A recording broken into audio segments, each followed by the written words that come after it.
I'm going to go and confirm it, but it says dozens of New York police chiefs, law Yeah, I saw enforcement that. officials in Israel during the Hamas attack. A group of 32 senior law enforcement officials and police chiefs from New York remain in Israel amid the Hamas ongoing attack of the country.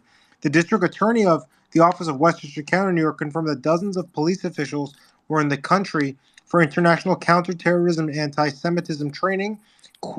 So this is This is wild from that Fox News. It's from Fox News, it's so from it's Fox. Okay, confirmed. yeah, it does. I can't see, so it's legit. Okay, cool. So this is weird. So I don't know if they're trapped there. I don't know if they were. This is go, but to me, that means more Americans there, which means further escalation. Unfortunately, could be coming because this again. You one thing to always keep in mind in anything that happens across the world, when there's U.S. citizens involved, U.S. gets involved, and that can escalate things further. So I also have a numbers that came in. Israeli health minister says that 2156 have been injured and admitted into hospitals. 20 of these are critical cases that have come across the board. I have one more headline that just came in. Um, okay, no, we've read that already. Sorry, So there's I just wanted to give multiple an sources on interesting these. visual from a friend of mine called Ian. I just put it above, but he sent me this. He made himself, but it gives you an idea of where U.S. naval fleet locations are positioned. So you've got a couple in the Gulf of Aden, the Strait of Hormuz, between Saudi Arabia and Iran, and then one in the Med. So again, this isn't any guarantee. It's simply if the US decides that it wants to provide more military support to Israel, given the situation with the US citizens, then this is sort of where they would. This is one element. Maritime naval support is certainly a way that they could do that, aside from things like special forces or intelligence provisions, as Patrick and I have highlighted as well. So yeah, that's quite interesting. I think the Gerald R. 4 carrier strike group is quite close. I think they're around. Yeah, it shows on southern Italy. So this could Guys, depends on what one the Pentagon and the US decide. But sorry, Guys, Ren. one thing I'm gonna rotate some speakers because I'm getting some DMs from people that are on the ground to bring them up. So if I rotate you down, please don't take offense to it. Just request and I'll bring you right back up. It's just I'm trying to bring these guys up so they can speak while they have internet connection. Yeah, so I wanted to. I know John, you were about to jump in with something, and then we'll go to Jake and Amirdar and the rest. Go ahead, John. Yeah, I mean, I posted about the possibility of troops, and everybody has this kind of this knee jerk reaction of boots on the ground, what that means. Is an understanding of the almost the protocol of a national hostage situation is, and since early the 70s, and the organizations that are separate than the military, from CIA ground branch to Navy SEALs to Delta Force, how it is different than just saying, okay, we're sending in the 101st Airborne to help the Israelis. That's not that calculation, but and the fact that Israel already has, I mean, there's already a CIA branch, there's already U.S. military personnel in Israel. The intelligence sharing relationship between Israel is already very strong. But it's just a fact by knowing that piece of data that American forces will be assisting in this operation in many different ways because of that fact.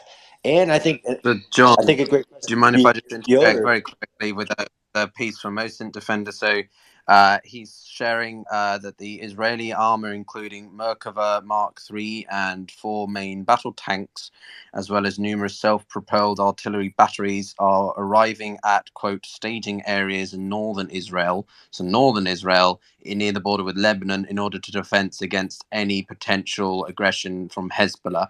So just to keep, to be clear, this isn't because Hezbollah has started doing anything, at least since earlier on.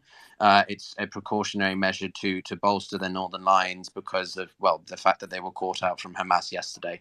So this is a precautionary maneuver. But sorry, John, go No, ahead. absolutely, and that's you're going to continue to see that. I mean, increased call up of reserves, increasing posture as a show of not even a response to somebody's doing, just a show of readiness. You increase your readiness. That's normal. And we see all the convoys now heading to southern Israel, all the Merkavas, all the D9 bulldozers, all the things that you would need to do a ground penetration into Gaza in a multiple joint force operation. I agree with on the naval assets, and the U.S. forces could be assisted, could be used to help. But I think, Piotr, this is a really great question down your lane. That this also changes the geopolitical calculation of the situation. In my mind, all these different countries with hostages now involved in this operation changes. This isn't just Israel, take care of your internal business. I think this changes some of the geopolitical calculation of what's going on in the entire region. Yeah, I mean, I the entire region is forever going to be changed geopolitically. To specifically to your question, I would say if the Americans decide to get more involved with this, depending upon what that looks like, this may well change the calculus from Egypt. It will change the calculus from Saudi Arabia, not to mention Iran. I mean, I'm not saying suddenly that all these countries are going to mobilize and be getting involved, but we could see a sort of I'm thinking sort of a bit like Yemen, right, for the civil war that has suffered those people for 10 years. It was a two-tiered proxy war, essentially. A two-tiered proxy war being, Saudi Arabia supporting the Yemenis government, the Iranians supporting the Houthis, and then the Americans supporting Saudi, and Russia kind of supporting Iran. So this calculus really does change the these developments really change the calculus for a lot of actors. Again, I don't necessarily think it's going to immediately mean in the next 24 hours we've got Americans getting involved on the ground, but it's going to be something that from a strategical standpoint countries have to make adjustments with, and it may well cost the Israeli-Saudi normalization. It may well see a reversal in, Qatar may not be happy with the extent America gets involved. It may sour relations with Turkey, which would then compromise NATO and compromise Ukraine and so on. Russia is obviously involved heavily in Syria, so that's going to affect the way that they respond to this as well. Maybe we see, US-Russian tensions even worsened over this field as well.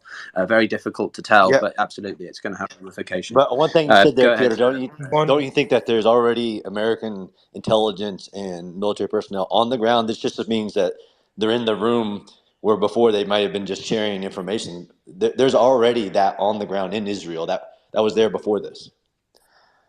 Yeah, 100%. I just mean whenever you develop from tactical to strategic level in that way, especially if you're thinking about a grand strategical level, like, the US has tried to turn away from the Middle East, perhaps mistakenly so in this case. So are we going to see a renewed interest by the Biden administration in the run up to the 24 election? I mean, let's keep in mind, this is obviously going to be very paramount for Biden's reputation, and the GOP candidates are all taking advantage of this. So this is all going to change that.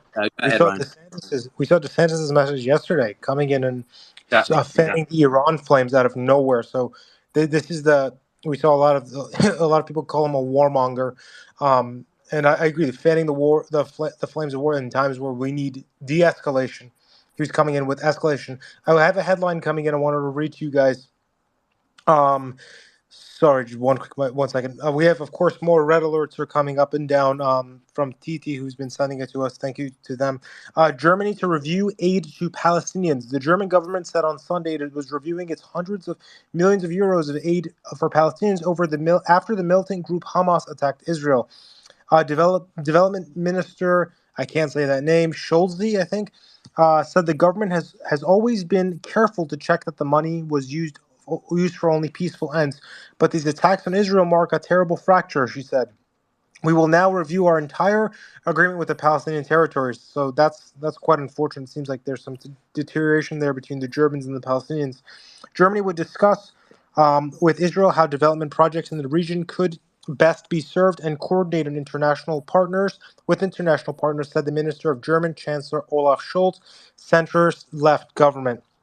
All of Europe, all 27 states must now, and we need to start. Excuse me, let me just restart there. Sorry, brain's fried.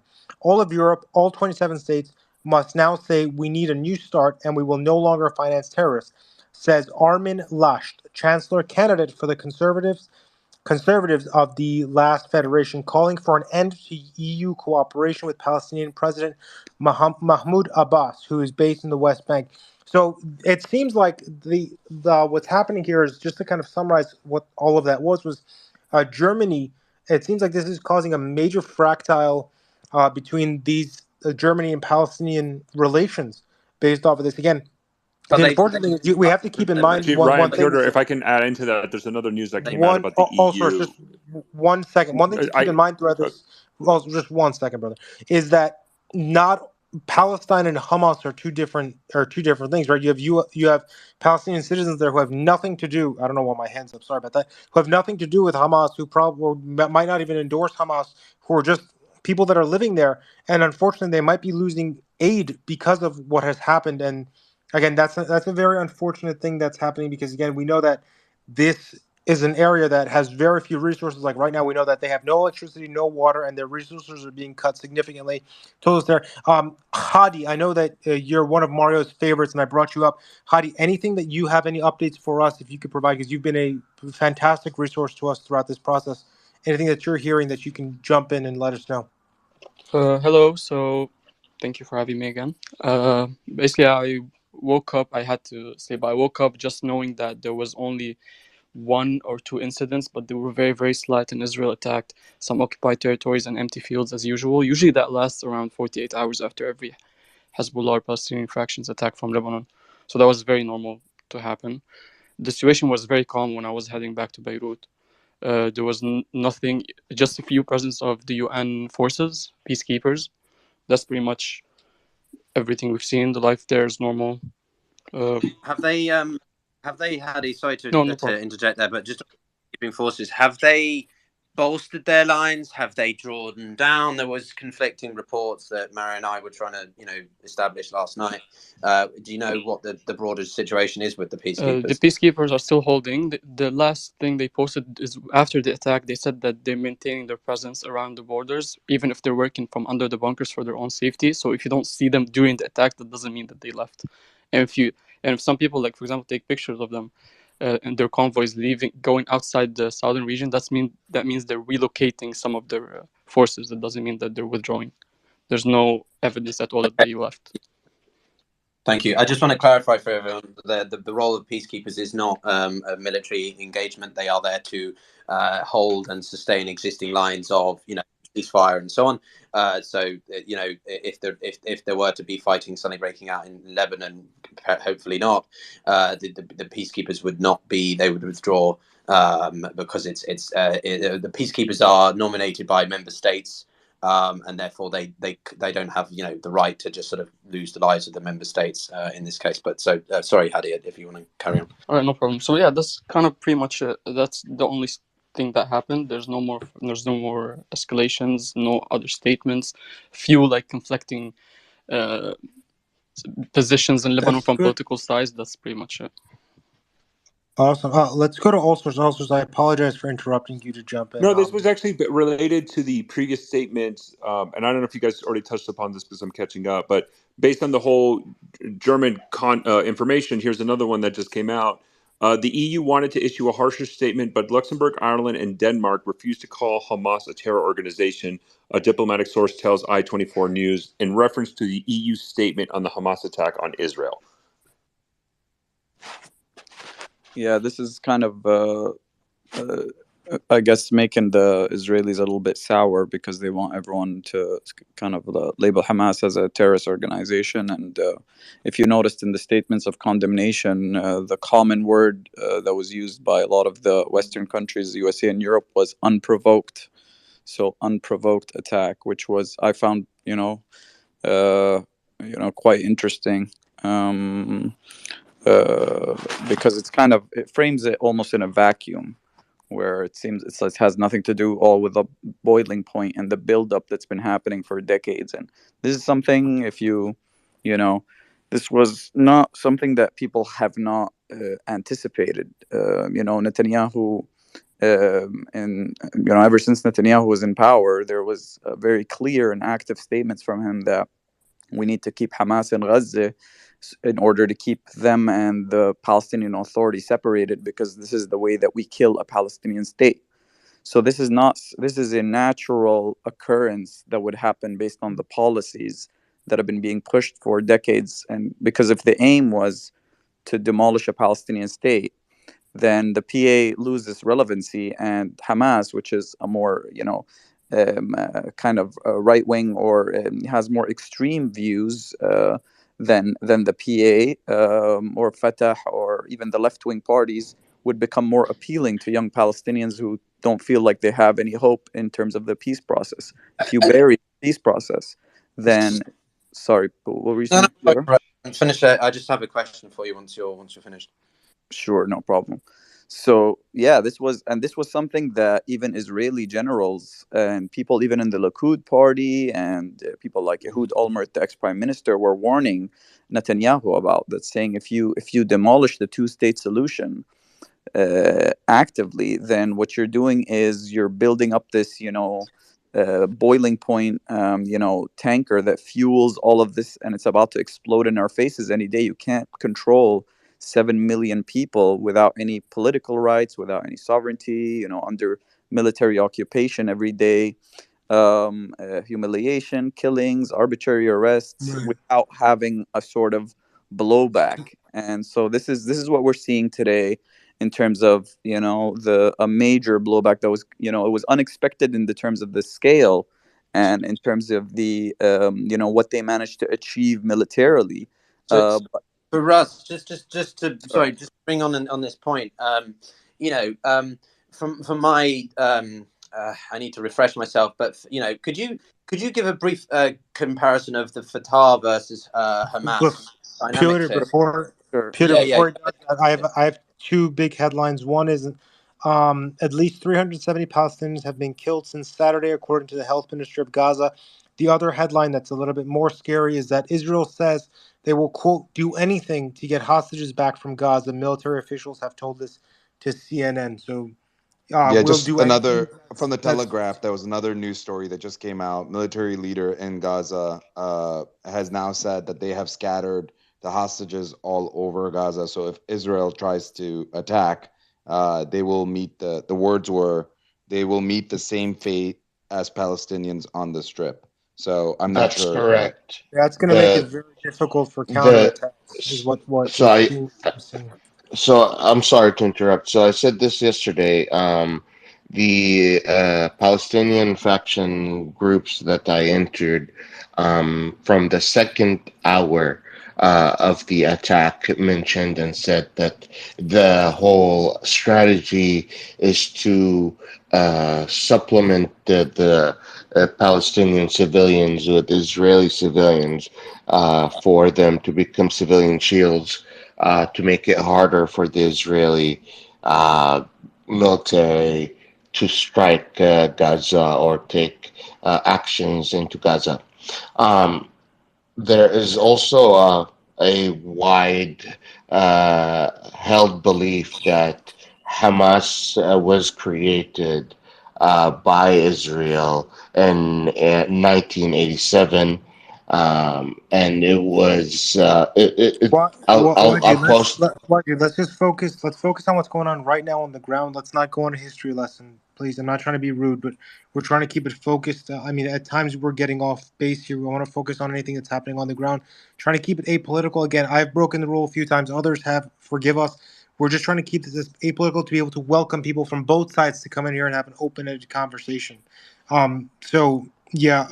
I'm going to go to Amir. Amir, usually when you any updates for us, anything from Iran, anything that you're hearing from the government there in regards to this kind of stuff?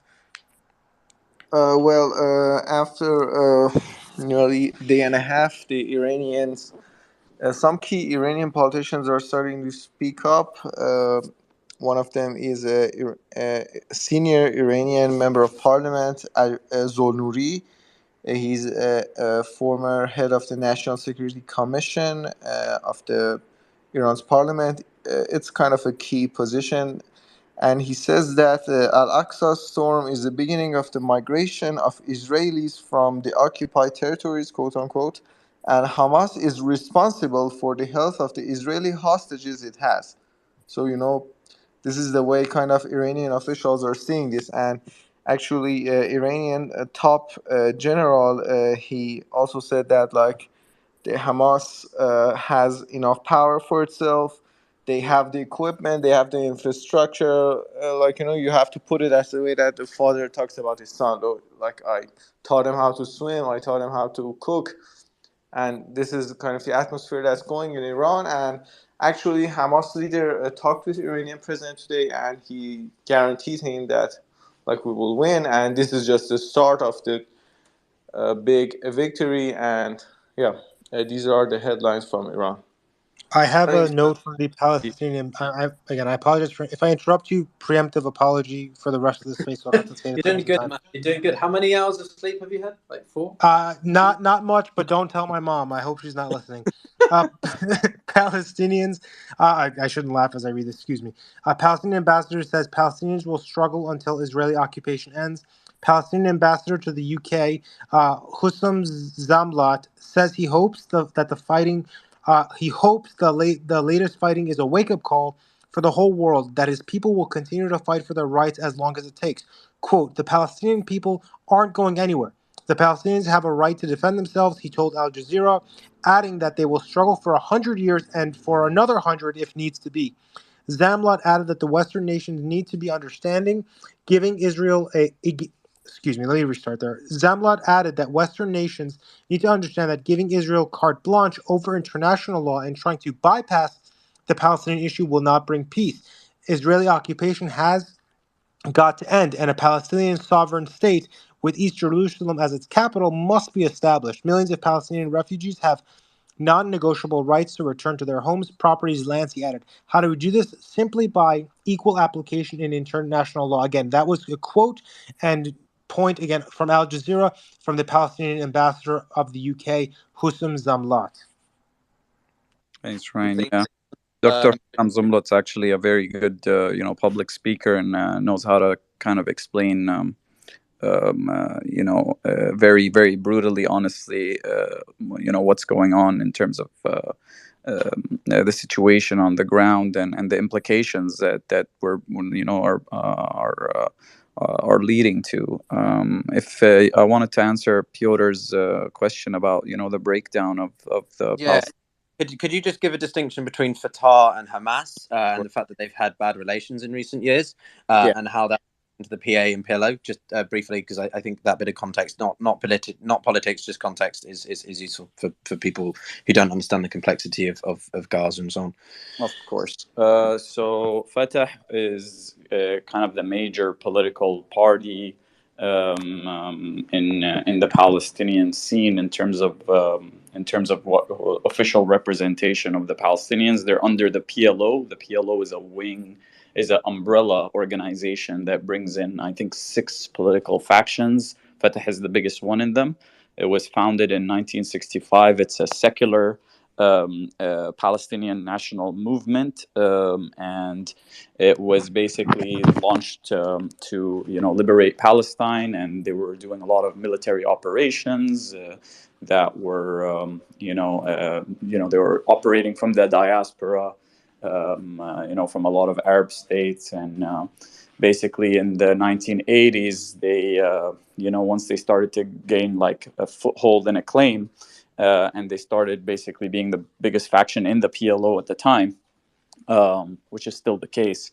They were basically convinced to align themselves with international law and international legitimacy by accepting the two-state solution, which was at the time, a Palestinian concession to agree to the 1967 lines with East Jerusalem, and that the argument was that when you align yourself with international resolution legitimacy, it would allow you to, this was an argument by the Europeans and the Americans, it would allow us to be able to, create a solution for, a two-state solution and, create a Palestinian state on those borders. And that's what led at that time to, the Oslo Accords, which was also orchestrated by Fatah and got the approval of the PLO at the time, not all of the factions. Then there's Hamas. Hamas is a party that was, it's an Islamic, one more point. Fatah doesn't have an ideology. So it's not left-wing, right-wing. It brings in left-wing, right-wing, conservatives, liberals.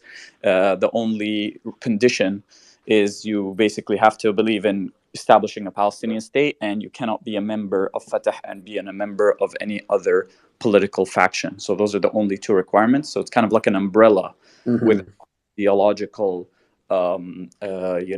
component to it. And Fatah has even had a Jewish person in the Revolutionary Council, an Israeli Jewish, anti-Zionist called Yuri something. Anyway, I'm gonna Thank you jump for in that. here real quick, guys, real Go ahead. quick. Sorry. I'm not going to apologize because I gave you guys the blanket apology. Netanyahu appoints. Sorry, I'm trying to keep it lighthearted a little bit here. It's been such a heartbreaking weekend. Perfect. Netanyahu appoints general as point man for captured Israelis. Israeli PM Benjamin Netanyahu has appointed Bridge Gen Ret Gal Hirsch as Hirsch. coordinator. Gal Hirsch as coordinator for the captives and the missing. Quote. All government ministries will carry out his directives on this issue, Netanyahu office said in a statement. And to reiterate beforehand, they put out a statement, Israel put out a statement to CNN saying that they will do anything to get hostages back from Giza. The military official had said this to CNN. So they're ramping it up. We're probably going to see stuff. This came out literally 8 seconds ago there. So also a statement came out from the Turkish president, saying we're determined to intensify diplomatic efforts to calm the Israeli-Palestinian conflict. He said this to Al Jazeera, and said that the Palestinian issue must be resolved fairly.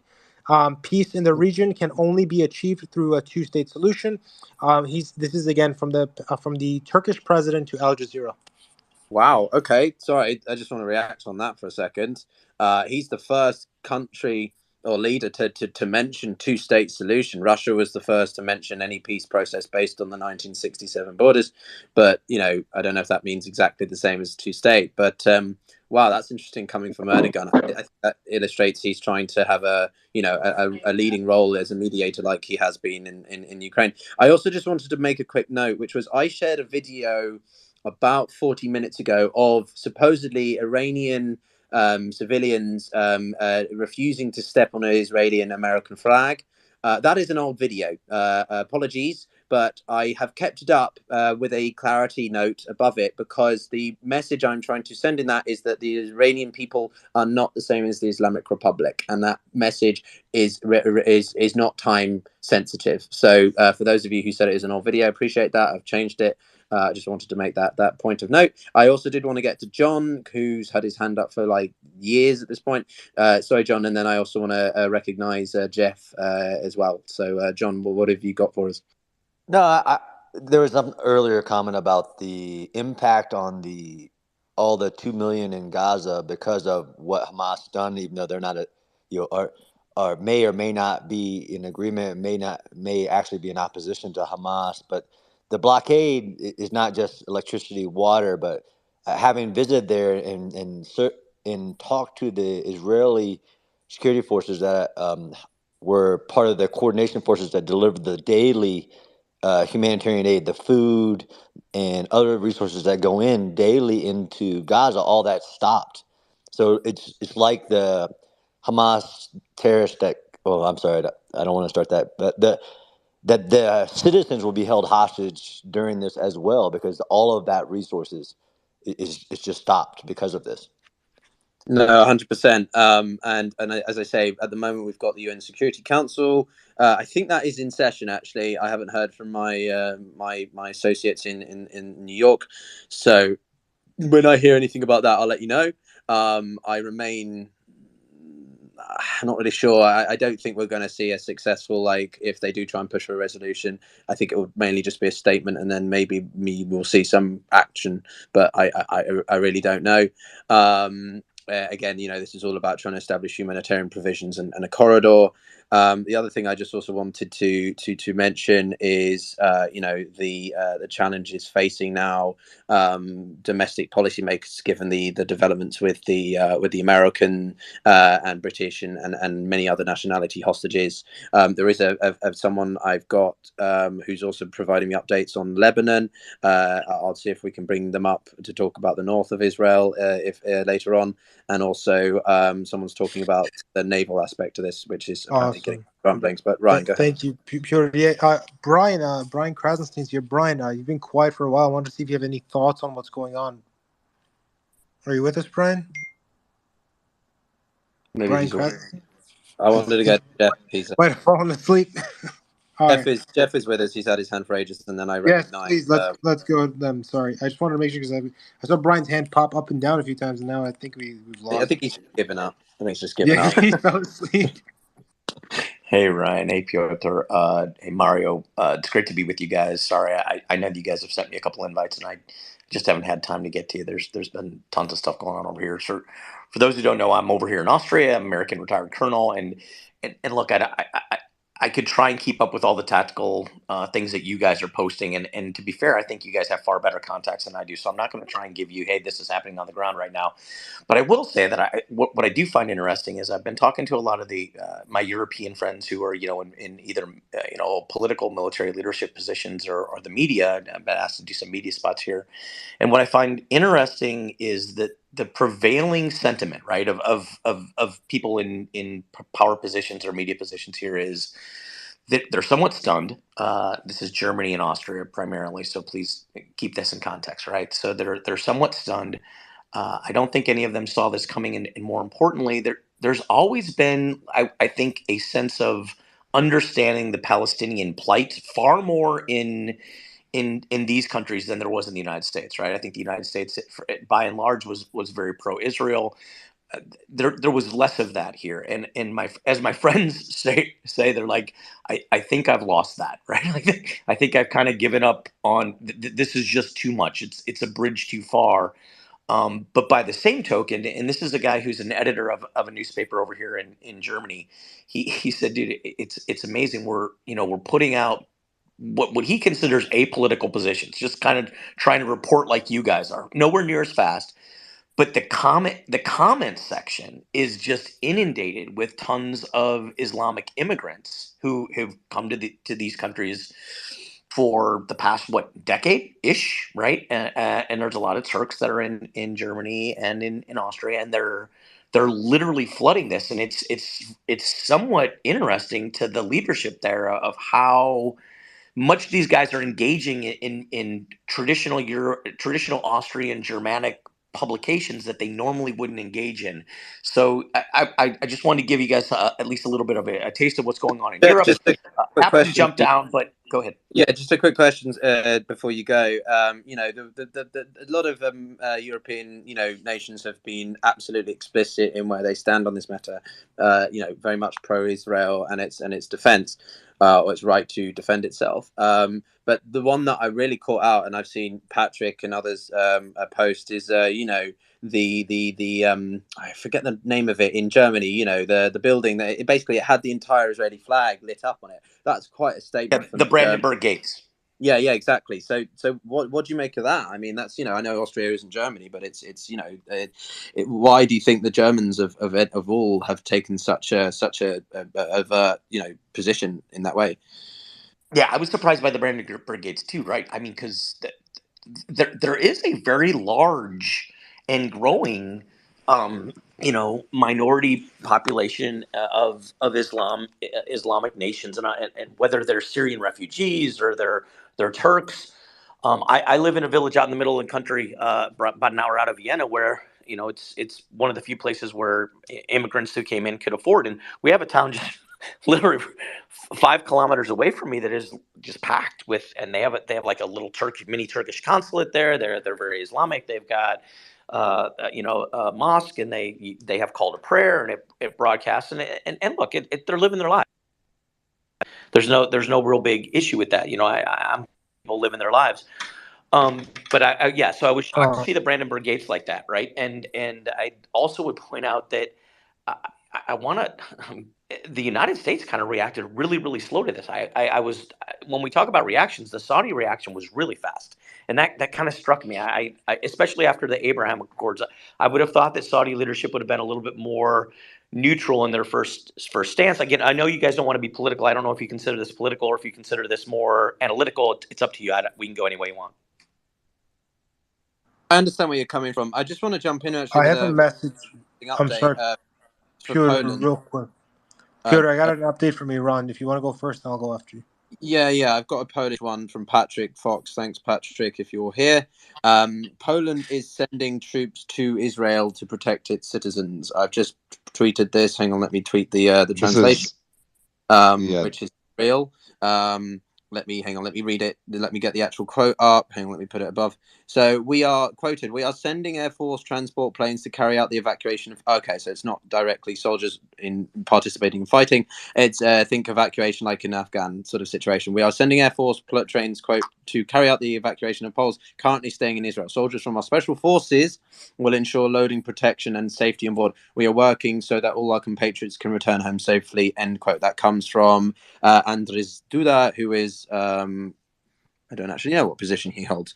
Very senior in the Polish government. But yeah, so that's Awesome.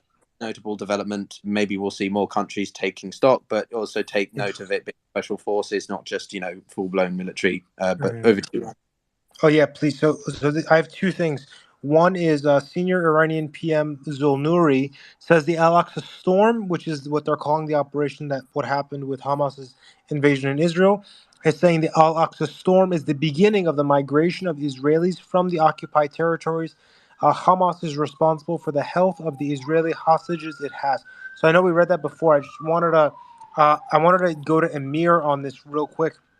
Amir, anything from you on the ground about this? Anything on television? Anything being circulated in Iranian channels about this? Um,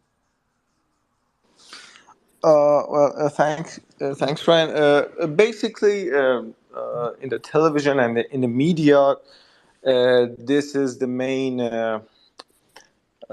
message in Iran that this is just the beginning of wiping out Israel. And I want to remind you of Supreme Leader Ayatollah Khamenei's message 5 days ago before all this.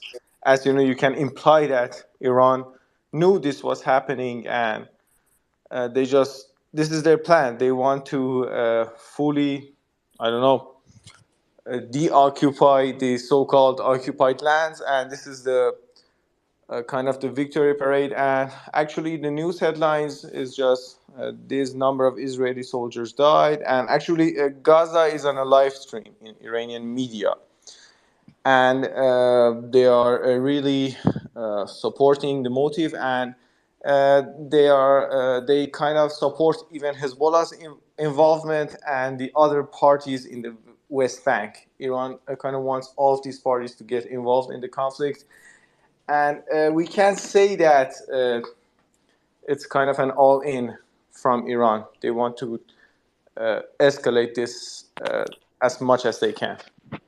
I think that's an important guys, point. just real quick. I'm gonna say goodbye for now. I'm gonna actually go catch some sleep. Sully will be taking over, so I just want to say bye. I'll be back later, and thank you guys for allowing me to be a part of this. Thanks, Thank Ryan. you, Ryan. I have just a small piece of news, might be relevant. It's pretty big if you're in Israeli politics. Avigdor Lieberman of the Israel Beitenu party, which is in opposition to Netanyahu, actually one of the biggest oppositions. He was a ally turned, very fierce opposer. Said that we will join an emergency government if Netanyahu declares that the purpose of the war is to topple the rule of Hamas and eliminate its leaders. Just because of a bit of context, previously, Lieberman is one of the people who, in the past has accused Netanyahu multiple times of propping up Hamas at the expense of the PA. So he was one of the people who's accused him over years of kind of breeding the situation, which is explains that little footnote in the end. So no, I think that's a really good point. Just for context, again, everyone, the Netanyahu won an election late last year when the Lapid-Bennett coalition, which was built to basically, was around getting rid of Netanyahu. The previous time Israel's had numerous elections in the past few years that failed. So for Lapid and Bennett to be suggesting, this unity emergency government is quite a big deal because they're putting aside domestic differences to work in support of protecting Israel. That's some good context. So we've got Suleiman up. I just want to also add to the. I think Dr. Dinesh, you had your hand up, or are you good for now? Otherwise, I think we need Yeah, to I go was to. just Go ahead. I was gonna share that direct sources have shared, and again, this should not be surprising for anyone, but this is important that the current what Blinken was mentioning in his interview is changing at as we speak, and the breaking news is that President Biden is actually going to be speaking to Netanyahu. They have another call scheduled for today. The big information that I'm getting, and this is just from one source, so I want to be clear. We usually try to have multiple sources, but seems like everyone is in a holding pattern until a multilateral move occurs from multiple countries, and so we're waiting for that. And I'm not sure how common that is in this situation, but given everything that's going on, that's what I'm hearing directly from sources in DC. And Piotr, I was messaging you on the back end. If you can check with your sources, that would be Yeah, helpful. I will. I will do. So I've been inundated with people in New York at the moment with the UN side. But yeah, uh, yeah. Let's get to Tahal, and I'll double check my background. And then I think yeah, Tahal. Then let's get some people lined up. Then Waji, I think you were next, and then Syria girl, and then we'll go over to Doc. I think so. Go ahead, Tahal. Okay, so thank you for the opportunity. I want to share like two things. First is like since the start of the war, I have seen a very reductionist and oversimplified view. First of all, starting from this whole perspective that it's an unprovoked war and it's just started out of thin air. So we are not contextualizing the things, how things are unfolding. For instance, this year is the deadliest year since 2005 with over 271 Palestinians killed in West Bank. Again, it's since 2005, so it's a major provocation. Similarly, the settler violence is on the rise, and we have seen the multiple storming and raids of Al Aqsa Mosque by the IDF in the last couple of months. So, this whole idea of like reducing this particular event to this particular timeline, I think it's quite more of a media doctrine. And similarly, if we see this sort of a media narrative and sort of you can say narrative building and discourses around it, so we are seeing a lot of things about the Israeli preemptive strikes, but when the Palestinians try to do anything, we see a lot of narrative being built upon unprovoked and sort of escalation and all that stuff. But having said that, when we have to like look into this, there are two angles to this. One is internal angle and other is external angle. In the internal angle, as I have mentioned, that the provocation, and especially in the West Bank, the killings of Palestinians over the past couple of months.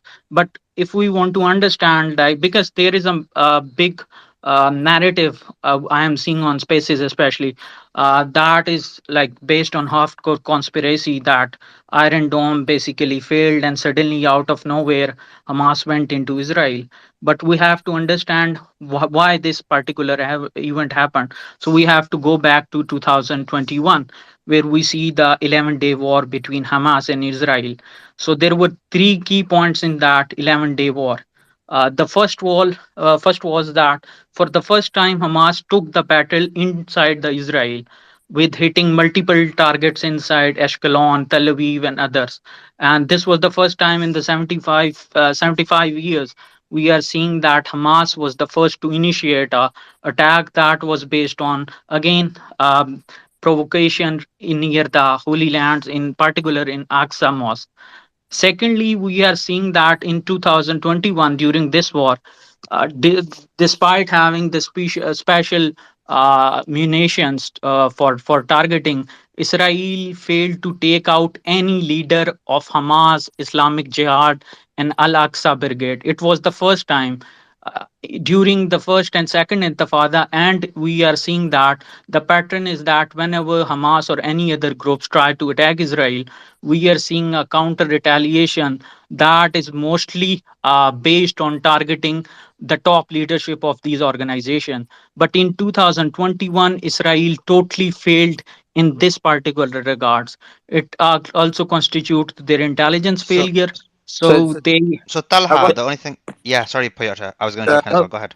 No, yeah, I was okay. just going to say I've got some experience on the 11-day war because at the time I was working for an organisation on the Security Council team, and this also brings in the question that was asked by you, Dinesh, which is about the likelihood for unilateral movement after or depending upon multilateral response. So what I mean by that is what will the US and other countries do?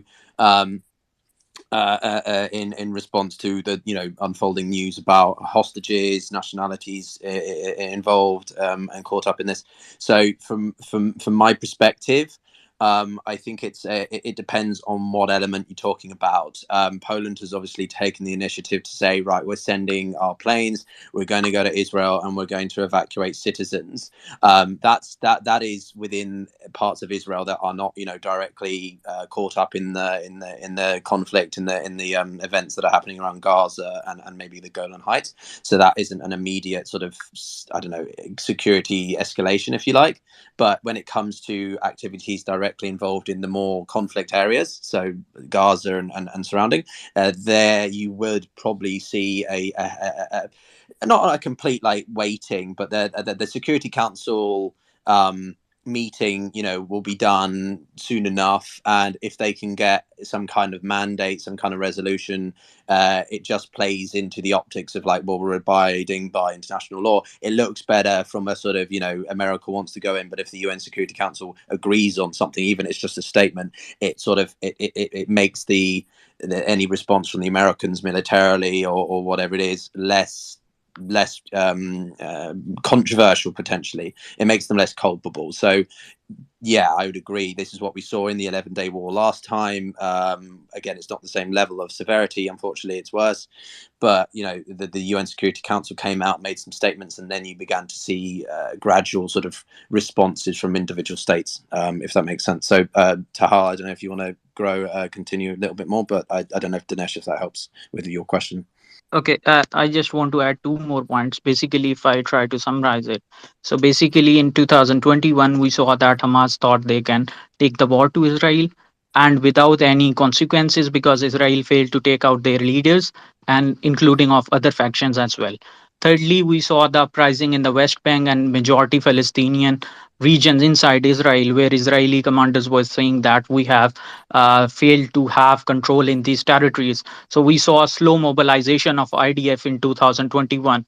And fourthly, the failure of air Talha, defense I'm so system. sorry to interrupt, but there's some breaking news from Okay. Channel 11 Israel. Israel's ambassador to the UN, Gilad Erdan, in an interview with Fox News, just said 1 minute ago that dozens of Israelis with American citizenship were taken hostage to Gaza. So, just want to make sure that this is clear that these are dual citizens that were taken to Gaza. We don't have any additional information about people separately. I just wanted to make sure that that was clear.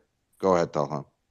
Okay, so basically, what Hamas got this whole 11-day war galvanized, and we saw the celebration across the Palestinian territories after that 11-day war, after the ceasefire. So basically, Hamas got the idea and galvanization that they can take war to the Israel, and the Israeli defense forces was their the whole system and security operators was tested and challenged, and they saw the fault lines within them. So it's not something that they have like out of thin air. They might have been planning for this sort of sophisticated attacks for last 2 years, or maybe just after the 11-day war they were preparing for see.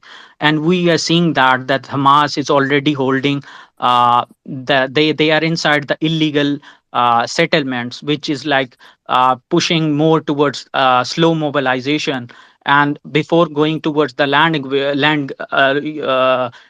invasion of Gaza. And there is an interesting thing that despite all these things that Hamas was doing back in 2021, The Israeli government basically they tried to push this under the rug, and they failed to do any response because of the political instability at home. So all these factors have added to Hamas confidence, and it has galvanized the Palestinian resistance that they can take the fight to Israel. And we are seeing for the first time in the 75 years that Israeli territories are now under the Hamas control. And one thing, the scale of this particular war, if we see that back in 1967 during the Six-Day War, the death toll in Israel was around 700 to 900, and in 73 war we have seen that the highest death toll in a single day was around 300. But in just last 48 hours we are seeing that during this Hamas operation Israel has suffered over 600 deaths. So it's quite sophisticated, and the kind of tactics they are using, it's quite a new and unprecedented scale of violence that are we seeing. And we don't have to reduce this to a particular event. So this contextualizing of the things is very important. And Thanks this, for that. Thanks okay, for that, okay. and I appreciate you contextualizing it. I mean, Piotr, just or Danish, because I know you've been on the space for a while, providing updates and information. Just from a selfish point of view, but I think it's a good opportunity to refresh it for our new listeners. Like, if you can provide an update of what's happened over the last, I don't know, like 5-6 hours, just a general overview, that'd be brilliant. Yeah, no worries. It's been a slow day here, Sunday here for me personally, but this has been a very important space. So, yeah, we've there's a lot on Mario's profile. I've shared some things in the nest as well. So most recently, Poland said it's going to be sending some forces to help evacuate Polish citizens. They're not getting involved with the fighting, so to speak. They are sending Air Force transport planes to get Poles out. This is because over time, over the day, it's become apparent that over 250 fatalities and casualties from the music festival. So some of you might remember there was the music festival that was in southern Israel.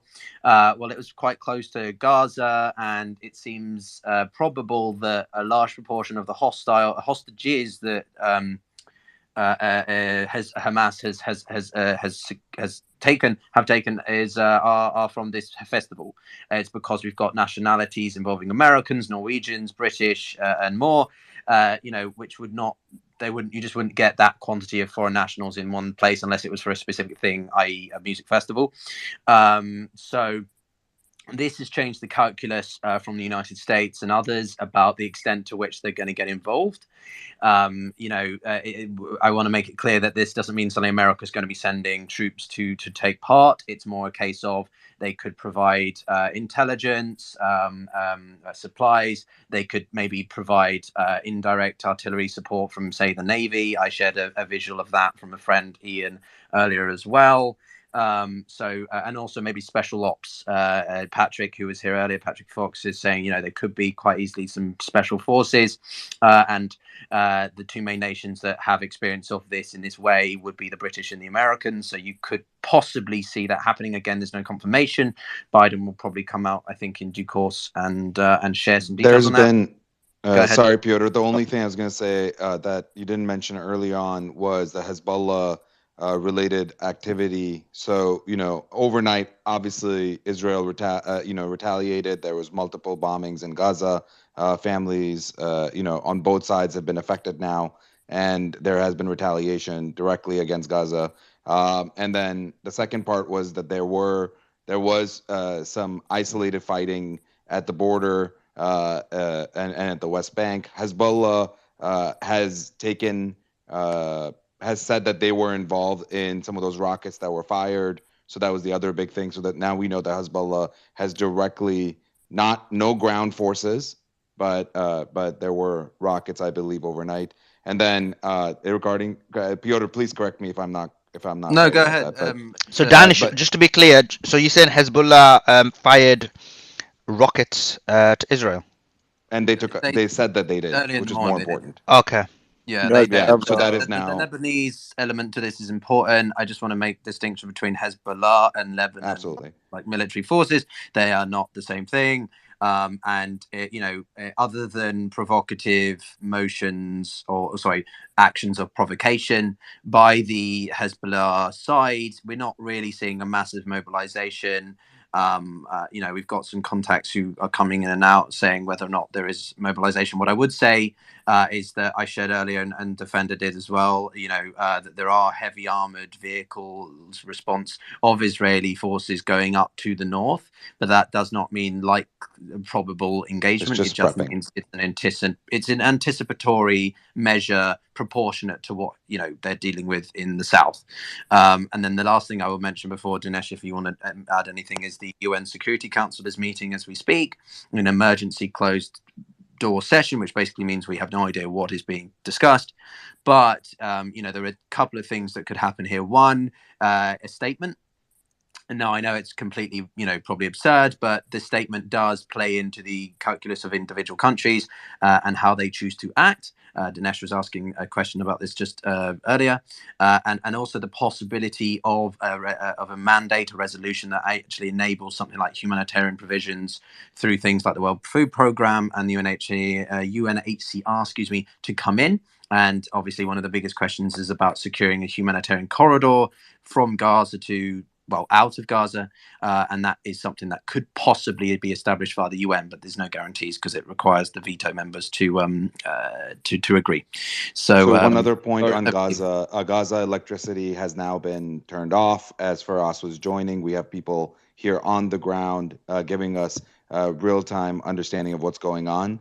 People are using generators for power. Internet has been down. Comms have been down. Plumbing apparently is limited because a lot of them rely on these trucks to provide water. So lots of insight into what's happening on the ground.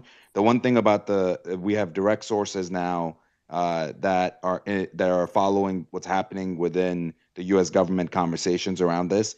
The original plan is being changed as we speak, as more information comes out. And as I was telling Piotr, now I know from a second source. These are the two sources that I've used previously, so I know that they are correct. At least they were previously. That there is current conversation around what the UN Security Council is discussing, and there will be multilateral moves made with all the countries that are affected. So I just wanted to make sure that this is what I'm hearing. We don't have any mainstream media coming in supporting that yet, but no, there's not going we to tend be. to hear before them.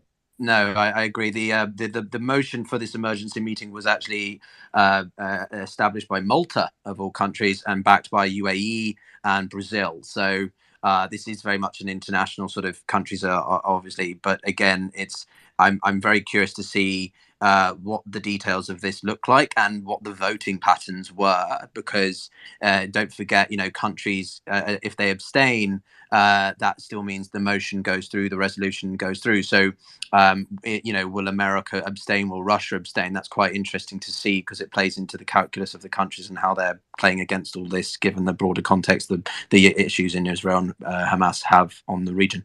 Piotr, I just have a big news real quick. Go for it. All the Israeli security checkpoints and barriers in the West Bank have now been closed for the major cities. So we're talking about Ramallah, Hebron, Jenin, Nablus. All of these have been closed, and there are also, I'm being flooded with like videos and news about Israeli settlers in Hawara and Beita from Beit Il that are like basically going to the streets and attacking Palestinian property and also trying to block or attack any cars with Palestinian license plates that are in between the.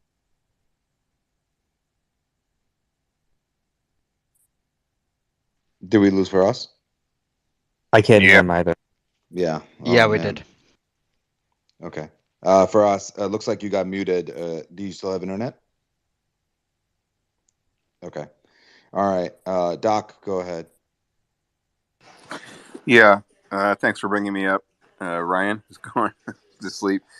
Look, I don't have a lot to say except that with the news that there are American hostages taken. It changes sort of the calculus from the U.S. standpoint. I feel bad for both sides. I have friends on both sides, and it's I hesitated to come up and even say anything, but I worry about our own leadership here in our country. Of course, with the House without a speaker, there's uncertainty about what sort of financial support we could offer. I think Biden is a weak leader, and in past times, I think the U.S. could be looked toward for leadership and trying to resolve this in as peaceful a manner as possible. But with the past experience we've had with Joe Biden leaving Kabul, for example, in the way that he did, I don't trust that the United States will be able to lead us in the way that it has in the past, out of this crisis. So that's it. I don't have any other really comments. As an American political commentator, I pray for both sides. I've seen pictures of children in cages, held hostage. I don't know if that's true or not. I tend not to believe most in the media. And that's about all I have to say for right now. I just So I would wish that say it's the U.S. difficult. was a little bit stronger here. Yeah, it's I think this is going to just to broad put it in context again, without the politics is this is being taken on by many GOP candidates. There was a statement that Haley put out of her on Fox News, I think, or something, which got a lot of responses. People liking it, but a lot of people criticizing it. DeSantis made one yesterday, and it's inevitable. GOP candidates are going to take an opportunity to use this as part of the run up to the 2024 election. Biden is, on another position of this, and it's going to be interesting to see how this plays into the US scene going forward. But I did also want to go to Syria Girl, because I know she's had her hand up for a long time, and I also want to recognise that we've been joined by Aviva Columbus, who's former head of the UN mission to Israeli mission to the UN in the form of speechwriting, which is pretty cool. So Syria. We'll come to you in 1 second, Aviva. We just want to go to Syrian Girl because she's had her hand up for like 2 years at this point. But Syrian Girl, go for it. Thanks a lot. So I want to comment on the notion that there are foreigners amongst the hostages, and that this was because of a music festival. That is not accurate. What you guys got to understand is that out of the 6 million Jewish population inside of Israel, 1.5 million were born abroad, which means they were born already with the citizenship of another country. That's only the ones that were born abroad. Now, the ones that were born in Israel but have applied for dual citizenship outside of Israel is even more than that. So the percentage of Israelis that have other passports and are citizens of other countries is like at least 40%. So the fact that there were other passports amongst the hostages, and this is going to bring about like international involvement, there was always going to be other passports among the hostages, just by virtue of the percentage. So I don't think that that's going to actually affect anything, to be honest with you. Secondly, I wanted to mention the involvement of Syria, because if the Syrian Socialist Nationalist Party actually put out a video of their militia wing taking part in the action in Sheba farms in Lebanon. And of course, this is a group that is funded by Syria. So what this shows you is that, the resistance axis, Iran, Syria, they're not going to allow Gaza to be ethnically cleansed of Palestinians. They I will want to be avoid involved. language like that, Syria Girl. I want to avoid loaded words. I also Sorry, whatever, yeah. cleansed or whatever Yeah, I just mechanism don't you want to use. use language like that. That's going to set off, responses from other people who Sure, feel that. sure. Whatever they're calling it. So Look, I the understand the perspective. I just okay, go on. sure. Yeah. On another point, just on another point. So I've got these points that I wanted to make. I have also posted videos of the Qassam brigades firing the rockets, which shows that they were being fired out of a field and not from on top of a building. And they have also demonstrated the new drones that they're going to use in this if the Israelis do come into Gaza, which I suspect they have to at this point, politically, they can't not do so. Even if they don't want to, they have to. So we're gonna see those drones being used in that warfare. So those are my points. Thank you. Wow. Okay. Thank you for that. Yeah. I mean, again, I.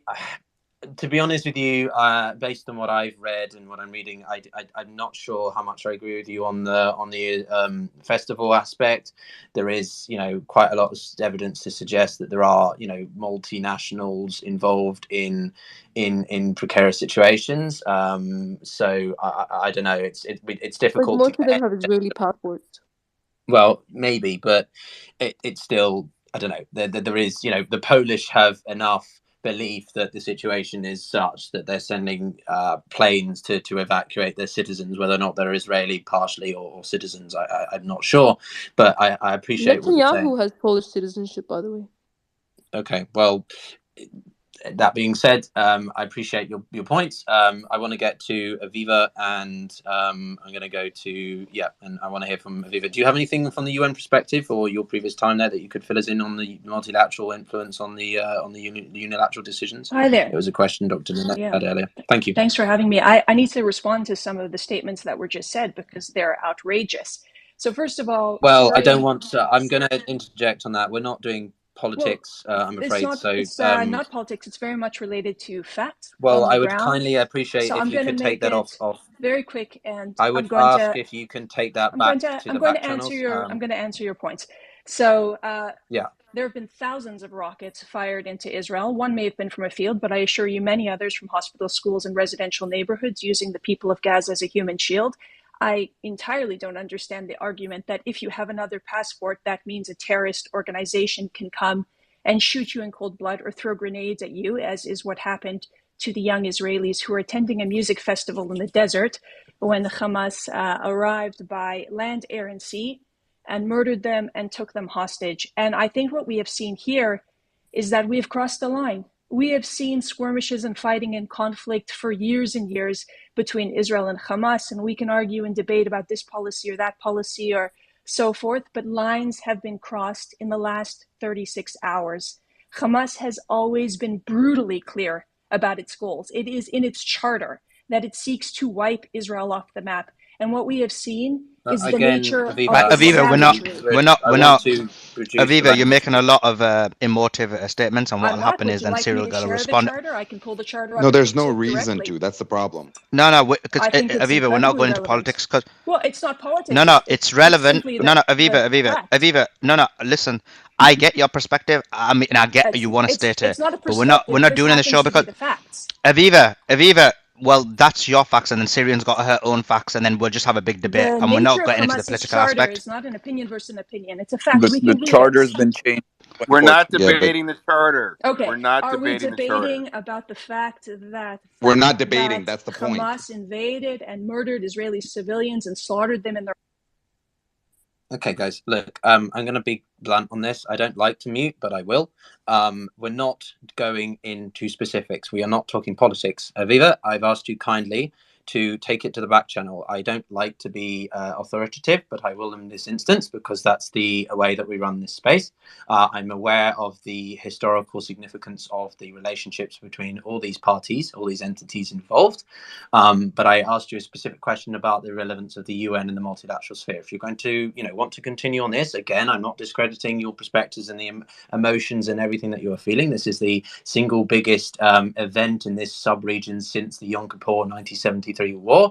The loss of lives are way beyond the casualty numbers that we are being reported. But again, I'm going to stop there. All right. So I appreciate. And just to be clear, Piotr, later we will get into the debate, and everyone can make their arguments. Then that will definitely happen later. Yeah, 100%. Right. Okay. Go ahead, Aviva. Aviva left. She left. Okay, well, that tells you everything. Okay. Well, I'm not sure who was next. Then, do you want to go? Do you want to come in? Thank you. I really appreciate you giving me the time and managing the space. So there has been some news that came out hours ago about an Egyptian police officer that has shot two Israeli citizens who are on vacation in Egypt. We also see protests in several Arab countries in support of the Palestinian movement against Israel, and asking again for governments to allow them to pursue jihad, a holy war against the Israeli government. Because of that, for example, see Israel pulled their ambassador from Jordan, fearing for their safety from protesters. And we could expect seeing them start pulling more ambassadors from other Arab countries who may show any sign of aggression against the Israeli government. Um, Give me uh, a second to look at other points, and I'll get back to you. Hey guys, just a quick update. Blinken just came out. We still believe that the best way to solve the problem between Israelis and Palestinians is a two-state solution, which means that there's no change in America's posture towards a two-state solution. I just wanted to confirm that because we've been hearing rumors otherwise, which is just not true. So just want to get back to the news. Sorry, go ahead, Peter. No, Thank you. I was going to update there, but go ahead, would you? So I was talking to a couple of my insiders in the Saudi intelligence, and they have said that the Saudi government does intend on keeping relationship with Israel, or the at least the negotiation going on a peace treaty, regardless of what happens on the ground, officially or unofficially. So that means that there's a possibility that it could the negotiation will continue, but instead of it being public, it could just become private. So Wajid, let me ask you a question. Friday. In terms of the incident. Oh, so Piotr, have you got breaking news? No, I was going to ask a question as well, but go ahead. Oh yeah. Wajid, in terms of what you said, you said that basically they'd been shot. Where did that happen? Did that happen in Egypt or? Yes, that happened in Egypt. Two Israeli tourists. It was reported on Al Jazeera several hours ago. Okay. So Uh, what form of what do you think the consequences of that are going to be specifically within Egypt? I think that Egypt is going to have to take responsibility and increase. And we already see Egypt has increased the security presence on the ground, and we see other countries that want to keep some sort of stability and peace relations with Israel as well. Try put enforcements on the ground so that we see security forces, police, militias, military, and that's one case, but it's not going Appreciate to. that. Appreciate that, Yeah. Wajid. Well, Eunice, I want to go to you.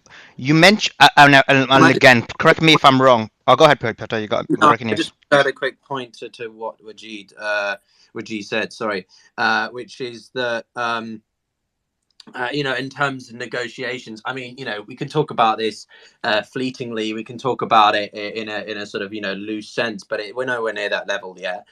Neither side is going to want to negotiate. I mean, and this is not a Ukrainian-Russian negotiation. It's not state-to-state actor. It's non-state-to-state actor, and those dynamics are very more difficult, much different to establish. Moreover, Hamas isn't Fatah. Fatah is the more sort of political arm. Hamas is this specific entity.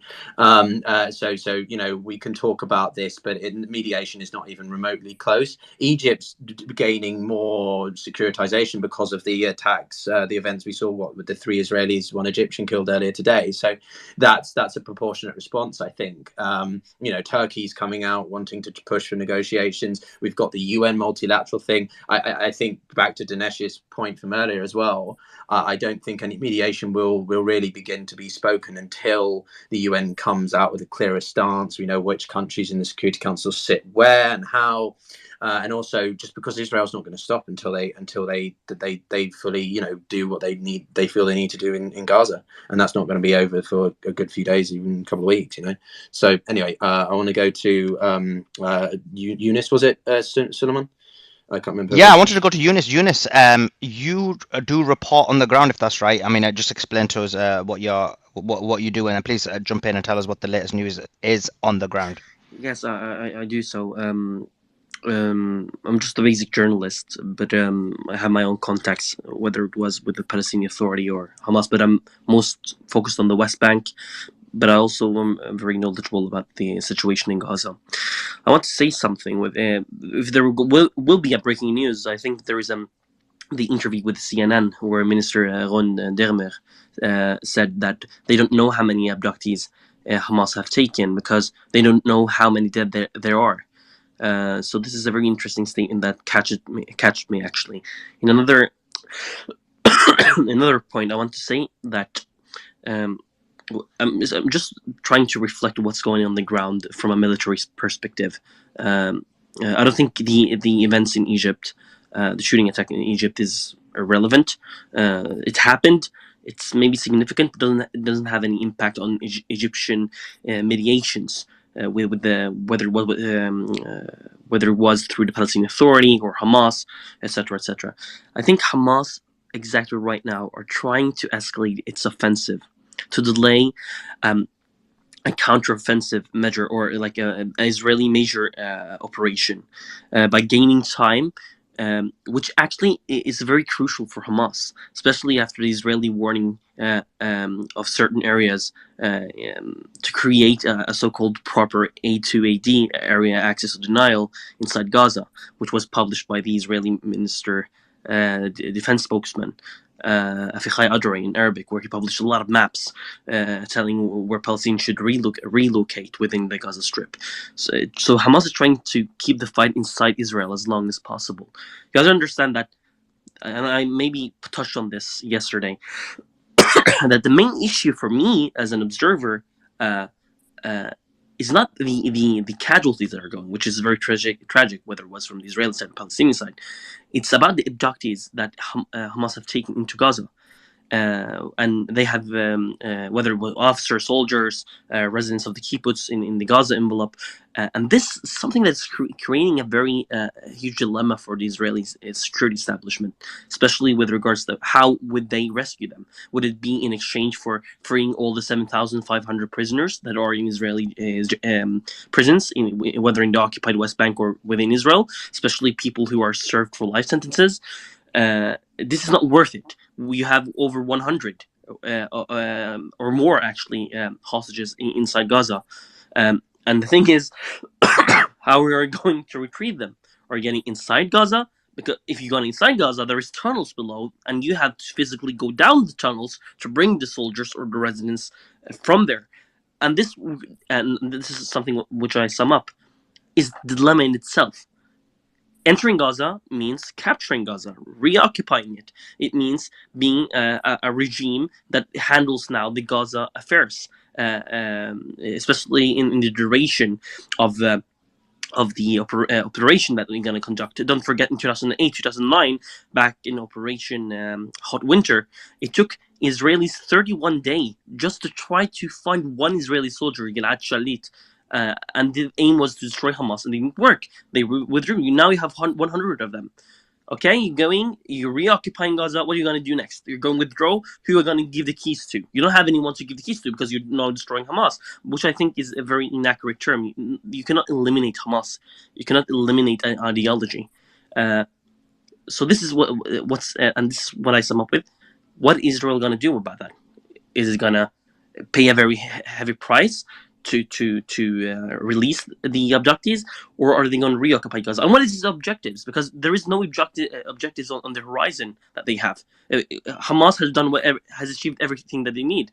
Well, a lot of hostages. They have created a very successful psychological warfare, especially with the videos that we're publishing. And So Eunice, yeah, that's fine. And I get you, and I get that. That you think that, and obviously Israel will disagree and feel like there's a different perspective. But specifically on developments that are happening right now on the ground, like in the next, just so the audience knows, in the next, let's say, uh, in the immediate time, so in the next half an hour, 1 hour, 2 hours, what are we expecting both on the ground and from a geopolitical perspective? And what I mean by geopolitical, it isn't like, for example, debate, but what I mean is like, what do you think, how do you think Israel, in terms of as a nation, is going to I react? think what's going to happen from now to maybe tomorrow evening is to be done with the infiltrators, the militants from Hamas and PIJ that has infiltrated into Israel. You don't have any numbers of how many they are. You cannot just attack someone and then you have your back exposed. So this is something that they're going to focus on upon the 2 days. They're going to gather Hey guys, the forces on the Gaza so sorry border. to interrupt. There's Go ahead. breaking news. Sorry, Dr. Danish, go ahead. Yeah, sorry, there's breaking news, and we are looking to confirm this right now. But government.il is down. The Israeli government website is currently down. Russian hacker group Killnet has expressed support for Hamas and made a statement regarding Israel, and they're taking responsibility for this. Israel government, you are responsible. This is what they're saying. This is not my words. Israeli government, you are responsible for this bloodshed. Back in 2022, you supported the terrorist regime in Ukraine. You betrayed Russia. Today, Killnet officially informs you of this. All government systems of Israel will be subject to our attacks. So, Killnet, the Russian hacker group, the famed Russian hacker group, is attacking, at least claiming to want to attack government systems of Israel. They took down gov.il. I confirm that website is down right now. And we have to confirm with people on the ground if other Israeli systems are going to go down. But this is obviously Sorry, news. I want to react to that because Russia's that's rather interesting and surprising. I mean, Killnet has a complicated relationship with the Kremlin. I'm not going to say that it's directly Kremlinite or not, but that would, to me, go against the Russia's diplomatic positions or their, Agreed. what they're portraying to be, which is, well, not necessarily on the side of Hamas, but neither definitely sort of condemning Israel. They said, both sides need to cease and desist in hostilities. But for me, this may well be a bit of a problem for the Kremlin. At the end of the So day, question for anybody that's listening: if there are people that are currently in Israel that are being affected by this, we need you to reach out to our team. You can DM Mario and our team on the back end will continue to keep track of that. But we want to listen to people on the ground to understand if this is just something they took down a website and are taking a ton of credit for it, or Killnet is a real hacker group. This is from a good source, and so just want to understand, Piotr. I'll let you say again, but I just want to make sure people that are listening, please reach out. We want to hear from people directly about this. Go ahead, Piotr. No, 100%. Good job to remind everyone. If you, and that goes as well. I mean, if you're Russian, I've got friends in Russia, but they don't really have much information that I can use. To be honest, in this regard, I might reach out to them again. But if you've got any knowledge about, I don't know, Killnet, if you were a former hacker, or if you're just part of the Russian oligarchy, then let us know and we'll bring you up. But I mean, this is quite confusing. I don't really know how to interpret this. I don't know whether the Russian government would endorse this. If they don't, then I would expect them to make a statement saying this is not what we stand with, because at the end of the day, I said this yesterday, and we were talking about it, I think, with John and others. The Russians don't have an interest in seeing an all-out regional conflict, because no great power, or supposedly great power, wants that. It undermines their self and strategical interests. China has been quite muted on this subject. India's been pretty clear, and Russia's been arguably the most proactive, largest state trying to do something about the situation. So for Killnet to come out with this purported support for the other side is going to put a spanner in the works for sure. And again, gov.il is down. I just checked again, so Okay. it is down currently. I assume we've got Balance's hand up. And Eunice, did you have anything Yes, else I you wanted wanted to add? to Go focus for on it. something that you haven't discussed before, and it's about the situation in the West Bank because it's very related to what's happening in Gaza. Yesterday, you had 7 Palestinians shot dead in different parts of the West Bank: Jericho, Qalqilia, and Hebron, and Ramallah. And you also had, this is something that is it's not noticeable, and this is maybe natural because the media attention is in Gaza right now. But there has been maybe 200% increase in the shooting attacks against Israeli military targets and settlements in the West Bank. I spoke to a Palestinian Authority official actually today, earlier this morning, about how they perceive the situation. There was a urgent meeting by President Abbas yesterday to discuss the repercussions of what happened in Gaza, and they were saying that there is no comment, but actually they are expecting a new a momentum to be created from the situation on the ground and how it's going to unfold into maybe a political movement or something that would benefit Palestinians afterwards, especially with regards to what's going to happen with Gaza. Are they going to into Gaza? What's going to happen? And whether this is a very important thing, whether the Palestinian Authority will also participate in the discussions about the Israeli abductees in Gaza as well. So this is something that is very interesting that I heard today that I wanted to share with you. Thank you for. Just to add another point to Eunice, so what he's talking about, the idea is that there was kind of a political, there was a stalemate in the peace process, and the Biden administration was the first administration in, I think, in 40 years that has not tried to advance a Israeli-Palestinian peace process. And they basically kept telling the Palestinian Authority and the president that the time is not right, and that things are not aligned. But at the same time, they were pushing for expanding the Abraham Accords with Saudi, and they tried to use that also as an opportunity to get the Palestinians to get some concessions, but the Israelis were really resisting, giving any of the Palestinians concessions. And so their hope is that this would be a reminder, because unfortunately it's like, the sad reality and the double standard is that only when Israeli lives are in danger and Israeli lives are being affected, suddenly, the West or America wakes up, while the president and the diplomatic channels have been warning for years, really for years, and escalating warnings, saying the situation, the status quo is about to explode, it's unsustainable. And the response was mostly about wait, wait, So, it's not right. So so I just to believe that. clarify, oh, sorry, Solomon, go ahead. Yeah, just a quick clarification because Wajih mentioned something about Egypt. So I've just seen, or I've been sent the Al Jazeera report, and what they say is that an Egyptian police officer shot 4 people, 2 who were Israeli tourists, and the other 2 were actually Egyptian. So it was an Egyptian person who was shot and killed, and 1 was wounded. So it looks like it wasn't a specific incident, but a number of people were shot in that incident. But as more clarification comes about that, we'll provide it. Sorry, Piotr, go ahead. No, I just wondered. It's interesting. So I've got a lot of great. So I really do want to reiterate, like, this is amazing experience as someone who's running it as well, because so many of you are sending amazing information and helping us to make sure this is a genuinely community driven initiative.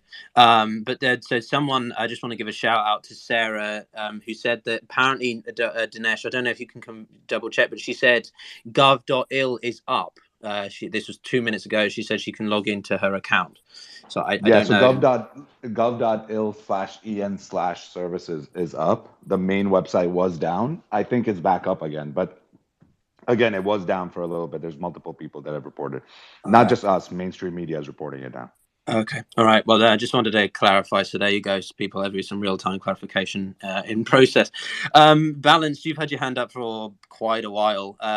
Do you want to jump in? And then I wouldn't mind going to Amir to see if he's got any updates on Iranian perspectives. Yeah, thank you. I wanted to share. It's interesting that you were transitioning into an Iranian perspective, because there are now videos that are coming up where some of the more studious analyst types are looking at videos that are of the hostage taking, the hostages specifically that were returned back into Gaza from places like Sderot and the kibbutzim, the kibbutzes that border Gaza, and some of the instructions that are occurring during those chaotic scenes from within Gaza. You're hearing Farsi actually spoken in the background when instructions are being given. So I wanted to let you know I'll be sending those over to you. Thank you very much. Appreciate it. There's just a small piece of breaking news, Eunice, if you can also confirm this. The Al-Karami border, King Hussein Bridge between the West Bank and Jordan has been closed. So technically now, even with the barriers and with this border closing, then the West Bank is Indeed. officially blockaded. There's also Palestinian security official who told me yesterday about Hawara, because this has been a very focal point in the West Bank, especially with the pogroms and Israeli settler attacks, that the Israeli Military Liaison Office was informed by Israel that Palestinians are not allowed to use the bypass roads in Jenin governance, and that it has to stick to the main roads in Jenin. And in Nablus, I think the Israeli military informed the municipality mayor, who I also contacted yesterday, that the town will be closed in fear of Israeli settler attacks. Today and earlier this morning, there was an attempt by Israeli settlers to infiltrate Hawara, but the army was present. The numbers wasn't that big. But I will end with this. There has been pictures by Israeli settlers in I call them terror outposts of Itamar, Itzahar, the Israeli settlements in Nablus, showing dozens of Israeli settlers gunned or with axes, like writing racist slogans and vowing Palestinians revenge in the West Bank, despite not having being any involved in the events that are unfolding now in Gaza. Another update here. Where is it? So there was a powerful airstrike on Khan Yunis just a couple of minutes ago. That's coming from War Monitor, one of the larger OSINT accounts on X, and this follows another strike that happened in Khan Yunis. In the morning, it struck a religious site. I forget the name of the church exactly. Mario and I tweeted it out around the time. Another couple of things. The Qatari Foreign Ministry have reiterated, quote, their calls to stop the escalation, to spare the region the risk of sliding into a wider circle of violence. That's again from War Monitor, but Qatari Foreign Ministry. Interesting, a bit of a change of language from their very explicit blaming on Israel yesterday. Mao just calling for calm, but equally, we can't ever discount the possibility of a cross-border, deeper regional confrontation, unfortunately. And then the last update here just is the chairman of the Yisrael bin Beitenu Party, Avigdor Lieberman, has stated that he will not join the United Emergency Government unless they make clear the goal of this government is the total destruction of Hamas and their leadership. That's the most defender. We're currently also gaining more footage and clarification of some of the recent destructions in Gaza and so on. So we'll update that as well. But yeah. And Piotr, I'm not sure if you mentioned this. Did you mention the comment of the Qatari foreign minister? Yes, I just said that. Oh, sorry. Yeah. No, it's just me commenting that the again, there is still an ongoing consideration that this could escalate further. It's not clear how and when. I personally, from following this last night, it's a case of it depends on how deeply the Israelis go, the extent that you get. So Piotr, quick question to you about that, about the Qatari foreign minister statement. I mean, that statement seems a bit more balanced. I mean, yesterday they went a lot more all in terms of support of Palestine. Is that how you see it, or is there a different perspective? Well, yeah, it is. I mean, look, in diplomatic dialogue, you've got to a state. Once you've made a statement, you've made your statement. It's pretty clear where you stand. So the Qataris have made their first statement. Their first statement is that we blame Israel for this. But now they are coming out, not necessarily with clarification. They've also had a conversation with the Americans, don't forget. So they're coming out and simply trying to, I think, focus on the immediate prioritization, which in this case is to prevent regional conflict.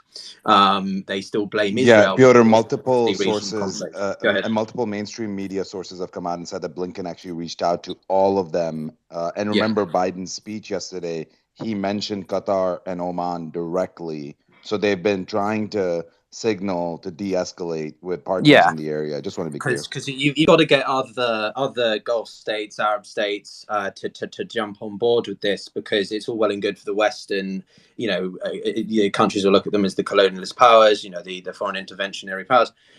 So they're going to want to come from, brothers and sisters, right? And the last thing I'll say is that Qatar specifically is a very important country for American activities. They've got a huge American base. They were integral for negotiations with the Taliban during the withdrawal a couple of years ago. So they have a quite unique position in this. But yeah, that's what I'd say. I don't know who was miking. Do you wanna jump in? If not, then we'll go to Jeff. Go for it. Jeff, are you with us? Yep, I'm still here. Hey, I wanted to. I'm glad Eunice is still here, because look, I listened to him, and this isn't an attack. I find it, as a guy who spent 30 years in the military, 7 years in the Pentagon, multiple combat tours, that when you talked about the Palestinian kind of the goal and the objective and the strategic vision, I was somewhat shocked, right? I mean, because this isn't something that you would have, right? Like, you wouldn't launch this major of an offensive without some kind of goal or end state that actually was measurable. You wouldn't just say, "Hey, we're hoping to spark something bigger and see what we can get." And I'd kind of like to have a dialogue about that, because this is something completely unique to me. I've never seen something like this in the military before. In what sense? What do you want me to specifically discuss about?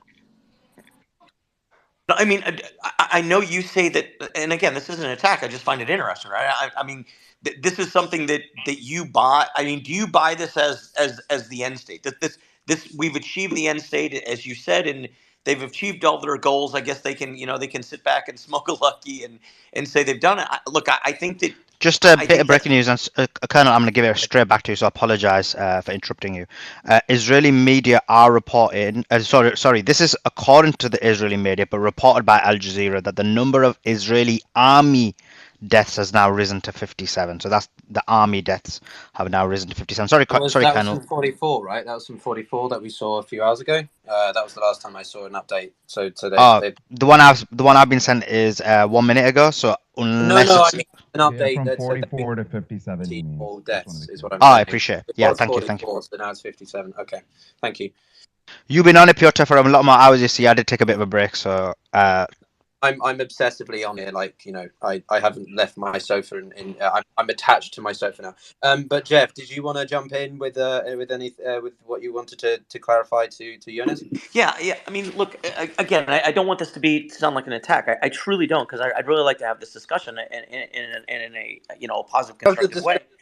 I look at the wars that are going on in the war in Ukraine, right? And when I see the war in Ukraine, I think you can agree to disagree, but both sides have clear, defined objectives of what they want to Do you know? achieve. Whether Do you want me achievable to tell you what what is in Hamas' head? I can tell you what is in Hamas' head.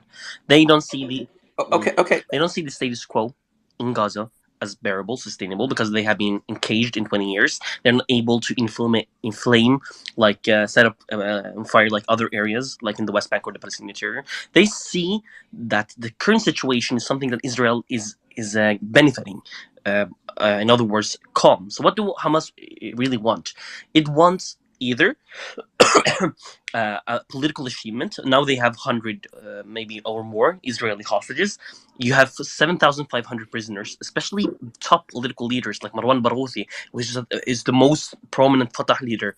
More than Abbas is known more than Abbas in Israeli prisons. You have dozens of Palestinians arrested in the Second Intifada. Those are not just numbers. These are figures. And getting them out of prison, whether it was in Gaza and West Bank, is a pure political achievement. It's like scoring 100 in Palestinian terms. This is something number one. Something number two, those 100. It's not also. And I'm speaking more about abductees, but also about what are going to happen afterwards. What do the Israelis want to achieve from this operation?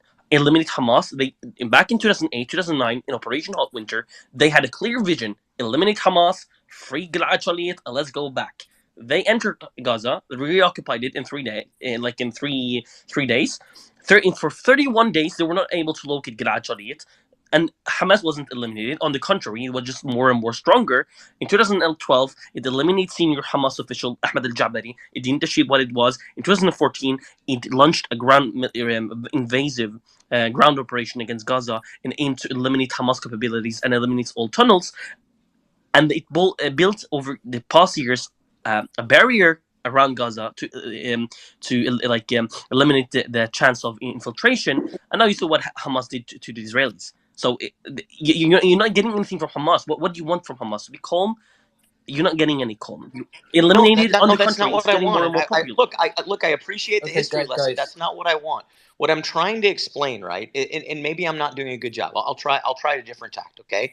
Look, if you're a military that's going to launch this size of an attack, if you're going this caliber of an attack, okay, you realize that there's probably going to be some level of We're losing you, Jeff. We're losing you. there's going to be some attack, and that when that retaliatory attack happens, then you have to you have to be prepared for it in some way. So for example, Israel's come out and said, "Hey, Palestinians, I get the heck out of there." We're coming. I think you have a misconception here. Hamas is not an army; it's a military faction. Let me 20 years from now. finish. I mean, I let you. But I just want to finish, say dude. something very interesting. I want to tell you something. Okay, guys. Guys. I just think that it's not. Oh, Piotr, we're viewing at the exact same time. I just think that this is a debate that we definitely are going to have, like, for sure. And we're going to have it later on, and we'll go into it. And I'm sure, and we're going to get people who are pro-Israel, pro-Palestine, and we will have a debate. The issue is that right now, it's about breaking news. What's the breaking information? Immediate impact. Breaking news, so we will number come of to you Israeli guys. casualties raised to 650. According to And how many? And what's the current number, Unison? What's the current number of Palestinian casualties? 386. It's Okay, yeah, thank you. it's different. You know, often the casualty numbers is very much towards the Palestinian side, but it's, you know, Israel has got higher numbers at the moment. Again, these are numbers that we know. The unconfirmed are going to be much higher, unfortunately.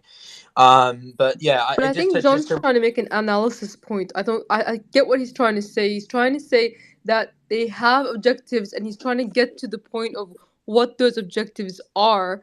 And I believe they do have. They're not just like throwing a rock and seeing how the water falls or splashes. They know they've already strategized what's coming next.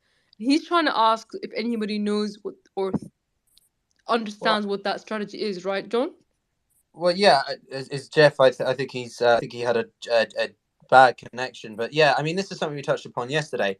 It depends on what your strategic or military objectives are, right? And I think, you know, it's difficult to tell. There's a difference between wanting to eradicate every single Hamas militia member versus just taking and securing the entirety of Gaza, right? Because you can control and secure the entirety of Gaza, but you might not eliminate every militia, and therefore this becomes a systemic But I want problem. to. May I just have an open question? I'm not going to discuss. Yeah. I just want to throw an open question. Yeah. Hamas' military objective was psychological warfare, taking captives, and beginning a so-called popular war also between for their own legitimacy. Okay, what is the Israeli military objective? So I just want someone. Well, that's what I'm saying. I'm not going to pretend to know what the Hamas objective was, but I'm trying to know to pose it the notion that Israel, the IDF objective at this point is to respond. You know, Netanyahu has made it clear that this is about vengeance, partially, as much as it is about practical, control over a specific territory. When Malcolm Nance was here earlier, and a couple of other people we've had, I was asking him similar questions, and it's difficult to tell really, because this is not going to be an easy fight. We've got John Spencer here, who's an urban war specialist, expert, and he's told us if he's here he can jump in, but it's very difficult to conduct urban warfare. Hamas knows this area 100%. They've got kamikaze drones seemingly, which they will use to blow up buildings themselves, making it rubble, making it harder harder terrain to navigate. And you've got a very kind of asymmetrical warfare of non-state actor versus state actor. Not saying that Israel isn't probably prepared for this, but it's this situation is not going to unfold quickly and be resolved quickly. And Israel is likely to lose, suffer severe casualties as well. It's not going to be easy. But the ultimate objective, I think, is difficult to tell, other than they just want to put retaliate. a downright hard foot down on Gaza. Can I come in, please? Yeah, go ahead, John. Yeah. I think this really does mark the end and the catastrophic failure of the Iron Wall policy that was formulated by Zeev Jabotinsky of the revisionist Zionist faction in the early 1920s, of which Benjamin Netanyahu, Ariel Sharon, Menachem Begin are all ideological bedfellows, because the Palestinians will not be crushed.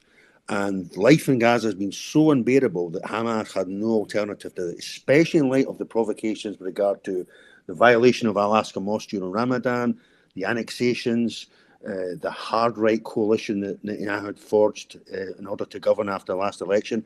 And in this regard, this was going to reverberate to the nth degree within Israeli society itself.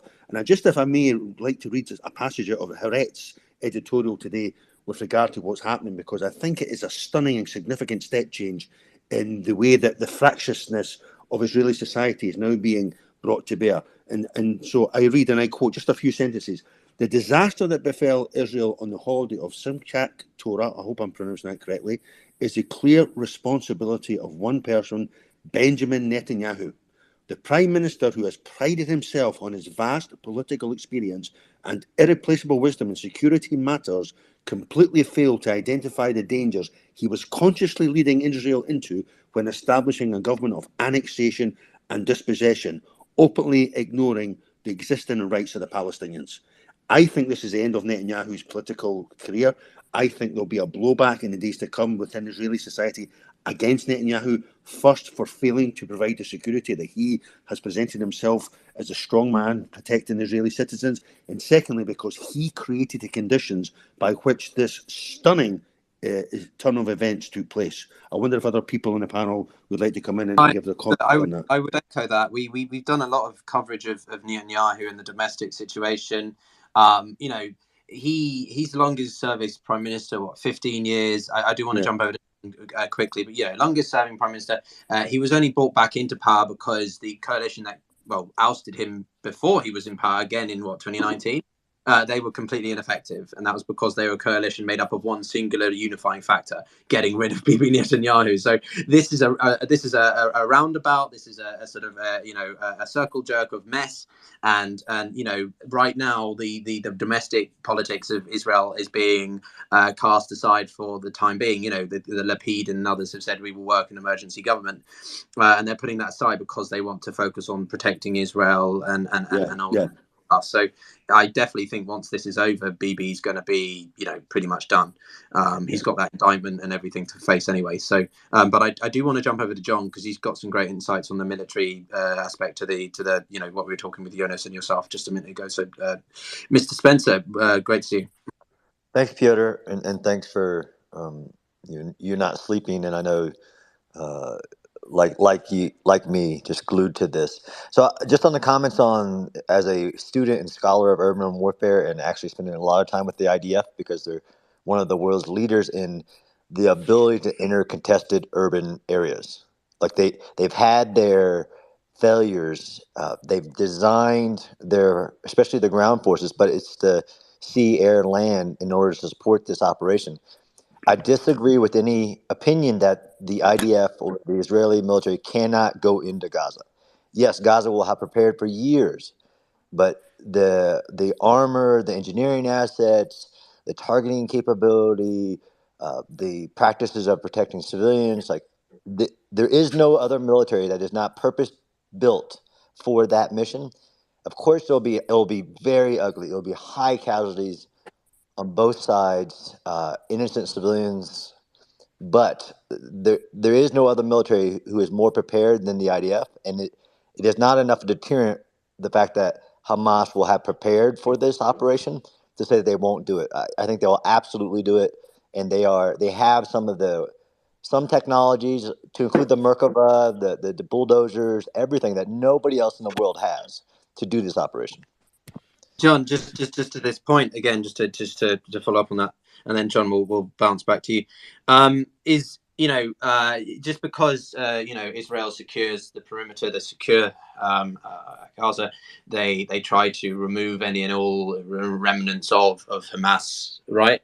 That's not the end of it though, because as people have rightfully said, this is an idea. It becomes an idea like ISIS. And therefore, it's going to, some Palestinian civilians stuck in the middle of all this, especially if Israel doesn't allow some kind of humanitarian corridor, that's only going to deepen grievances and sentiments against Israel, so that you'll just breed a new version of Hamas. No, this is a long-term issue that's going to continue for a long time beyond just the immediate, occupation or operation from Israel.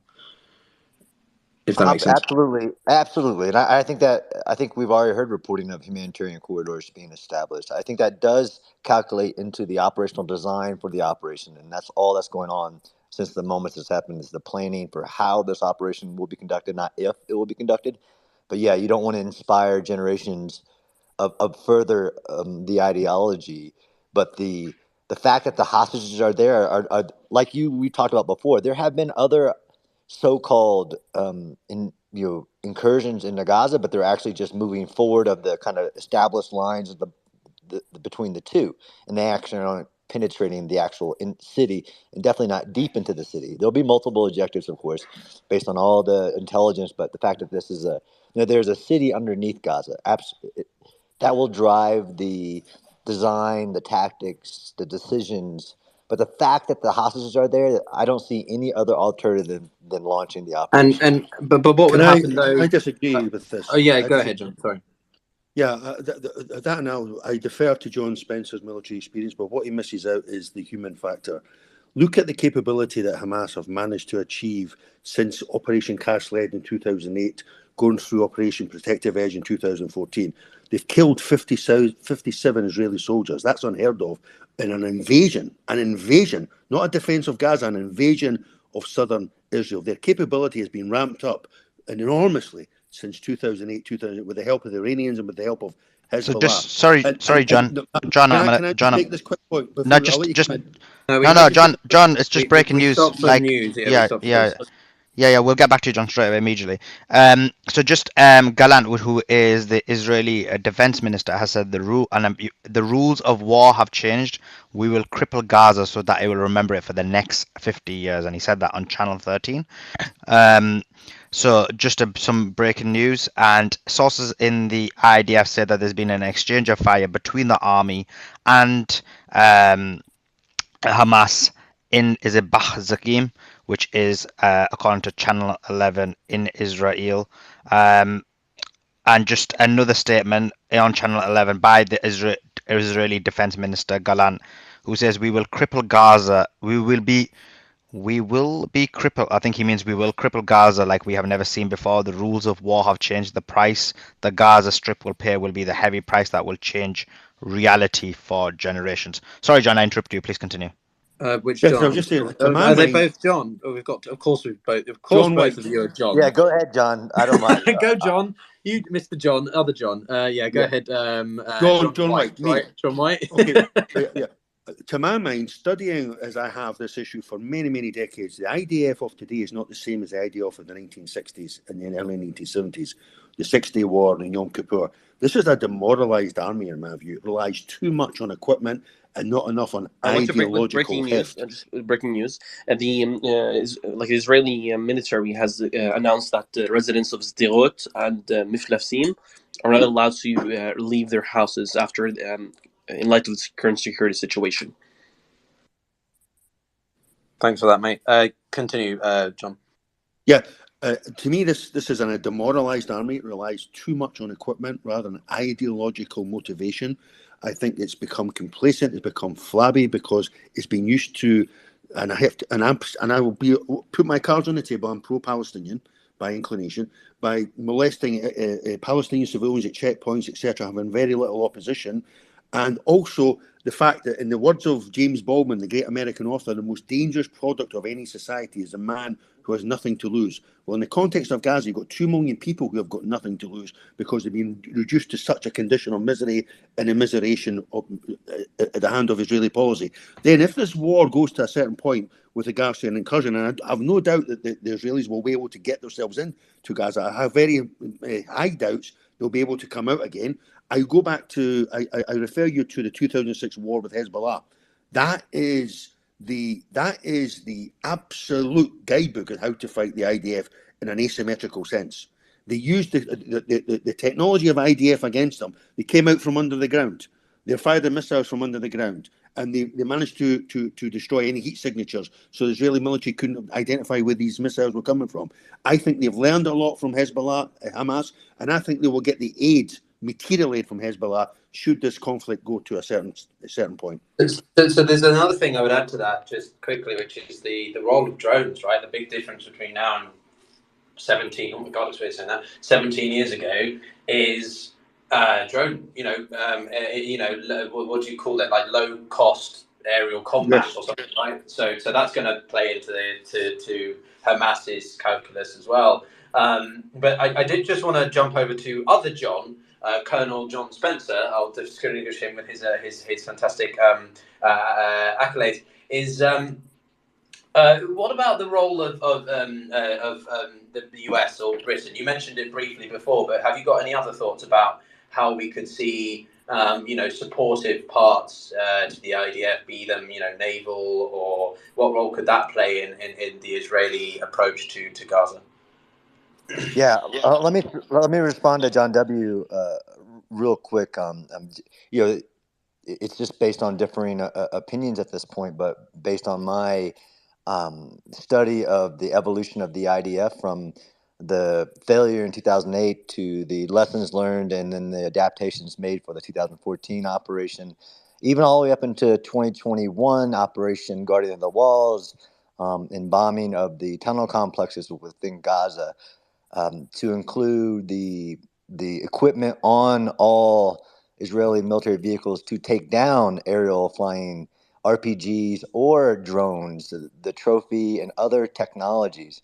I don't agree. I might even agree with the. So if you believe that a military is demoralized, you could not have created a bigger event to motivate Israeli capabilities, but there's just too many evolutions they've made from professionalizing and the size of the professionalized military versus the reserve force.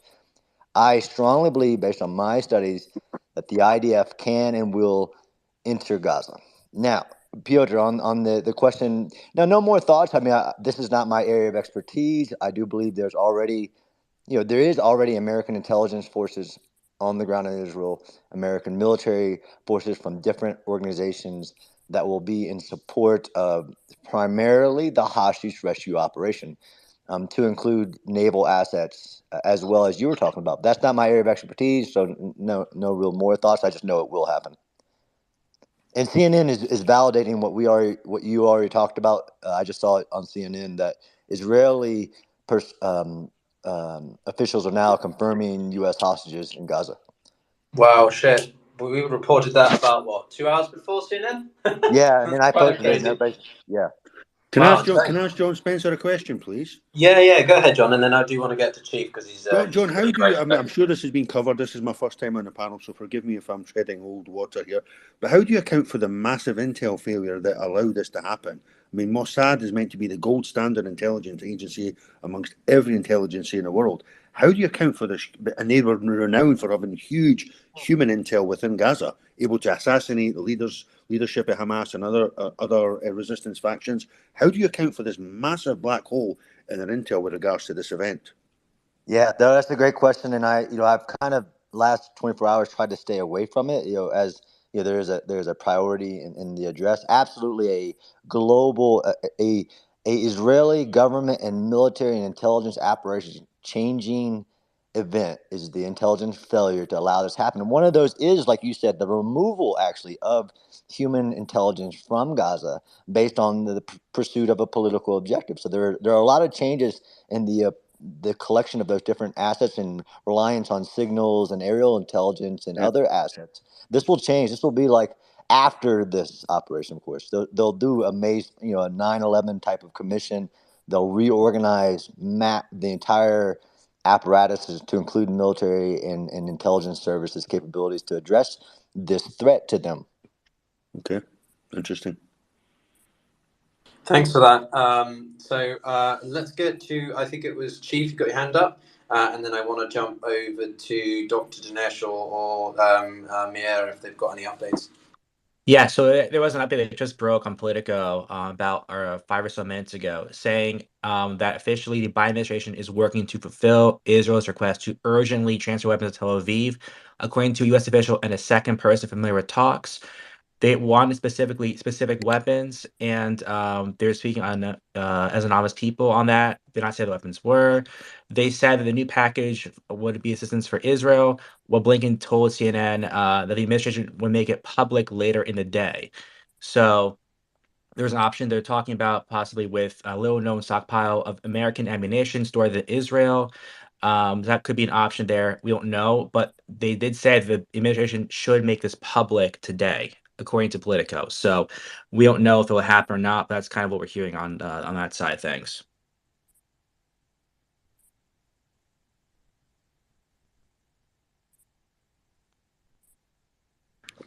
Sorry about that, guys. The space is slow for me. Go for it. Was it Dinesh or for us? Go for it first. For us, yeah. Yeah, I just wanted to comment on there was some commentary earlier about Netanyahu, basically that he's kind of done for, and as someone who's kind of studied Netanyahu for a very long time, I think it's likely that the opposite is going to happen. Netanyahu's he's world-class opportunist and turns every kind of crisis into an opportunity for himself. I think one of the things that he's going to do is he's going to blame the opposition and the people who are once dust is settled, he's going to blame the opposition for refusing to serve in the IDF, which caused them to be crippled, and almost blame that kind of intelligence failure on kind of the opposition not allowing or refusing to serve in the IDF. At the same time, he's going to use this opportunity to galvanize Well, support. how sure are we that that's not the case? I'm not saying if it's the case or not. I'm just commenting on my experience on Netanyahu, how he kind of uses any crisis to benefit himself or benefit his position. So I think I can see a few things where he was getting kind of politically isolated globally because of his coalition and the judicial reforms, and this kind of turned it off or turned just kind of eliminated that whole discussion or that whole pressure regarding the whole judicial reforms for the time being. And I think he's gonna once the dust settles, he's gonna use that opportunity to if the opposition doesn't want to come in, I think he'll start to bring up his rhetoric regarding like this has almost brought us to the brink of being eliminated by Hamas and all of that type of thing. Because the IDF reservists or left wing, he keeps calling them the left wing, refused to serve in the IDF. as well as galvanize support from the international community for, kind of brushing aside the whole judicial reforms and making more ironclad commitments to, Israel's security. So that's what I expect in terms of my experience studying Netanyahu's maneuvers. So that's just, I wouldn't put it past him to, turn this, big loss into a win, but he's going to also need to just basically give the people what we want, they want, which is right now, revenge. So they want revenge. They want to return more than, there's a lot of focus on the return of the hostages, which is going to be difficult, but in terms of the returns of hostages, there are a few, like 2 hostages and 2 bodies that were, held captive by Hamas To for. interject for us, have you just heard an update? I've just heard there's supposedly huge explosions happening along the Gaza border near Sderot. I don't know if you've seen anything like that, or if anyone else can confirm. That's something that I've just been. Beit Hanun, which is like basically an area where those rockets get shot into Sderot or the surrounding area, like Ashdod or Ashkelon, is being hit pretty hard by the IDF. So that Yeah, I would saw make sense. the Fox News reporter on the ground, Trey Yinks, confirmed that too, Piotr.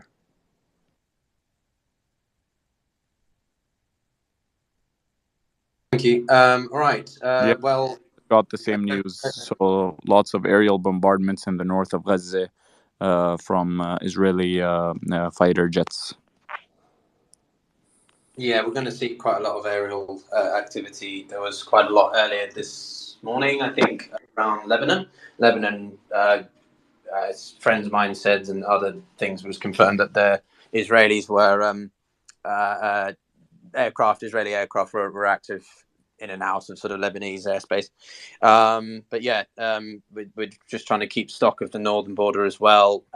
Hezbollah have done some stuff, to be very vague. They launched some rockets, and but other than that, they're more, I think, just undertaking acts of provocation, as it's called, to sort of test the resolve and response time, I think, of the Israelis as well, and that's resulted in the Israelis sending heavy armor, namely tanks and similar and alike, to bolster their lines. Again, not because they plan to do anything, but just as a sort of precautionary measure in case Hezbollah decides to act.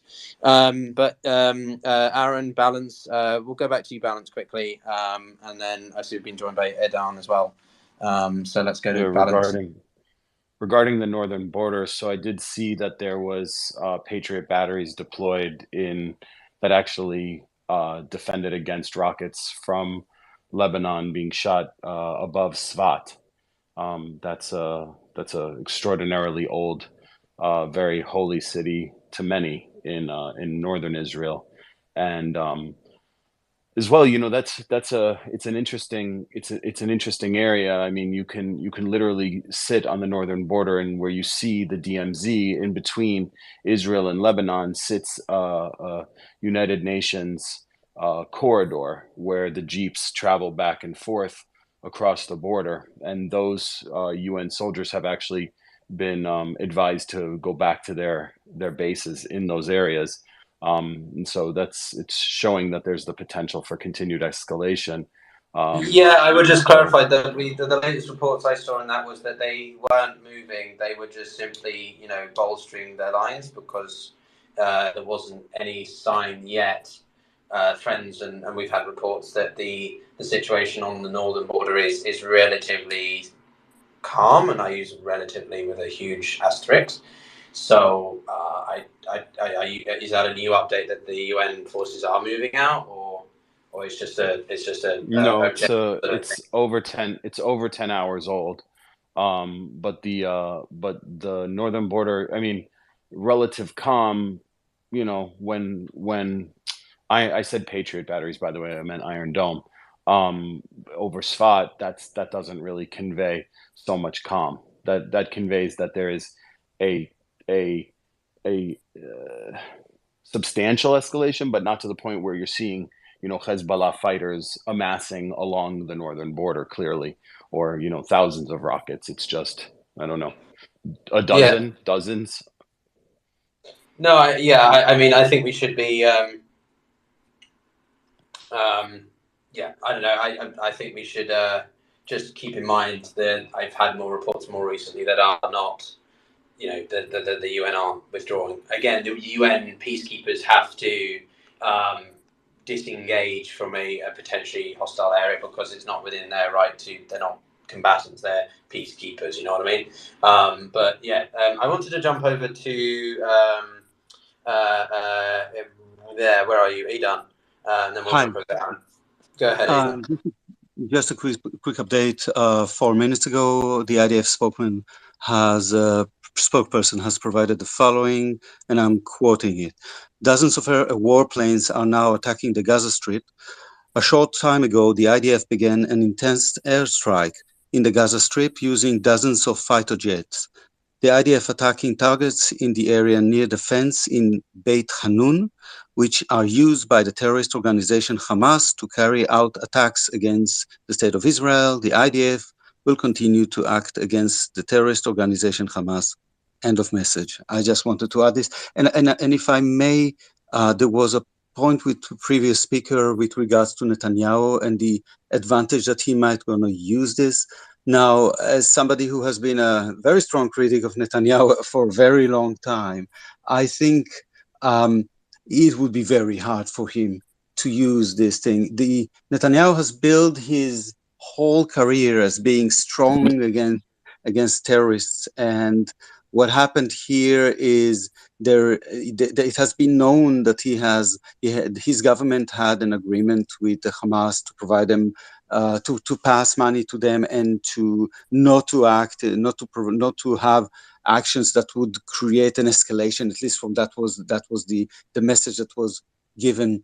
And I think this event has uh, cemented Netanyahu as the worst prime minister of all times. It's a hard thing to get, but we have never had a prime minister that right now the number of Did we lose casualties you? Edon? is Okay, yes. Edon's having connection issues. I would just point out, and then we'll go to you, Aaron, is that, Netanyahu is a huge factor in this, but I also think we should keep the macro perspective as much.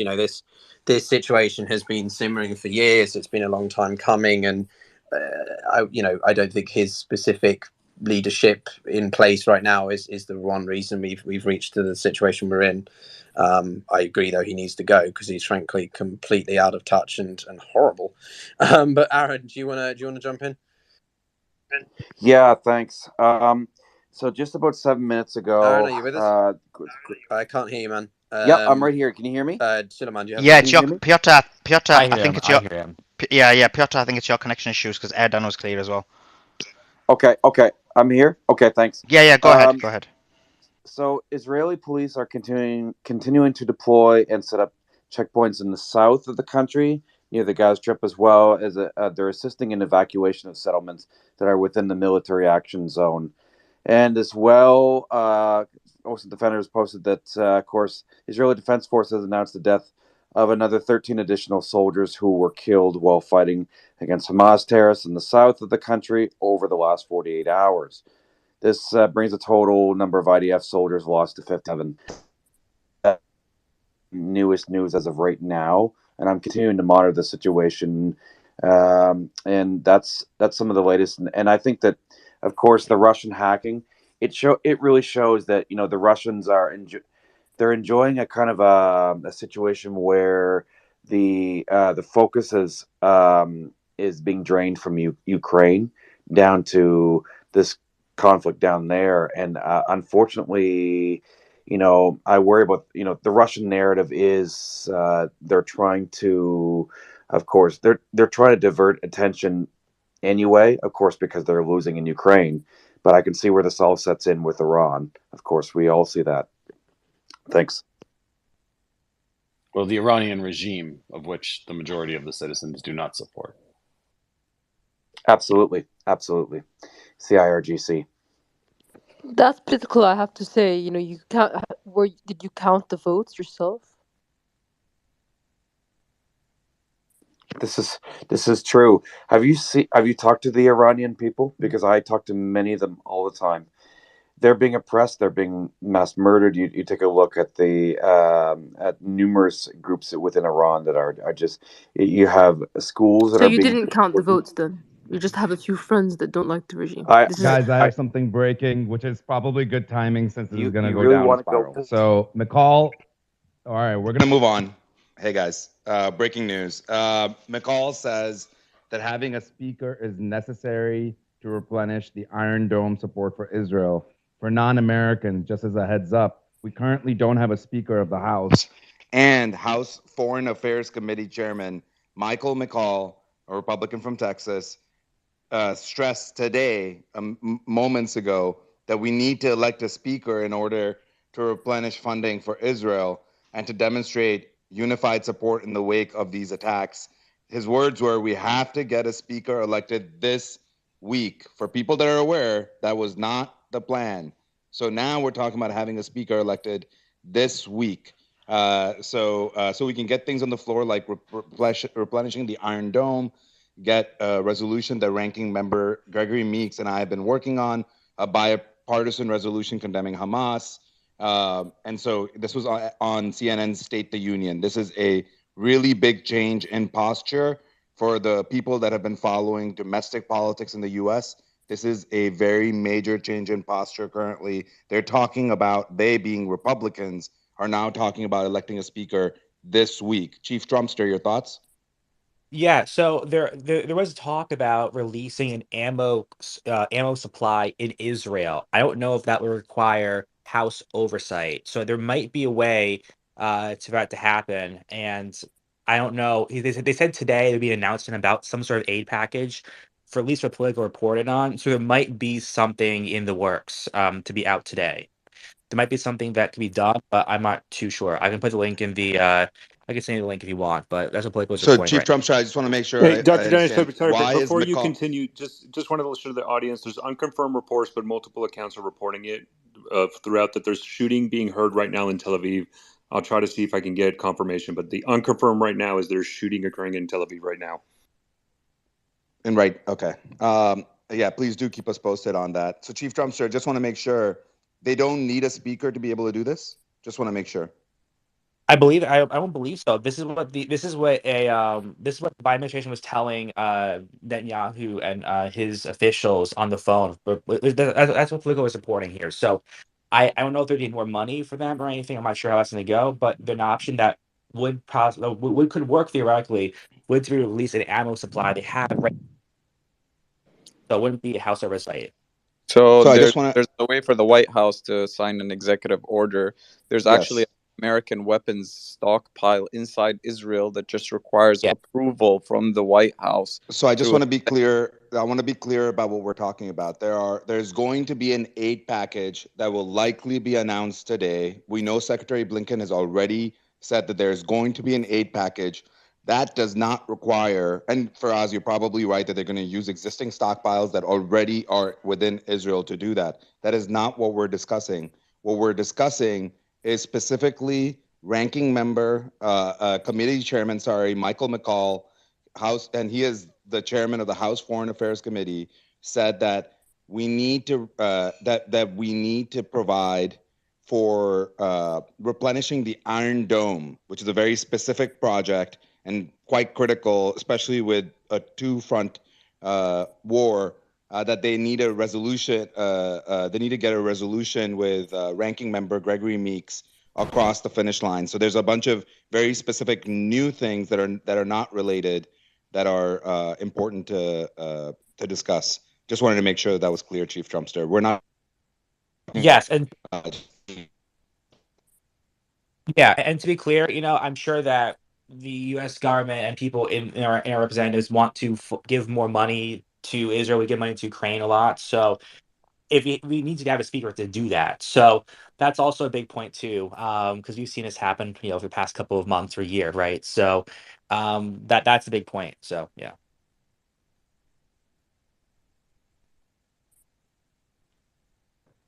Let me go to Syrian girl. Syrian girl, go ahead. I Oh, don't sorry, know. Danish. I think there's some connection issues Sure. for someone. Syria girl, I think you're with us. Also, so you good? Yes. All right. I just wanted to ask whether you've already spoken about the statements coming out of Israel in terms of them reorganizing. Was it reorganizing Gaza or changing the face of Gaza? I don't remember the terminology exactly, but has it been discussed what was meant by that? Can you clarify what you mean exactly?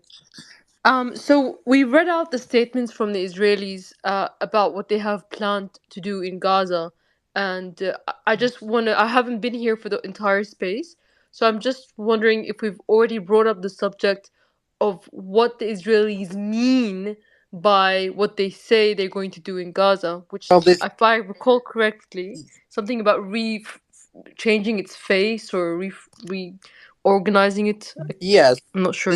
there's different statements that have come out. You know, Netanyahu's statements are differently worded to the military, right? You always have to keep in mind in these things that the political military relationship. Maybe Colonel Spencer can talk to this, but the military is the one conducting the actual operations, obviously, and then the political arm, Netanyahu, has to manage the optics domestically. He has to manage the foreign policy element, but largely speaking, Israel wants to respond heavy-handedly. Let's just I'll use the Yeah, but let's elaborate on that a bit more, I would say. well, yeah, that depends again on what their objectives are. Only really the IDF can be fully informed of that, but that would be along the lines of secure the perimeter around Gaza. That namely means getting rid of any Hamas entities that exist within Israel's, within Israel, and then it's Gaza itself, and Gaza itself is going to be a long drawn out, complicated, bloody, risky affair, and it's likely. But what do you mean by that specifically? Well, Like because they're going bloody to go. risky? Well, Because okay, let's be very blunt. They're going to go into Gaza street by street, building by building. This is what urban warfare is. I will defer to John because he's an expert on this. But basically, yeah, it's street by street. It is building by building. It is room by room. Sometimes I'm not joking, and this is made more complicated by the fact Hamas have drones. They have tunnel networks. They have a huge array of tactics that, as people have also said, 2006, they were using rockets from within the ground or whatever it was. So basically, this is going to be a slow, protracted conflict. Unfortunately, civilians are going okay, to get stuck in the middle, but Israel is going to want to, make sure that they reach their goals, which in this case is preventing Hamas from being able to do this again. That's what so the as Israeli someone perspective would be, I who think. was sorry, like as someone who was very heavily involved in the Syrian war and the urban warfare and going from house to house, to room, uh, tunnel warfare, all of it. So essentially, what happened in Syria is that in these areas where the US backed rebels were there, we had to eventually evacuate a lot of the civilians after some kind of some kind of a ceasefire or tunnel was made. So that is going to be very difficult because of the way that Gaza is organized. It's like an open air prison. So where will these tunnels go to? I mean, there's The two options. the They can go tunnels to are Egypt. They can yeah, the tunnels are Hamas's. Piotr, corridors. I before you mean, answer, I sorry, do want to provide another one. civilian We just got new corridors casualty figures specifically. from the Yeah, Israelis. 700. Death toll from the attacks are from the Israeli side are now 700 with 2,000 wounded. I'll say that again: 700 killed, 2,000 wounded. So yes, so when we talk No, about civilian corridors, we have to talk about where the civilians are going to go, right? So we have two options. They can go into Egypt or they can go in Israel. There's no other way that they can go. So I don't think that Egypt is going to agree to allow Palestinian civilians to go into the Suez Canal because that experiment has been tried. So I'm kind of like confused No, as to I get it. how this is gonna go about. I'm gonna just answer this, and I'll pass to others. You know, I would like to hear John's perspective, but you know, as I say, look, we've been discussing this on and off. A humanitarian corridor is dependent on the sovereign state or the state in question allowing said corridor to go through its territory. This is why we saw trouble with the Ukrainians in the early days of the situation there, where you know, there was condemnation because Russia essentially opened a corridor, but it was only going to Russia, and Ukrainians didn't exactly want to go to the country which had, well, undertaken what happened on February 24th. So in this instance, the UN is quite relevant here because, and I know it's a bit repetitive, but again, if the UN Security Council can agree on not just a resolution or a statement, but actually a mandate in terms of action, like a corridor, then there is, you know, an international law backing by the recognized by the international community to allow said refugees to access out of Gaza. And then both parties have to respect international humanitarian law, which is basically not to strike the humanitarian corridor, allow NGOs and charity groups to do their work, providing resources, coverage, and so on. But again, there's a lot of questions about this because we've seen countries, you know, agree to certain. Well, you'll know this. In Syria, there were 3 humanitarian corridors, and they were essentially all, you know, discontinued because the Russians were like, well, actually, no, we don't want to continue them. So. This is the theory behind it, but again, enacting said theory is not exactly an easy thing to do. John, I don't know if you have anything you'd like to add on this matter. Just have a quick Yeah. breaking news. That's really quick. Sorry, John. The amount of Israelis that were killed is now 701 and 2,156 injuries. I just received this 2 minutes ago, and then we have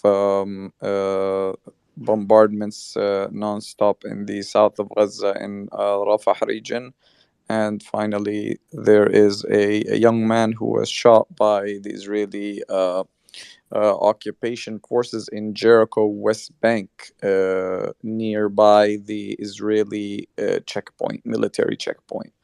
So this is the 3 updates that I have. Go ahead, John.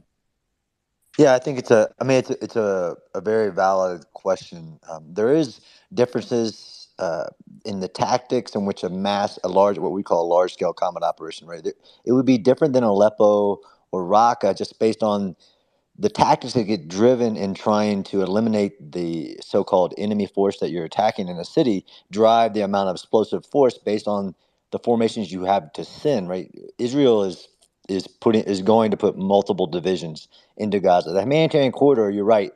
There is precedence of establishing a humanitarian, you basically tent city near the combat operation and then flowing them in there, Second Battle of Fallujah, but this would be on a different scale. But I want to point out that the tactics that you were mentioning are exactly right. And where Piotr said house to house, it really, I mean, the Israelis have learned a lot of lessons about not going house to house. But it is, like Piotr said, based on the objectives that the political arm gives the military, very clear, definable objectives before the operation is kicked off. But I foresee that humanitarian corridor being established very quickly, but agree on it will be complex. But it's not like like you said, it's a nodal city, which means that it is surrounded by open area.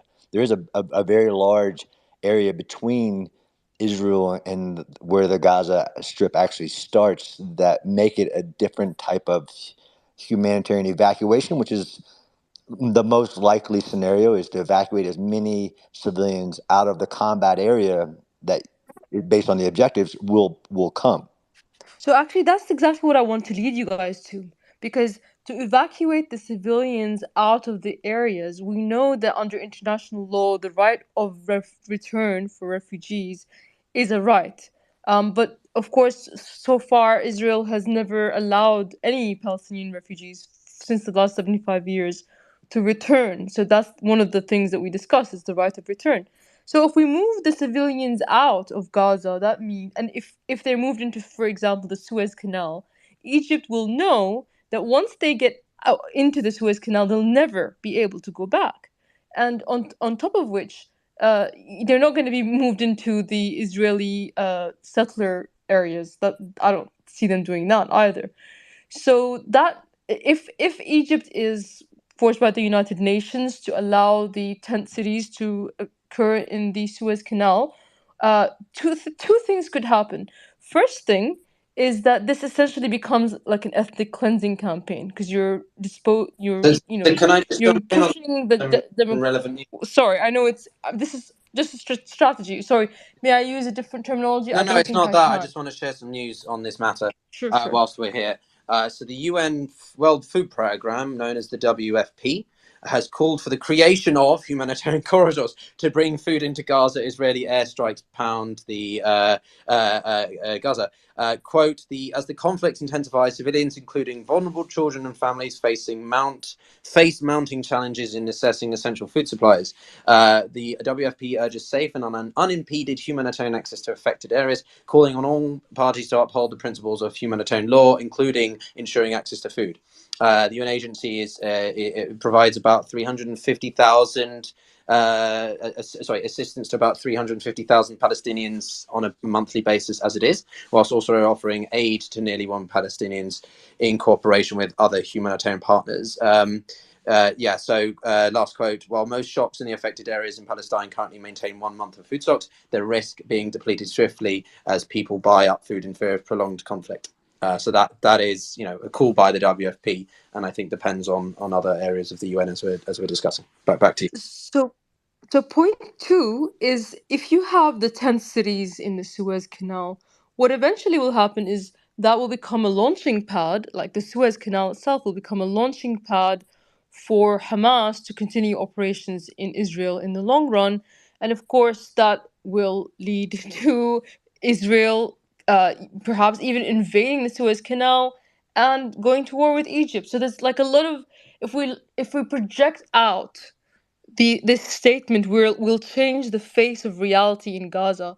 That could mean so many things, and I don't know how far they're gonna be able to take this. This is just my projection outward. That's it. Can I speak because I Yeah, just please go ahead. Please go ahead, yeah, okay. Leary. I'm here from Israel. You can have the chance to get the point of view of an average Israeli person that just had a terrible attack. We are all in shock here, and I'm not going to talk like intellectually speak about the situation because we are very emotional about it.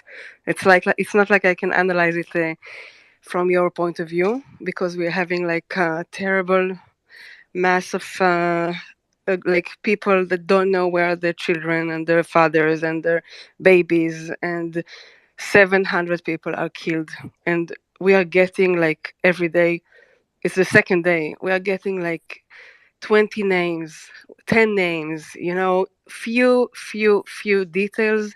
We are not used to it. Usually we are used to war zone. We have a lot of situations with terror attacks. We are very, very used to it. But this time, we don't have any information. People are lost. People are sitting for 48 hours since yesterday morning.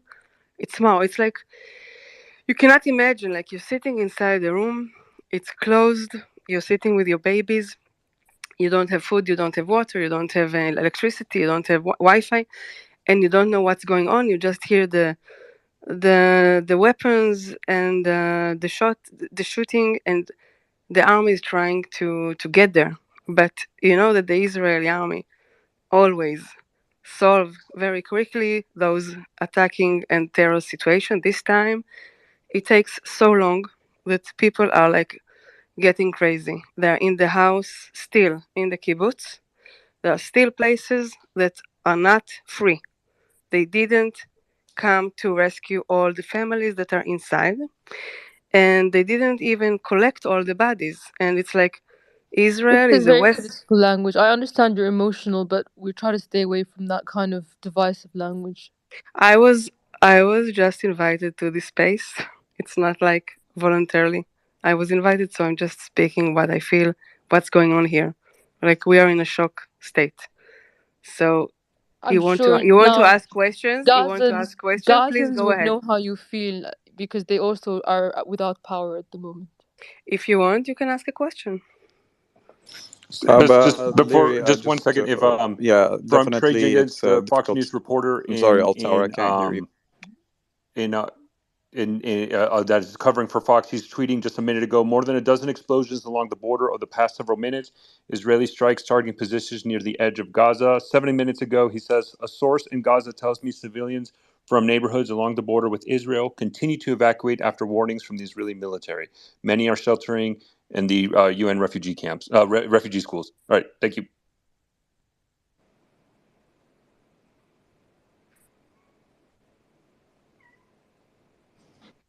Sorry, let me go to Aliri. So, in terms of like what's specifically happening in Can I add Israel? one update quickly? Sorry, I had mute button issues. So there's been an update here. According to US officials to NBC, the US will be placing US naval ships and aircraft closer to Israel in solidarity. Discussions are underway about a possible NEO evacuation in Israel. So that goes to what we were talking about earlier, which is, the role of naval aspects in this, whether or not they provide, additional engagement with Israeli forces into Gaza, or as a sort of evacuation is up for debate. But yeah, there's some new developments there from the US side. Hi, this is Eden. I would like to update. I received videos from Tel Aviv 2 minutes ago, and they said that I'm quoting: terrorists have been captured in Carlebach Street area in Tel Aviv. This is the center of Tel Aviv, and there's videos of armed police forces around armed, what looks like armed militants. So there was a shooting in Tel Aviv. That initial reports, the unconfirmed from Tel Aviv, there is confirmation that there was a shooting there. Yes, I would upload the video to the chat right now. Thank you. Is anyone speaking, or is it? I think Leary is waiting for a question from anyone. No, I just I didn't know that they didn't have Wi-Fi, but I think this is a kind of, I know it's a tough situation, but it's a good opportunity for, like, when the father of Noah, the girl who was taken by Hamas, mentioned that he understands and he's empathetic with.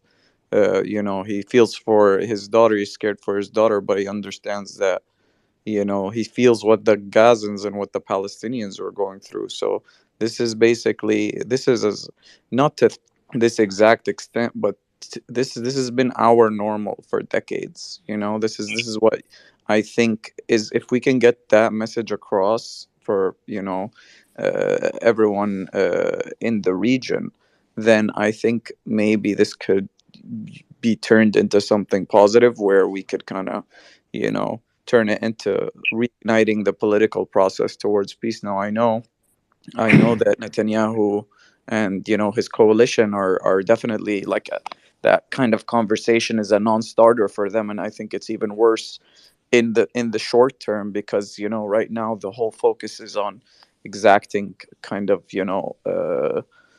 collective punishment on Gaza and on Hamas, where mostly it's civilians. Because we've seen this before, and I have friends and distant family in Gaza, where most of the targets that get hit are have nothing to do with Hamas. It's about making it so unbearable to the point where Hamas becomes unpopular with its own base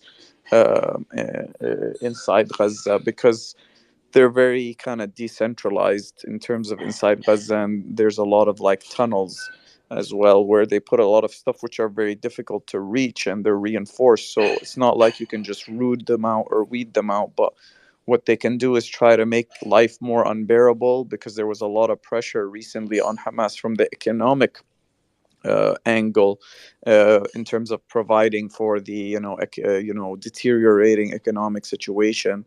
And that was something where they had part of the 2018 ceasefire agreement and the 2021 ceasefire agreement between Israel and Hamas, that Hamas claims that the terms of the agreement were not fulfilled until now, And again, this is something that the Palestinian president has even in his last UN speech kept warning about, that the situation is about to explode. We've been pushed into a corner. There's not much we have left. We feel like everyone in the international community, and especially in the West, has been telling Palestinians, wait, the time is not right for a peace process. And he's been trying to push for some peace process to be reinitiated so that we can get back to the talking about a two-state solution. But I know, like, with the current Israeli coalition, that's like we can't even they can't even discuss concessions to the Palestinians, let alone a Palestinian state. And if we take it back, in the last years on a bunch of statements from the Israeli prime minister, it's clear that his statement repeatedly was, there will be no Palestinian state on my watch. So what that does to us, living under military occupation, is it basically tells us you have no hope. You have no hope for having your own state or your own freedom of movement or sovereignty or ability to be able to create our own um, self-determination. And that's kind of what I hope uh, reminds people that the whole victims of the situation that's happening now, there's no way where you can isolate where Palestinians will suffer alone. This is going to spill over into everyone, and then civilians are the ones who are going to get hurt the most. It's not going to be the political class. So this is just the unfortunate reality that's been unfolding. So I'd like to just remind everyone to keep in mind that everyone's here is a real human being. We're real human beings. Even talking about terms like terrorism and terrorists, or these people are or even degrading or dehumanizing terms. Let's remember that in the end we're all human beings, and we function the same way as human beings. There's no way for us to keep surviving or living in this situation forever, or else we're going to stay in this sort of cycle. So I just wanted to try to hope turn this into something positive in the So end. before anybody answers that, I do want to provide another context of news. And sorry for jumping in. So I this is can't from hear the you all sour. NBC. I'm going to go out and come back just so I can hear you. Okay, perfect. And please, Suleiman, if you could bring him back up. So exclusive. This is from the NBC. Exclusives about 20 minutes ago. The U.S. military is planning to move U.S. Navy ships and U.S. military aircrafts closer to Israel as a show of support, according to two U.S. officials familiar with the planning. Movement could also start immediately, but all the assets will not be in place for several days. The subsequent tweet. The U.S. is also working through plans for a possible non-combatant evacuation. That means civilian evacuations, helping Americans get out of Israel. Nothing has been decided or ordered, but they are working through options, including one that involves putting some Americans on Navy ships to get them to safety. Again, that is from Courtney Cube of the NBC 20 minutes ago.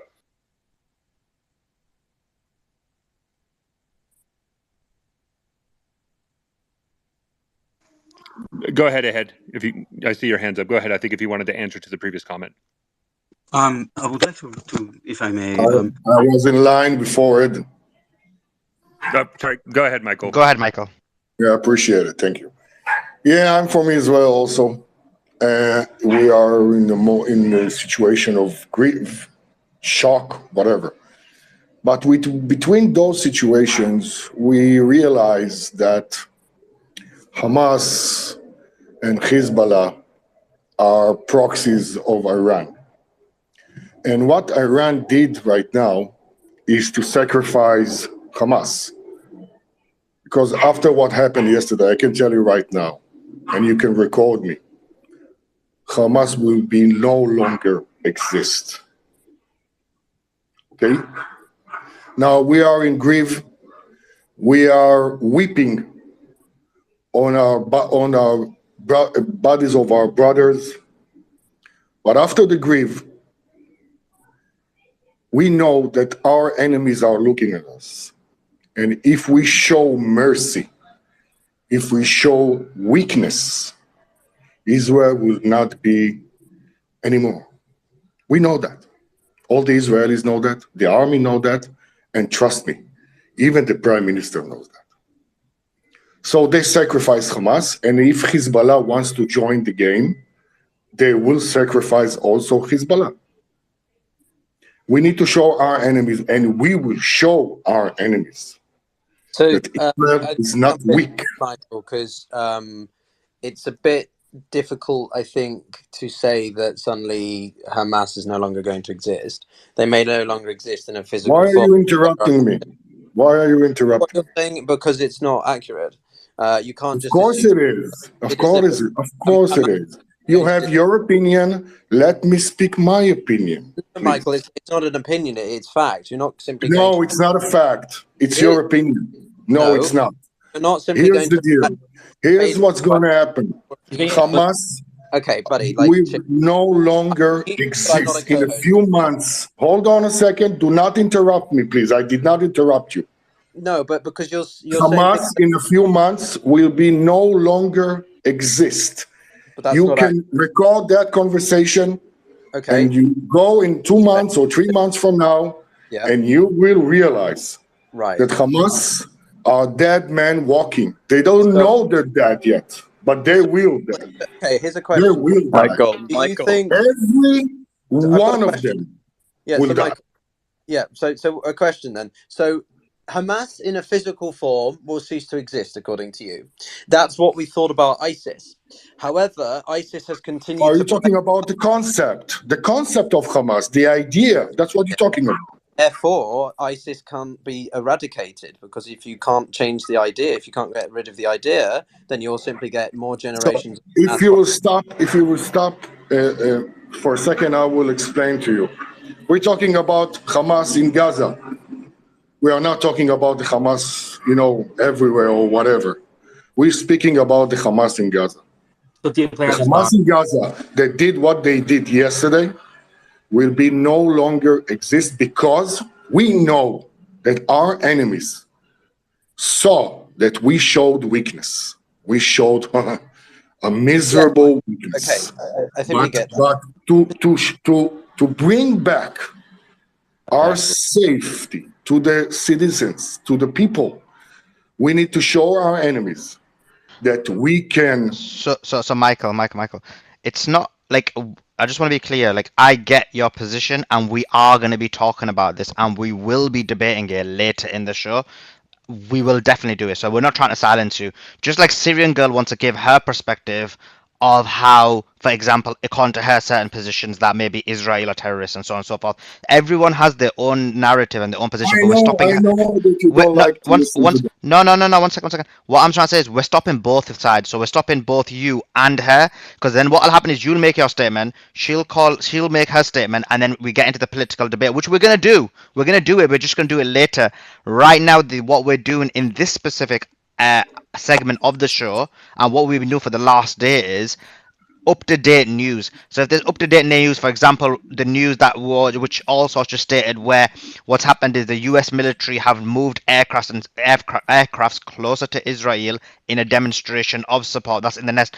So if it's the latest news based on fact, that's what we're talking about. Now, in terms of what you said, Sorry, we're going to talk about that, but it'll be much later. Remember my words. Remember Naval my assets words. specifically, not aircrafts.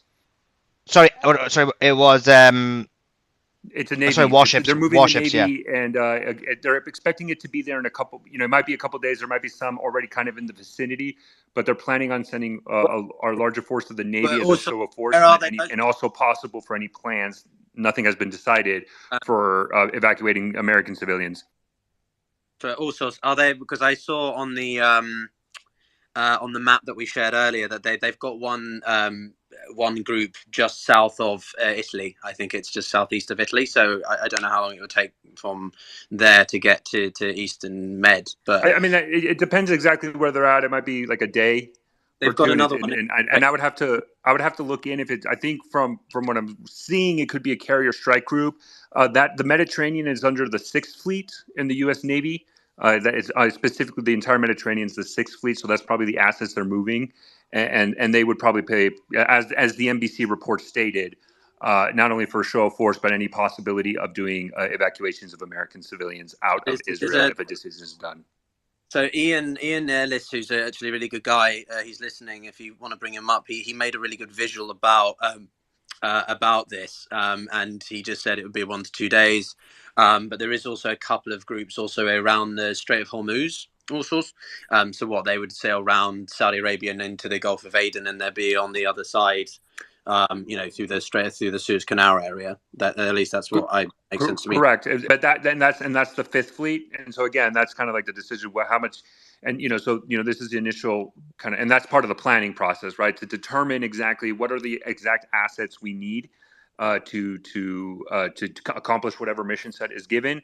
But again, the Israel, at least for now, that's the Sixth Fleet. If they require more, you would have the Fifth Fleet in the Middle East, which operates in the Middle East, and then I believe it's the Second Fleet that operates in the Atlantic, and they can send more from there through the Straits of Gibraltar into the Mediterranean. So, but one of the things is that the Sixth Fleet has has had a lot of persistent coverage because of the Russia-Ukraine war. So there is enough assets there. And then the U.S. obviously has a substantial military presence across Europe to support as needed. Absolutely, 100%. I'll see if I can find the visual and repost it if you guys want. But I do, Ian's done some good work. So Ian, if you ever want to come up, he's got an orange background, Ian Ellis. So I recommend he's done some good infographics. I see Aiden's got his hand raised, but I don't know. Yes. So I want to raise a point. We are in a very Black Mirror money time. Many times when good things are coming your way, we are in a Black Mirror version of it. We have probably days before Israel would build up a substantial force that would allow to have a ground operation. Right now, we would be in a period of time that there would be rockets and there would be relatively small actions of military interventions relatively, because that would be airstrikes. But there's not going to be any ground operation to enter Gaza would require it. Now, I want to update about half an hour ago, Merav Michaeli, who is the head of the Labour Party in Israel, was on television. And the Labour Party is historically was the representative of the kibbutzim and all those settlers, all the communities that are in that area of Gaza and in other parts of the country. And she said that it is obvious for everyone that we must dismantle the, and I'm quoting her, the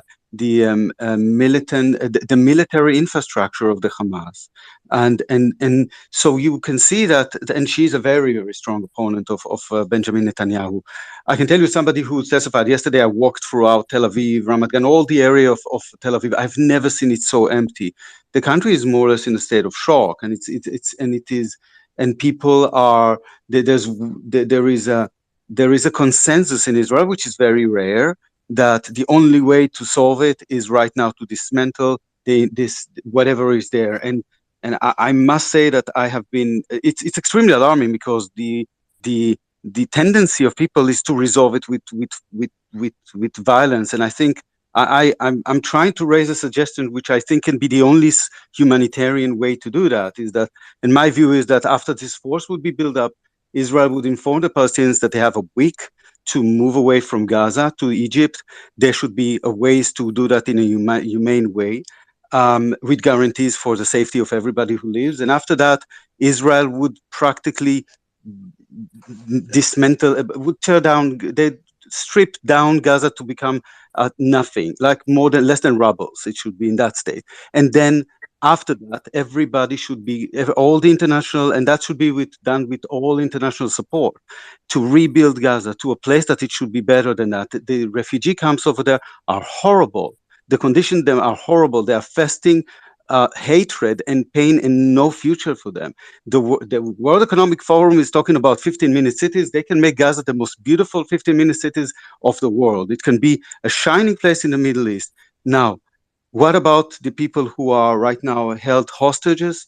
My view is that there could be two ways. Israel would provide a list of them, and anyone who would not be returning, Israel would say to the Hamas that they would any Hamas family, extended family, would not be allowed to return to Gaza, and that would provide some sort of a carrot and a stick mechanism. We need to try to think about it in slightly a different way. I know that what I'm saying right now sounds maybe a little bit optimistic, but I do think that we need to try, because both sides there are parties in both sides that wants to have bloodshed here. And I think most of the people in both sides just want this thing to end, just want this violence to end. And I understand that Palestinians want to have the right of return, but at least we need to resolve the problem for now, because the other option is that Israel would enter with full ground forces, and there would be way higher casualties. And we are facing it. And as I said, we are in a black mirror money time right now. We are running out of time, and we should try to think of ways to resolve it in a less aggressive way than trying to kill each other and to claim that we got revenge. There's not going to be revenge. You cannot. It would just. Okay, Eden, that's fine. Let me go to Firaz. I get that. I think again, you've gone a bit into the political part, and some of it's a bit extreme. But anyway, Firaz, let me hear what you got to say. Yeah, so just kind of in response to that idea, I think that's not going to fly for few reasons. One is the kind of trauma we have as Palestinians from the Nakba. So one of the pillars of kind of the idea of Palestinian society is that we will not leave our homes, because when we were driven out at gunpoint and in the Nakba in 1948, where there were mass ethnic cleansing, and then there was the idea that okay, we'll escape from the wars, and we're hearing about all these Palestinians getting killed in the towns, and then we'll return in a few weeks, and then there are people who from that generation died outside. That's the first factor, which is not going to work. You're talking about 2 million people inside Gaza, most of them children. There's no real mass immigration that's going to happen. Maybe small, like hundreds of thousands, which is still huge. But getting 2 million people to leave, they're Palestinians are going to stay in their homes regardless of what happens. Maybe when they hear that there's going to be a bombardment in a certain area, they'll just leave the house and come back, but they're not going to leave Gaza. The second thing is the Egyptians also have the trauma from the Nakba, as do a lot of Arab states, which they're not going to allow a scenario where you have like 2 million Palestinians flooding into Egypt, where they have to house them in Sinai. This was one of the political plans that was pushed by successive Israeli governments about. It's called the Agora Island Plan, where they wanted to establish kind of like a mini state in Sinai with connected to Gaza, and then you have these enclaves in the West Bank, and that's it. No Jerusalem, no nothing. The only solution, which it's just a bit frustrating because we keep dancing around the whole solution that's been on the table for decades, and before a long time it was seen that this was like an impossible thing for the Palestinians to agree. But after the Palestinians agreed to it, the successive Israeli governments, after Rabin was assassinated, is the international legitimacy resolutions, a two-state solution on the 1967 borders, kind of very akin to the plan that was put in by Olmert. So that's the resolution. Breaking news. Go ahead. Sorry, just a very 30 seconds. So, it's the Mexican Foreign Ministry has said they're the latest country that I have seen to come out stating that they've got a couple of foreign national citizens who have been actively, and they've confirmed this, actively taken hostage by Hamas. So I think it's two. Yes, there's two Mexican nationals that have been kidnapped. Mexicans. Yeah. So it's clear that other nationalities are likely to be caught up in that as well. I mean, there are probably Mexicans with Israeli citizenship. Just reiterating my point that there's a lot of different nations around the world where Jews live that also have dual Israeli citizenship. Whether or not, it still doesn't negate the point that this is still foreign nationals that are in hostage situation now, right? It's going to result in Then international you response. argue You know what I that. mean? Yeah. So Sure, but then you can argue to that 40% of Israel are foreign nationals, and therefore yeah, the okay, entire world Syria, needs but to be I concerned get for it. their. Yeah. I don't think it has any actual practical. It's not going to do anything to point out that they're foreign nationals. Well, I That's what I'm trying disagree. to I say. still think it's No, it has important an to report effect. it. But let's go to Yeah, that's Faraj. not right. That's not This definitely has an effect on the geopolitics, because when you have your own, like even if they are dual national, Israeli and Mexican, the Mexicans still, in terms of their purview. He's like they're a Mexican national, so that's the way like states look Yeah, at I mean, that. just from a But geopolitical perspective, Syrian girl, it will have an impact because again, these countries then have an excuse or a reason to basically support Israel. So even though your argument is right, that in the sense of, in the end, any kind of skirmish between the two, 40% or whatever the percentage you said of Israel are foreign nationals, it means they basically Palestinians can never respond because there's a 50% chance almost or 40% chance that the person they interact with is going to be a foreign national. So I understand your perspective. You're right, but in terms of from a geopolitical perspective, it gives these foreign nations an excuse to jump in as well. Sorry for as you were saying. I sorry. just wanted to make the point that that could be extended not just to the hostages, then it could be extended to the entirety of Israel. That every nation on earth for which there is a Israeli dual citizen, suddenly they can interject because there's a foreign national now. No, I mean we're talking about hostages. Yeah, but you can also extend if the war conflagrates to beyond the borders, which it already has, like in Tel Aviv and in the border of Lebanon.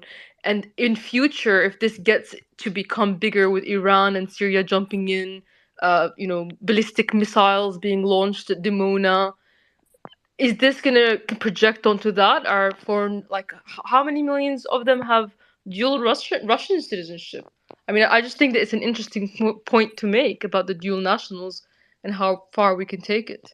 Yeah, it's a unique entity in the sense that Israel has, I think it's the highest proportion, one of the highest proportion of, Yeah.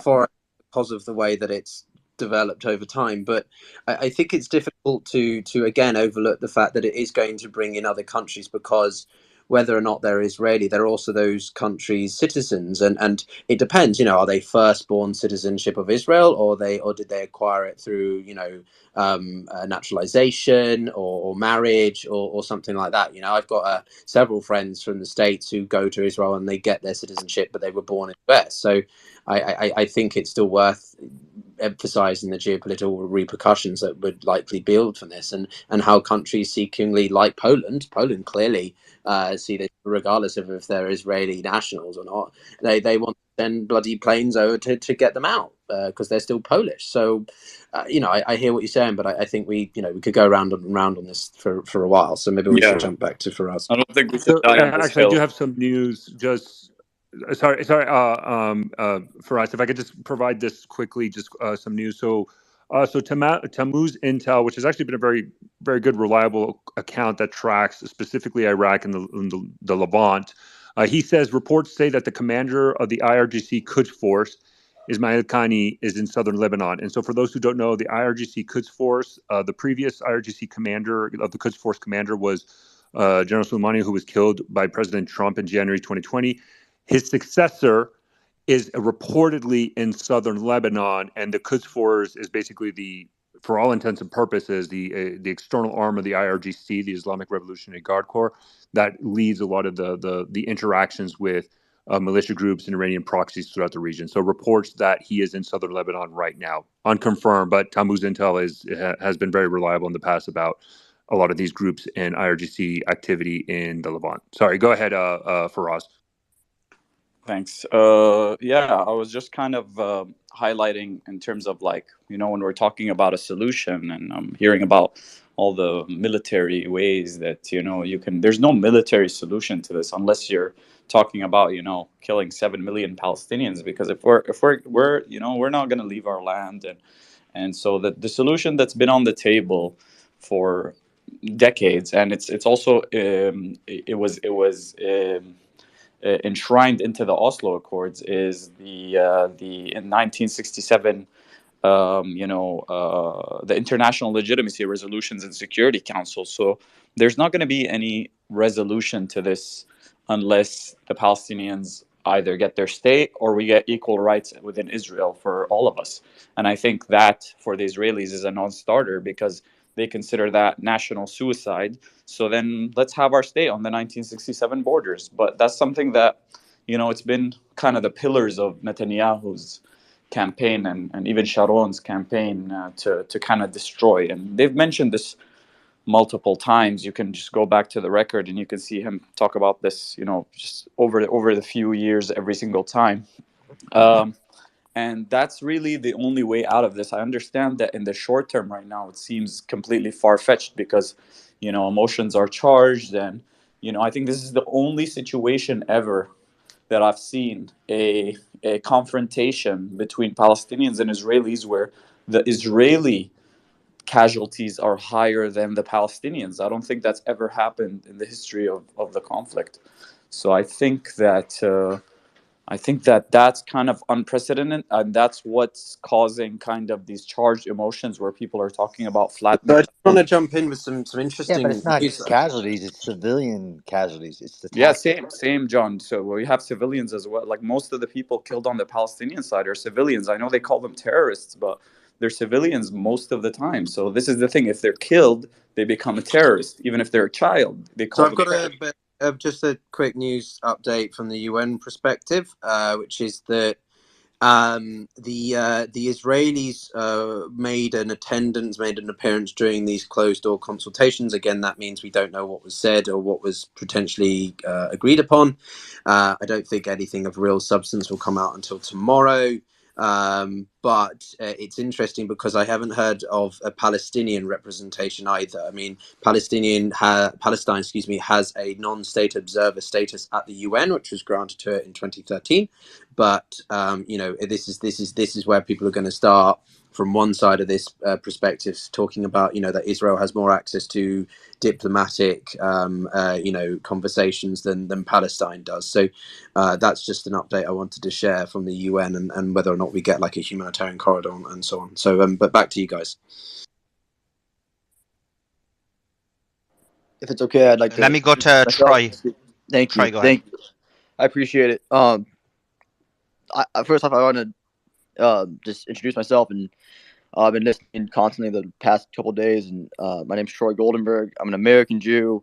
To introduce my bias in this whole thing, I have friends and family in Israel that are fighting. That some of them actually have friends and family who have been killed or abducted, and that is my bias. And I want to say I want to treat everyone here fairly, everyone that even I disagree with. And my intention in speaking and listening is to educate myself and to try and come to a place where we can. Sorry, I'm usually more put together.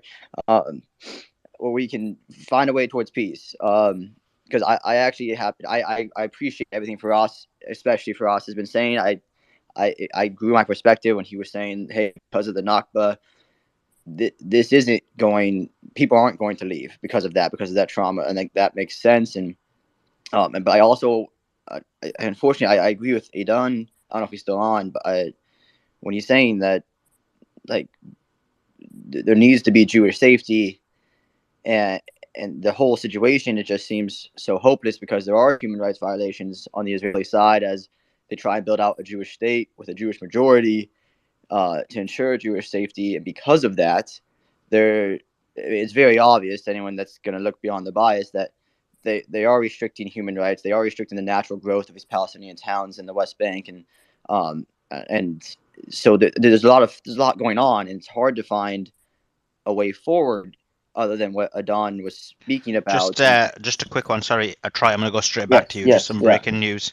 The Iranian foreign minister has stated to Al Jazeera, Israel's continued attacks on Gaza violates UN resolution and increases the possibility of war spreading. And that's from the Iranian foreign minister. Go ahead, Troy.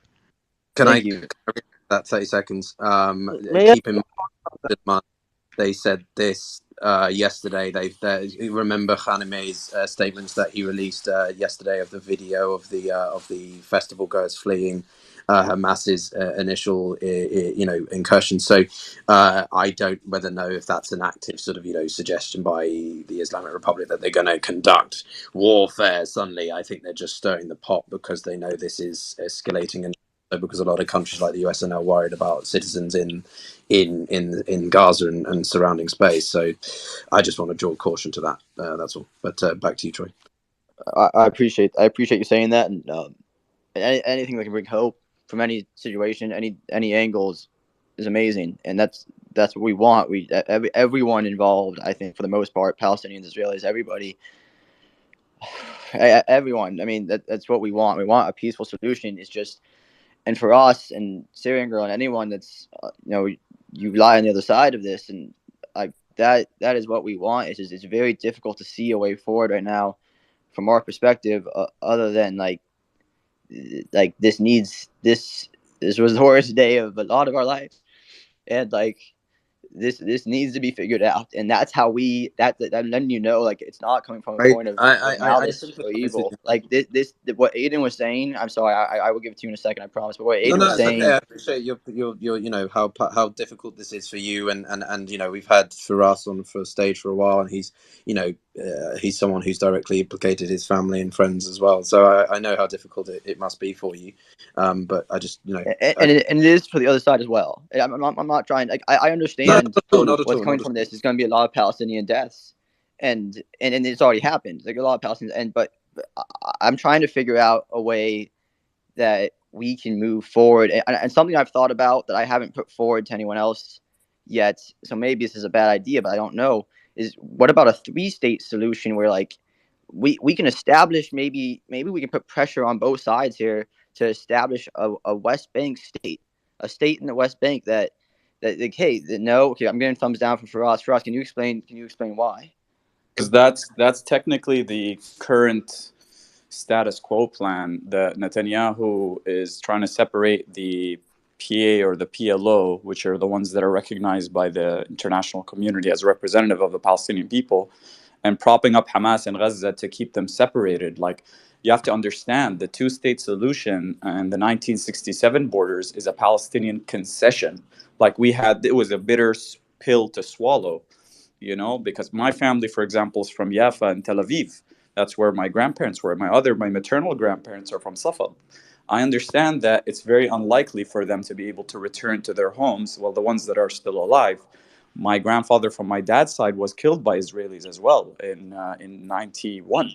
So we've suffered a lot, and we just want exactly what the international community has. There's a clear outline and guideline that even the Americans have adopted, the Europeans have adopted. But the thing is, the rhetoric coming out of, and I understand that, every time the violence starts getting, spiking in a cycle, it kind of makes the populists more popular. So, the equivalent is that, Netanyahu was campaigning on destroying the Oslo Accords in '96.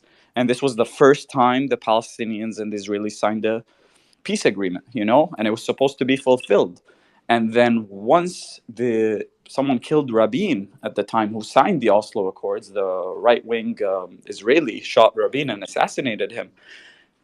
Netanyahu came to power because of the frustration because of the people's frustration that they had signed a peace deal with quote unquote terrorists, which are the PLO and Fatah. For us, we were called traitors as well for signing a peace agreement with the Israelis.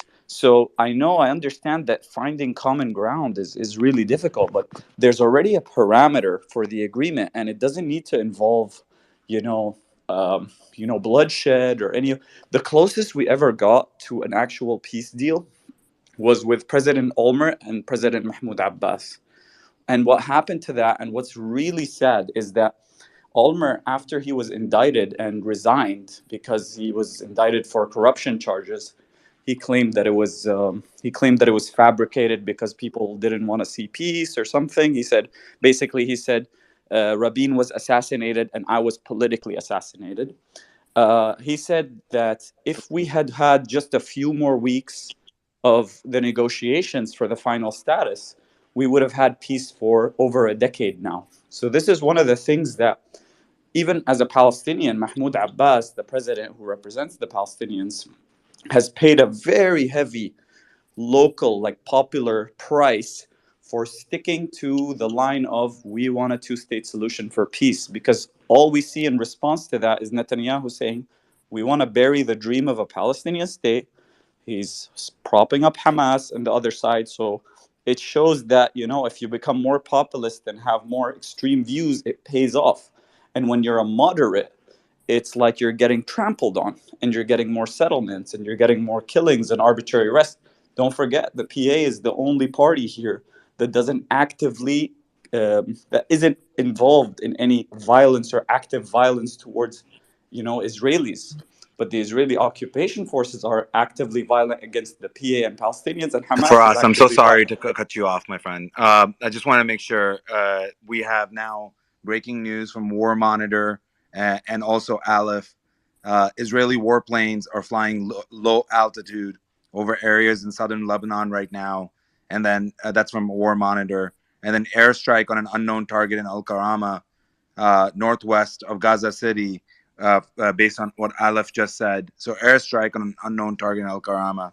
Just want to make sure. Faraz, are you hearing about this on the ground at all? About this increased strikes across both sides? Go ahead.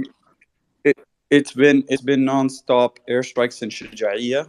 Let me just open really quick on my sources on the ground Yeah. because they're sending me, It bombarding me seems with. like we're seeing and this is not unexpected right now at this time, for there to now start being, as we know, and Suleiman and others have been posting about this. This is important, that U.S. forces, at least our maritime forces, are getting closer in solidarity with Israel. And then we're also seeing intense airstrikes across Al Zaytun, Al Shajaiya, and now Al Karama. So this is a full scale attack back. There's no slowing down, seems like. Faraz, is there any additional information from the ground before? Because I just want to make sure that we stick. I'm just letting everybody know that things are picking back up right now. The amount of news that is Yeah. starting to come in is starting to pick back up. So we have to Yeah. continue. We have to go back to that's the specifics. as The Dutch area. Dinesh going to start happening again, isn't it? We saw this late last Exactly. night when Israel. Exactly. So the So, yeah. scariest thing for people in Gaza is the nighttime because they Exactly. know that's when their apartments become extremely dense, and Shujaiya is just getting flattened right now. And unfortunately, that's where most of the people I know from Gaza live, in Shujaiya area. And so right now in Gaza, the official numbers that came from the Ministry of Health is that there are 398 Palestinians killed. 378 Palestinians killed in Gaza and West Bank. There was 370 in Gaza, 2,200 injured. We have 2 Palestinians killed in Ramallah, where I live, where I am right now. 2 Palestinians killed in Update. Jericho. I'm here. Sorry, the US is going to be sending F-16s and There you go. F-35s as part of the naval, because we said, some of the aircraft carrier that they'll be sending, they'll hold some of these aerial. So I these just want to be aircraft. clear, So Piotr. They're not handing this over to the Israeli government. They're just going to be sitting no, on the done. boats that are close to the Israeli port. Is that correct? 100%. Okay. Yeah. They're not going to be. There's no confirmation that the US is going to start aerial engagement. It's just these are the kind of planes and equipment that the US will have in the vicinity for in case. Again, no, not sure what the US is planning to do exactly. Yeah. And for everybody that's listening, we're not trying to cut anybody off. That's not the goal right now. It's really, we just got to make sure that the information gets out. So if you are on the ground in Gaza, or if you are in Tel Aviv or anywhere else in Israel, please reach out to Mario and the team. If you're hearing news, DM them. For Suleiman, myself, and the rest of the team, and Piotr and the rest of the team, we literally can't read all the DMs all at once, but we have people listening at Mario's DM, so they'll get back to you. You can also post in the bottom right, and then we have our team is also reviewing what's happening in the comments in the bottom So right. I've got another breaking story. I don't know Go if you ahead, can Piotr. Let's do confirm it. anyone. So there's a mob apparently happening around the airport in Tel Aviv. That's all I've been Explain what told. that It's not means. A mob, like the people well, are rushing the airport right now. yeah, there's a group of people who are, putting pressure on the Tel Aviv airport.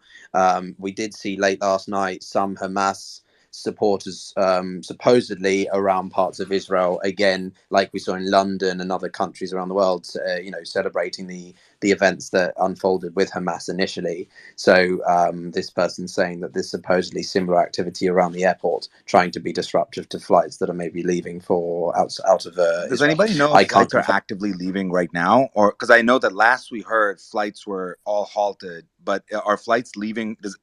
If anybody is on the ground or connected to people in Israel, please tag us on tweets or whatever. But reach out to Mario and his team. Would love to hear from you. One of the big questions right now, I know from just personal contacts, that there are people in Israel right now that they specifically cannot fly out. But I'm not sure about people on the ground in general. So we want to hear more from the ground. So okay, we're gonna go to the speakers up here, and just know that we will be cutting people off as we go if there is breaking news. So. Kassandain, you're from Iran. Can you give us some sense of what the current feelings are in Iran, and any insight that you can give us around? There's been U.S. Government officials have not implicated Iran in this. We know that Iran has the IRGC and Khomeini have made certain comments that could be interpreted one way or the other. But right now, we're seeing at least the Republican Party leadership implicate Iran in this situation. What are you hearing on the ground? You've got to unmute. Go ahead. Yeah, hi. Hello, everyone. Thank you for letting me join you. Well, it's somehow a little bit, maybe I can say, people inside Iran now, I don't know if you have seen the image hanging on a bridge. Even we took the flag of Israel because we want them to know that Islamic Republic is not Iran and it's not Iranian. To us, the Islamic regime is an occupied cult which is stealing our wealth and everything. So Totally with that, understand. I We come want to to the stick to the fact that news. I appreciate the thought process. okay, Can we okay. please stick to Yes, the yes. No. I'm telling this because I want everyone to No, I understand understand when, that. for example, if anyone wants to know about Iranian, this is about everyone, that how we feel when we see, for example, yesterday's footages. We have seen that throughout our year when the Islamic regime killed 600 Iranians. So it's very similar. So we understand them and we know how they feel. That's why Iranians, they feel very, So what very I'm close hearing to from you is that Israelis. there's broad support for Israel among some Iranians. Of Okay, course, of that's what I course. wanted to know. Actually, Okay. yeah, I'm sorry. I just want to finish this, and just I go to a very brief rational, let's say, not emotional, Thank you. but the Appreciate that. fact that we've been like warning, and our king in exile, Shahzada Reza Pahlavi, he's been warning the world about this Islamic regime and how its proxies like Hamas, Hezbollah, and everyone, they would go around the world and terrorize. And with that, unfortunately, we do not want to see innocent people to We be don't use killed. the word That's Yeah, terrorize, that's why. why. This is what I terrorism. was trying to avoid. So we're gonna move on. I'm gonna hear from Nadim. Thank you so much for joining, Cassandra. I just want to make sure, because ultimately the goal here is not to talk about internal politics. I just wanted to understand the sentiment on the ground. I apologize. Go ahead, Nadim. Well, we say Viva Israel, we say Viva Okay. IDF, because these terrorist cults, we have been Again, we don't dealing use with the them word for terrorist. It's an 45 years. unlimited. All The right. Well, Israelis are Syrian terrorists, girl, All I know right. and where. All right. This is what I was trying to avoid. So we're gonna slow down. Cassandra, thank you for joining us. Nadim, we're gonna move on to you. Sorry, this is important for us to actually have a. It's hard to have a conversation, so I want a conversation. So go ahead, Nadim. I'm unmuting. Go ahead, Nadim. Yes. Hi, thanks. I'm in Lebanon. Well, the feeling on the ground is here is that people are worried about Hezbollah entering the war, and I have several friends who flew out today, and family who flew out because they didn't want to get stuck in case the airport closes. So But the that's airports are basically open right now, Nadim. yeah, Okay, so the airports, airports are everything. open. Are people evacuating the border currently, or because we've heard No, contradictory news on no. that? I don't know if people are evacuating the border in the south, but there um, people are waiting. There's a wait and see. We don't believe that Hezbollah will enter the war, but we're worried that Israel might decide to attack us So the concern also. right now is retaliation to Hezbollah's rockets this morning. Just want to understand that. Or or Israel. I mean, Israel is a bit unpredictable, and it's in. You see, But Nadim, they would not want we to co- fight on two fronts unless they had to, right? Yeah, Nadim, if I may, who's Troy, let's fin- yeah. if I let's let may, Nadim finish, and I'll go to oh, you after. Again, we're trying to stick This, to facts of what you now know. Hamas. You see, Hamas has won the war not against Israel. Hamas has won the war decisively against the PLO and the PA. So that's irreversible. Whatever Israel does, it will not reinstate the status quo, apart from the psychological effects and the insecurity and all that. So and when Hamas wins, it wins on behalf of Hezbollah, of Iran, of Syria, of the Iraqi militias, of the Houthis, of So everyone. I just want to So clarify, Nadim. You're yeah, not saying that they are coordinating with those, because we actually don't know that. There's no direct proof right now that there is direct coordination between Hamas, Hezbollah, Iran. Of course, Iran has been implicated multiple times as a large funder of Hamas, but we don't know that in this specific attack there was coordination yet. I'm sure it will come out at some point that there might have been some conversation, but we don't have any direct evidence. yes. The I Nadim, mean, there are it's thousands very of people difficult. listening to us right now. We have to be very Yes, careful yes, of about our course. words. Go ahead. I'll let you finish, but Be we very got to careful move on. about yours, but there's no doubt in people's minds that there is Sure, coordination. there's sentiment. When you Sure. get your proof, yeah, that's.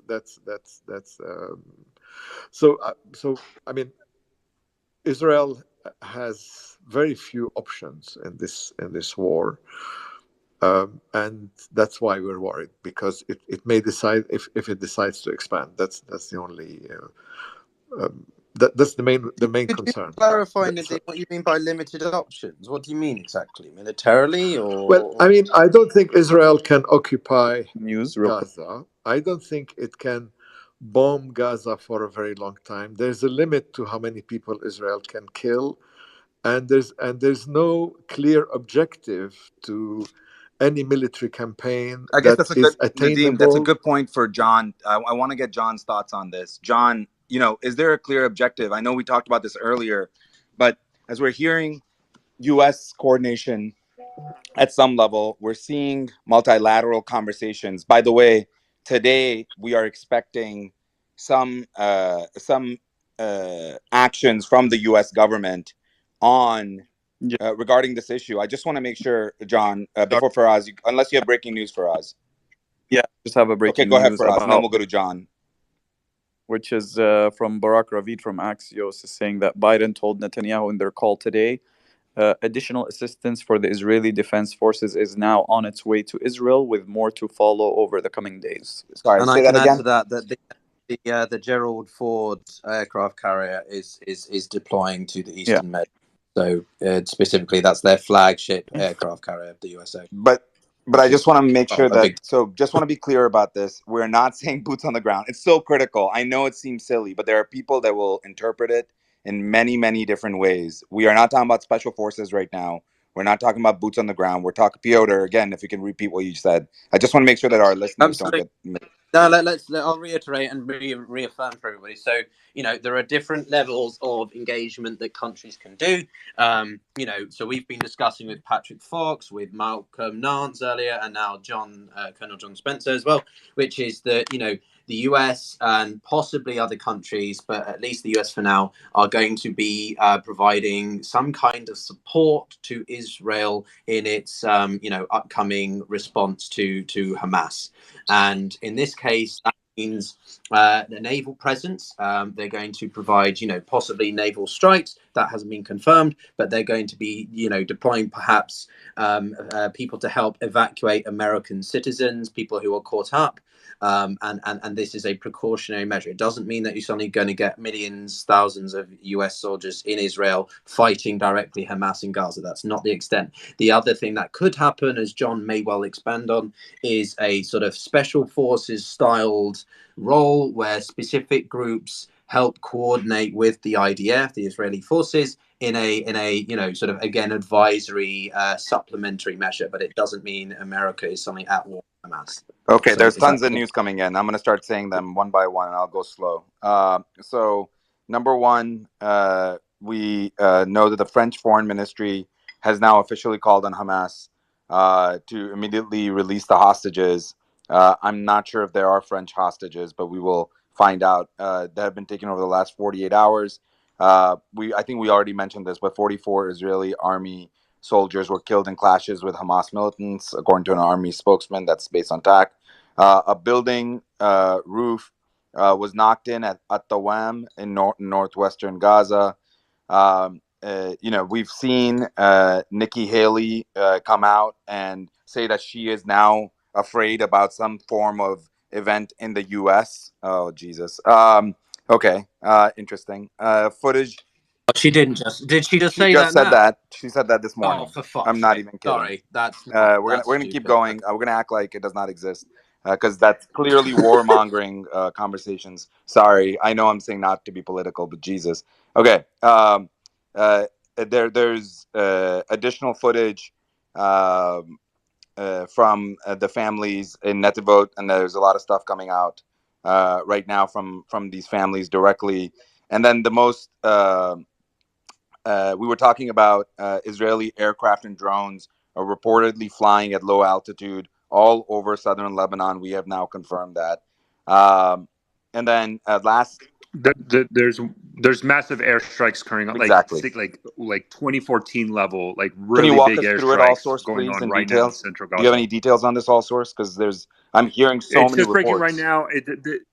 Yeah, so most people are saying massive airstrikes. Trey Yanks, the Fox News reporter, is saying and Faraz, if you can correct, Faraz, if you could correct my butchering, Shujaya neighborhood specifically is where they're centering. شجاعية Yeah, شجاعية. Shujaiya. That's where the massive airstrikes are occurring right now.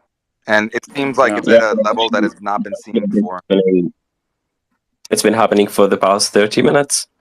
Like more than 60 airstrikes continuously bombarding the Shujaiya neighborhood, which is like most of Gaza. Most of people in Gaza are living at the moment. It's disastrous. What I'm confused about. So, John, want to go to you around the tactics around this. So, seems like airstrikes for now seem to be the approach. It's nighttime, so I'm assuming that's why this is happening. But is this more of shock and awe, or is there a strategic objective here? No, absolutely a strategic objective in conjunction with an upcoming operation. I mean, the Israel security apparatus has, of course, been tracking Hamas capabilities in Gaza for a long time. There is a target list of capabilities. This part of the airstrike is in conjunction with the ground operation that is clearly all over the news as well as is mobilizing the forces there. I think Piotr hit it on the head on what does it mean when we say support, American support to, and all the different facets that means. You won't see, uniformed American soldiers engaging in this operation, period. There are already U.S. intelligence services and American forces in Israel that will offer support, whatever that means. But the hostage part of this is it actually opens this up, and the fact that Israel has declared a state of war, which is a authorization act. It authorizes the government to do things like accept support and things like this. But this is in conjunction to the ground operation. These are strikes on Hamas command and control capabilities, Hamas weapons supplies, Hamas tunnel entries. It's to weaken the enemy before the ground invasion, which is going to happen. That makes from a strategic perspective. So, just want to understand though, how do they just judge success here? Is the ground invasion and the success of that what comes next? You seem to be very convinced that there is going to be a ground invasion. Um, it, I'm a little bit more skeptical just because I'm concerned around what that means, and going into Gaza is not easy. So is this just to weaken the front lines? Why are they going so deep into Gaza then? No, like people have said, Gaza is already a multi-year layered defensive site, and Israel knows that. I mean, you have to strike deep within to take out that command and control capabilities of the defense, tunnels, bombs, underground, complete buildings rigged to wire. I mean, the type of urban combat that is coming is very known by both sides. So these deeper strikes take out those capabilities. This isn't unlike we've seen before, a strategic bombing in order to influence the enemy, which is a theory, right? You bomb Hamas sites in reciprocity to get to a political outcome, to get to certain aspects, stop bombing, things like that. This is, to me, clearly strategic bombing to facilitate the ground, air, sea, cyber operation that's coming with clear objectives. And I think Piotr was mentioning that you have to establish what you think the most likely and clearest objectives is. Number one, get the hostages. You can't do that without going into Gaza. Number two, eliminate Hamas military capability, leadership, weapon, missile stockpiles. And you can't do that through bombing. That was tried during Operation Guardian of the Walls, and clearly it failed in 2021 to where you have those massive stockpiles of weapons inside of Gaza that facilitated this operation on Saturday. So, update: Hamas comes out with a statement. This is the spokesman for Hamas has stated that the movement of the American aircraft carrier does not scare us, and the American administration must realize the consequences of this step. This is alongside the U.S. Secretary of Defense saying, "I ordered the movement of the aircraft carrier Gerald Ford to the Eastern Mediterranean to enhance regional deterrence efforts." Before we move on to others, I'm going to bring Piotr back up. Before we move on to others, John, one final question on this: what is the value of moving the Gerald Ford aircraft carrier, which I think people may have already said, but it is the largest aircraft issue in the world? And so, what is the point here? I mean, is this again more on a show of force, or is Posturing. there an actual reason? Absolutely, absolutely. It's twofold. Strategic deterrence. It's deterrence, It's increasing posturing, readiness. Yeah, and logistics. Yeah. Sorry, John. Peter, Go ahead. I want to hear from John. Then I want to actually Yeah, hear no, sorry, I couldn't Piotr hear mention John. as well. Go ahead, Yeah, John. yeah. Yeah, sorry. No, we usually agree. 100% strategic posturing, showing support and readiness to support Israel from regional Like actors. who? It's Who not so specifically? much Is it around Iran? Is it around? I'm trying to understand who Lebanon, they're trying. Just Iran, slow down. anybody and everybody, Lebanon and Iran. But it's more than that. I mean, it's the entire region, I've got a and couple it's of not things directly to support to the say. operation. Yeah, go I ahead, would Piotr. encourage you to bring up Ian because he's been my sort of go-to guy for some of these naval details. He's Ian Ellis. He's got the orange background. Maybe he can add something of value. But to John's point, yeah, this is posturing. The US is not going to suddenly use the as you said, he's not going to suddenly start using the aircraft carrier as a source of like meow and planes flying all over the place, right? It's the most powerful. If anything, why do you need your largest aircraft carrier around there? Let's be honest. Any aircraft carrier will do. It's simply just the US is not fucking around in terms of its solidarity with Israel. It's doubling down. It's not just speeches anymore. It's a show of force, and also because at the end of the day, it's a big aircraft carrier. You're going to have more space to host more people that you evacuate off, more troop numbers or people to help with logistically securing people out of there. Again, not troops on the ground. So I think that these sorts of things play into it. It's also got the F-16s and 35s that we Piotr, we mentioned before. actually have somebody from the ground who's a reporter in Lebanon. Rawad, Oh, thank you awesome. thank you for joining us, Rawad. Can you tell us what's going on in Lebanon right now? We've been trying to understand what the sentiment is, but more importantly, what is actually happening. Can you give us some insight, Rawad? Welcome to the stage. Thank you so much. So first, I think as a start, the situation has unfolded quickly ever since the early morning hours. So we had early in the morning the operation by Hezbollah attacking three Israeli sites in Sheba Farms, which is theoretically still an area that is not subject to 1701 resolution, which is the resolution that stopped the war in 2006. Given the fact that the area was occupied by Israel in its war with Syria, and the area is a disputed territory. So this was the first attack earlier in the morning. That obviously has worried everyone. It could have possibly escalated very fast, but we saw that Israeli retaliation to that was very limited, and then that was it for the day on the field in Lebanon. And beyond that, it's been a very stable day in southern Lebanon. Life is quite normal, even around the border areas. Life is very normal moving forward. Tomorrow is Monday. Still no words on any closure of any schools. It appears to be a start of a normal week up until this moment. As we speak right now, there has been reports of Israeli warplanes flying at low altitude in southern Lebanon. But then again, this is common even at times when there is no conflict on the ground anywhere. So it's not a scene that is unprecedented for So Rawad, the. help us understand a little bit of context here. Is it unusual for Hezbollah to fire rockets across the border? I know the answer, but I want to hear it from you.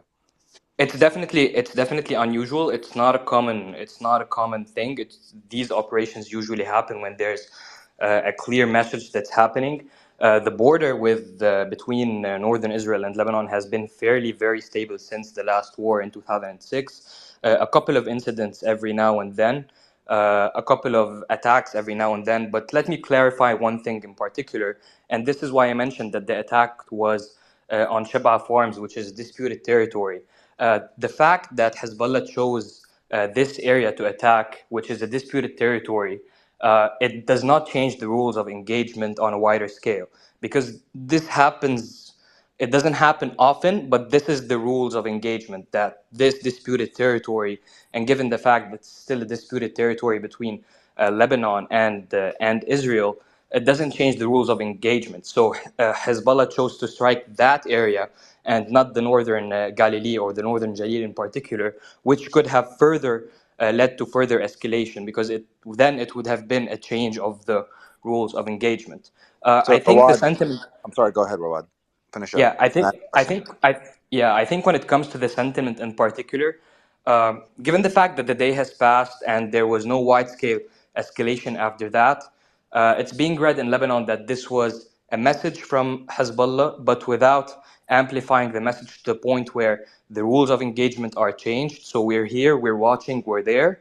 And from sources I know and close people to me who have some sort of a network, they told me that there was also a very clear message sent by Hezbollah through diplomatic channels that they won't be involved in the war for the time being.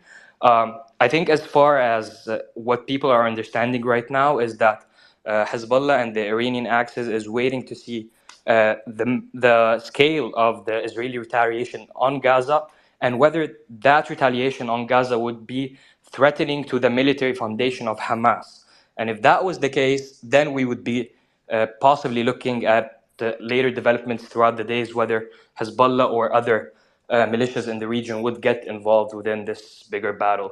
But for Incredibly the time insightful, Rawad. I have a follow up question on that. So yeah. let's break that down a little bit, because that was important information that is now you're now confirming what we are hearing in reports. So again, currently Hezbollah is not, at least outwardly, pointing to an attack from the other front, uh, but you're saying that they are saying that if there is escalation into Gaza and against Hamas, they are open to now joining in.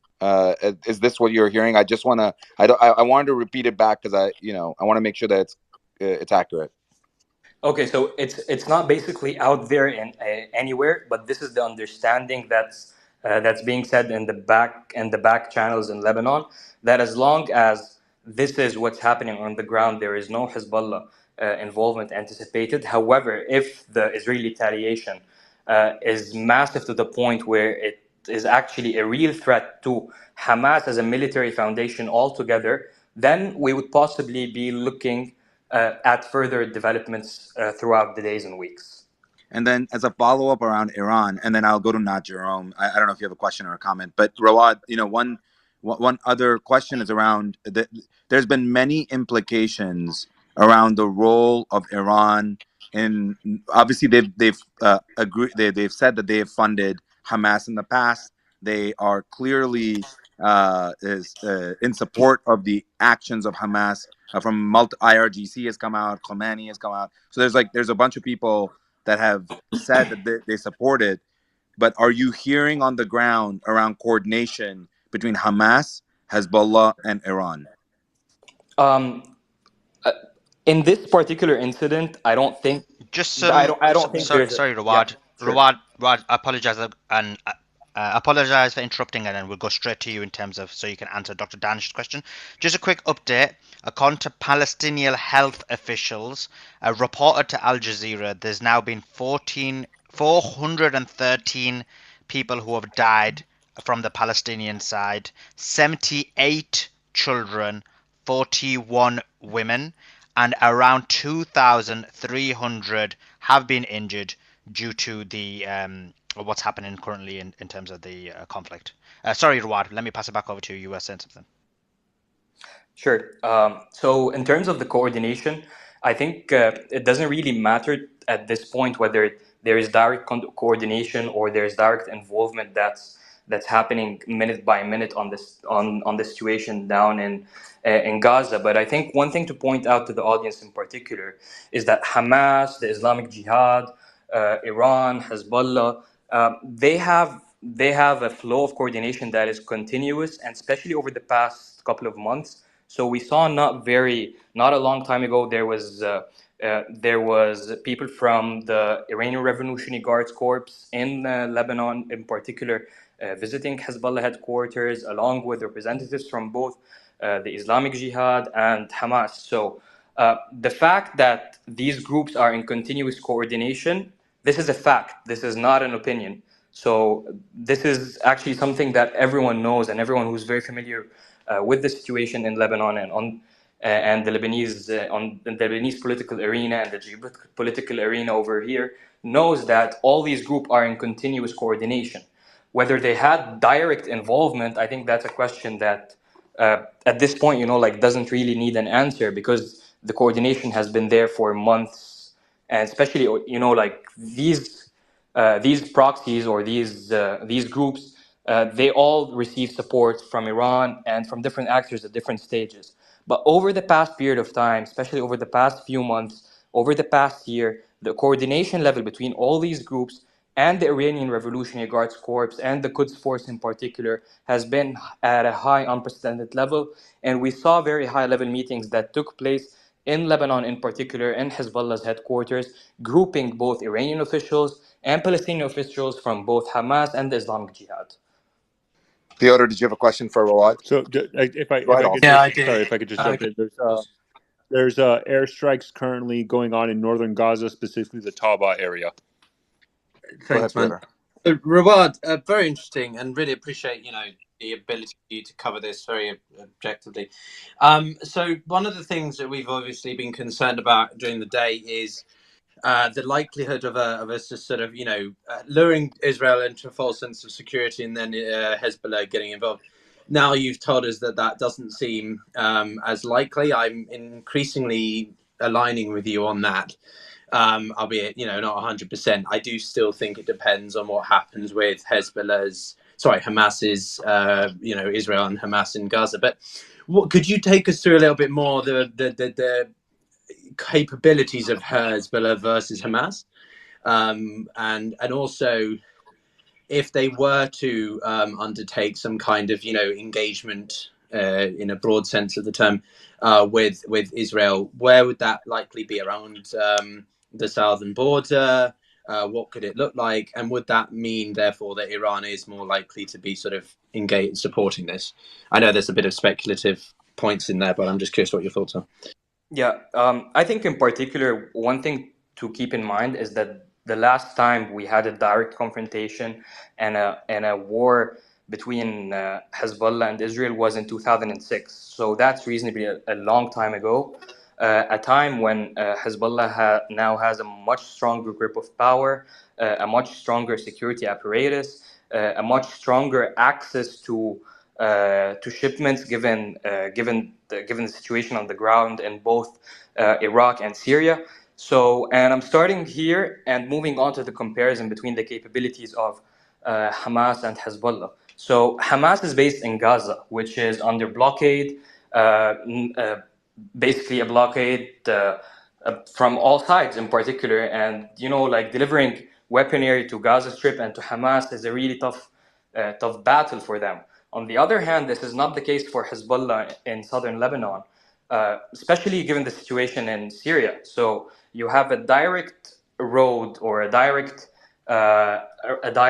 supply chain, if I may say, from Iran to Iraq to Syria to Lebanon. And given the fact that I think if Hezbollah was to be involved, the number of rockets would be much, much higher. They have a much bigger stock than Hamas. They have a much wider range of territory to actually launch rockets as well. So that means a much bigger portion of Israel would be possibly subject to attacks than the current situation when it comes to rockets being fired from Gaza. And technologically speaking, and I'm not an expert on this in particular, but I think it is also an evident answer to say that the weaponry that Hezbollah has access to is also much more advanced than the weaponry that Hamas has access to. Rawad, super helpful. Let me go ahead, Salman. to. Sorry, Dan.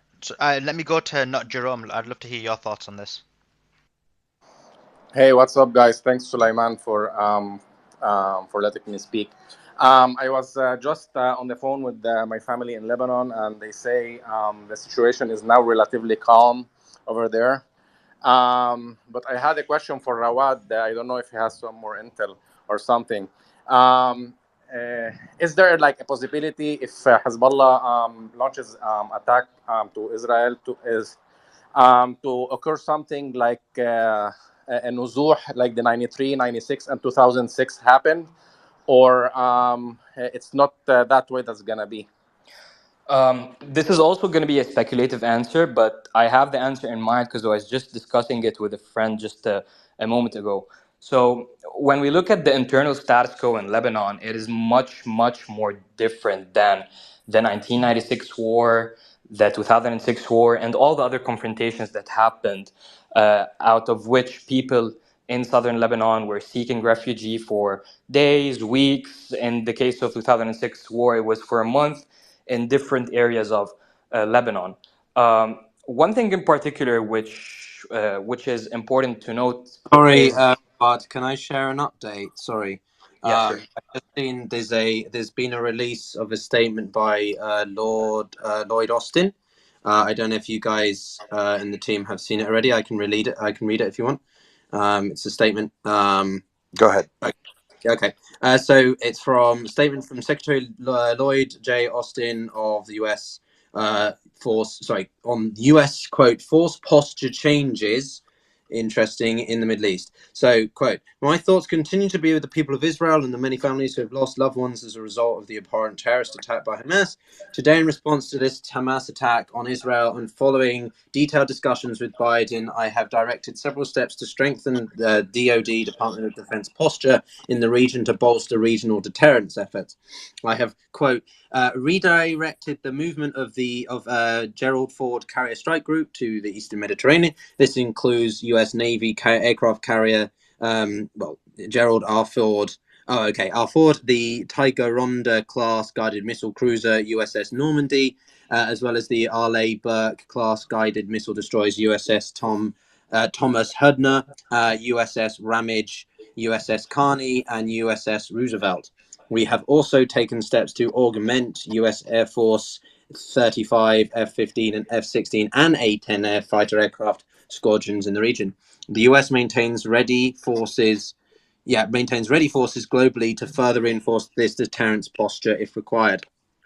In addition, the U.S. government will rapidly provide the Israeli Defense Forces with additional equipment and resources, including munitions. The first security assistance will begin moving today and arrive in the coming days. Strengthening our joint force posture, in addition to the military support that we will rapidly provide to Israel, underscores the US's ironclad support for the IDF and the Israeli people. My team and I will continue to be in close contact with our Israeli counterparts to ensure that they have what they need to protect their citizens and defend themselves against these heinous terrorist attacks. That comes just a few minutes ago. Hey, From Piotr, additional information. Then, by the way, all source, if you are hearing about any specifics around these explosions, please let me know. But it seems like huge explosions are shaking Gaza City right now, getting tons and tons of information. Thank you for everybody on the ground that's messaging us. But it sounds like right now there are huge explosions. They're shaking Gaza City. War Monitor, that account has posted that now, or preliminary reports are indicating that at least 4 American citizens were killed in the attacks against Israel. It seems as though when we were talking about the explosions, we're seeing them in northern Gaza, specifically in the Tauba area, I guess. But it seems as though it is ratcheting up very quickly. All source, any specifics before we go back to Rowan? Yeah. So Tauba is the one I said. So this is from Aleph, the account, not underscore. It's my turn. Great reporting in the Middle East. So there's airstrike 7 minutes ago and against the Al Majd compound in Tal El Hawa, west of Gaza City. And then another airstrike in Al Fukara in northern Gaza. Those are the latest I'm getting right now of airstrikes. Oh, okay. All right, Rawad, back to you. Sorry, I know there's a lot of news coming out, Rawad, but would love to, if you can finish up the answer on Jerome, and then we can go to other folks as well. Want to get your thoughts before we move on. Yeah, sure. So I was drawing a comparison between the situation in Lebanon during the 2006 war, during the 1996 war, during other confrontations with between Hezbollah and Israel, and in particular on the refugee issue, which the question was based on. So during those wars in particular, people in southern Lebanon used to take refuge in areas towards the north, so the northern part of Lebanon, the northern part of Mount Lebanon, the Shuf area, the extreme northern parts of southern Lebanon. Uh, so this was the case beforehand. But during the 2006 war, despite the political division in the country at the time, there was national unity once the war started. So people in different regions opened up their homes, opened up their houses, municipalities opened up schools for refugee for the people of southern Lebanon. What worries me the most, and if we go towards an escalation, that the situation in Lebanon is much, much more different. This is at the time when Lebanon is having the worst refugee crisis per capita. Lebanon is hosting the biggest number of refugees per capita. So we have over 2 million Syrian refugees, as well as political deadlock in the country. There's no president, a dysfunctional government to some extent. And there's a lot of polarization on the Lebanese political arena, especially when it comes to the issue of Hezbollah and its weaponry. So and this is a personal opinion rather than a journalistic intake. I would be worried to what extent we would be seeing solidarity and an open humanitarian response from everyone in the country towards the people of southern Lebanon if a war was to happen during the current status quo, where we have an economic crisis, a Syrian refugee crisis, a political deadlock, and a polarization in the country mostly focused on the issue of Hezbollah itself. Yeah. Thank you, Can I Rawad. ask a quick Appreciate it. follow up? Can I ask Go one ahead. quick follow up to Yeah, go Rod? ahead. Yeah, 30 seconds, Rod. Just two quick By tags. the way, Piotr, we have Sana. She's in Jerusalem, so just want to make sure that before she gets cut Oh, off. But great. go ahead, Okay, Piotr. we got her up. Yeah. So, just quickly, what's your thoughts, man, on the, what do you think this does to the Hezbollah Hamas relationship? If Hezbollah, kind of maybe Hamas feels they've been left out to dry by Hezbollah, you know what I mean? And we've also seen, discussions about fighters coming to support Hezbollah from Syria as well. I know this is a broad area and it's all very speculative, but could this be a bit of a fractious relationship if Hezbollah sort of, didn't come to more of an aid of Hamas? Or it doesn't really matter because they're two different entities? Well, so the relationship between Hamas and Hezbollah hasn't always been great. As I mentioned, especially after the onset of the Syrian civil war, because as you know, for a long period of time, Hezbollah was fighting alongside the Syrian regime in Syria. For a period of time, Hamas had a bad relationship with both Hezbollah and the Syrian regime, especially after the onset of the Syrian revolution or the Syrian civil war. The relationship between the two entities and the proxies of Iran in the region has been fairly consolidated over the past period. So over the past few years, and more specifically over the past year in particular, as I mentioned, the series of meetings that were being conducted and some sort of a central command room and open communications. So I would want Rawat, to so point. sorry to cut you off, my friend. I was going to say Senator Lindsey Graham just moments ago has, and again, for people that are not aware, he has been quite pro-war in his previous comments, but this is a bit ominous. If Hezbollah intervenes in the fighting, we must respond against Iran. That is the word from a senior ranking member in the Republican Party, Senator Lindsey Graham. So if Hezbollah, I'm going to repeat it again, if Hezbollah intervenes in the fighting, we must respond against Iran. Those are comments that just came out minutes ago. Rawad, please finish up. I do want to go to Sana. Go ahead. Yeah, what I was saying is the relationship between Hezbollah and Hamas has not always been great. The relationship was consolidated very recently over the past few years. There has been some sort of a reconciliation, trying to turn over that page during the beginning of the Syrian civil war and the Syrian revolution. And I would want to point out to two things in particular without being speculative. The first is there was not yet any direct call or open call from Hamas for Hezbollah to explicitly join the battle, and Hezbollah rejected that call. So it's very early to comment on that. And the second thing is what I want to mention is the first statement that was issued by Hezbollah after the operation or the attack by Hamas is that we are in continuous communication with our partners in Gaza. So I think they issued a very long statement, but the key words out of it was that we are in extensive communication. So I think we really need to look at the developments over the next few days. And to wrap up, as I mentioned, I think whether Hezbollah is involved or not, it really comes to whether the Israeli retaliation is going to be existential for Hamas or not. I think those last 2 points are really, really fantastic. It's very true that they didn't make a call and it was rejected. Very good.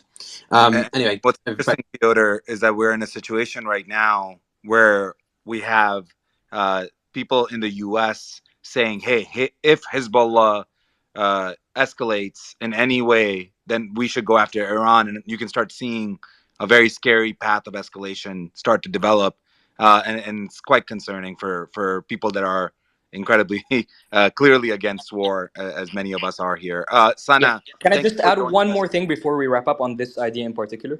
Okay, go ahead, Rawad, really quickly. I want to make sure Sana might not have the internet for long. Go ahead, Rawad. Sure. Yeah, just one last point, and following up on that on the American stance and Lindsay in particular. This comes to the fact that the relationship between Hezbollah and Iran is much, much, much more consolidated and explicit than the relationship between Hamas and Iran. So Hamas has had different sorts of relationship with different partners across the region and different financing at different times and recent reconciliation with Iran. But for Hezbollah, the relationship is very explicit and clear. So we saw the stance from the Department of State where they mentioned that they don't explicitly see the hands of Iran in the operation. For one particular reason is that also the relationship between Hamas and Iran is not as explicit as the relationship between Hezbollah and Iran. So if Hezbollah was to get involved, that's explicitly an involvement for Iran.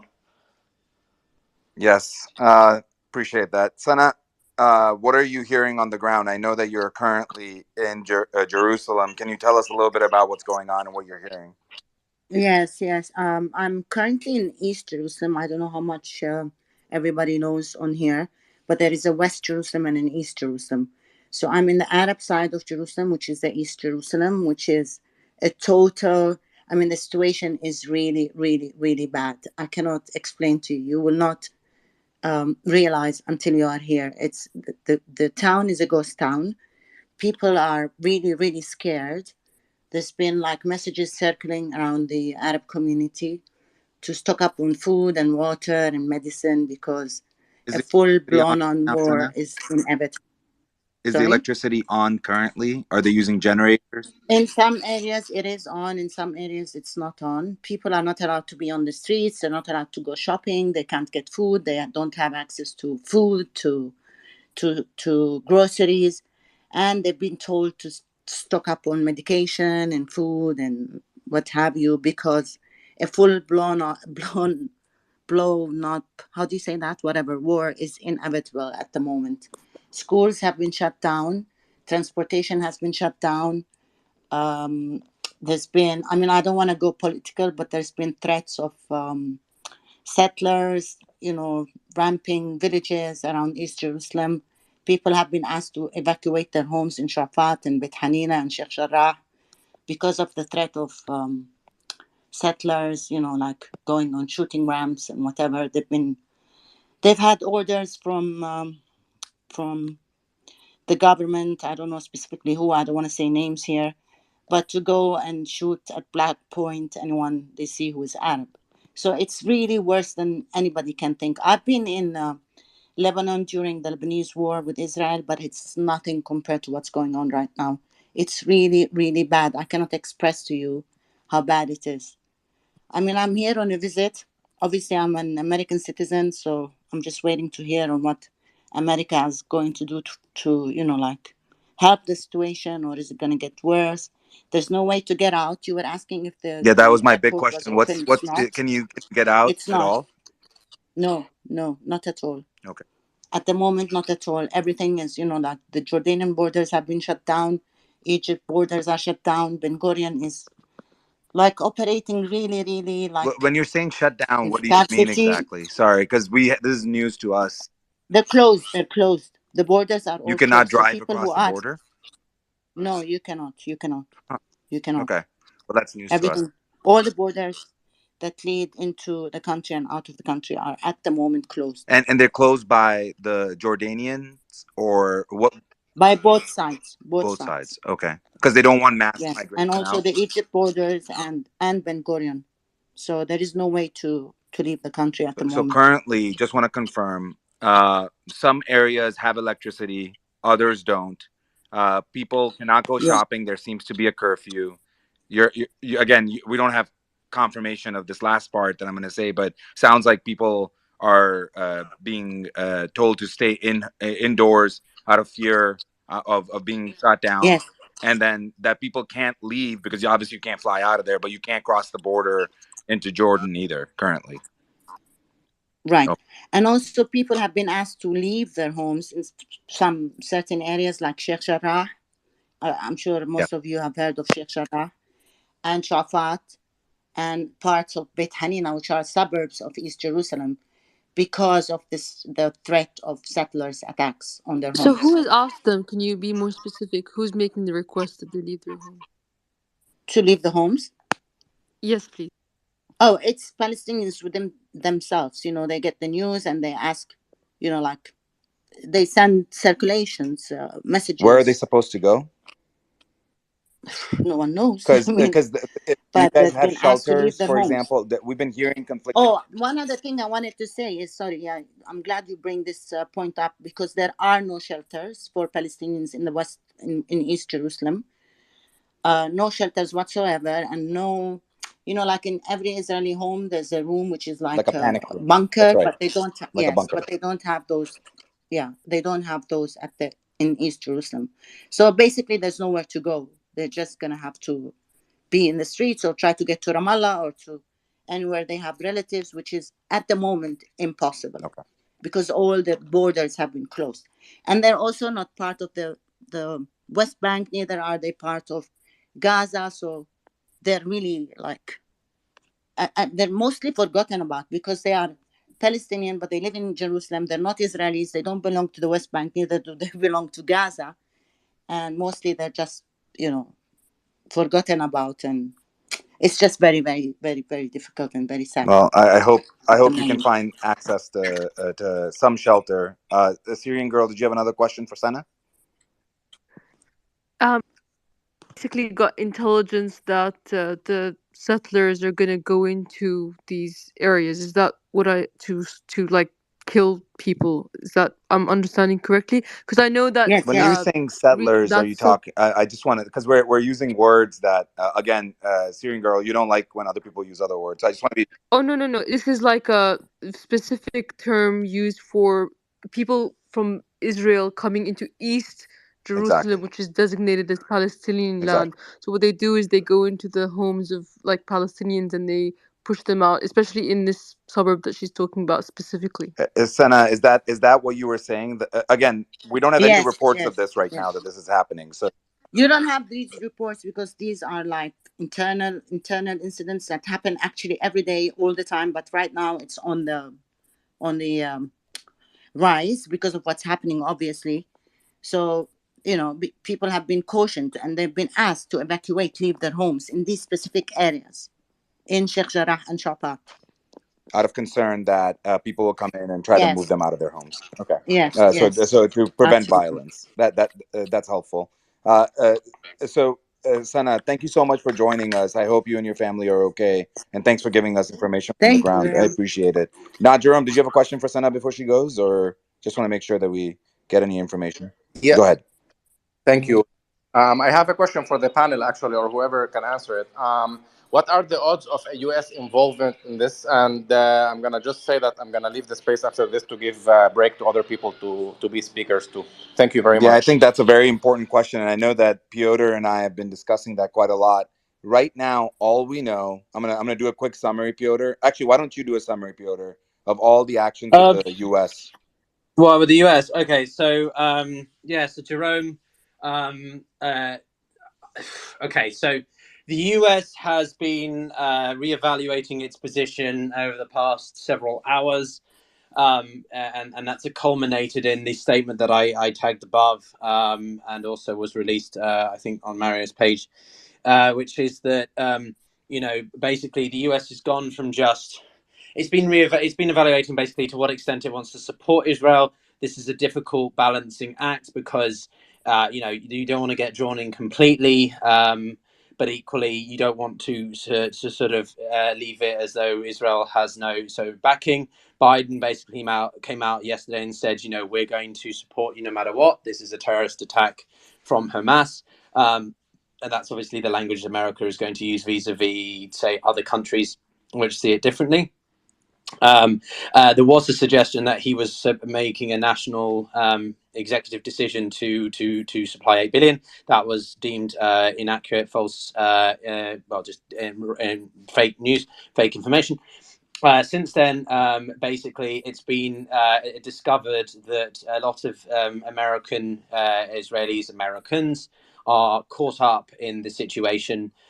Some, Mexico came out and confirmed there are 2 Mexicans that are hostages. So it's within reasonable, belief to say that there are Americans who are likely to be caught up as hostages by Hamas in and around Gaza. The party, the festival was where a lot of these foreign nationals were. And so America has decided, the Biden administration has decided to redeploy or deploy a lot of maritime entities, namely its Gerald Ford Strike Group, which consists of a large array of different vessels, including its flagship vessel, aircraft carrier, the Gerald Ford, to the Eastern Med. There are a couple of other strike groups, carrier groups that could come, but they're on the other side of Saudi Arabia, so they would take longer and have to go up through the the Gulf of Aden, which is to the west of Israel, east of Egypt, is where the Suez Canal goes. So now there is the deliberation on to the extent America will be involved.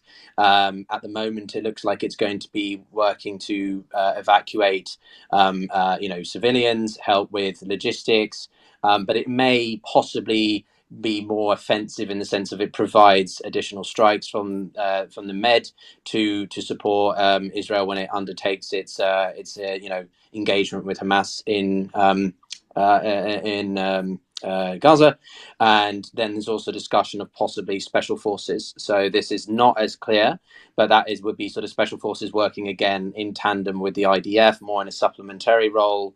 This is something John Spencer has talked about, and if he's here, he can maybe reiterate it. But that's not as clear. So right now, the US is providing logistical and probably intelligence support. And trying to work with probably allies and partners like the Polish to coordinate with evacuating other nationals as well, because you've got to make sure in these kinds of instances you don't get in each other's way. Each country has its own nationals that it wants to protect. We saw this with Afghanistan a couple of years ago. It was actually quite hectic.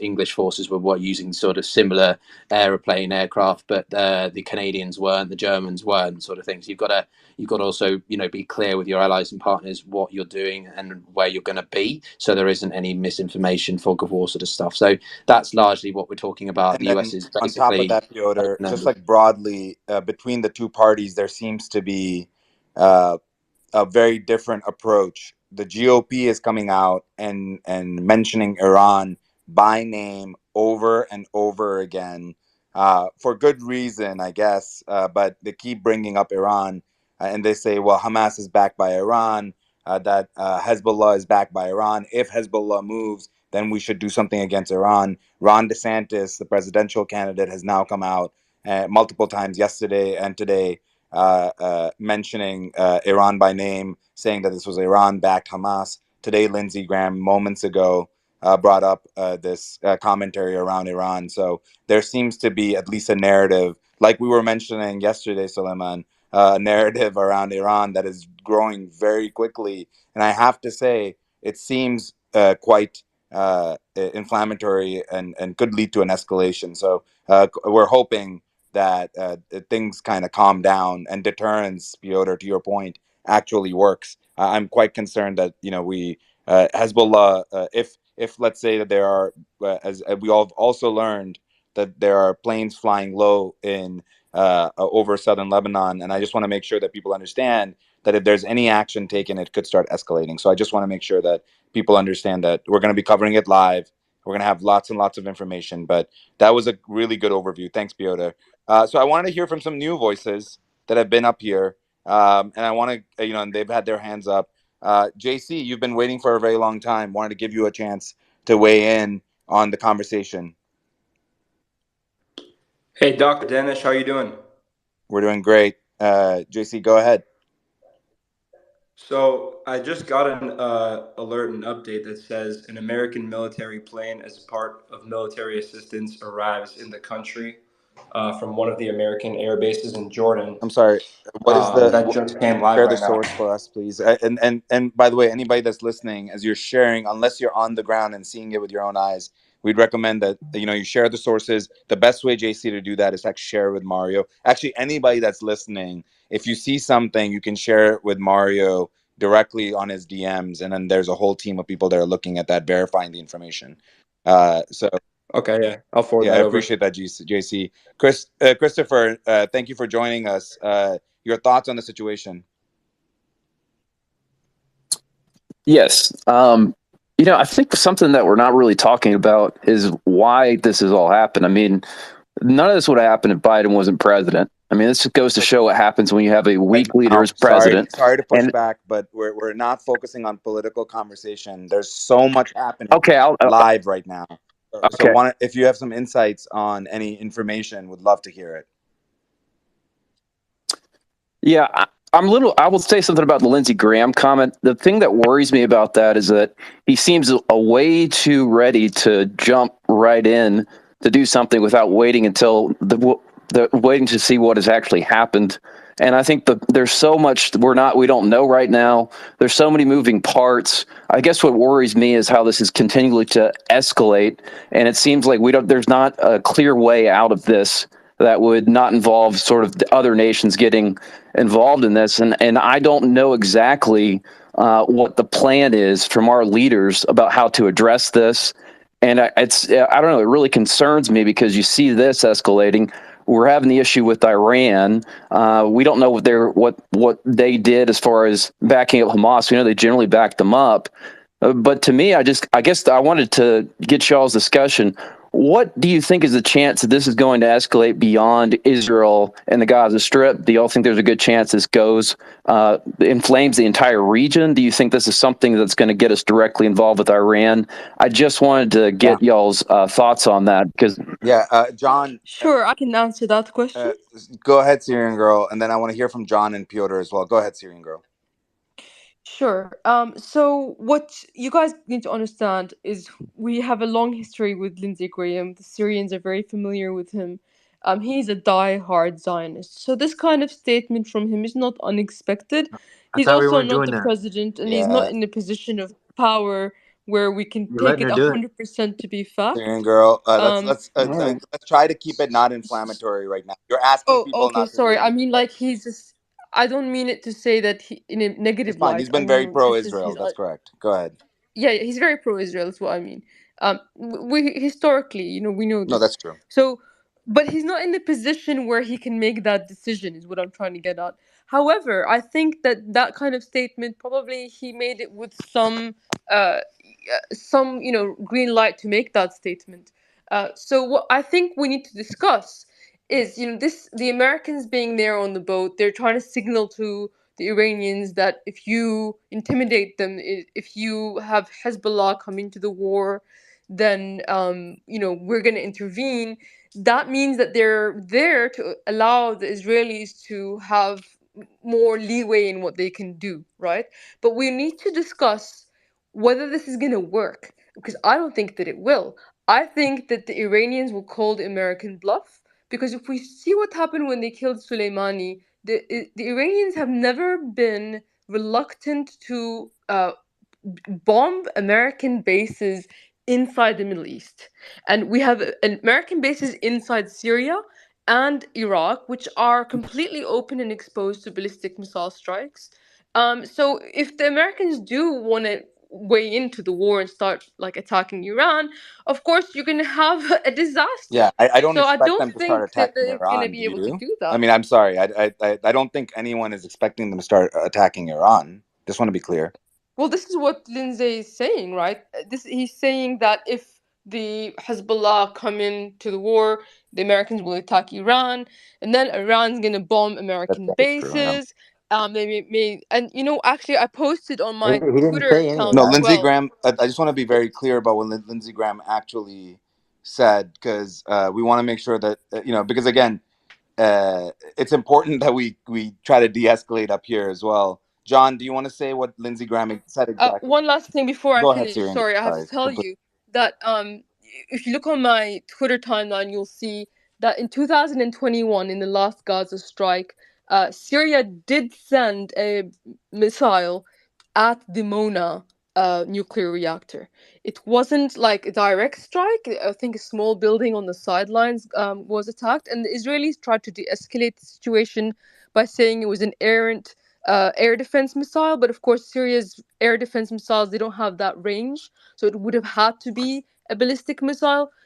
So I'm just trying to tell you that these kind of actions are kind of an intimidation measure, and it was not something outlandish that it can't happen again. Understood. That's all. John, your thoughts on what Lindsey Graham said, and then Christopher has a Yeah, question that I know many Americans are thinking right now, which is what are the chances of an escalation? Now, I want to be clear that everybody up here, nobody up here has a crystal ball. This is all speculation from people that have been watching conflicts in this region. So this is, again, and John Spencer is an expert in urban warfare. So John, wanted to get your thoughts on this specific question around what do you think that Lindsey Graham's talking about? Is this just posturing around his comments on Iran?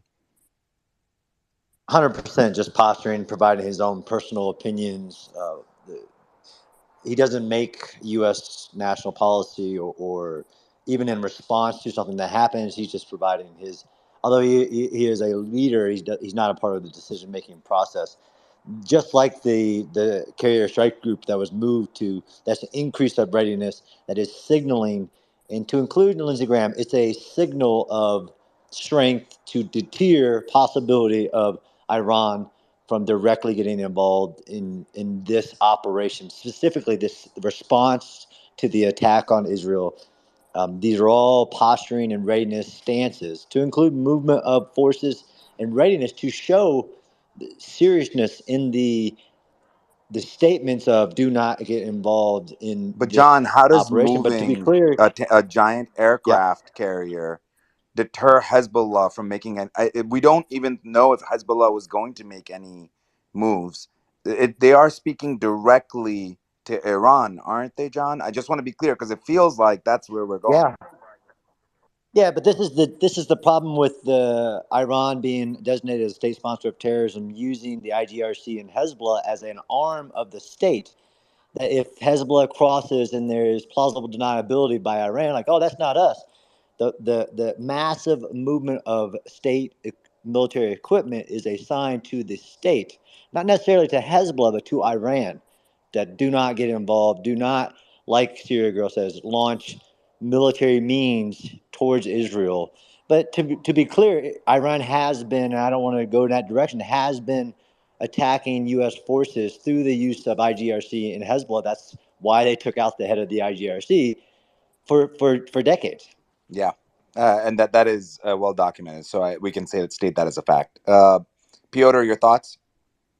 Yeah, I spent 2-3 years getting my master's in strategic studies at SAIS for this kind of thing. So I'm in the gym. So any conflict has a cycle, right? It has a few phases. We've since passed the initial phase, which is inception. The Hamas events last night, yesterday, triggered this cycle. Now we are in response phase 2, you could argue, where the opposing force, or the other side, in this case Israel, is getting itself together. It is deciding what it wants to do. It is decided upon a large, full-scale ground operation. Now, the details of that are the tactical level, and we can't be fully sure of what those mean. Piotr, I'm so sorry. I know I keep bothering you, but there's again, this is from Global Intel Watch, the Telegram group, so it is not confirmed from CWR. The commander of IRGC's Quds Force, Brigadier General Ismail Qani, is reportedly in southern Lebanon, and he is coordinating. He is allegedly coordinating Hezbollah forces.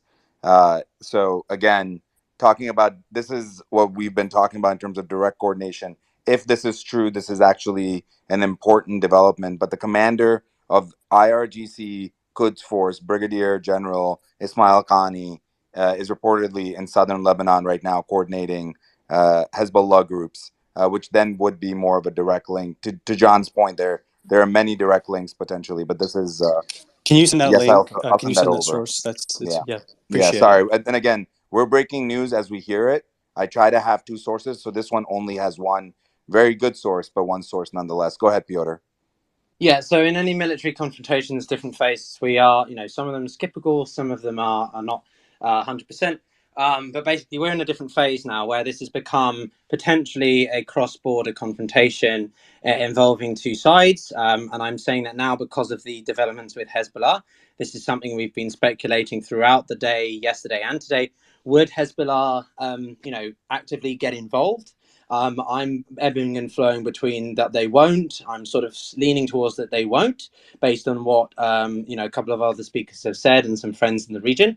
But updates like this completely change the status quo. Completely changes everything we think we know. Right? You have your known knowns, you have your known unknowns, and you have your unknown unknowns. And in this case, in any longer term response regionally. It depends a lot, I think, on what happens in Gaza. Depending upon what happens in Gaza, that might trigger the Hezbollah, group to respond. Therefore, that means Iran is more implicated. It doesn't mean Iran is immediately directly involved, but they're a strong proxy supporter of it. So that means, what does it mean for Israel towards Iran? People were suggesting, is Iran going to be struck by Israel with missiles? The two have already had a shadow war for several years at this point. We saw remnants of this in January when Israel struck a military site in Iran. And so, one worries about escalation to regional conflict. The Qatari Foreign Ministry, Saudi Arabia, Egypt, Russia have also talked about, concerns about multi-state cross-border conflict. But if I were to make a sort of, again, crude geopolitical forecast, which is speculative, you sort of let's say Israel really goes for it in Gaza. That triggers Hezbollah. That brings in Iran to a certain extent. What does that mean for the other Gulf states, the other Arab states? Are they going to be okay with the extent Israel is taking to deal with Hamas? Probably not. What does that mean for the Russians' interests in Syria? Does that pull Russian aircraft into this from somewhere? What about other, freedom fighter groups and militia in Syria, which don't really have anything to do at the moment? And then obviously America is there with the naval, a maritime presence. Again, this is at the moment posturing. There is no guarantee of them doing anything. But what happens if Hezbollah starts striking Israel? Does that put pressure on them, and the Americans feel that they need to respond to help the Israelis who are overwhelmed on two fronts?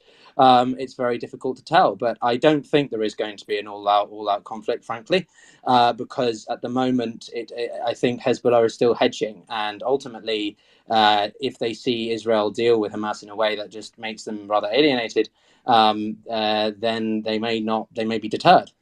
So ultimately, this could end up being just a very unfortunately terrible Israel-Hamas situation that has just brought in a lot of countries as sort of passive onlookers or bystanders, offering supplementary but very minimal support. I don't know if that makes sense, but So that's sort of what it I'm thinking. does. I want to make sure to ask Hadi. Hadi, I know that you're in Lebanon. I'm not sure if you heard the news earlier, but I want to make sure that you're aware. This is based on one of the Telegram groups, Global Intel Watch, which tends to be quite a decent source. But again, we don't have a second source on this. So Hadi, you're on the ground. Please give us some context. The commander of IRGC Quds Force, Brigadier General Ismail Khani, is reportedly in southern Lebanon to coordinate Hezbollah forces. Are you hearing about this on the ground at all, or from your local sources? There is absolutely no one talking about this. The only time I heard about this is when it was mentioned that it was brought by this Telegram group. This is completely false. I mean, even if it's true, there is no way for anyone to find out unless the Iranians or Hezbollah want people to find out after his visit, and other than that, I can tell you 100% there is no such thing, and there is not one single proof or report that can confirm this.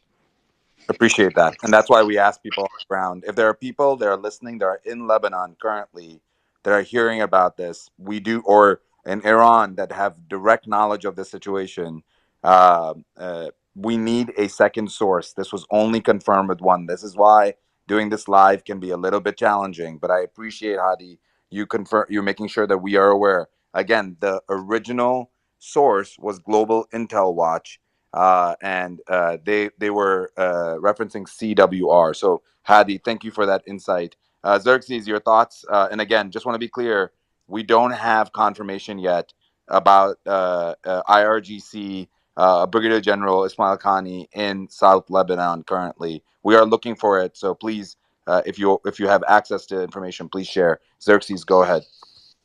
Yeah, thanks, Doctor. I wanted to talk about really quickly what you just mentioned about the statement that Lindsey Graham made. I think it's significant.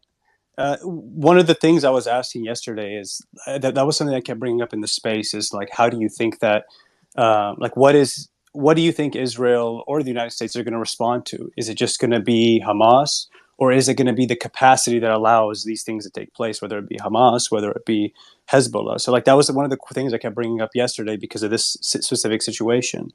So Lindsey Graham talking about going to war or fighting the Islamic Republic if Hezbollah gets involved. Do we think he's going to go strike, targets inside Iran? I don't know, but I thought the only way that this kind of like one of the best options for them, if they wanted to consider, was to go after the Quds Force specifically. So, Buck, you mentioned earlier that Ismail Khani is in southern Lebanon. I saw some reports, nothing to validate it, so I'm glad we're playing it safe there. That's kind of an important development, but.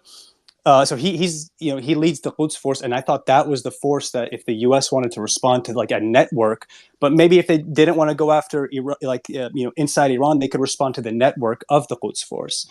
The Quds Force is completely separate from even the IRGC. They're designed in a way where if the Islamic Republic was to fall tomorrow, they are able to thrive in anywhere with a large Shia population, most likely.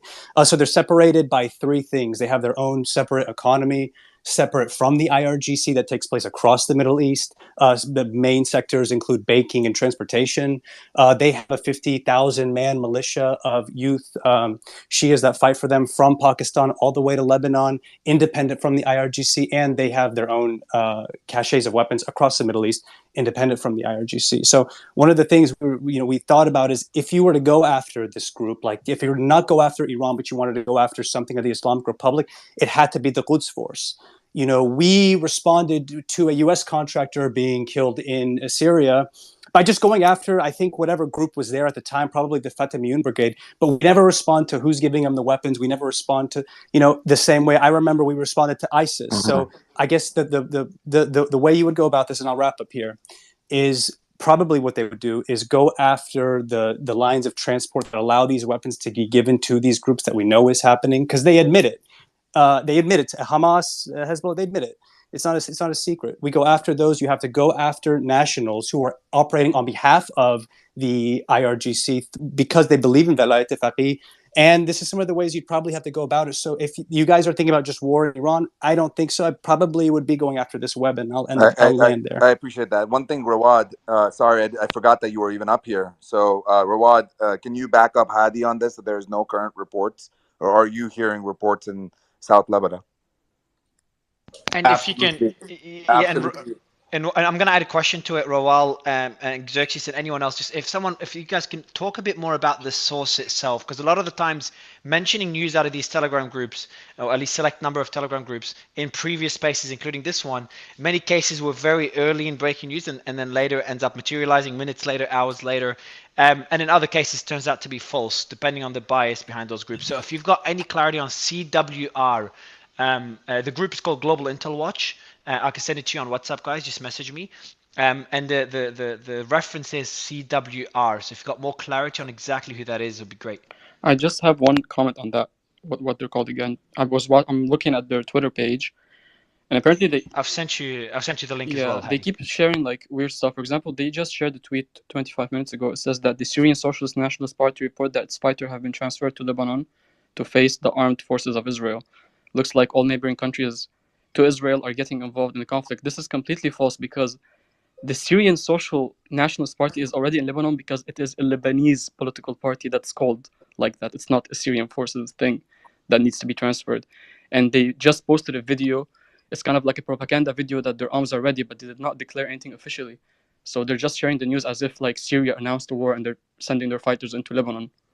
And that's very helpful context. Rawad, just want to get follow-up confirmation, because again, it's okay if we're getting information in real time, and it's not always perfect as long as we know it's not perfect. So now when others see it, they know to disregard it.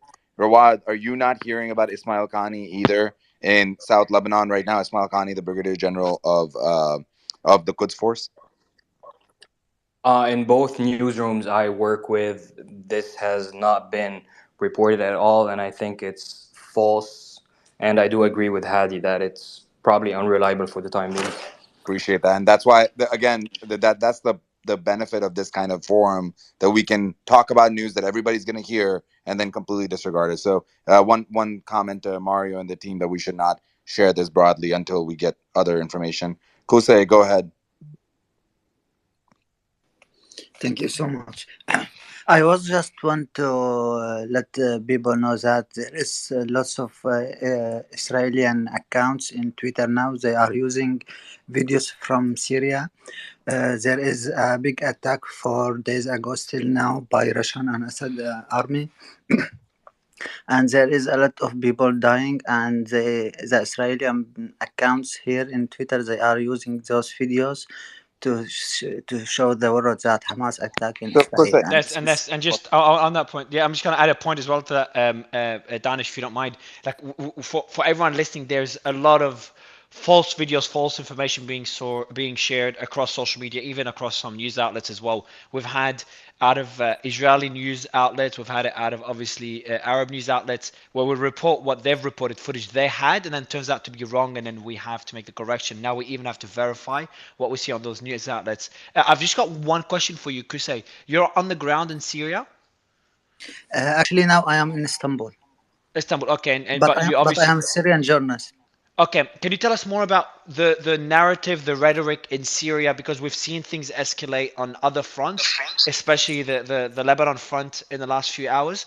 So I want to get your thoughts on, as objectively as you can, what's happening on the ground in Syria? What's the media like? What's the narrative like from a media perspective? What are politicians saying? Because obviously Syria is still reeling from a horrible and in a way ongoing civil war. Actually, there is two things is happening in social media now. One of them, Assad regime and Russians, they are attacking Idlib because a few days ago, some attacks attacking Assad regime in his area in homes, and they said there is some drones they are attacking these people, student 50 people, and civilians, this is yeah. fault. And now there is more than 200 people they are dying in Idlib because there is Russian plans and Assad regime and killing those people. And those Israeli account they are using those videos in social media to say that it's Hamas So again, attacking Jose, Israel. And there's gonna be, but like Mario said, we're gonna see misinformation and this stuff on both sides. So we've acknowledged that we're gonna see it. The goal of this space is to talk about what is happening in terms of what's happening on the ground. Piotr, your thoughts? Yeah, just to yes, it's sorry, 1 second. Just to clarify. So, the situation in Syria is not really directly affiliated with what's going on. More just that there's a potential crossover of troops between people, in Syria that might want to get involved with Israel and Hezbollah, for example. Right. The last stronghold is in the northwest, in Idlib. This is where the Syrian rebels have basically been holding out for 2-3 years now. Turkey got involved about 4 years ago into Syria. They created a 2-kilometer buffer zone as a sort of protection device. I think Erdogan called it. So the situation up there is, Russia is very active in Syria. A lot of airstrikes often, and as I said yesterday, Israel has conducted strikes against Damascus, but they've had run-ins with the Kremlin about when to do this, how, because largely speaking, Russia has sort of been the de facto overseer of the country until Assad was basically sort of brought back in through elections, quotation marks, late last year. So it's not directly affected, but because of just how failed Syria is as a state, let alone Libya, Lebanon with its situation, this whole area is just there's a lot of people there who don't have much to do, people who don't have much to have much meaning, and so taking up arms and fighting is often something that we see people could do because it gives them a sense of purpose. So I think that's just if we were to see the northern front sort of blow up, if that makes sense. Agreed, and I think that we're sort of at risk of that. Decado, thank you for joining us. I know you've been trying to share with us some information out of Iran. I do want you to be very clear about what is real and what is speculation, because again, the situation is very tense right now. And as a reminder, there are 20,000 plus people here listening, so we want to be as accurate as we can be. Okay. All right, Decado, would love to hear your thoughts. Thank you for joining us. Okay, thank you. So first of all, I'm inside Iran right now, and I just wanna prove how IRGC has orchestrated it, and I'm gonna provide data with this. So first of all, 3 days before this happened, the account of the supreme leader of the Islamic regime tweets out, the Zionist regime. What exactly did he tweet? Let me read. Zionist regime is hostile toward many countries, and their end is near. And I have tweeted these out. He has tweeted multiple Yeah, we've times. covered Yeah, this. so Let me. I have other I'll put points. it in no, the let me. omnibus. Yeah, sure. I'm just, and I had a question to it, Ricardo, just to give it context. So, as you continue, we might ask questions from based on what you just said. So, how common is it for the Khamenei to make posts like this? You're muted, Ricardo. He doesn't tweet much, but his opinion has always been like this. And whenever he tweets something, it's something like this, but it is a little bit different than the other times. The timing is very particular, but I'm not using that one as proof. Um, I have a video that I will pin in the nest. In the 35th second to the 37th second of this video, someone clearly speaks Farsi says zang bezan, which means make a call, make a call. Okay, who else would be speaking Farsi and would be with Hamas other than IRGC? So again, what is the video? You And said that, then, can you give us more context on the video? We can't watch the video right now live. Can you give us more context on hmm, the video that you were? Where is the video? Who was supposed to be in the video? yeah, sure. Yeah, sure. The tweet is up there, but I will. So, a Syrian girl is being taken hostage, and they want to transport her from the back of the car, like in the trunk, to the back of the car. And while they're doing that, and someone throws the girl inside the car, someone yells "Zang bezan, zang bezan," and that's about it. So this is in Israel, and this is Hamas forces taking an Israeli girl Okay, hostage. thank you for sharing that. Again, if we can get additional, because in this day and age, it's really hard also with audio. I do want to be honest that audio sometimes can be a little bit challenging to verify the reality of, and we've seen these kinds of actions before. But our team Decado will continue to. I'm not saying that this is not true. I want to be very clear, but I'm also saying that it's not impossible for somebody. We would not make political decisions based on just one audio. That's just my opinion. But Amir Dar, do you agree with Ricardo here? I have a lot more. Yeah, just I've got Danish just before we go to Amir Dar or Ducado. Amir is also in Iran, but I've just got an update. So yesterday when I was doing the second space, so this is our third space since the war broke out. Yesterday we're doing our second space. We did have I think it was like Assad, who's a regular on the panel. He has a family in Hamas, and he's always come up and given us updates in Hamas. Like he told us when the electricity cut out, with the impact of the blockade, when there's bombardment, etc. And yesterday, when he came on, he was telling us how he lost one cousin and two other family members from the airstrikes in Gaza. We also had another regular, I forgot his name, just sleep deprivation, who also, and Piotr, you were there, I think, for that part. Another regular who also came up and either has friends either dead or kidnapped or missing from the rave in Israel. So this is someone who lives in Israel, and that he was on stage together with the gentleman from Hamas. And also, the reason I mentioned those is one of the sources. So we use multiple sources, including some on Twitter, and one of them who's we use as a regular source for breaking news. War Monitor. He just put out a tweet just now. One of my sources in Gaza was just wounded in an airstrike. So just a reminder for everyone of the civilian casualties that are ongoing on all sides. And our hearts go for everyone getting impacted, no matter where you are in the world. So just want to quickly give a recognition for that.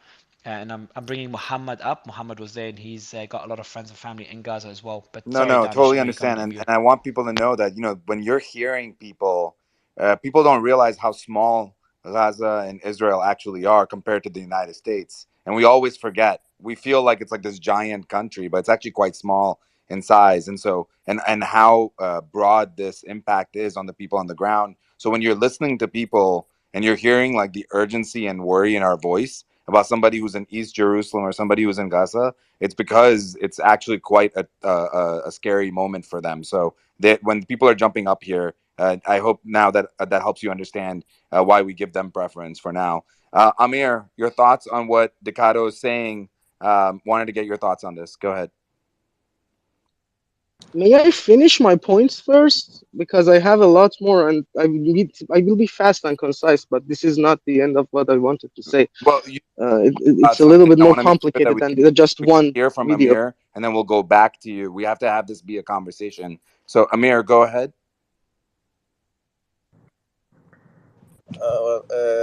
Thank you. Is my Yeah, voice your voice is okay? great. Because Go I ahead. got so many messages. Yeah, thank you.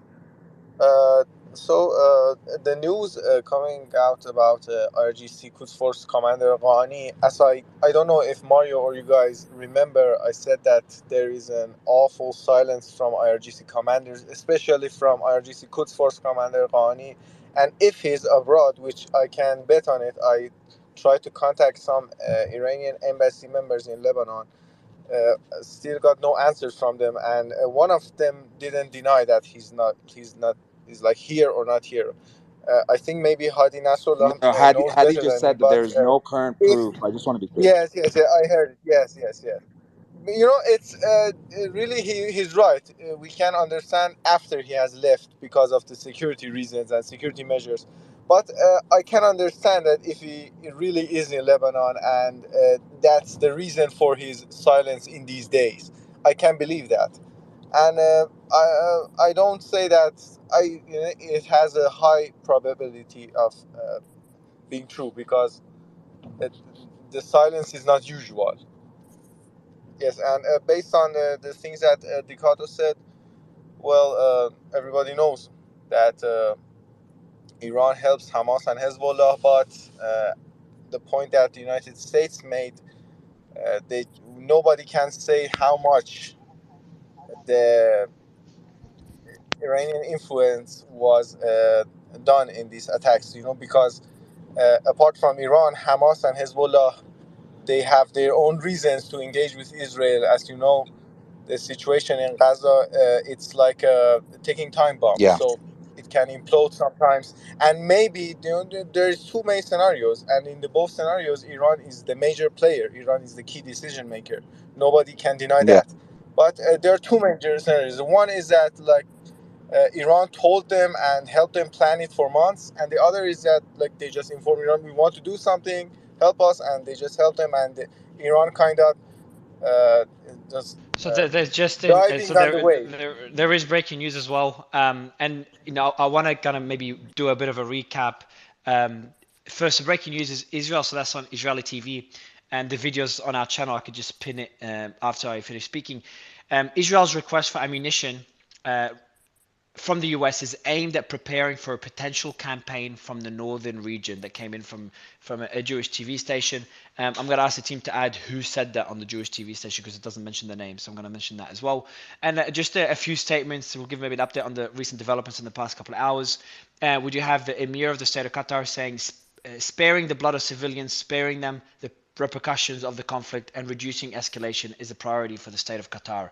We've also got obviously the death toll is rising. We've got a statement from Senator Lindsey Graham, which is the rhetoric we don't want to see. This is a rhetoric we've seen with a bunch of lawmakers, but we have not seen that same rhetoric from the White House. And it says the following: if Hezbollah intervenes in the fighting, we must respond against Iran. So he's highlighting that link between Hezbollah and Iran. Again, just the escalatory nature of these statements is concerning. We also have obviously the you guys talked about it, the aircraft carrier, the U.S. aircraft carrier, the USS Gerald Ford is on its way to Israel. It's more of a most likely just a show of support, and it's unlikely to be used in the conflict. But we'll keep you posted if that changes. We have Iran's foreign minister says Israel's continued attacks on Gaza violate UN resolutions and increase the possibility of the war spreading. Not the best rhetoric there either. Mike Pence, it's a political statement, so I won't even bother reading it. We also have I'm avoiding lawmakers. Israeli President Herzog says he calls for unity. It's time for an emergency government. I think this is this is President Herzog. So that's just a bit of an update. We'll keep reading more updates, Danish, as they Yes, come in. I want to give Decado a chance to complete his thought here.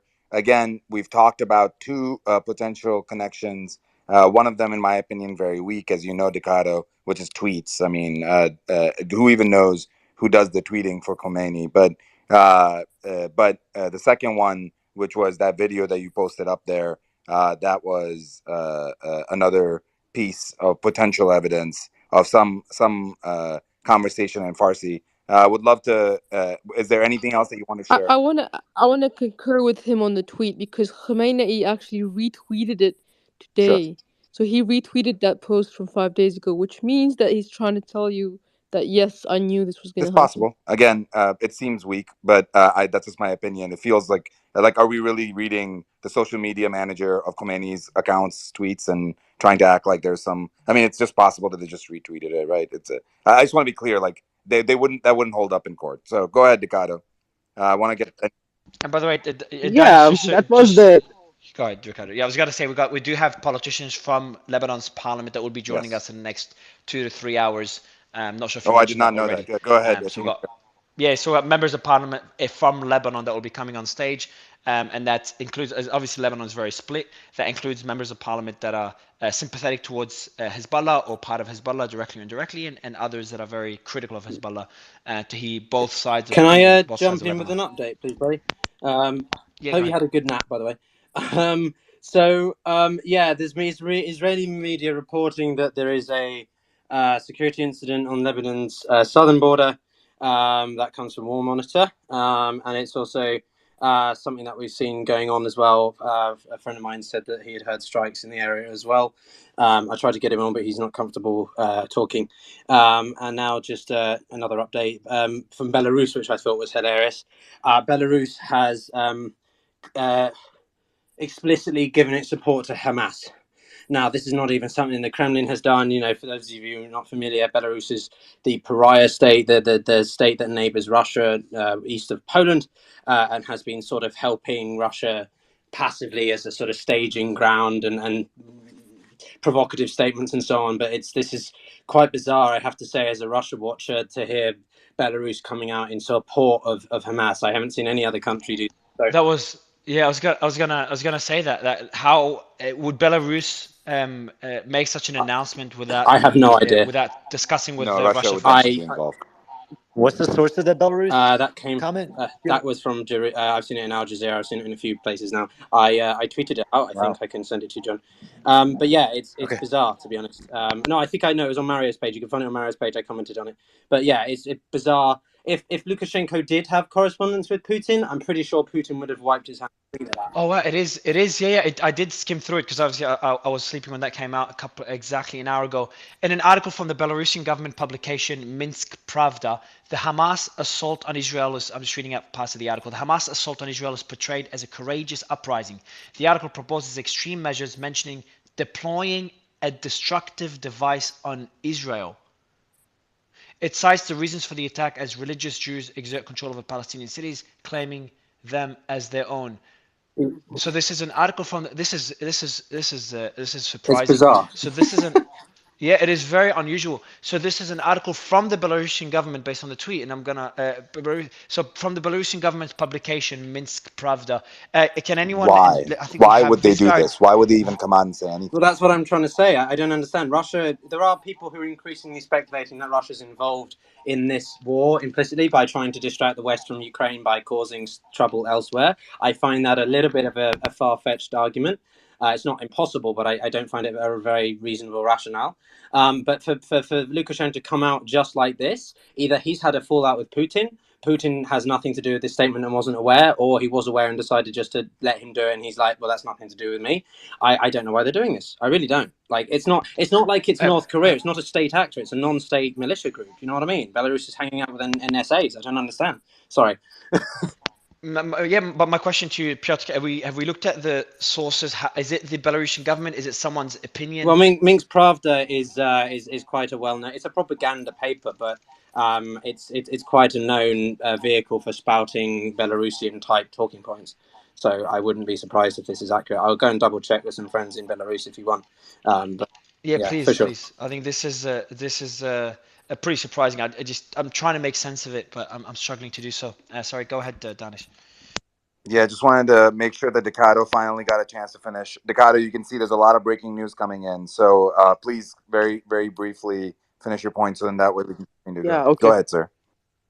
Okay, so Yahya Rahim Safavi openly supported Hamas the morning after. Ever since that these attacks started, the day before the attack, the dollar price was at 49,420 Toman. Today it closed on 52,860 Toman. That's a 3,000 Toman jump. One day. Okay? And then you have the goons in the Islamic parliament, supposed parliament, shouting death to Israel.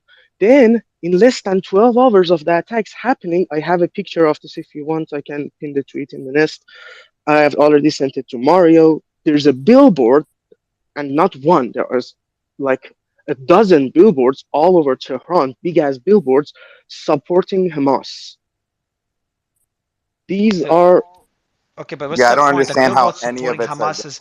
This is relatively how Erdogan. can This is how can you get something like that ready and installed in less than 12 hours if you're not prepared for it? So they knew before it You're, happened, and anything that anyone from the regime has said indicates that we are supporting this. There is this one ayatollah who said, and I quote, there's a tweet I don't from think his anybody's account, I can denying that bring they're it. reporting. He says that I want to be sent to Hamas to help Sure, them. They are 100% going they supporting are this and supporting it. pushing this They are everywhere. supporting the actions. Yes, Yes, there's and no they are doubt paying about that. for it. Nobody is saying that they're And not. yes, I have one more thing. I'm. They got $6 billion But that was let's be supposed to clear. be used. Wait, No, no, no, Ricardo. no, no. One. Well, I mean, well, let's be clear. That is your opinion, and you're completely fair to have that opinion. Others may argue that 12 hours is possible for a nation to put a billboard up, but again, this is your opinion. And so, what we're doing is basing things on information, data, news, and facts. But we'll let you finish your last point because I'm sure you've got something based on facts. Ricardo. Yeah, the regime's reaction to all this shows that they knew. And my last point is, they get $6 billion that we said money is fungible and they are gonna be able to use for whatever they want, but no one listened. But And actually then a were. little bit I'm later, sorry. this That's. happened. I want to correct. Again, Suleiman's asking for facts. We now know, and we have multiple sources, including the Secretary Blinken interview on CNN, that they did not receive the $6 billion. This is why it's incredibly important for us to keep. did he mention? Hold on. Did Ricardo mention the six Yes, he billion just did. funding? Well, Ricardo, but this is it. Like this takes very little due diligence to find out it's false information. It took us. It just you have to go to the website and find out. It took us minutes when the news came to us a day and a half ago, and we found out that $6 billion funding that was announced a couple of days ago was false. So yeah, it is. It goes back to the point that I Danish and do, Sully make. Mario. I do Just want to stick hear to from facts. Faraz, who's back. Faraz, thank you. How are things? How are you and your family doing? And how are things in Gaza right now? Things Ramallah. in Gaza are consistently there's consistent bombardment and it hasn't stopped. And it's getting it's really getting worse and scarier by the minute, and it's completely dark. I'm trying to get updates all the time from my friends in Shaja'iyya who've been heavily bombarded, along with other locations inside Gaza. Myself in the West Bank and Ramallah, who live in El Bira, outside of my aunt's apartment, which is above our apartment. We just There were two bullets that just went through her window. Right across from our window from there is Beit Il settlement. So there's a settlement that we can see from our window very clearly, and they came from that side of the house. Thankfully, no one was in the living room where the two bullets went through, and the situation is really tense on the ground, even in the West Bank and East Jerusalem and Gaza. I can't find a place around that's Faraz, that's may I interject? Sorry, I don't mean to be insensitive, but of I want course. to. Thank you, and good to see you as well. Clarification, I cannot find the Belarusian statement, so I think it is fake, I'm sorry to say. But I have found the only thing that Belarus did come out with was that they have seen two fatalities in this war. And then the other thing I wanted to update was that apparently Erdogan has made a strong statement warning America from doing anything concerning Israel-Palestine. I don't know if this is fake, but someone tag me in a video if someone can clarify. But it's Erdogan he said we are with our innocent Palestinian brothers, and we warn the US not to do anything. So that's just a rather interesting Piotr, video. one follow-up question. In general, doesn't Erdogan always side with Russia in most of the political? I thought they were allies. Maybe I'm completely off, No, but it's a NATO state. No, Turkey has multi-vector policy, Mm. so it's known as having a balancing act, basically. So it hedges against the US and NATO for obvious reasons, but also tries to retain good relations with certain Middle Eastern states and Russia. The two have a unique relationship, which experts call cooperatively competitive, which is just a pretentious way of saying that they operate in very similar theatres, so vie over similar interests, but equally try not to get in others' way. Think the Caucasus, think Syria. So in this case, Erdogan has been he's been hedging over Ukraine, trying to support Ukraine through the provision of drones, but also enable Russia to provide energy if necessary. Not allowing Russians to travel in and out of Turkey. So no, I wouldn't say so in this instance. I think Erdogan is getting closer with wanting to try and improve his relations in the Middle East. That's He's very an helpful irreplaceable. context. For us, so just want to repeat Piotr's commentary around Belarus. We don't have confirmation about that, but for us, wanted you to be able to complete your sentence. So electricity is out now across the entire area. Can you give us more context on what's going on? Gaza's completely dark. So the only things that you can see right now are basically when the Israel warplanes are bombarding places. So you can only see the fires. Like the videos that I'm getting from my friends in Shujaiya, who, and other places in Gaza, I can't see a single light on. It's just completely dark. All you can see are fires, and it's nonstop bombardment that's been happening there. My friend in Shujaiya, which are the biggest family, they're the Hillis family, that one of the big families in Gaza, which are also very much in kind of kind of densely populating Shujaiya area, are telling me that their whole area is constantly being bombarded, and he's basically saying, like, they're saying, like, pray for us, and if we ever owe anyone anything, or if I ever did anything bad, just please forgive us and forgive me. They're like, and they're all just staying home. They don't have much provisions anyway to work with, so it's really a tense situation. There's been over 13,000 people who've been displaced so far, that have left their homes, with their homes being demolished. And they're trying, most of them still trying to head to UN schools, and it doesn't seem like it's going to stop anytime soon.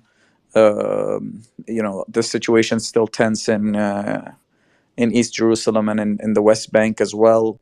There are Palestinians also getting killed in the West Bank, just near any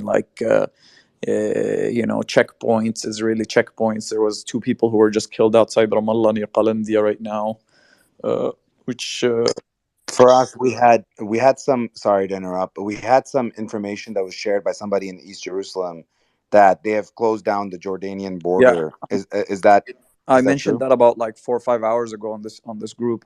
They closed the Rami Okay. border, the King Hussein border, so we can't go to Jordan anymore, and they also closed the checkpoint, so I can't leave Ramallah even.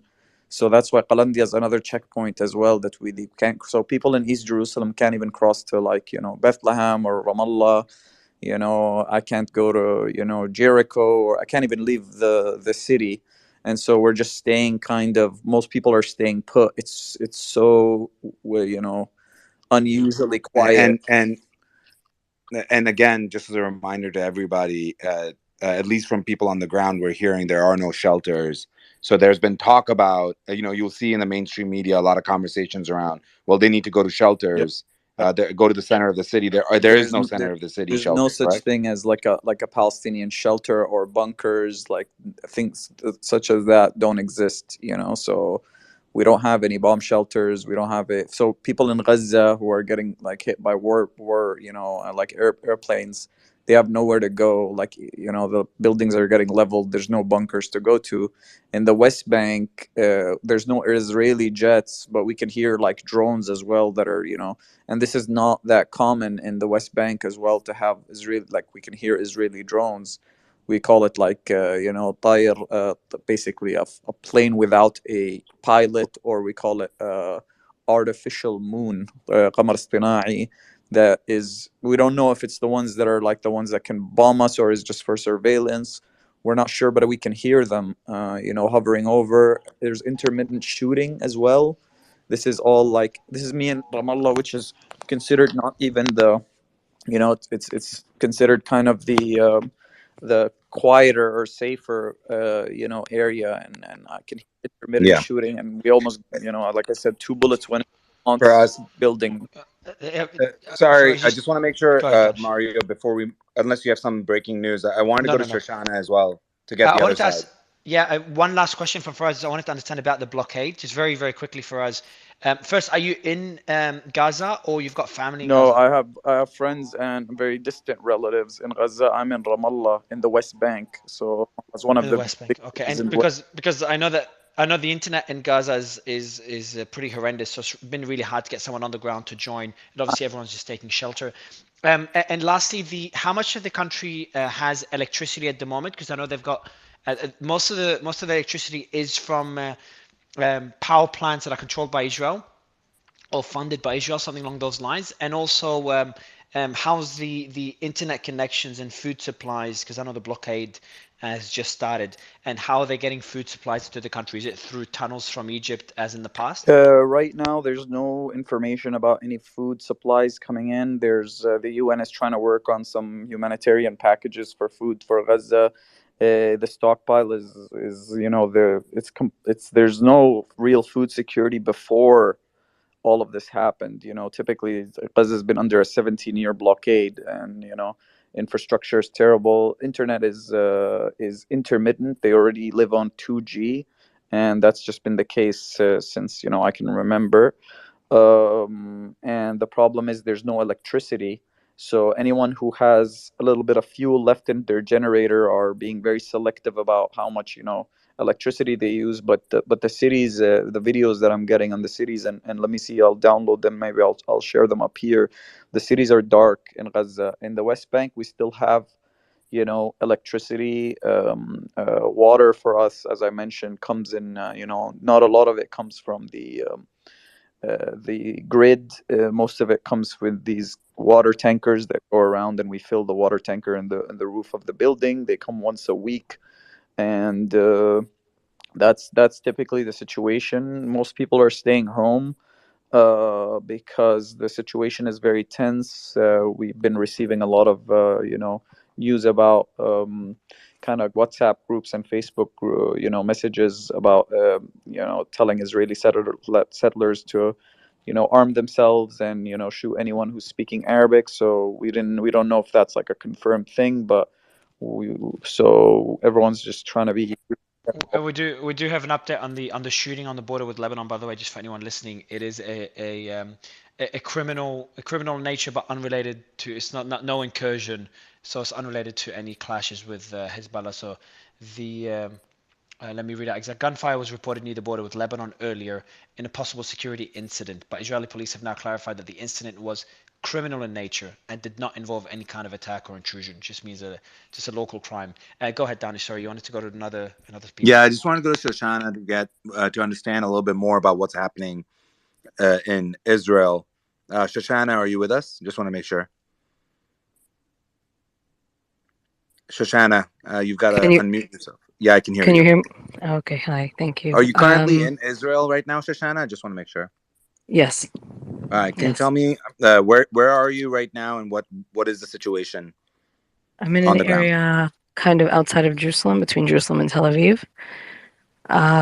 Situation on the ground is one of just complete shock and pain, and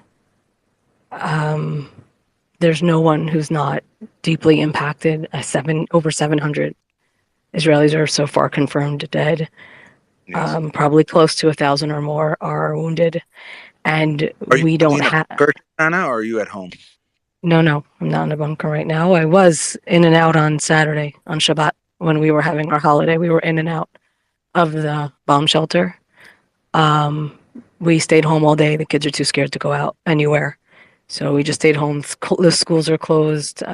Everything's been pushed off indefinitely. Um, a lot of the stores are closed We're hearing because reports, by the way, of gunfire activity. Are you hearing of that as well currently inside, or is that just something that is being reported by the news? I mean, there's so much going on that it's impossible to keep up. And when you do try to keep up, it's just just parents or children searching for their loved ones who's been taken to the strip, who've been abducted into the strip, and it's um, it's almost impossible to keep up with the news because we still have, according to our news sources, we still have Hamas terrorists in Israel. We are not in complete So, control Shoshana, of our towns. so just one quick point on all sides. We're trying to just avoid the use of the word terrorist because that does lead to debates and political discussions that we're trying to avoid right now. Just stick to facts. So, Israeli Defense Force, Hamas members, just trying to keep it as such to make sure we focus on the ground. I don't want to seem insensitive in any way because we've had issues with that in the past in the show. Considering we have both sides on the stage together, I hope that's the case, Shoshana. Okay. We currently have, as far as we know, there are still Hamas members in Israel, and we are not in complete control of our own towns. And so right now it's just the news is constant, and as you said before, in reference to something else, it's hard to know what's 100% and what is just a scared, oh my God, I thought I heard something or something like that. So We just heard, sorry, Shosha, yeah. just some breaking news. A couple. So the first is that the Israeli army spokesman said that we destroyed about 800 targets in the Gaza Strip for Hamas and Islamic Jihad, and he said that to Al Jazeera. And the second one is, which has been reported by OSINT Defender, and it is a senior U.S. defense official has stated that they believe an Israeli ground invasion of the Gaza Strip will likely begin sometime in the next 48 to 72 hours. Is that in our group, Sully, that last one? It is, yes. Oh, okay, yeah. Can you just tag me in it, please? That's pretty major. What's the source? And I've got one more question for you, Shashan. But just quickly, what's the Sure. source of that 48-hour ground invasion within the next 48 hours, Sully?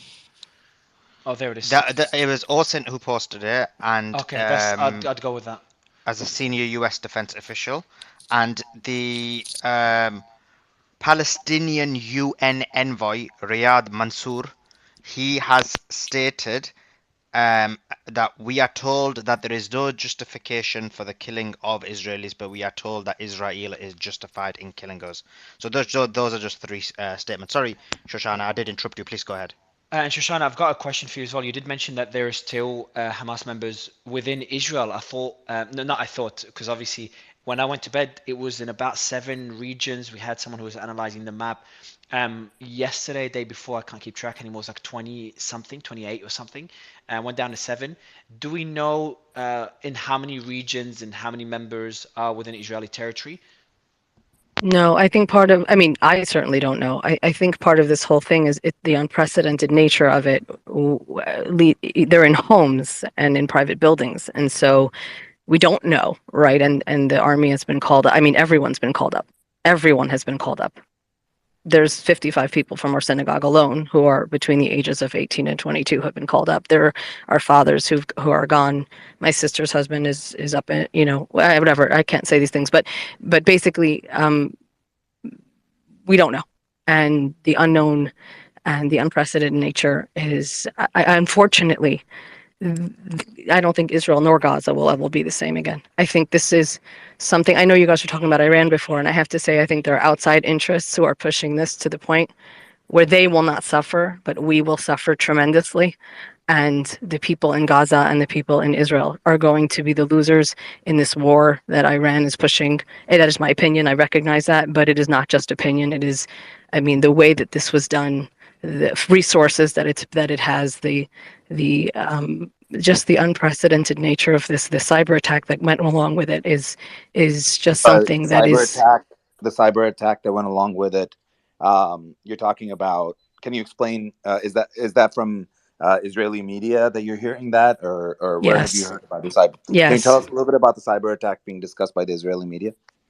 That the all surveillance, logistics, and communications were hit at the same time, and therefore, look what happened. This doesn't happen here. It doesn't happen here. I agree. We've been asking a lot of questions, just so you know, Shoshana, around whether there was something else that occurred alongside it, but we have not gotten confirmation from anyone that there was this cyber attack. I doubt anyone's gonna send you a signed memo that it was them. But yeah, I mean, it's pretty clear that that's what happened. They are reporting it here, but obviously in Israel we have a They are very heavy reporting it. censor in the news, as you know. Okay. But Shoshana, please do share that. Share yeah. if you get any information about that. Can you message Mario's DM? Can you DM Mario, because that is something that, just so you know, it's not Even if been it's in Hebrew, even if even it's if We it's do in have Hebrew. Hebrew. translators. Yeah, we do have We have Okay, translators. translators. sure. Yeah, that would be Sure. very, very helpful. So it sounds like there's been conversations around what the intelligence breach was, likely a cyber attack, according to the sources that you were mentioning. That's super helpful. Number two, it seems like people are barricaded in their homes. They're waiting for more Yes. information. You're no longer in bunkers. Um, Well, we are not, but there are people in the South who are. Meaning I am there are not, people but in the there are south. people in the South who are. Yeah. I mean, there are people Okay. who have not been in touch. There are people who are not, have not been in touch, and there are over 100 hostages in Gaza. And are you just want to make sure that in general people are being called up. You said 22 people from your synagogue have been called up to join the fight against Hamas. So I just want to make sure, was there any Yeah. Mario, did you have any additional So questions for I will Shoshana? have. Yeah, I will have. No, I will have to introduce Paula Yacobian, who's just joined our panel. So for everyone listening, Paula Yacobian is a member of parliament of the Lebanese government. We've been working for the last 48 hours to get politicians on stage, and today we are focusing on politicians in Lebanon, considering the developments that are happening on the border between Israel and Lebanon and the clashes between Israel and Hezbollah. Paula, it's a pleasure to have you. Thank you so much for coming on our stage. Hi, Mario. Thank you for having me. I'm a member of the Lebanese parliament, not the government. Sorry, Lebanese No parliament. My worries. apologies. Thank Ms. Yacobian, initial thoughts, a more general question, and we've got a panel here that will be asking questions as well, and we've got two moderators. But the general question is, what is the sentiment like in Lebanon? Have you spoken to other lawmakers? How is the narrative there? Because I know Lebanon is politically very divided. Well, I talked to a few of the block of my block, and I think we're on the same page. In Lebanon today, there is a sentiment of pride. That's for sure. And at the same time, there is a lot of people are worried, and there is fear that this might escalate to Lebanon. I was today on national television, and I said that Lebanon is not able to take any more hits. Today, the country is on its knees. We have a financial meltdown. We had the Beirut explosion. There's so many problems in Lebanon. There's a huge refugee problem in Lebanon.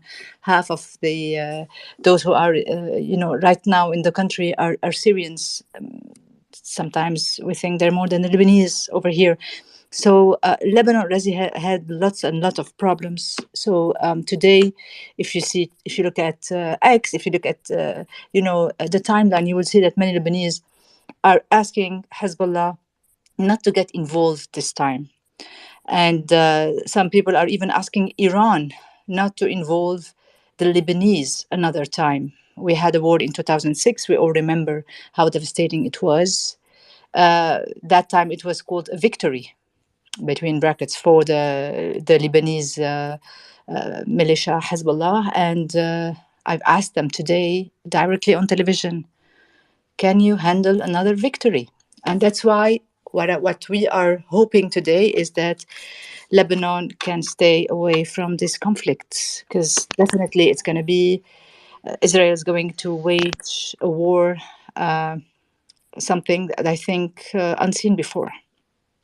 I want to give the mic to other panelists. I do have another Sure. question, Ms. Yacobian, is how's the response from members of the Hezbollah party or the Hezbollah group? Are you seeing any sentiment? Does Hezbollah want to participate in this war, or are they trying to distance themselves based on your discussions so far? They're not saying it clearly. They're not revealing what can be the decision, and that's understandable. However, there was some news that say they send threat to Israel that if there will be an invasion of Gaza Strip, Lebanon will be also involved, and the front from Lebanon will be also open. So it will be an open war with Israel from many fronts.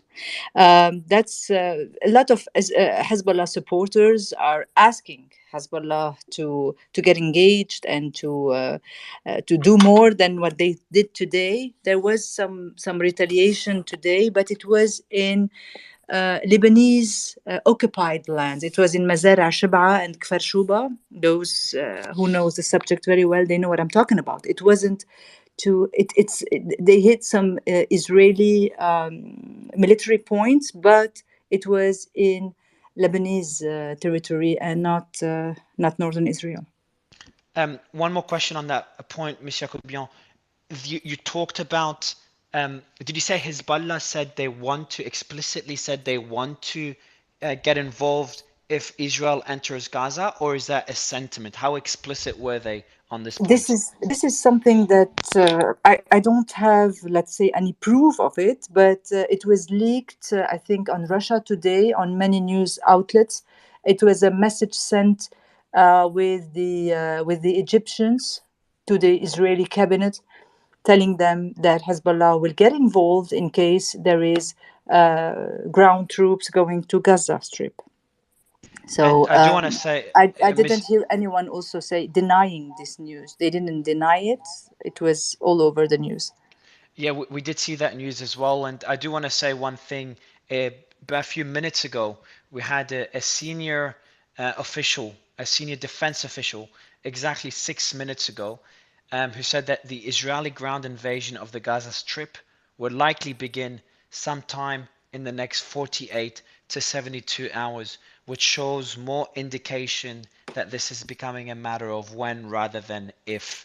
And considering the leaked message that you're referring to, would you say it's fair? And I'm trying not to be escalating things and trying to stay objective. But if you connect the dots, would you say it's fair to say it's looking more and more likely, or we can even say it's looking more likely than not, that Hezbollah will be dragged in or will decide to join the war? Honestly, I'm hoping that it's a message of deterrence more than anything else. These are my hopes. I think Hezbollah is calculating well what to do this time. They know also that if there is, like last time, an exodus from the Lebanese south, this time the Lebanese are tired, they're drained. There will be no homes, to welcome more refugees like 2006. It's totally different conditions right now. So I think they should calculate it very well. Now, what worries us is there any Iranian direct guidance that you have to go and do it? In that case, well, Hezbollah, they will open the front, and it will be another devastating war. So these are very difficult hours, in the whole region, but especially in Lebanon. And sometimes I can't help but wonder why they don't open the Golan front, for instance. Why it should be always Lebanon to pay the price and the sacrifices. I mean, this country, since I was born in 76 till today, I was born during the Civil War. I don't know how old you are, Mario, but since then, there's always something happening. There's a war, there's escalation, and there was never any stability. So now I think the country reached a point where it's a total collapse, and Lebanon won't exist anymore if we have to endure another war. I'm going to ask one last question, then I will go to CJ and Truth, Piotr and Suleiman. The last question I have, based on what you've heard, and this is something we've been trying to figure out during the last 2 to 3 days. From what you've heard, has the attack by Hamas that triggered the war, the initial attack, did it seem like Hezbollah was caught by surprise, or did it seem like they at least knew that this attack was imminent or going to happen? Well, definitely I cannot tell. However, it was a Hezbollah style operation. We've never seen anything like that from Hamas before. Obviously, the operation needed months and months of preparation, of work, of training. I mean, how were they able to use the parapente, the paragliding? I think they call. I mean, there were things today that they were surreal. Really, it's like a movie.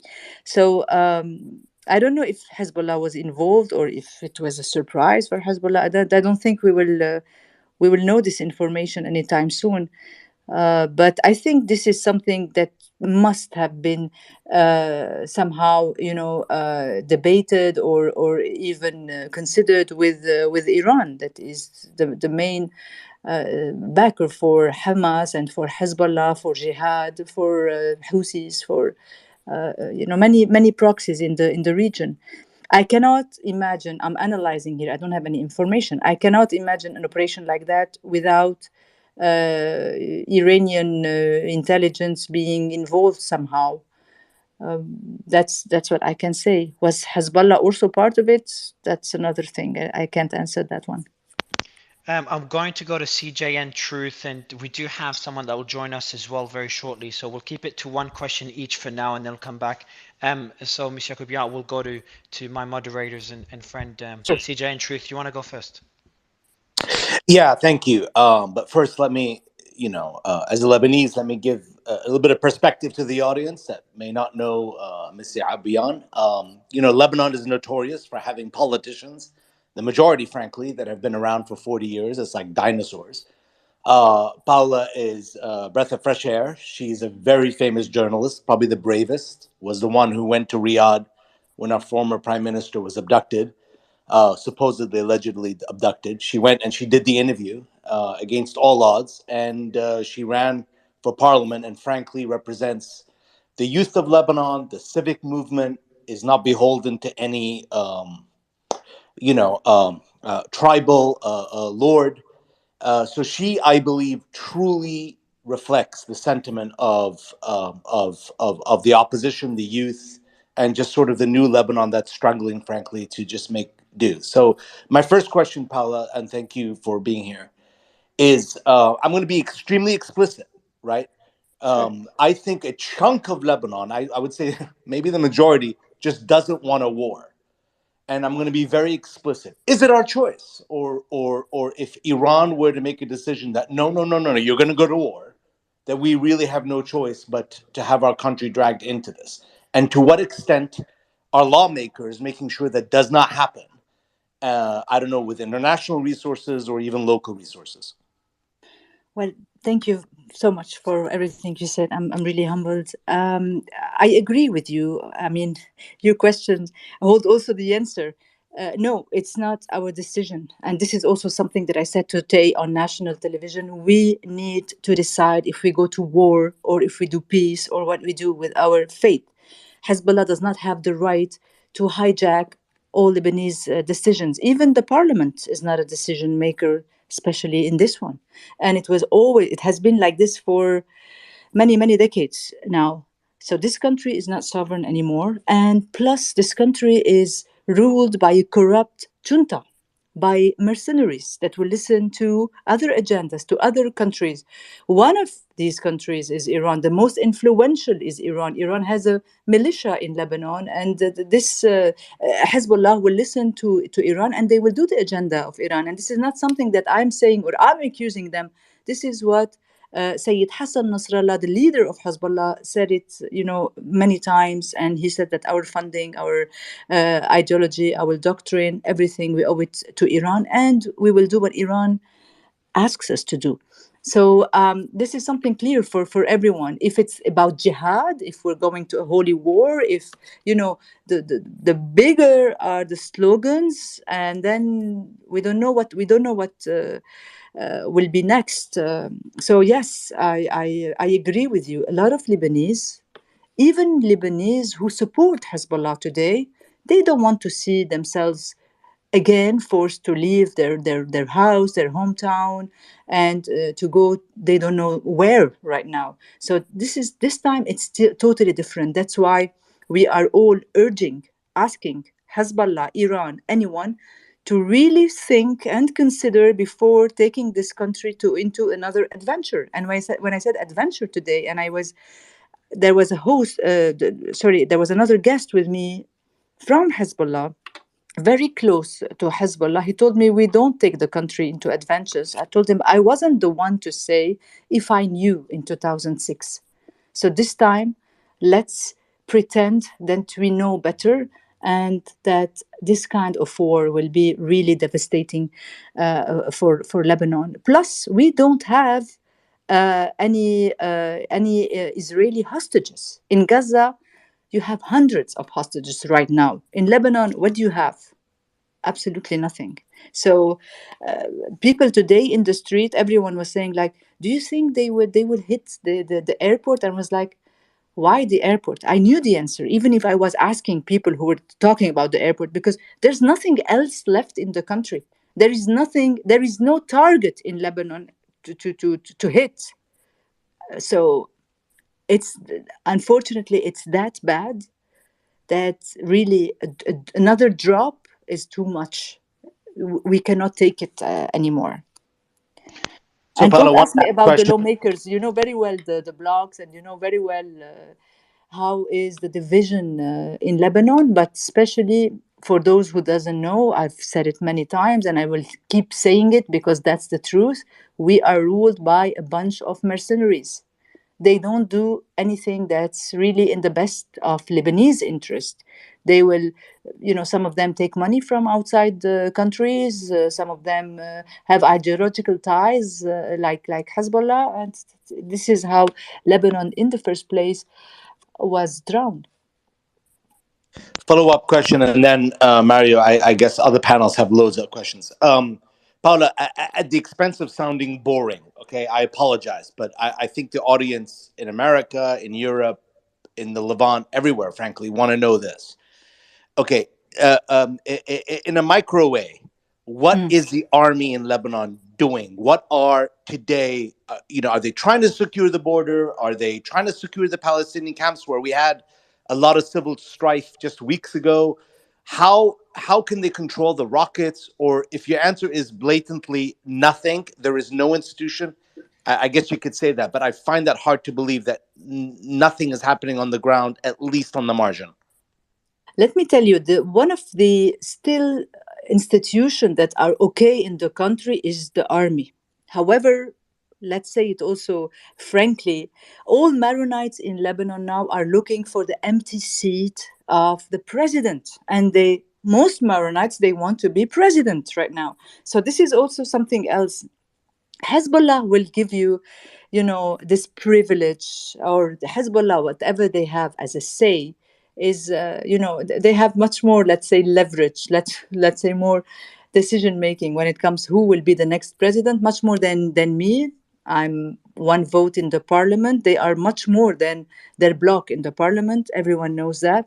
So I don't know what the army will do. However, the army will definitely not clash with Hezbollah, and they cannot clash with Hezbollah. So the decision is not there. The decision is not in the parliament. It's not in the government. It's not in the army. The decision today, if we go to war or we don't go to war, unfortunately, is in the hand of Hezbollah. And Hezbollah also, unfortunately, has to listen to what Iran has to say and what Iran wants to do right now.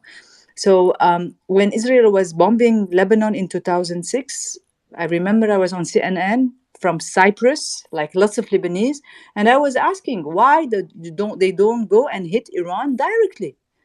Why? I mean, hitting Hezbollah and destroying Lebanon will be with no avail, and that's what happens. So this time, if this operation will change the rule of the game in the region, maybe we can see something else. But destroying Lebanon one more time, I don't think it will serve anyone.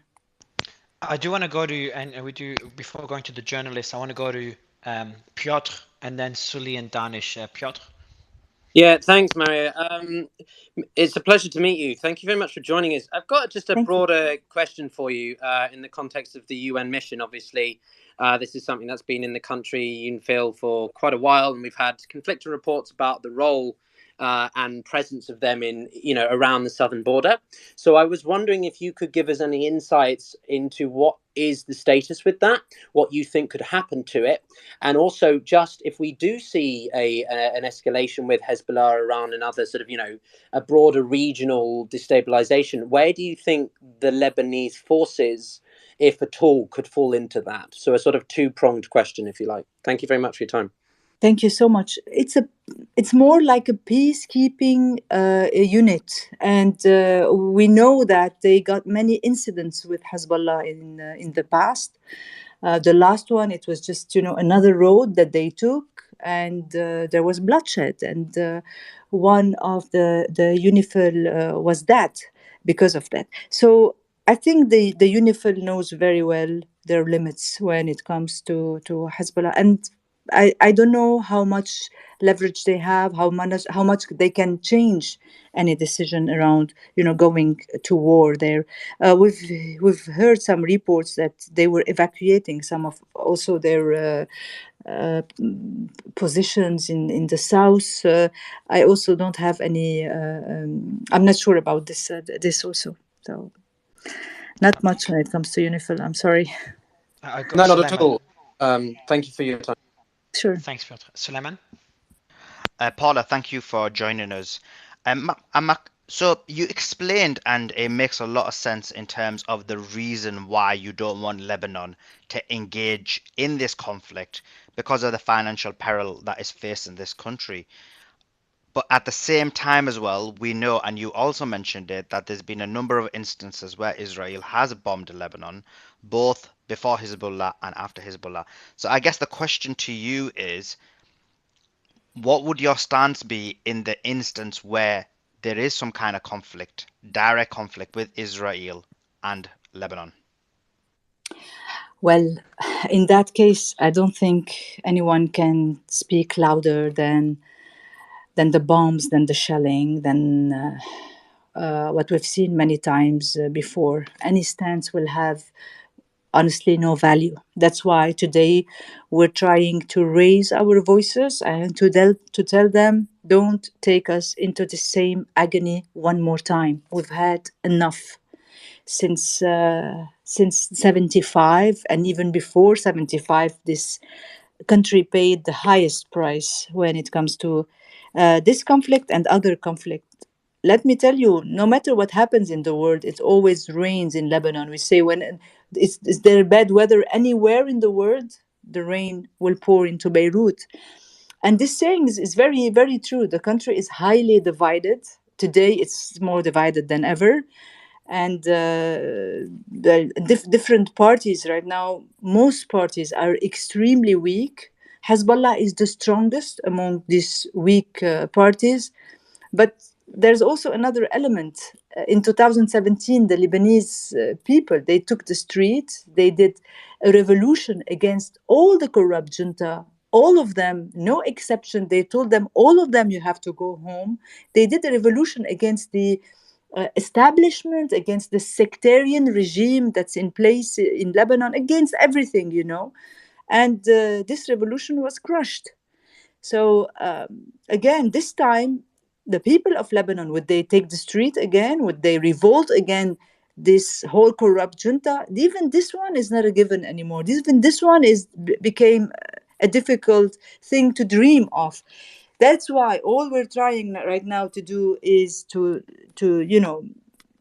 put Hezbollah, in front of their responsibility, and to really ask them not to get involved.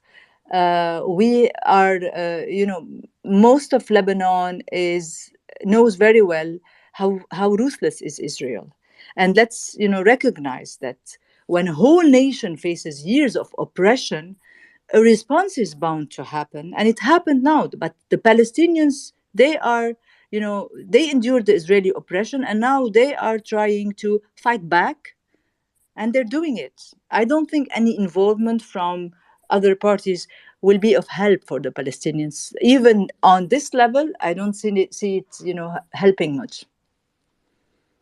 I do want to go to Danish, and then we will go to a guest that we've just had come up to ask you questions as well, Miss Yakubian. Danish.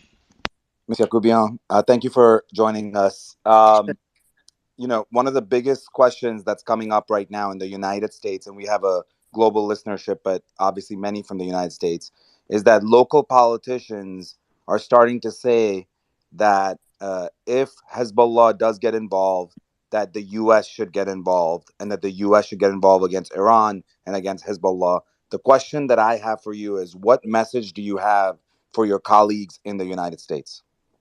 Well, the United States is already involved. Iran feels that they are somehow on the border of the United States, being in south of Lebanon and in the Golan Heights, because Israel is somehow considered a state, part of the United States. So, yeah, the U.S. involvement is at its peak. Washington was never an honest broker in the Palestinian or in the Arab-Israeli conflict. I've seen it also lately in Lebanon. There was a deal, they brokered a deal over the maritime border.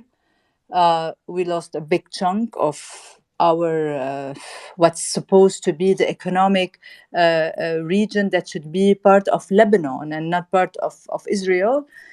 They will this deal, this surreal deal, the deal that till today we did not understand it, why it happened, how did Iran allow it to happen, what was happening, under the table. We know what was happening on the surface, but under the table till today, why it happened, why Hezbollah accepted this deal, and the leader of Hezbollah went on television saying that this is an amazing, it's a great deal for Lebanon, and we're gonna have economic flourishment and growth, and I don't know what.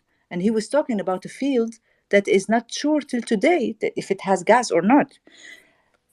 Plus, we know very well from UKHO and other organizations, third parties saying that the border of Lebanon is at least line 23 and line 29. So we accepted line 29. We accepted that a big chunk, I didn't accept it, but I mean, the decision makers here, the corrupt junta, the mercenaries, accepted this deal that was very bad for Lebanon. And then after that, we see again escalation. So if you want really to understand what's happening in the region, there is lots of mixed messages coming again from Iran. So sometimes Iran goes into giving something, and then sometimes they go into escalation.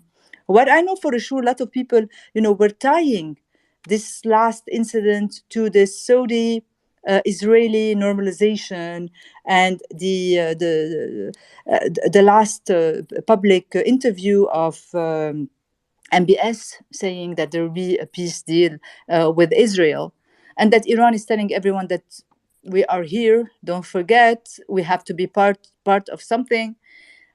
I'm not sure about that. I mean, I'm not sure that this was really the only trigger. Maybe it is part of it, but again, this operation took months and months of preparation, of work, of high intelligence from all parties involved to be that successful. So what Iran will do next, what the US will do next, we don't know. I think this is the hardest war for Israel to fight because of uh, hundreds of hostages that are in the hand of Hamas. What would they do about that? And because every step should be very, very well calculated. And we can see that Israel is not Israel that used to be in the past. The capacities, the way they are processing the all military, let's say, last confrontations. We see right now a different Israel. So what we are witnessing this time has no precedent. In 73, the Yom Kippur, Israel was attacked by many Arab countries, backed by the URSS, by other Arab countries. There was, let's say, half of the world backing these Arab countries and this war, and it ended in 6 days. So This time it's totally different. It's Hamas that is strangled in Gaza, that has no means, Gaza that's under embargo, and they were able to do that. I mean, we need still days and days to really understand what happened and how the retaliation would be. I think even the Israelis don't have a clear picture right now, and they don't really know where to go. I'm sure they feel that they were humiliated, and that this is crucial for the state of Israel to exist, to have a response that will be remembered more than the incident itself or the operation itself. How they're going to do it, this is the big question. I do want to go to Mr. Laith Maruf, and one thing we pride ourselves on the stage is we've covered some of the most polarizing stories around the world, some of the biggest events over the past year. And as Elon says, it's all about avoiding censorship and having both sides come together. And we do this here on stage. We've had people from Israel and from Gaza on stage discussing the current war for the past 2 days. So on this point, I know that Lebanon is extremely polarized for anyone that doesn't understand Lebanese politics. And having both sides come together and have dialogue is very difficult on Lebanese media, let alone international media. So I do want to applaud everyone that's on stage, in this case, Ms. Yacoubian for giving us her time, and Laith for you to come up as well. Laith, I'd want you to, I'm sure you have some comments to say, and also any questions you have for Ms. Yacoubian, trying to keep it cordial and just keeping it related to the current war that we're seeing between Israel and Hamas.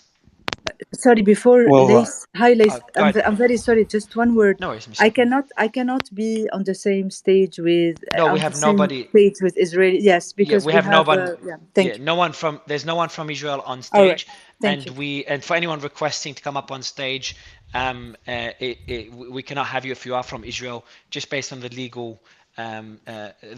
Legally, we're not able to have you on stage with someone from Lebanon.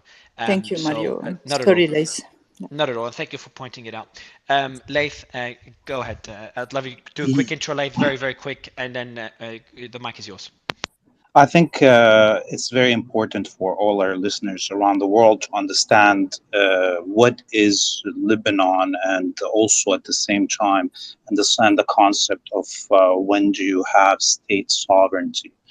So one thing is that Lebanon has not been a sovereign state since its creation by the French and chopping it out of Syria at the end of Sykes-Picot, at the end of World War One.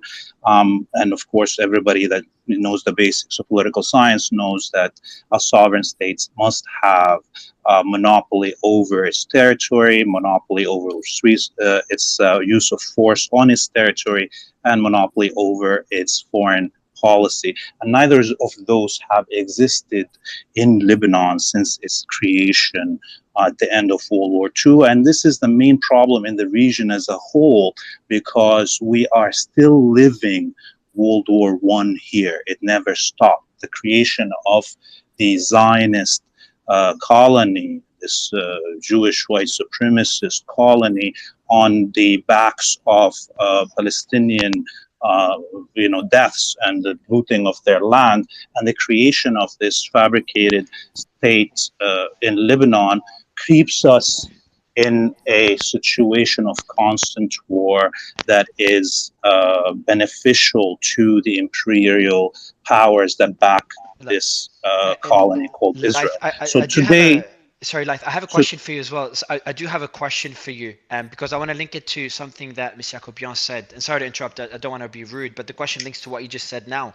Is it would you agree with Ms. Yacoubian, is that it is for Lebanon to decide on whether to participate in this war? And when we say Lebanon, what is Hezbollah's role in this? Because this is where it gets tricky. So this is why I was trying to explain that the concept of state and sovereignty. There is no such thing as a sovereign state called Lebanon.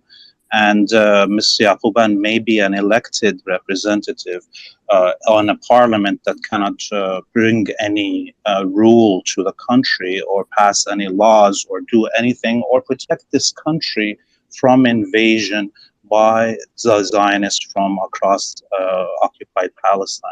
So this is why the existence of Hezbollah and or previous other resistant groups rose in Lebanon because of the non-ability of the state to protect its territory from interference and invasion from outside. And so did you have Right. any This questions is not for? in keeping with the protocol of the show, Mario. I mean, I know the way this person, Leif, is speaking is very slow and deliberate, and it's enchanting, but this is not in keeping with the spirit of what we're trying to do. I Well, completely disagree with actually, him. I am very calculated in my words. I'm not here to And undermine. Leif, There is did you have any? sovereign state. I vote. So what we're just There is a sovereign right state. now. It's not for you to decide if there's a sovereign state or not. Yes. We No, it's vote. We actually do. it's not And yes, me that or no. you that needs to actually If say Iran that. wants to if Iran would like to place I its don't know own who I'm state. talking to. Is it Mario right now? And no, this is another Yeah. person on Okay. stage. So maybe you can wait for your turn when you're called on to speak because that's I think everybody was And very. Mr. Leif, and Leif, did you have So what I'm any trying questions to or say, any statements with Miss Yacobian? yes. So Ms. Yaqubian is pretending that the position and decisions of Hezbollah are somehow decided in Iran. We're not living right now the Cold War time when the Soviet Union could actually define what was But happening. Leif, the question, Leif. So I thought you're coming up to have a discussion with Miss Yacobian and a bit of back and Yes, forth. But the question I yes, have for you, and but you're then not and having that back and forth, no, right? so Leif, the where I'm confused is, does Hezbollah have the right to fight Israel without getting the okay from the Lebanese parliament, without getting okay from the Lebanese state? Yes, it does have that right because we are trying to create a sovereign Lebanon that is not controlled by the But United who, when you say, States but when you or say we, sorry, when you say we, who's we? Mario, please, Yes, can I yes, please, Miss interfere Yacobian, with please. Lace? I don't know Lace. Where is he from? Are you Lebanese, Lace? I'm not sure because I can't tell when you're I speaking am English. I am Lebanese, I'm Okay. Syrian, I'm Palestinian, I'm Oh, Jordanian, I'm I see. Canadian, I'm Iraqi, I'm Okay, where So you're in? a citizen of the world. Beautiful. So let me I am just not tell a you. citizen of the world. I So, am a citizen. okay, I'm a free citizen of Miss, the world. I can speak against actual Okay. No, no. okay, Miss I was Yacobian, just wondering how. Let Mario, if you allow me, please just go let ahead. me. Yes, please, Yes. yes. Lebanon was not a sovereign state. Lebanon was under French mandate. 46, the French left Lebanon till at least 75. Lebanon was a sovereign state, and there was a state in Lebanon, and a strong one. The Lebanese lira was better than the Swiss franc and better than the dollar. Lebanon was a beautiful place on the Mediterranean. It was the hospital of the Middle East, the school, and it was the place when ideas were debated, where everyone oppressed in the region, they used to come to Beirut to speak their mind, to talk their mind. No, Lebanon had brilliant days and it was a sovereign state. Lebanon also was part of the UN, the human rights chart that was written by a Lebanese ambassador to the UN. I can't, stop. I don't want to take your time proving Lebanon had a big role, a beautiful role. Lebanon started the decline when it became under Iranian influence most of all. So yes, the US, they do find sometimes ways in Lebanon to fight Iran in Lebanon. Many countries are fighting in Lebanon. We know that very well. But it's not only the US that is finding a place, or mercenaries also to deal and do the US agenda in Lebanon. It's all countries, they can find mercenaries here. And this is what I was trying to say when I said we are ruled by Lebanese that were voted to the parliament by the Lebanese people. However, most Lebanese know that they are voting these guys for reasons and reasons, but they also know that they don't all own their own decision. And that's why Lebanon, Israel is out of Lebanon, Syria is out of Lebanon, still Lebanon somehow didn't recover its full sovereignty because of those who are in power right now, who are 100% Lebanese, just like Mr. me. Kobian, we are But seeing they have, various.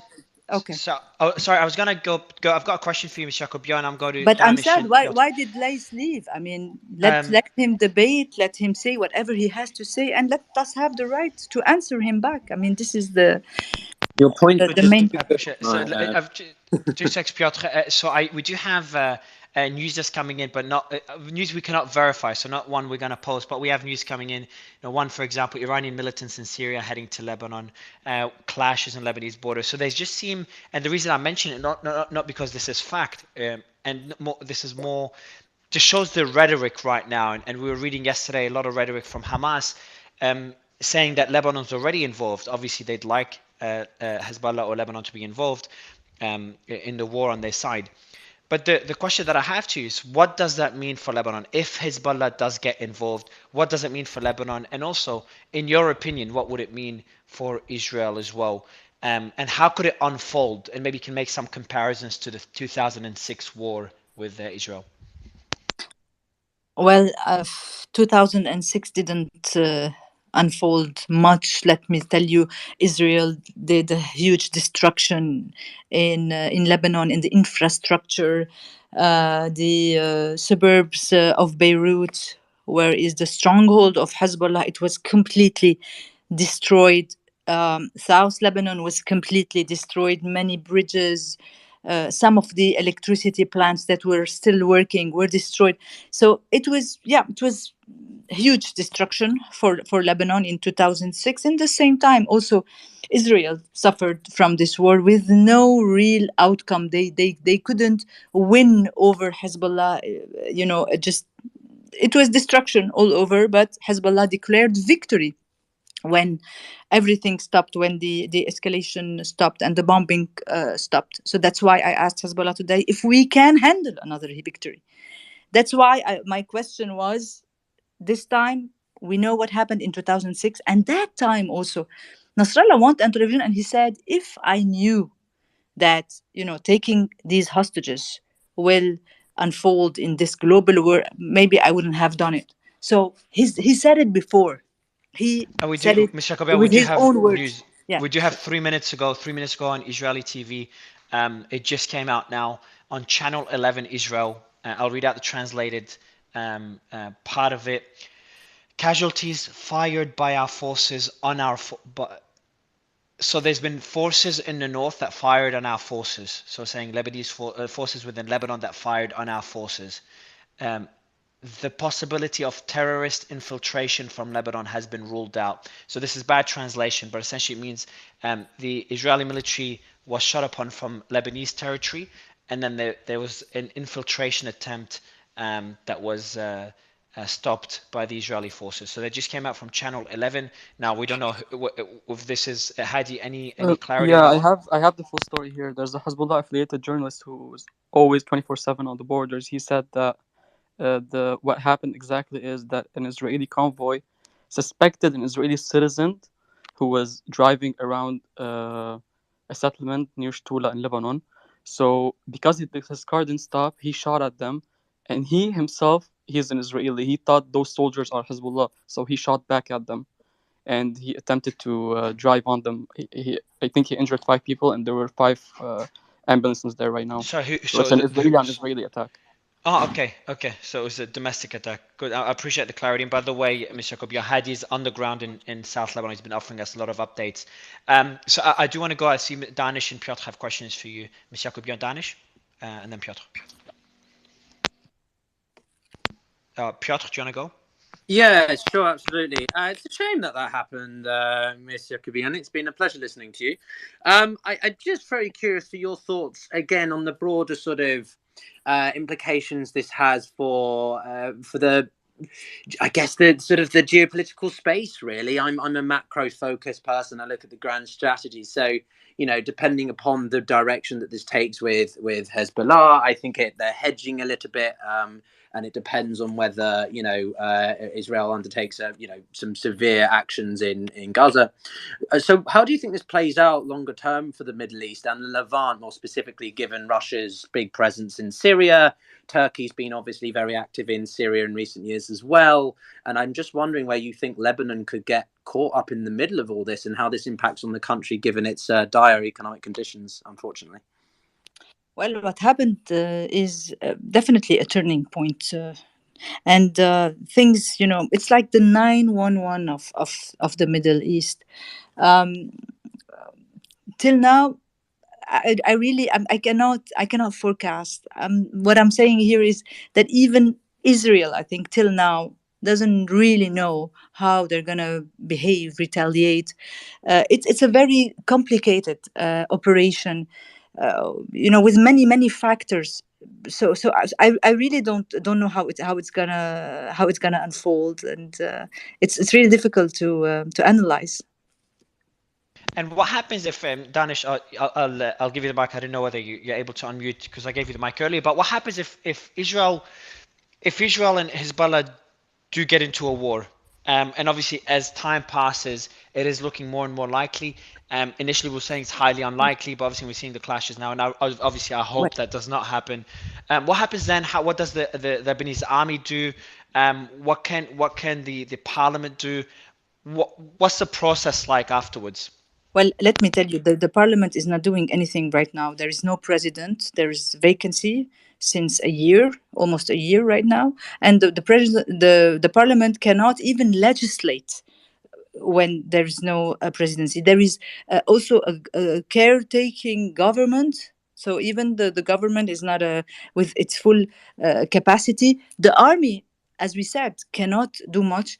Lace was trying to say that maybe he was suggesting that Hezbollah will not, take orders from.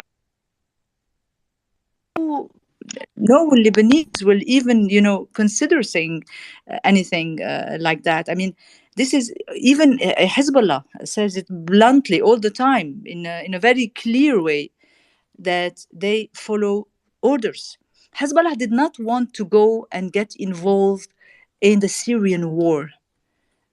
The first month of the Syrian uprising, Hezbollah was talking about a small region on the border of Lebanon, and he was explaining why they should help, this Shia region on the border of Syria, and he was clearly stating that they will not get involved. Then the Iranian orders came that they should help Assad regime and they should get involved. We've seen them, fighting in Idlib, in Hama, in regions that are kilometers away from Lebanese borders. So again, what is Iran thinking right now? How they're calculating, and we know they calculate, and we know they, on the international arena, this is a regime that has been there since the 70s. They know very well the inconsistency of of the U.S. policies. Every 4 years, there's a new president, new policies. Any option that will not work, they will try another option. Iran is a regime, is a dictatorship that has been there for since the 70s, like we said. They are taking their time, crafting their interest and their power in the Arab world. So today, they're at their peak in Yemen, in Lebanon, in Iraq, in many places. So after this incident also, the whole, let's say, situation of Iran in the Arab world, the whole, proxies of Iran, all this, I think, should be now considered in a different eye, on a different light. Obviously, they know if Iran is able to do that, they are able to do much more than this. So, voila. I know I'm not answering much, but really, I don't have answers. I'm trying to give accurate answer. It's not easy. These are really hard questions Danish? to answer. It Yeah, is. It is. you know, And is there? because Go ahead, Danish. I had a follow up on Iran actually, really quickly. Mr. Kubian, again, thank you for all the time that you're giving us. But one of the questions that we have around Iran is the direct link, right? We've had multiple conversations around the direct link between Iran and Hamas and what happens next.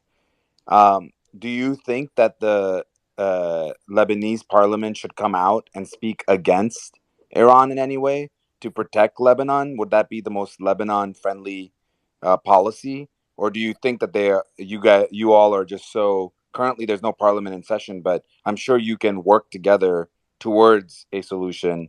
I'm not sure what the approach would be, but if you're thinking Lebanon first policy and you don't want Lebanon to be involved, couldn't you all band together and at least put out a statement publicly? Well, let me tell you that Hezbollah is represented in the parliament, and they have a big bloc, fairly big bloc. Uh, our bloc is around 10% of the parliament, even less than that. Hezbollah bloc is almost the same size. The power of Hezbollah go beyond, their size in the parliament, much beyond that, obviously. And you have also parties in Lebanon that are in line with Hezbollah. They are allies of Hezbollah, like the Amal movement. The speaker is from Amal movement. He's also in alliance with Hezbollah. Sometimes he represents Hezbollah in many circumstances. He speaks for them. You also have a Christian party that is very close to Hezbollah. They have differences now who should be the next president, and if it should be someone closer to this party or someone closer to Hezbollah. However, these differences are just differences related especially now to the presidency. So you have a divided parliament also. This is what I'm trying to say. Tomorrow we have a committee. It's the budget committee, but we will be there, and we will raise the issue of what budget are we debating right now when we don't know if our country is going to war or not, because we don't own the decision, because the decision is not a Lebanese decision.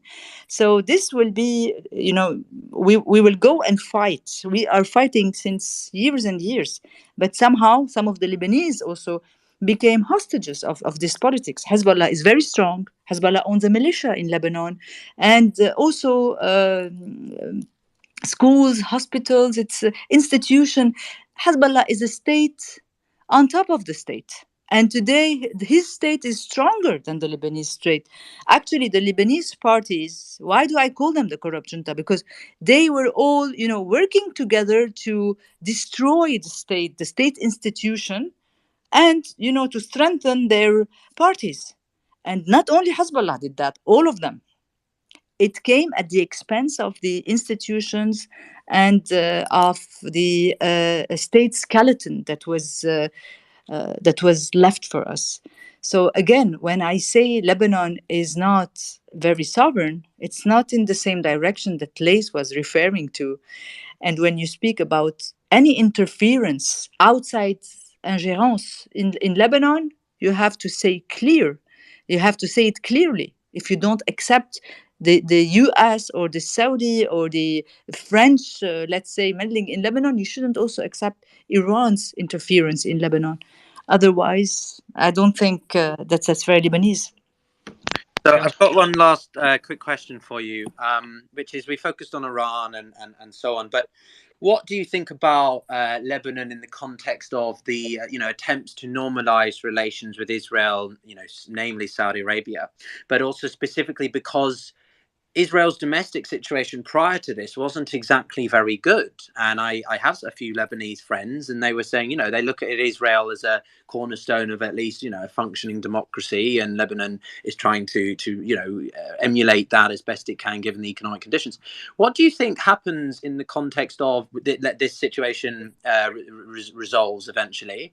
And we go back to Bibi Netanyahu and the whole democracy concerns. I'm just curious what your feelings are over looking over the border into Israel domestically.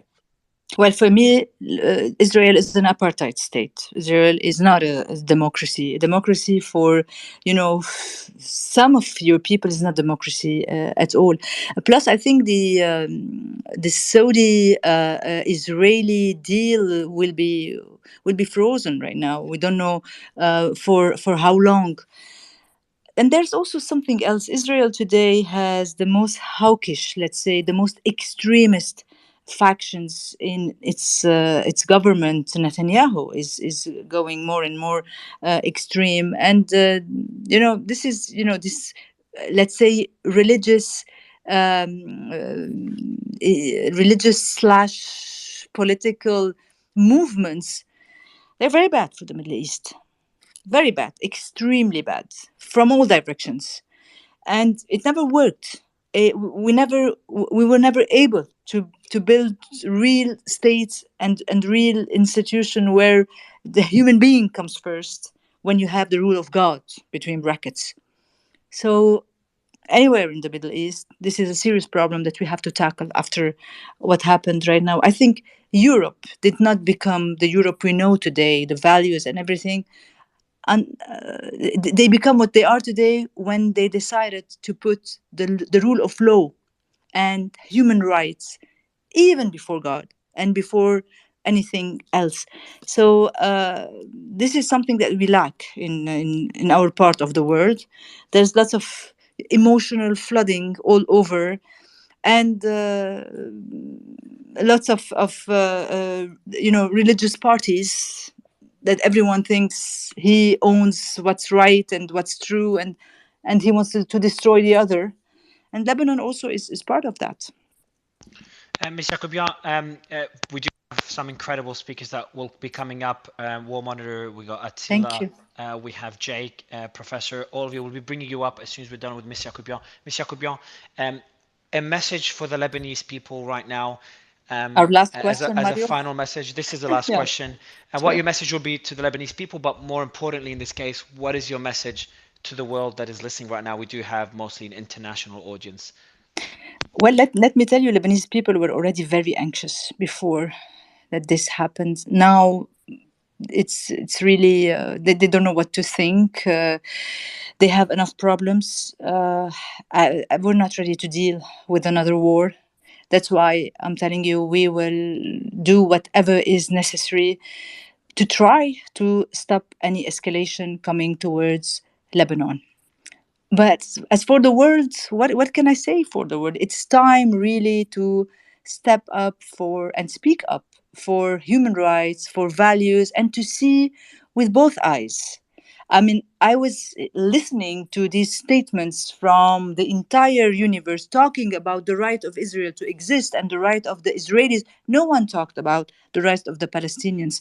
Let us all remember how the Palestinian conditions. It's not human. It's not human at all. The Palestinians were really enduring oppression from the Israelis for a very, very long time. Gaza is not a place where you can live or you can do anything or have a future or go to school or do anything at all. And under Hamas, it became even worse. So it's time to look at this region, look at the human beings, their lives, and to really find a solution. I think today a two-state solution is in the best interest of Israel. They don't have this strategy of oppressing the Palestinians and killing and shelling. This is not a strategy. It cannot go on forever. They have to think of solutions that are sustainable, that are human, and that are fair before anything else. So having Israel from the river to the river and all these things, I don't think it can work and it can be sustainable. And I think also a lot of people in the world should think in a manner where we put human dignity before anything else and we put an end to this endless bloodshed. Thank you so much, Mario, and thank you everyone for Not a listening. problem. And Mr. Gabian, one last thing I usually ask your thoughts on the discussion. See, so we asked this to all our special guests. I completely forgot. Obviously, you're used to Lebanese TV, and I know how mainstream media could be. Would love to get your thoughts on how we bring two sides together on X and what Elon has done in fighting censorship. Any quick thoughts on that? Well, I'm pro freedom of speech with no exceptions, and that's why I wanted to hear Lace, and I wanted to have a conversation with him. So yes, I agree. Everyone who has an opinion have the right to say this opinion. I totally agree with Elon Musk on this one, and this is an amazing show. I hope, Mario, you can keep bringing people together, keep the conversation going. We don't want war.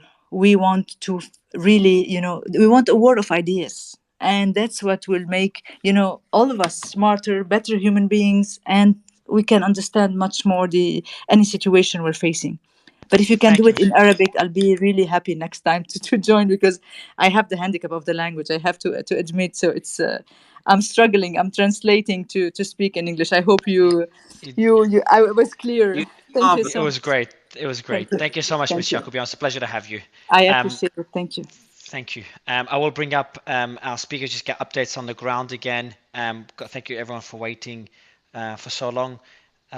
Ms. I can Jacobian, I'm just share gonna. a quite important update, actually, Mary. Yeah, please. There's a lot of updates that are going on. Yeah. Piotr, if you can Uh, kick it off. Yeah, I'll start off with something. I've just been in touch with the contact, my former boss actually at Crisis Group, called Richard, who I'm trying to see if he'd be interested in coming. He's my go-to guy for anything UN. I worked with him whilst the 11-day war with Israel and Palestine was happening. And he told me that there is a little bit of confusion. My tweet is a little bit incorrect, but he clarified exactly for me, which is that the World Food Programme was asking for a humanitarian corridor. The World Food Programme is not the Security Council, it is a field agency. So the UN is incredibly complicated, and I'm not going to bore you all to death with its construction.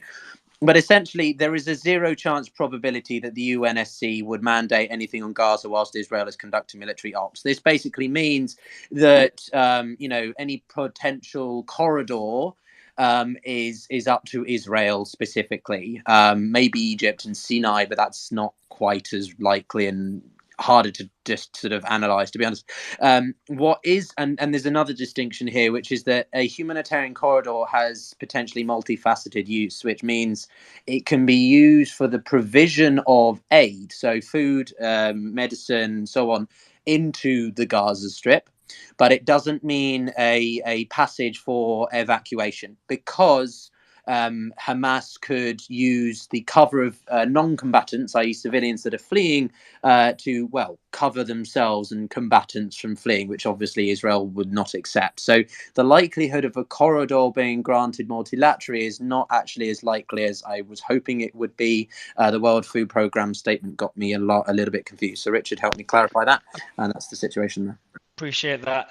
Not sure if Danis and Sully have any other news. We do have some statements. There's large airstrike reported in Beit Lahia in Gaza. That was just 1 minute ago. We do have War Monitor that reports a lot of these any attacks. So I'm guessing there could even be that update from War Monitor. No, that's from Aurora. Al-Quds Brigade spokesman said, so that's Hamas. The Hamas Al-Quds Brigade, the resistance confirms once again that it adheres to its obligation to defend Al-Aqsa Mosque. We stand today to protect the sanctities and break the injustice done to our prisoners in prisons. What else do we have? So United Airlines has followed the lead of Air France. So anyone that's, we had some people that were asking earlier in the early stages of the show. Flights to and from Israel have been cancelled by United Airlines, and that's along with Air France and Wizz Air. So for anyone that is going to Israel or leaving Israel, just keep that in mind. We actually had someone in the Israeli airport, if you remember, guys, from the last show, who was actually struggling to get a flight to get out of it in the first day of the conflict, of the war, and eventually managed to get onto a flight while with us on the space. We have more updates here. U.S. State Department, Blinken and his Turkish counterpart discussed developments regarding Hamas attacks on Israel. It says it's the U.S. State Department, so Hamas terrorist attacks on Israel. Also, Blinken highlighted Washington's focus on stopping Hamas attacks and securing the release of all hostages. So that's from the U.S. State Department. And I have a question here for Vizgard. Vizgard, the narrative among U.S. politicians has been very escalatory, at least in my opinion, towards Iran. And we're trying to kind of make sure we separate Iran from this conflict as much as we can, or we're hoping this is the case, and we don't want this to become a broader conflict. But yet, what we saw from the State Department, from government officials, though, that narrative was not there. So they were not implicating Iran the same way that other politicians in the US were. Would love to get your thoughts on that, Vizgard, and the narrative you've heard. Sure. When it comes to the US, we have a quite clear divide between the Democrats and most Republicans on this issue. The Republicans have been much more hawkish, specifically against Iran over the past 20 years or so, actually. But also, it must be said that when it comes to Israel, they've always had a quite privileged position when it comes to American foreign policy. It used to be bipartisan. At least since Obama, it seems that the interest for Israel has cooled slightly on the Democrat side, but on the Republican side, it's as strong as ever. So I'm not very surprised that these slightly bellicose statements that come from some, you mentioned Lindsey Graham previously, also Mike Pence, or even Nikki Haley, sound very similar in regards to that.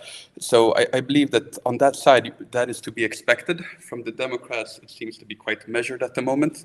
And when it comes to isolating Iran from this conflict, it does seem very difficult, at least not to discuss their role, as they have been the main sponsor of Hamas for quite a few years now. So it is something that simply can't be avoided. And when it comes to Iran, we discussed this here on this space yesterday, that we aren't really sure where we have Iran when it comes to this conflict.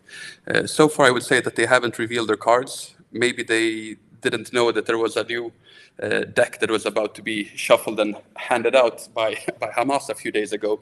So it seems that everything is still quite fluid over here. Now we're hearing statements, some officials, American officials at least, unofficially are stating that they're expecting a ground invasion of the Gaza Strip within 48 to 72 hours. So if that happens within that time frame, then maybe we'll find out a little bit more about what Hezbollah and Iran are planning to do in the coming days. Yeah, Visegrad, that's a perfect transition to John. John, we've been talking about this. You've been talking about this for the last 24 hours, that it was imminent to have the ground forces enter into Gaza. Wanted to get your thoughts on what this looks like. Can you give us an understanding of what are the decisions that are being made right now within IDF, and what is the approach that's going to be taken towards this? Obviously, nobody wants an escalation, but it seems at this point it is clearly what comes next. So, wanted to get your thoughts, John, on tactically what is happening behind closed doors right now. Sure. I mean, I think there's a lot of decisions about the protection of civilians, to be honest. I mean, there's what seems to be over two divisions of Israeli forces pre-positioning for the operation, which will be multi-phase. Of course, number one importance is to make safe all of the Israeli settlements that are, I don't think they 100% have gotten them all under control. And then the intelligence to identify where the hostages are exactly as they're being moved all across Gaza is what Hamas is saying in the subterranean elements of that. But I want to push back a little bit on Piotr's about the humanitarian corridor, and I think these are the decisions that are being made really on how to protect as many civilians as possible. There is precedence to, it's a different scale, but you can establish especially with Gaza, the fact that it's a nodal city, establish checkpoints to allow for humanitarian evacuation, and then you would search everything that's going out. It happened in the Second Battle of Fallujah. John, it's clear right now, based on the conversations with the IDF and based on statements from the IDF, that they are willing to do things that were unthinkable before. We all know what that means. I saw that. No, but I mean, they still have to maintain international legitimacy in the operation. From all presidents in prior, Operation Guardian of the Walls, when all they did was bomb Gaza. They still care about international and John, is this not okay? Go ahead. I'm sorry. I'll let you finish. I agree with actually what me and Syria Girl were talking earlier about the complexities of, but now we see reports of Hamas telling Gaza citizens not listen to the messages, because that's another tactic that Israel does. They'll message through phone services and text messages and everything, telling them to move out of this area, move out of that area. And Hamas is saying, don't listen to that, stay where you're at. But these are the question was behind closed doors, as this will be a multi-division ground penetration with, we're seeing the air phase of it right now, air, cyber, and then a armorized formation that moves forward. The biggest, I think, the part of the planning phase is how to minimize as much civilian casualties as possible, as well as move with speed, right? There's this element of the hostage. It is a ticking time bomb of how long the hostages stay in Gaza, how long they stay alive. And that's another pressing issue of whether this should just go to negotiations versus the second objective. And it's hard to read through the messages of the IDF, right? The second clear objective is to destroy Hamas military capabilities so they can never do this again. Both those are. But John, one question I had about this. Yeah, go ahead. Sorry, No problem. Hamas's leadership has come in, and they have made it very clear that they have now taken all the hostages and spread them all over Gaza. Yeah, I saw that. And then, secondly, that was a statement by their leadership. And then, secondly, they have said that if the Israeli ground forces enter into Gaza and they come to chase them, they will not hesitate to do the worst. I believe those were the exact words, but I'm paraphrasing. John, how does someone prepare for not only protecting the civilians, Palestinians, if that is what they're thinking? Which again, I will tell you that people are a little bit skeptical of. But let's say that that's true, and I do agree that for a national order they might. Um, prioritize that. How do they prioritize their own people and the international community? Because again, it's not just Israelis. There are hostages. There are Americans. There are Poles. There are people there are British who are hostages. How do they do this without causing? Shouldn't they just get to the negotiating table now instead of going in with ground forces?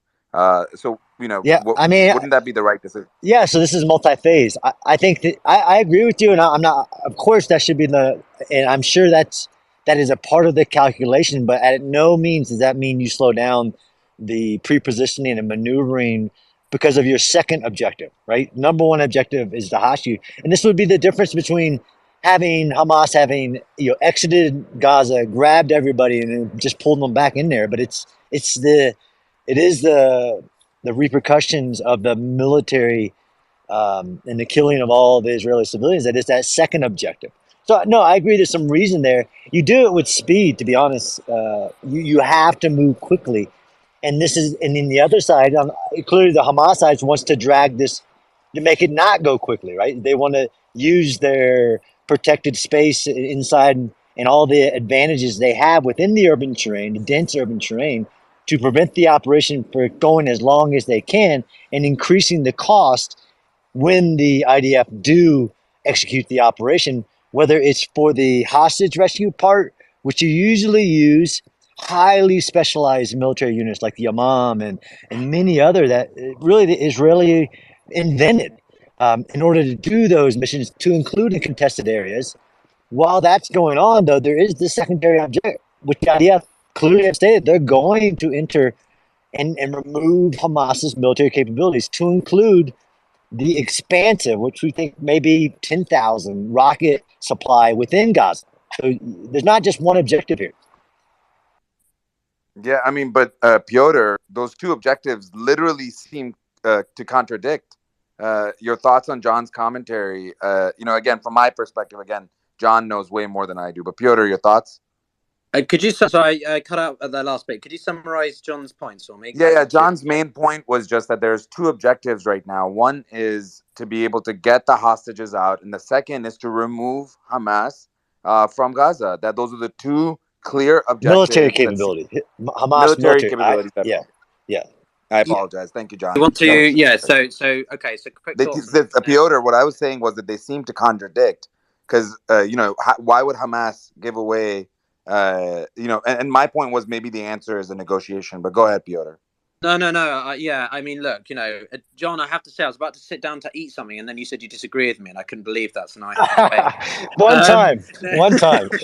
No, I'm kidding. But no, it's always, I really enjoy listening to your, as a nerd on international humanitarian law, it's quite interesting. But anyway, so yeah, look, I think that there's also another goal here, which is to absolutely secure the entirety of Gaza, right? That is different to, I would use the word incapacitate. You want to incapacitate the military capabilities of Hamas. That's what Israel wants to do. That's what the IDF wants to do. And that's different from now what has become a much more complex situation, because this morning we did not know the severity of the hostage situation. They had given a very vague statement saying, more than several dozens or something along the lines of that, right? So now this has become a much more sensitive Piotr, operation. we have more information on that point. Just like literally 1 minute ago, Hamas has announced in an unusual statement that they have well over, by OSINT Defender, well over 100 hostages, with a number of them being Western nationals who were captured during the music festival near Gaza. So it just came out a minute ago by OSINT Defender. Go ahead, Piotr. Yeah. So this is what we've been, insinuating based on, it was speculative, but it was based on credible reasoning that, Mexico says they've got 2 people who are captured. We've got America, Britain, Norwegians. It's likely that these people all came from one specific center, right? The festival. They're not just only going to be wandering around southern Israel for shits and giggles. Maybe they are, I don't know, backpackers these days. But anyway, so in the case of your point, John, I'm just very interested because, if we cast our minds back to, I'm going to use the siege of Leningrad as an example, right? The River of Life, that was a bit of a unique passage of, exit from St. Petersburg during the Second World War. This was something that was used to evacuate non-combatants from the siege city. The Nazis didn't adhere to international law and struck the corridor either way. So when I'm saying that it's incredibly difficult to see how the UN can implement this without the authorization of Israel, I was rather curious to hear that you disagree with that. So you think No, that I didn't hear that part. I with 100%. No, I oh, okay. 100% agree with that part. I thought you were saying it's impossible to conduct the evacuation. Like, no, it's possible, but I agree. It would have to be, and Israel would want to be a part of it. He wouldn't turn it over to a third party, right? I mean, this is like the evacuation of 300,000 out of Fallujah between the first and second battles. The U.S. and Iraqi security forces searched every individual that came out to ensure they weren't enemy combatants. Yeah, So and in the case of the Road of Life, it was similar because you had, Soviets trying to get through. I mean, this is really where fog of war, I think, is fascinating, right? The UN tried something different in the not Kosovo, the Yugoslav wars in Bosnia specifically, where they tried to identify safe zones. And this is the point I'm trying to get at, which is that because Gaza is essentially like a besieged city in some ways, or will become one, and Israel is really the only entity that has control on any exit routes, be that for civilians or for supplies in and out. My mind begins wandering around whether or not there are opportunities for unique methods like safe zones, like UN corridors to be implemented. But it seems, like that isn't very likely from contacts in the UN that is going to be granted. So it comes down to the unilateral decision of the Israelis to do that. But Agreed. yeah, okay, so great. so No, I we wanted agree. to move We're the back to agreeing. conversation along.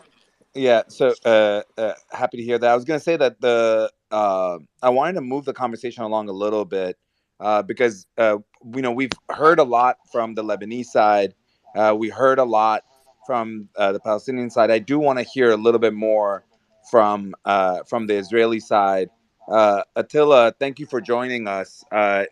You're a political journalist and an anchor in Israel. Would love to get your thoughts on the current situation on the ground. And just before you speak, we've been very careful, and everybody has been very good about not villainizing the other side. I know it's incredibly challenging in this moment not to do so, but let's try to keep it to the facts and the information on the ground so that because we have both Palestinians, Lebanese, and Israelis up here. So I want to make sure that we can have a conversation.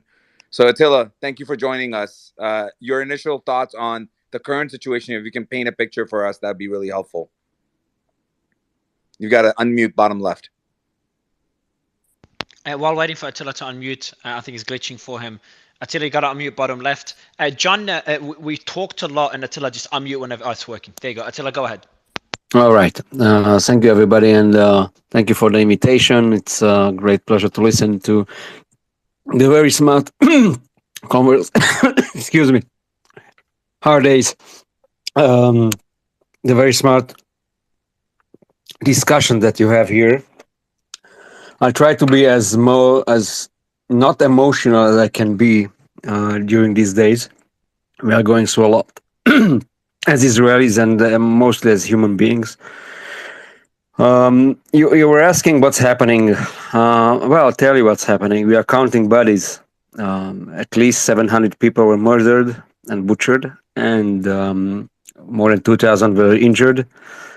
Kids, elderly, women, soldiers, of course, young people who were going to a party and were butchered. 260 people were killed, and so on. I'm not going to get into the numbers, just to try and show you how hard it is these days to be objective, because the blood is boiling. Except that Israelis know that they have two problems. One problem is the shock they are going through, the trauma that they are going through. The trauma is having security services, the intelligence in the army, the Shin Bet, failing so badly, having an attack planned under their noses for 1 year, and not having an idea, a clue about what's going to happen. That's a shock. What is the conversation Israelis. Around? Sorry, Attila, I apologize for interrupting, but what is the conversation around that? We had another journalist from Jerusalem, Shoshana, and she was saying that it's becoming common conversation, and some news media are even saying that there was a cyber attack. Is there, as a journalist, have you seen any evidence around a cyber attack being involved? No. Or is that just rumors? Not at all, actually. That's a rumor that I was checking out for 24 hours. That's BS. We can put that behind us. I checked it with cyber experts. I checked it with military experts. I checked it with intelligence officers. I know for almost 100% there was no cyber attack. That's not the reason why the Israeli intelligence failed. I don't know what the reason is, but that's not one. That's not the one, right? So that's one problem that we'll have to deal with. The other problem we have to deal with, we have an incompetent, impotent government formed out of nationalists and ultra-nationalists that for the past 10 months were dealing mostly with dismantling the judicial system and dismantling Israeli democracy. That also has an impact on what's happening here. And the third problem, I said two, but I have another one. The third problem that we have is the war raging, and the fact that after what Hamas did, the terrorists did, Israel won't be able to just retaliate. Israel will have to attack harshly. A quick question, Attila, and about it. We're not using that terminology because just like how you want to use the word terrorist, the other side also do, and we're trying to stop both sides from using that type of terminology. Yeah, but it's impossible not to use that terminology when you have people butchered by militants. I get that's your perspective. Yeah, I get that's your perspective, and I understand it. And like I said, they use a similar perspective. Now, my question to you is, and you said that this operation took a year, possibly a year, with meticulous planning, and obviously people have this kind of perspective of Israeli intelligence being one of the best intelligence agencies in the world. So I guess my question to you is, A, how did this even happen under the noses without Israeli intelligence not knowing? First question. And second question. I wish I knew. I don't have an answer to you. I'm sorry. I wish I knew. That's the biggest question we all ask ourselves. Okay. And we are asking the security apparatus. How the hell did this happen? And my second question then is, there are some, one could say conspiracy theories, I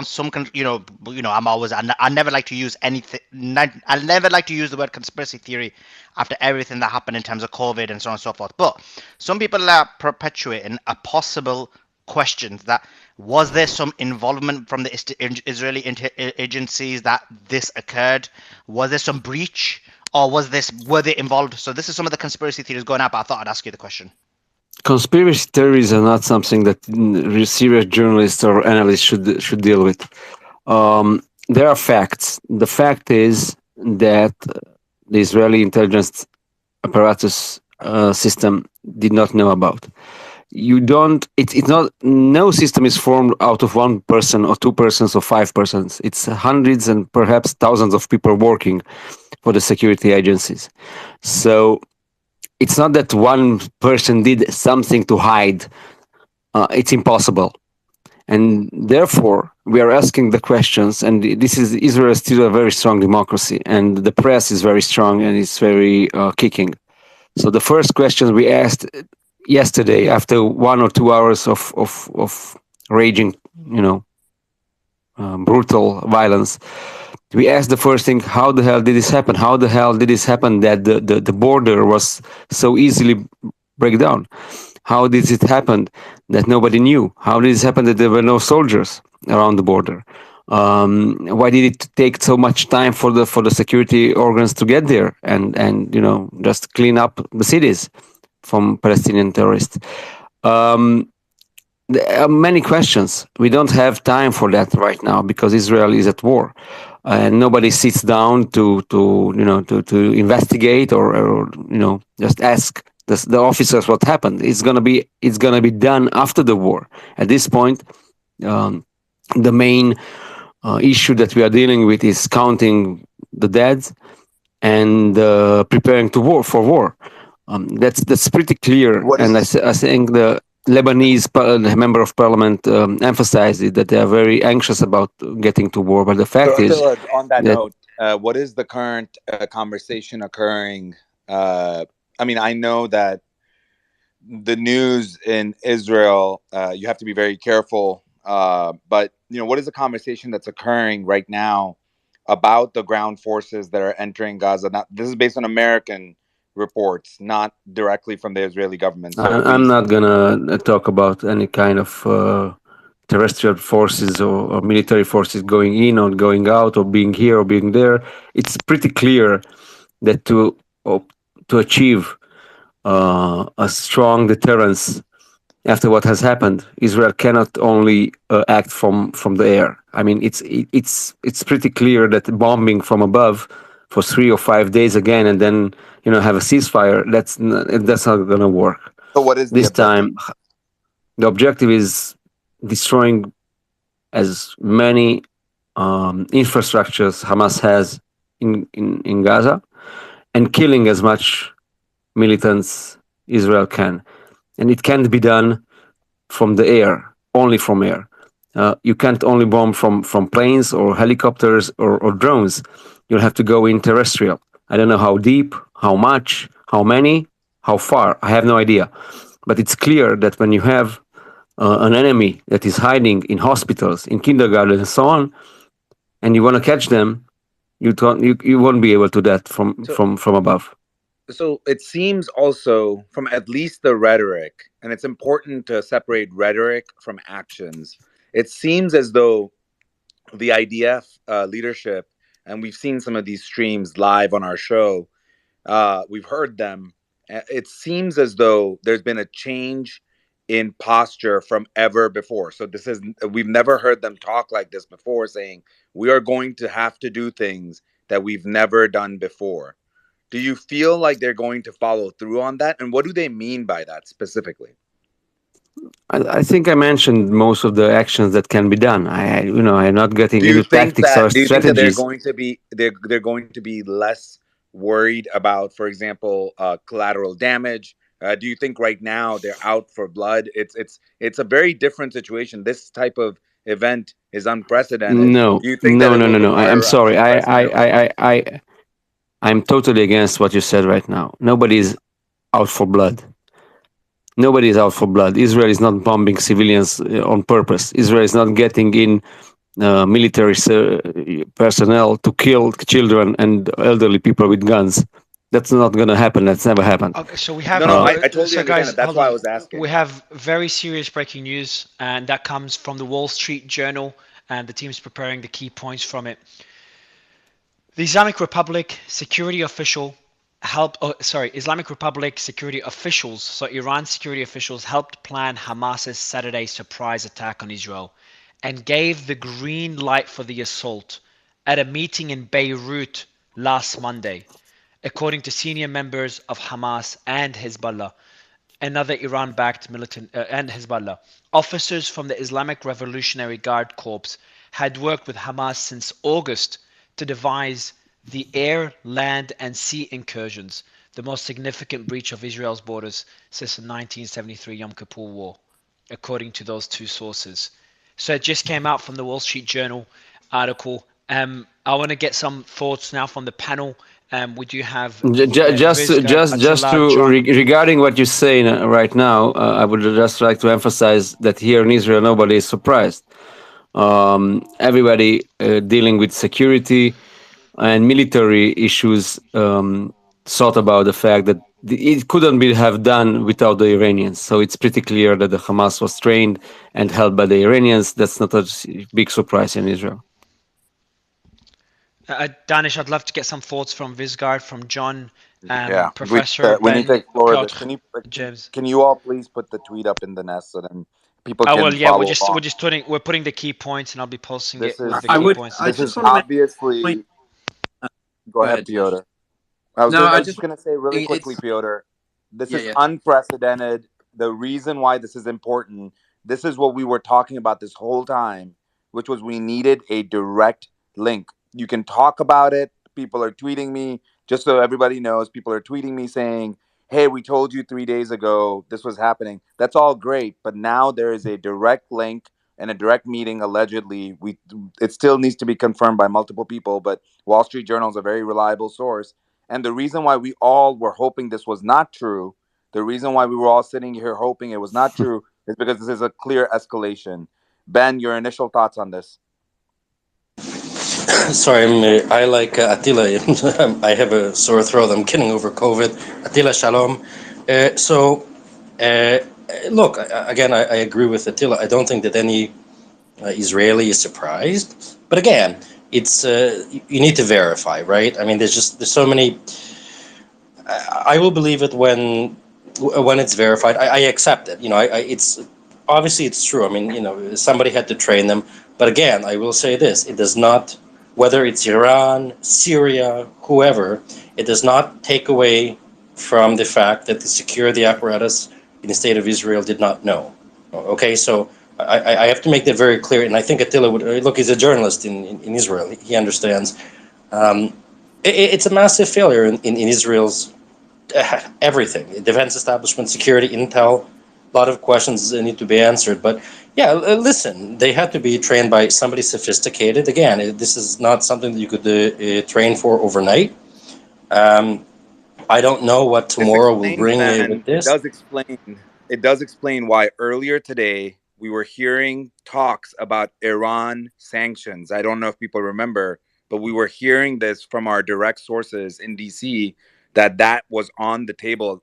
Piotr, clearly they knew something we didn't know because we were hearing Well, I about mean, Ben. look, So can I just clarify one more thing? So again, I'm just because of my previous employment, I'm somebody that needs to see facts in front of me, and just in full disclosure, right? Because every time a glass breaks or a delivery order is messed up, the finger gets pointed at Iran, and I say that as a conservative, right-wing Israeli-born man. I have no doubt that Iran Can I is. just ask a question? Can I just ask a question on that? Like, I know it's been reported by the Wall Street Journal, but guys, I would never take anything the mainstream media says automatically as fact. So, what's their source? What's their actual source? Just out of interest. yeah. They So that's say what officers. Yeah, go ahead, Piotr. Go Mario ahead, Piotr.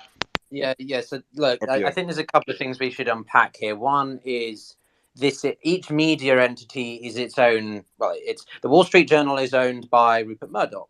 It's considered to be a And pretty. Murdoch is a Zionist. Like he is. I I'm mean, not let me. going Oh, in. wait. I'm not going down Wait, that wait, route. wait. Sorry, let me rephrase myself. What I mean is the mainstream media. Okay, I'll let you finish. I'll make my point afterwards. Yeah, make your point later because I prefer it not to be mine to be skewed.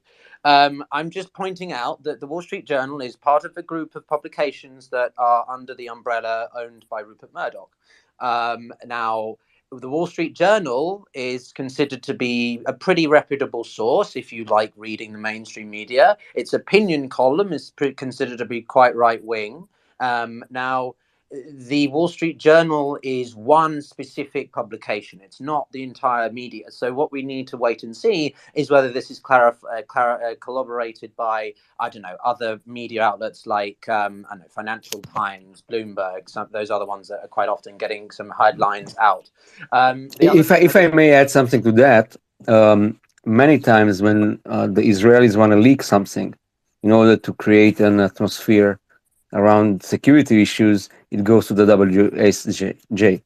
So I'm not going to say that the news are not accurate. I'm just saying that when you have American soldiers and you have the Ford coming towards us, and it's a war raging here in the area, blaming Iran is not that bad. And That was that's a very yeah, interesting point. so So what he's basically saying for the audience is, ordinarily when the Israeli, and please correct me if I'm wrong, if I'm reiterating the point wrong, but what you're saying is, ordinarily when the Israeli intelligence want to leak things or provide things, they normally do it to the Wall Street Journal. Is that what you said? Not normally, but it happens a lot, many It happens times. often. It happens many We've times. seen that in the Yeah, past. but there's Suleiman, we distinctions have to here. I look don't at the think. Jonathan, sources here. Piotr, I'm sorry, I'm going to keep everybody on task here. Piotr, what is the actual source in the Wall Street Journal article? Can someone answer that question for me? Because I So think we need senior to stay on task. members. So there's other parts of the article. I'm about to put. There's a lot of parts, different perspectives as well in the article, Let's Thank you. put it behind a bloody and which paywall. I will be reading in full, just for everyone to get Hamas's take on this, U.S. officials' take on this. There's a lot of different takes. The post will be coming up in about a minute, and I'll be pinning it at the top so everyone could read the key points. But the sources for that particular statement, because there's more statements, are senior members of Hamas and Hezbollah. Go So ahead, Piotr. yeah, no, I just want to end a couple of things here. So like again, this is the first newspaper. This is the vertical. This is why you've got a few papers. So no, but Piotr, I just want to ask a question. So, are you saying that senior members of Hamas and Hezbollah went to the Wall Street Journal and said that we had a meeting where we plan to do this? Like, who's the actual source? I don't think it doesn't I'm sound not like they'd saying actually be anything the because source. I haven't been able to finish what I was saying. So what I'm trying to say is that I'm focusing on the not on the sources of that. I'm just focusing on the Wall Street Journal as a platform by which this was delivered. Right, the media is the middleman between us, the public, and the original sources that it comes from. Right, the Wall Street Journal is one of a few papers that tends to be very early at breaking news stories, be it the New York Times, the Financial Times, Bloomberg. These tend to be the kind of papers, these publications that get this sort of juicy stuff. Right. I would be surprised if they got this information from Hamas. There's probably some leaks. I think the US Pentagon has obviously been working frantically to get a hold of this. I'm not entirely sure how accurate the Israeli intelligence is, given that this entire situation developed because of a massive failure in the intelligence. So all I'm trying to say is take stock of the Wall Street Journal. Look at the people who've published it, right? Look at the names and the screenshot of one of the posts I shared before, right? Or when Mario posted, right? Look at the names of the people. I've just looked up one of them on Twitter. He is the senior correspondent, but he's also had some interesting previous positions. So one can begin to wonder, what does this network, what does this spider's web of people that he knows, how does he, it's all about what you know, not, sorry, who you know, not what you know in this case. And if he's able to get even one singular piece of information from someone, he's going to run with it. Because at the end of the day, the media is a business and you need to get it out. I am going to go back into more role model now, Mario, and be like, I'm not entirely sure whether this Yeah, is let me. escatory, Yeah. but Yeah, we So got to Yeah, go let, ahead, I just want Mario. to Sully, let me jump in give here. Sully, let me just give a quick overview on the article, Sully. So you say have full context, and I'll probably cover all angles in the summary. So I've just posted the tweet, and I've put a lot of different takes, highlighting the most important part at the top. So anyone, and I'll add the link to the article in the tweet as well, so everyone could actually read the full article and look at the sources, and do your own due diligence, because these are the claims being made in that article by the Wall Street Journal are very, very serious claims. For example, the meeting they say happened in Lebanon, in Beirut.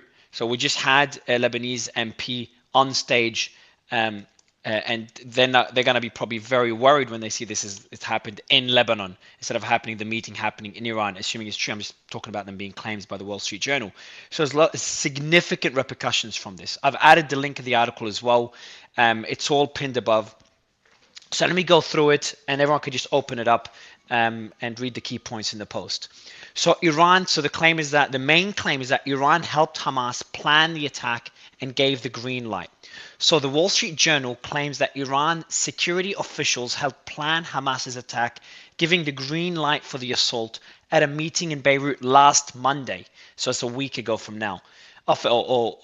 Just under a week ago. Officers from the Islamic Revolutionary Guard Corps had worked with Hamas since August to devise the plan, the air, land, and sea incursions. So the sources for that are senior members of Hamas and Hezbollah. There's more points though. Details of the operation were refined during several meetings in Beirut, attended by IRGC officers, as Iran, and representatives of 4 Iran-backed groups, including Hamas, which holds power in Gaza, and Hezbollah, a Shiite militant group in Lebanon. U.S. officials say they haven't seen evidence of Tehran's involvement, which is interesting. You could try to come to any conclusions you'd like. So from the U.S. official side, they don't seem to be dragging Iran, from what we're seeing, into this conflict. Secretary of State Anthony Blinken said, "We have not yet seen evidence that Iran directed or was behind this particular attack, but there is certainly a long relationship." A U.S. official of the meeting said, "We don't have any information at this time to corroborate this account." And that's according to U.S. official as well. We've got another one here. A European official and an advisor to the Syrian government, however, gave the same account of Iran's involvement in the lead up to the attack as the senior Hamas and Hezbollah members. So this is a European official. They don't name who it is. If they do, please someone let me know. Asked about the meeting, Mahmoud Murdawi, senior Hamas official, said the group planned the attacks on its own. This is a Palestinian and Hamas decision.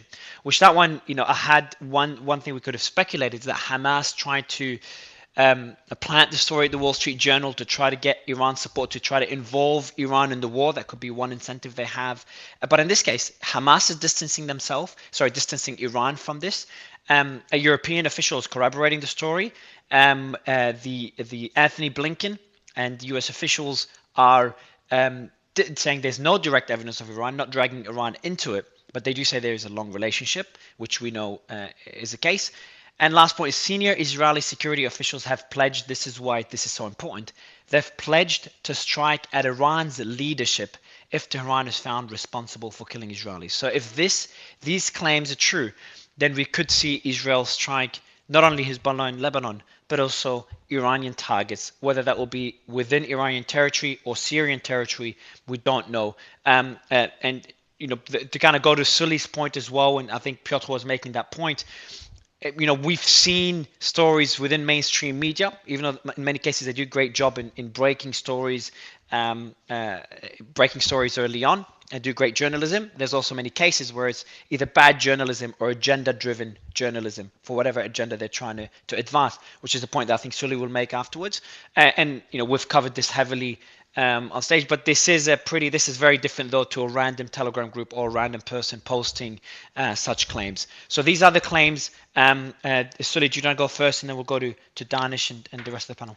Yeah, I think the good thing about our audience is, Mario, they're a lot more educated, they're a lot more aware, and they don't just follow the mainstream media narrative. So when you hear a story like this, I'm not saying it's false, because we don't know. I'm saying you do the research. But what I'm asking people to do is do this research. This paper, and I read your post, Mario, is really good, but it doesn't tell you what the source is, right? It also, as Piotr said, and he made a very cogent point, check who the editors are.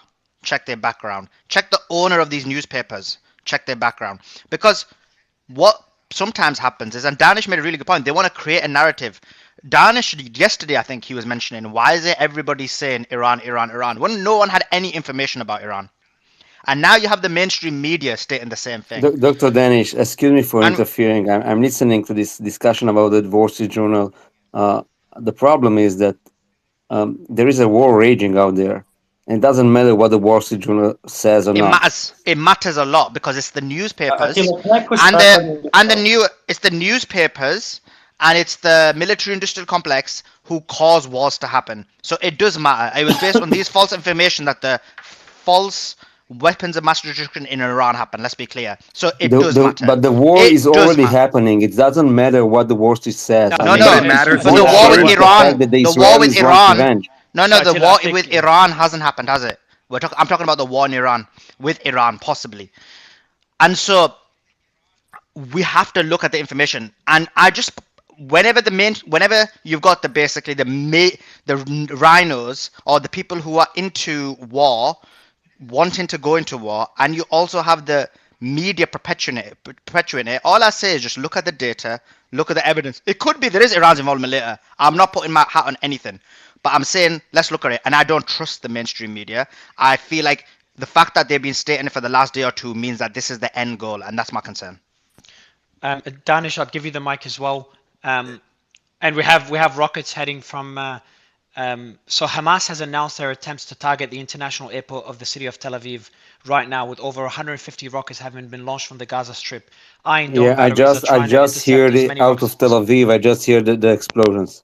Yeah, there's a lot of rockets. I'm gonna post it out now.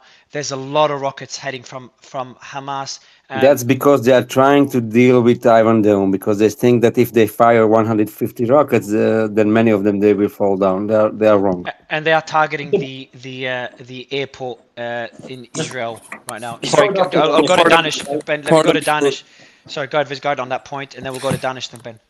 Just quickly, there are two Polish military transport planes, C-130 Hercules planes that are just about to land at the airport in Tel Aviv as well.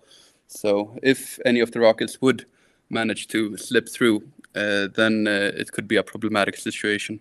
Sorry, say that again, please.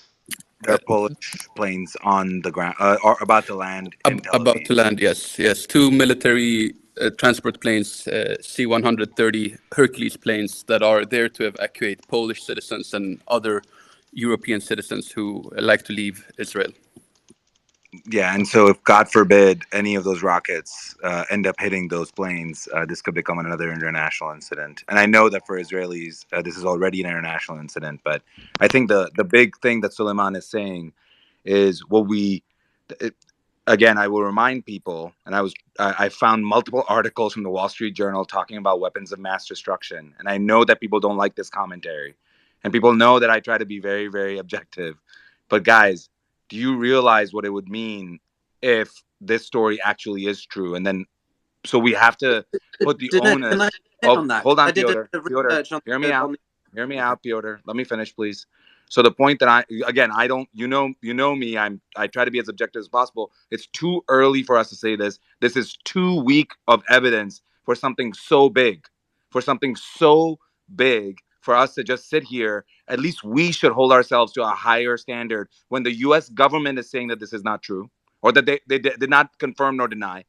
We have not seen any indication from anybody involved that this is the case outside of a couple of people that are related to him. Why would Hamas and Hezbollah go and try to do this? It seems nonsensical. So when it seems nonsensical, just like it was nonsensical when people said that there were weapons of mass destruction in Iraq, think about the death and destruction that came from that. We have to question it. Well, if there's more proof that comes out, we will be the first to report it, and we'll report it before anybody else. But the Let fact me. is that this seems incredibly planted. Sorry, Mario, go ahead. Before you go to Piotr, just one more thing, just for the audience. Whoever is right, whether you believe this article is accurate or whether you've got the concerns that Suleiman eloquently articulated, either one for me is concerning. And by the way, Danish, there's reasons that we could talk about this later why Iran would want this, and there's reasons why they would not want this. And we've discussed this in the last space after the first space when you guys were sleeping, and we could discuss later. But the reason I find either scenario concerning is that obviously if this is true, Iran's involved, which is obviously possible for sure, if not plausible. It's concerning for obvious reasons. But at the same time, if Iran is not involved, which is also possible if not plausible, then why is that article out there? What is the agenda behind it? What is the purpose of that article? Who's the person behind that article? Which also is concerning because that means there's willingness somewhere to escalate this into a larger war. Piotr, Mario, I just want to say something, just a quick comment. And based on your comments, This is the reason why I'm not trying to basically promote the show yet, but I think it's important. This is why it's alternative media, citizen journalism is important because we never had that in the past. And so whatever narrative they perpetuated, whether it was COVID and whether you agree or not, whether it was weapons of mass destruction, whether it was Ukraine and Russia, it was always perpetuated. And I'm glad that now we're not saying they're completely wrong, but we're saying, look, guys, look at it from a different perspective, research it, analyze it, make a decision. This is why X is important. This is why alternative media is important. And Piotr, the you only thing had I was saying, someone. sorry, Just Mario, I just want to push quickly, back with Piotr. one No, guys. thing. So Piotr, go ahead, Dash, quickly, because Piotr has What something from the really, article as really well that I missed. quickly, the point that I was making was not about why Iran would want this. The point that I was making is why would Hezbollah want this? Why would Hezbollah, who clearly is not trying to get involved, want this? This I makes wouldn't say so, absolutely no Danish. I sense. wouldn't say so. I would not say Hezbollah clearly does not want to get involved. I think there's an argument that could be made for both sides. And Piotr, I do want you to comment because there's more parts to the article. And the article again for the audience, which is going to be a focus of ours. I've even changed the title of the space. I've pinned it above. But there's a good argument to be made on Hezbollah wanting to get involved. Many arguments. One of them is how much influence does Iran have over Hezbollah? Does Hezbollah want unity or don't want distraction in Lebanon from the internal issues they are facing? Why did Hezbollah launch an attack on the radar in the Golan Heights yesterday? So just a lot of arguments to be made, and there's arguments made on the other side. Hezbollah does not want another war. They are weakened by the current state of the Lebanese economy, etc. So there's arguments to make for all sides, but I think what we agree on is concerning whether this article is true or not. If it's true, it's concerning for obvious reasons. If it's not, what's the agenda behind it? Piotr, you've read the article as well. Anything else? Yeah, look, again, this is the downside of social media. We start frantically trying to speculate what the hell this all means and where to go. And I don't agree on this whole notion that the MSM is completely redundant and it's all just BS. But I also think we should steer away from going too much off the topic of just the actual issue at hand. The thing I wanted to point out is that the authors themselves are worth looking at, right? So I've just Googled them. I've also got to try to reach out to a couple of them. So the first author is a chap called Somerset. He's the senior Middle East correspondent for the Wall Street Journal. He was formerly with Reuters and several other news outlets. He's proudly Egyptian. So take of that what you will. The second author is a chap called Stephen Kalin. He is a Middle Eastern correspondent covering Saudi Arabia and the Gulf. He also was formerly with Reuters in Saudi Arabia, Iraq, Egypt, and Lebanon. He also has his email in there, which I think is quite interesting. So, I've emailed him, Mario, you can email him, and he's got a tip. So maybe someone just emailed him on X and said, hey, we've got a tip for you. So there's quite a couple of interesting things there. And then the last author, I can't find his name suddenly, is, he's also a relatively newbie, though. I remember this. So he's a relatively newbie to the Wall Street Journal. Seems to me like a bit more like he's a junior. So I think it's going to be interesting to see, whether or not there are collaborations about this. The United States saying, here we go, I've got him up. He's called Burnett Facon.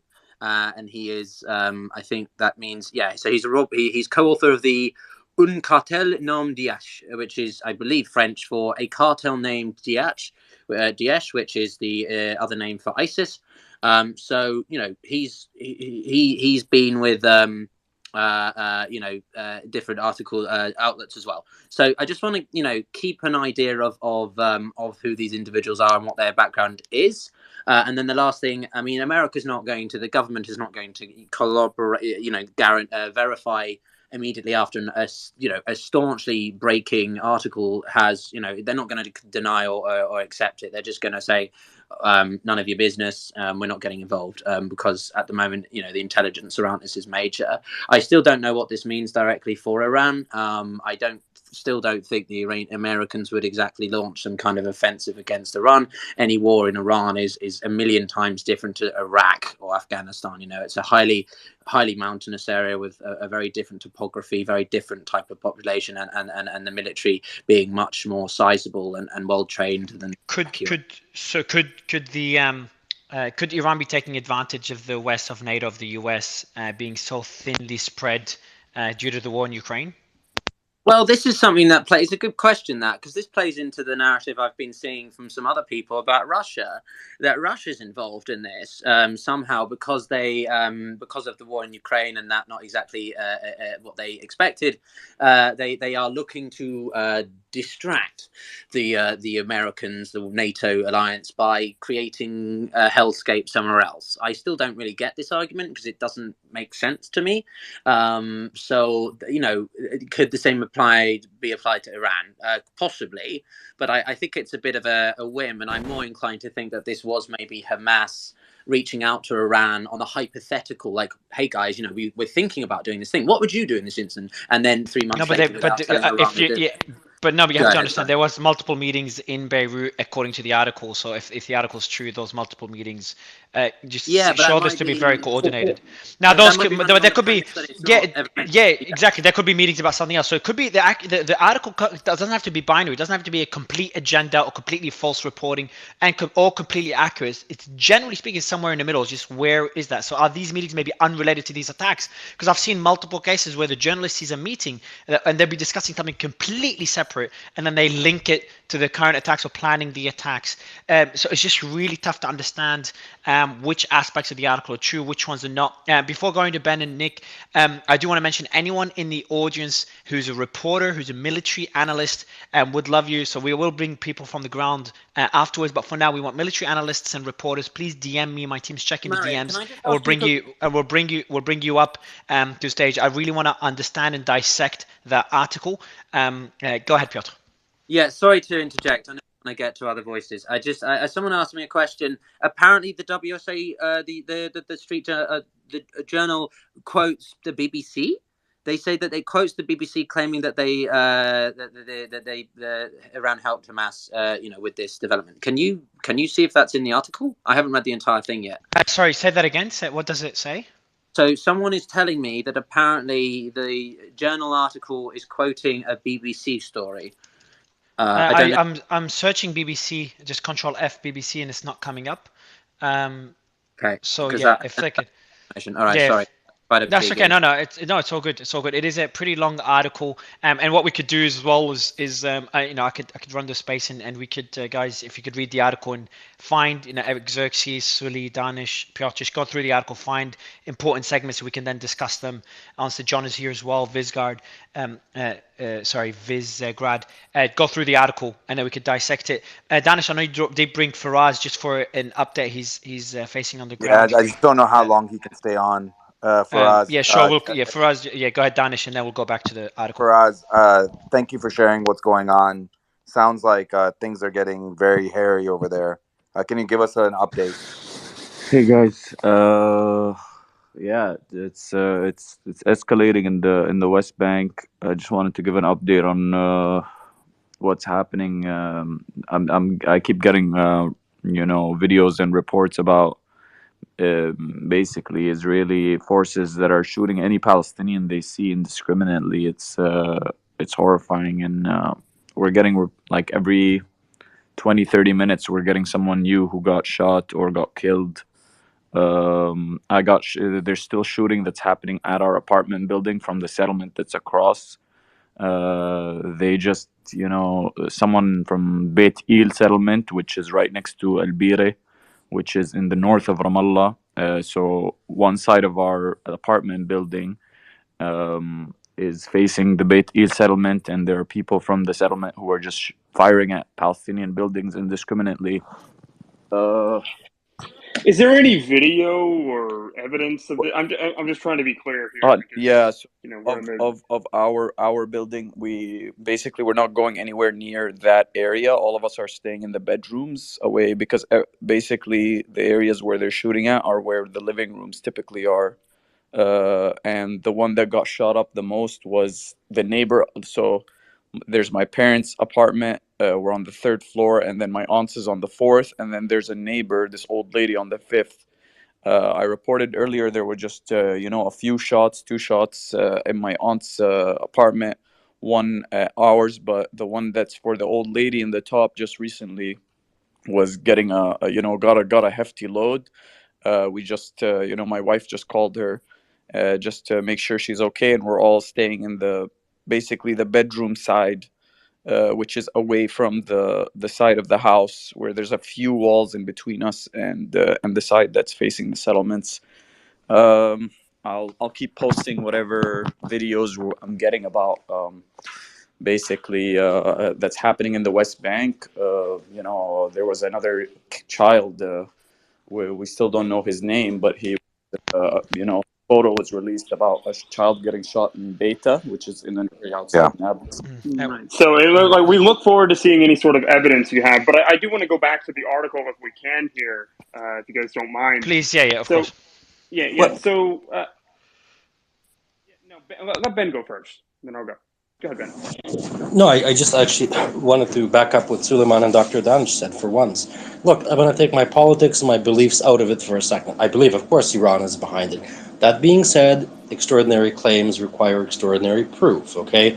For a long time in the Middle East, there have been, it's not only Israel that has a problem with Iran, there's other great powers around the world that clearly have a bone to pick with Iran. So I just think that, such a claim like that, it's got to be more than the Wall Street Journal. It's got to be more than the BBC. We all know in this room that reporters, even with good credibility, they can be compromised. So I just think we have to be really careful with any article that's not really accompanied with really hardcore facts or that's corroborated. And if Hamas is saying, no, if Hamas is putting a distance between them and Iran, that's interesting to me. So I just wanted to point out, right, geopolitically, a lot of countries want to see Iran not be so powerful. Saudi Arabia, Israel, Jordan, Egypt, the United States, Britain, France. So I think we just have to be take everything with a grain of salt when it comes to Iran, if that makes So sense. and two interesting points, Nick. I'm going to give you the mic next. Two interesting points, and I know the team's going through the article, dissecting it now. So I see Piotr putting his hand up, so we'll give him the mic, him and Xerxes after Nick and John. So everyone's dissecting the article will have different takes. But for going to Nick, there's two interesting points on a more positive note. So Hamas is distancing Iran, which is really interesting because earlier the narrative was very different. Like, we're going to take this war will include other Arab countries. We urge other Arab countries. I know Iran's not an Arab country, but we urge other Arab countries, other neighbors, other allies, can't remember the wording, to join. We're going to take the war to Lebanon, and which makes sense. Hamas wants more support in this conflict, in this war. But for them to distance Iran is interesting. And then the second point is a good point that the West could use this opportunity to target Iran or weaken Iran. But at the same time, there is the war in Ukraine. There's a lot of resistance to that war in Ukraine. I find it very difficult to believe they can stretch their capabilities for Well, there's another other front. nations around Iran, right? Like Saudi Arabia is not exactly too keen on Iran's strength. So I just wanted to point that. And the last Too thing many to chess Fira. pieces. Yeah, I do want to go. Let me go, Ben. I wanted to say hi to Let's go to Firas, Nick. though. Okay, I just want to let's say go to. hello, and I hope you keep safe, Firas. Hey, Benjamin. Okay. Hope you're okay as well, man. Nick, I would love to go to you, and then we'll go to the panelists of experts just to dissect the article and what it could mean. So there's two things I want to discuss, I want to focus on, guys: the veracity of the article, and more importantly, what it could mean. Again, if it's true or not true, whether it's agenda-driven or fact-based, I think it's all important. Nick, go ahead. Well, sure. So to stick to the, because I'm going to go to audience questions here in just a few minutes here, because there's some really good ones going on here, especially about the ongoing barrage that we're seeing that you just posted about, Mario. Especially the ones that are targeted at the Tel Aviv International Airport. So I'm going to go through that real quick. But Piotr and Xerxes, if they're going through the Wall Street Journal article, that'd be awesome. In the meantime, bottom right hand corner, guys. Thanks, Nick. And just for the audience as well, there is a heavy bombardment on both sides. So significant rockets we talked about earlier, that were 150 rockets that went out towards the Israeli airport. We haven't got any reports of any of them landing. There are two military planes, Polish military planes, that are landing in the airport, which makes this really risky. At the same time, there's heavy bombardment in Gaza as well, and we're getting reports of explosions, and obviously that's going to continue to escalate. But Piotr, go ahead just on the Wall Street Journal article. I really want to focus on it. And for the audience, it is pinned above. You could see it. Just if we could keep no pinned tweets, if Sully, just for a few minutes until we focus on the article, if that's okay. Let's all you can all have a look at the article. It's pinned above. It's one tweet is like a summary, and then under it there's a tweet with the link to the article for the audience. Go ahead, Piotr. Yeah. So if people want the a link to the unpaid ruled version, DM me and I will give it to you. There's a good site I use that actually still works. Screw paywalls. So yeah, a couple things here. These meetings have been going on for months. What's been happening for months? Domestic disturbance, destabilization within Israel. I think I'm getting the sense that Hamas were seeking an opportunity here to act on this, rather unique internal situation Israel is experiencing. Now, there's a couple of points later on at the bottom of the article. Basically, Hamas has been increasingly not, I wouldn't say sidelined, but it's not been as close as it once was because of basically, Hamas is a Sunni Muslim group, whilst Iran is predominantly Shia. And this has meant that it's been an outsider among Tehran's Shia proxies until recent months when cooperation among the groups accelerated, according to the article. Representatives of these groups met with the Quds force leaders at least bi-weekly in Lebanon. So it really shows you the depth that Lebanon has been involved with this, at least not the government of Lebanon, the state of Lebanon. And we saw earlier today the Iranians actually had another meeting with Hezbollah, with the Islamic Jihad leader and the Hamas military chief. The other thing I just want to point out is Egypt. Egypt, which is trying to mediate the conflict, did warn Israeli officials that a ground invasion in Gaza would trigger a military response from Hezbollah. This is something I've been saying from the beginning, that it is, I cannot see really how, well, it depends, I guess, but largely speaking, if Israel undertakes a total war kind of campaign to deal with, what it thinks it needs to with Hamas in Gaza, Hezbollah is not just going to sit around and twiddle its thumbs, right? It's going to take action. And they started by testing the waters through those strikes, Mario, we saw at the beginning of today. So Hamas has called on the Palestinians in the West Bank and citizens to take up arms and to do whatever they can to push back the known Israeli offense. The article also states, I'm paraphrasing, that it is, it was expecting the response from Israel. It's done what it can to prepare for whatever offensive is going to come, and now we know it's meant to come in 48 to 72 hours. And the very last thing, which is interesting, they mentioned the historical context with the Soviet Union. The Soviet Union was the ultimate patron of Israel's Arab enemies and was able to pressure them. This comes from a Central Intelligence Agency counterterrorism chief Bernard Hudson. The Soviets never considered Israel a foe. So this plays also into this narrative we've been hearing about Russia, and whether Russia is sort of talking to Iran, talking to everybody else, and sort of helping to organize this. I think that firmly puts that notion to bed, and we can discuss other elements of the article. That's some of my highlights. I do want to, Piotr, I've got a question for you, and then we'll go to John and Xerxes. I just don't see any way that Israel and Hezbollah will not be engaged in the conflict, because, and I know I didn't make that statement earlier, but the reason I'm making it now is obviously this article kind of reinforces that statement, but it's been multiple statements. And who made the statements that Hezbollah will get involved if Israel enters Gaza? And how explicit was it, Piotr? Because we know Israel is entering Gaza. It's been multiple statements, including, I think, a US official that said a few hours ago they expect it to happen next 24 to 72 hours. So if we know this is imminent, and most of us agree, if not all of us agree, this is imminent, then my question to you is, what are the statements that Hezbollah will get involved if that happens? And then what's the conclusion after that? So there's a couple of, so there are several different people quoted. There is an Iranian official that is quoted as saying, we've got to focus on the Zionist entity, and that he is supposedly, these are some of the rhetorics that have been being shared in these meetings between the three parties, I guess. The Israeli ambassador to the UN, we discussed that. He's also quoted. All of them don't explicitly say that this is something that that Hezbollah will respond. It's them using, and this is where the media interpretation is important. They are strongly insinuating that this could happen, and the Wall Street Journal have framed it in such a way, at least from my interpretation, people correct me if I'm wrong, that that this basically means Hezbollah will. So insinuation. And there's been, there has been, and Hadi. Just let me go to Hadi before we go to the other panelists who've reviewed the article. Hadi in terms of Hezbollah getting involved, do you, from the statements we've heard from Hezbollah, what can you tell us on this? And for anyone listening, Hadi's on the ground in South Lebanon, who's been covering the matter very closely, especially in terms of Hezbollah movements and the sentiment and rockets on the Lebanese border. Hadi, are you there? Hey, yeah, I'm there.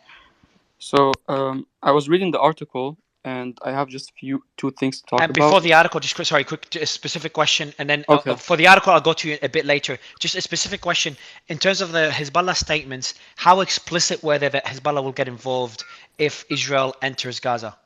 There was nothing in their statement that indicates that they will surely get involved, and they did not specify why will they get involved and to what extent are they relying on the Israeli response for them to react upon it. I think that Hezbollah's warning are basically a deterrence statement.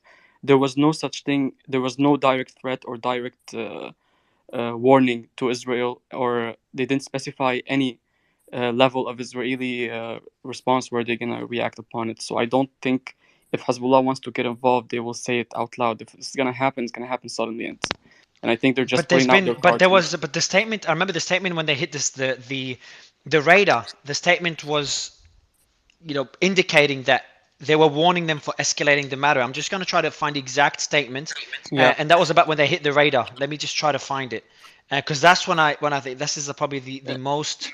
Yeah, I've and that seen statement, for example, threatening Israel with escalation, that happens often every time there's a Hezbollah statement after an attack or retaliation. They say that if escalation happens, Hezbollah is ready to attack. But in this case, they said the same thing, but there was no specific threat that they will get involved if they didn't specify, for example, an invasion in Gaza. They just mentioned an escalation versus escalation, which is usually happening. Just very vague. I understand. That's a very important point. I appreciate it. John, I want to go to John and Xerxes and anyone else that's reviewed the article. Still focusing on that. It is pinned above just for the audience, and I think there's a lot of developers who we're posting images of an ammunition depot in a pretty large one. I'll be posting the photos now in Gaza that was hit with pretty spectacular images. That'll be my next post. And other locations in Gaza's heavy bombardment of Gaza right now. So we'll be posting that, but I think the biggest development is that article by the Wall Street Journal and the claims being made. John? Yeah, I mean, I agree with everything that's been said, especially Piotr. I mean, really the only sources it says is a senior member of Hamas and Hezbollah, and then a European official and advisor to the Syrian government. And then it just goes on to actually go in the opposition to what those guys say, and like official representatives of Hamas say no. And then later in the article, it talks about these bi-weekly meetings in Lebanon, and it just says they said, which are I guess the two senior members of Hamas and Hezbollah. But there's no way that this operation, one, that's not enough evidence. I agree with everybody to do anything with that, add it to the pile of to be involved in the investigation later. But there's no way that this was planned in August and then executed now. The level of planning and training and preparing resources to execute the operation on Saturday was multi-month, if not multi-year. There's just a minute ago, there's rockets right now on the way to Ashkelon. I know we have some panelists in Israel, I'm not sure where you're located, but there's rockets right now heading towards Ashkelon. So just a very heavy rocket barrage towards Ashkelon. I do want to go to Xerxes. Sorry, go ahead, John. I'll let you finish off. Yeah, last comment is I think it has, even if this is true, it has zero impact on the next few weeks of the operation. It has impacts on the further actions against the people responsible for this massacre. So I don't think it has an action on this specific operation which is going on right now. I appreciate it. Just for the audience, we are looking for military analysts and journalists as we continue to dissect Iran's potential involvement and the latest developments in Lebanon. We do have other members of other politicians and members of parliament with a focus on Lebanon, considering this is the next front that is having conflict or there's a risk that could lead to a broader conflict. So we have other members of the Lebanese parliament or government that will be joining the panel over the next 48 hours. Xerxes, would love to get your analysis of the article. Not sure if Nick, you've reviewed the article as well. Yeah. Yeah. Thanks, Mario. Yeah, I did take a look at it. So I guess what I want to do is I want to go over 2 points in the article, actually 2 of which Piotr mentioned as well. And then I want to answer your third question. I think you asked, like, what is the agenda? Like, if there was an agenda, what is it behind this article? So the first thing I wanted to talk about, I actually agree with this, is this idea that they were working together and there was meetings in Beirut. So if you listened to me on the space yesterday, this is what I was alluding to. Like, I kept calling them nerve centers. This is what I was alluding to. So, like, the foreign policy debate in Washington, like, the big problem you see is that we divide all of these groups into different camps. Hamas is Hamas, Hezbollah is Hezbollah, and the IRGC is the IRGC. But if you've been like studying the situation in the last few years, what you'll notice is many of these meetings that are taking place is in nerve centers. That's what I kept reiterating yesterday. So, and one of the ones I mentioned was in Beirut, specifically kind of like a Shia suburb in Beirut that we can talk about later. And this is where there's like multi-pronged coordination. The second thing I didn't like about the article, and I disagree with it, is this idea that because Hamas is Sunni, that the Islamic Republic, it seemed like it was less likely to help them out or doesn't like this. I think this is a complete miscalculation. If you've studied the way the Islamic Republic works, they don't care about this Sunni Shia thing as much as people would think. They want to be the leaders of the Islamic world. They have 80 million people, second largest natural gas, fourth largest oil reserves. They don't care to be the leaders of a 15% bloc at most of Shias. They want to be the leader of the Islamic world. But if you want to do that, you need to take up Sunni and Arab causes, which is why they're obsessed with this one. So it didn't make sense to me that they somehow look down or don't want to support Hamas for this reason. The third thing you brought up, Mario, is what is the agenda? I don't think that this is like an agenda setting up America to go to war or the Biden administration to go to war with Iran, because they haven't shown any appetite to want to do this. The Biden administration just released $6 billion to the Islamic Republic at a time when they're sending drones to Russia, which apparently the Biden administration doesn't like, doesn't do anything about. And they just made an interim nuclear deal at 60% enrichment with the Islamic Republic. I don't see this as a regime that they're looking to topple. Do you? So I don't really think there's an agenda here, but it does kind of reiterate some of the things and the themes we're seeing. We would love for other arguments to be out there. If you guys don't think it's the Islamic Republic, that's I'm glad we're having this debate. But what are the other actors involved? Who else is giving hundreds of millions of dollars? Who else is pledging allegiance to these groups? I think that's going to be an interesting thing to watch as the days go on. But go ahead. Appreciate that. And Nick, would love to get your thoughts on the article and what's been said so far. I don't see your hand up anymore. I think he's just dropped off the mic. Piotr, on what Xerxes said, and Piotr, what would it mean? What could we expect to see next if Iran was directly involved? If the claims in the article were fully or partially true, what could we see next? Could we see direct hits on, considering how many casualties Israel has faced?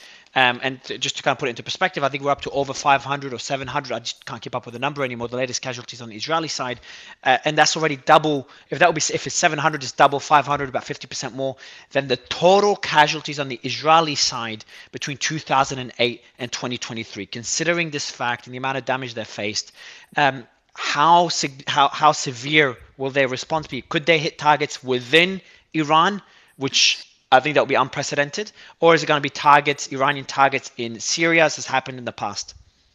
Yeah, there's a lot there, so give me a second. The Yom Kippur War. I'm going to use this again as a way to contextualize the losses we've seen so far. So, the Yom Kippur War involved a surprise attack by Egypt and Syria in 1967, and 1973. I want to talk about.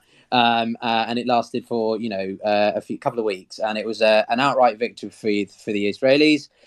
In terms of casualties and losses, there were about 2,500 dead for Israel, about 8,000 wounded, and then for Egypt, about 5,000 to 15,000 dead, 8,000 captured, wounded. In Syria, about 3,500 dead and captured. So.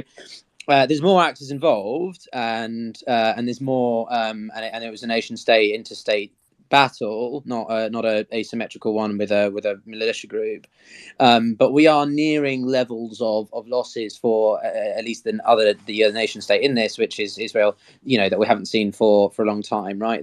They far outweigh the losses of 2014 when they undertook a significant incursion into Gaza, when many Palestinians lost their lives, and also 2006 with the Hamas Hezbollah confrontation, which a lot of us are thinking, Hamas took inspiration for their initial exercises yesterday. So, what does this mean for Iran? I mean, this is not really a scenario I even want to think about. Again, Iran hasn't directly just sent battle tanks, militia, and stuff to fight Israel directly. So, and I know it's going to piss some people off, but you've got to. Sorry, can you? Yeah, No, go ahead. just a quick breaking news and let you finish off. There's so I'm going to mention some claims being made, and then Olsen Defender is stating these claims are false, but I'll mention both. So there are claims by various accounts that Hamas paragliders. So as remember, this conflict began with paragliders that landed in Israel. Hamas paragliders had landed near Shimon Peres Negev Nuclear Research Center, which is over 50 miles from Gaza, which is just hard to believe, and that a firefight had erupted with Israeli Defense Forces. However, there is absolutely, because I've seen a lot of reports coming in on this. We haven't mentioned it because we couldn't verify it, and now Olsen Defender has gone looked into it, and he says there's absolutely nothing to suggest that this has occurred, and these claims are totally false. And again, it's hard to imagine paragliders were able to enter 50 miles into Israel from the Gaza border. So just those reports. Piotr, I'll let you finish off that point, and we'll go to. Yeah. So just very quickly on Iran. Again, I'm not privy to sort of some broader information. I my passion is the big picture, so I read about all this sort of stuff very nerdily. And what I would say from my my 2 cents is that this is not a scenario I really even want to think about. We're in a difficult time with Iran. We've got a country that experienced a massive uprising, revolutionary movement this time last year, and it's a country that has seen terrible amounts of treatment on its people. But the Islamic Republic has one of the most comprehensive and effective, unfortunately, power structures in the world, and this includes things like their military arm, like the IRGC, right, especially. And so in this case, as I said before, though, they haven't directly just gone in and started fighting Israel, right? It's been consultations. It's been sort of, we will fund you, we will provide you with arms and advisory. So for me, I think you're going to see a hell of a load of sanctions slapped on this. I think you're going to see a step up from Biden. He's going to deviate towards Trump's approach, more maximum pressure. I think any idea of the deal, the JCPOA nuclear deal, is, if it wasn't already bloody buried, which it should have been ages ago, it's not just buried, it's been eviscerated. So, but I don't think you're going to see like a military intervention to Iran. I still don't think that that's likely. Yeah, and I think that will be unprecedented. I cannot imagine that's the end. That's Middle East. That is turmoil. That's if you think the Ukraine-Russia war is bad, Russia versus Iran is America versus Iran is not we're talking about Israel versus Iran in this case. Well, America would likely get involved. To support true. I agree. So I just wanted to jump in there, and I want to talk about the article. And Piotr, you're right. It is going to be another foreign war with America involved. I wonder what the view of America First people will be on that. But anyway, coming back to the Wall Street Journal article. I read the article. No sources cited, no information provided, no direct evidence or claims of what happened. And this is why I said immediately before I even saw this, why you have to take these things with a grain of salt. And Joe, a regular on this speaker panel, did provide me with this information, completely on point. And it says, and he said, quote, Paul Geiger, the person who wrote the article, right? The one that the report has ties to Judith Miller, the reporter that broke the WMD story. For those who don't know, what ties? So what ties? Did he give you context on what those ties are? Well, we can bring him up. But anyway, Paul Geiger is the editor of Wall Street Journal and was the first to corroborate the WMD story. So those of you who don't know, WMDs was the weapons of mass destruction. The false claim by the media, by the military intelligence company, they made you believe that Iraq had weapons of mass destruction. They made you go into Iraq without any evidence, and they did not exist. So now you're seeing the same thing happen again, unless we find real evidence. Allegedly. This is my opinion. My opinion is that this seems like a situation where they want to go into foreign war. And remember, Just like Americans, a lot of times we hear on this stage, they come and complain about why America shouldn't be in Ukraine. They complain and complain and complain, we're America first. Well, this will be another incident, both Israel and Iran, where this would not be America first again. So that's just the last bit's just my opinion. I appreciate you sharing that, and I appreciate Joa Santos for sharing looking to that article and mentioning those concerns. Let me go to Rawad, and then we'll go to Bar and Xerxes. Bar, I think this is your first time on stage, so I just sticking to the article, what it means geopolitically, and any concerns you have in the article, or any points that point to legitimacy behind the claims in that article. Rawad, and one thing about the sources, it's relatively common in articles like this not to disclose the sources. Was actually very common, which makes it tricky.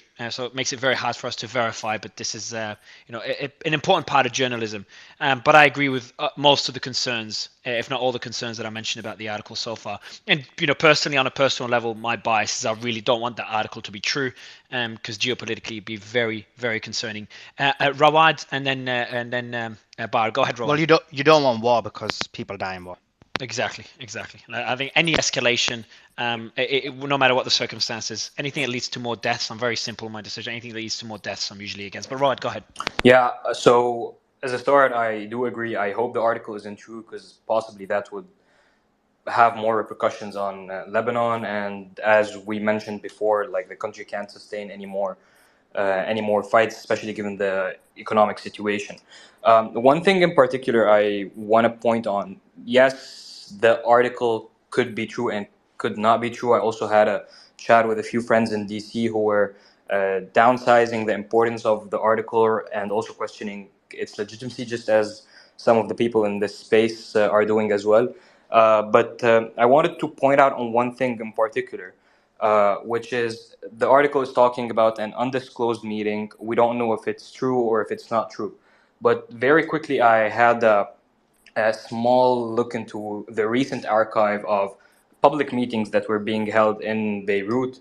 And I'll just go through three. But before you continue, but Rawad, just quickly, you wouldn't expect that meeting to be public, though. Yeah, You would not definitely, expect meetings definitely. from Yeah, the yeah, sure, of yeah. course, of Okay. course. What I'm saying is, I'm gonna go through just the number of high-level public meetings that happened in Beirut over the past couple of months, and these are the public meetings which the press officially knew about. So Perfect. And just as you do that, just for the audience, we are seeing more rockets being fired on both sides. The matters are escalating pretty quickly between Israel and Hamas, and we're posting videos, photos. If you go on my account, the team is posting a lot of great footage and images and explanations, and trying to weed out the false videos and images. Sorry, go ahead, yeah, Rawad. so My apologies. three important meetings I really looked at real quick. So the first one was in April. Ismail Haniyeh, the leader of Hamas, visited Beirut. That's in April of 2023, and he did meet with Hassan Nasrallah, the leader of Hezbollah, and that was a public meeting. A couple of months later, in September, in the end of August, 31 August in particular, Hussein Amir Abdullahian, the foreign minister of Iran, was also in Beirut, and there was a wide-scale meeting that was announced between the Iranian foreign minister and a number of militias, including Hezbollah, Hamas, and the Islamic Jihad. That meeting in particular was attended by the Iranian foreign minister, also the vice of Hamas, Sheikh Saleh Al-Aruri, and only last month in particular, in the 2nd of September, so just a few days after that, there was also a bilateral meeting between Hassan Nasrallah of Hezbollah and also the second in command in Hamas, Saleh Al-Aruri. So the meetings between the different factions that are happening in Beirut and that are mentioned in the article, a big portion of those meetings, away from the security meetings, are public meetings that are announced, and there's photos Now, everywhere of Rawad, those in a meetings in public particular. meeting like that, Rawad, what are the chances that in a public meeting that people are aware of, they would be doing this kind of planning?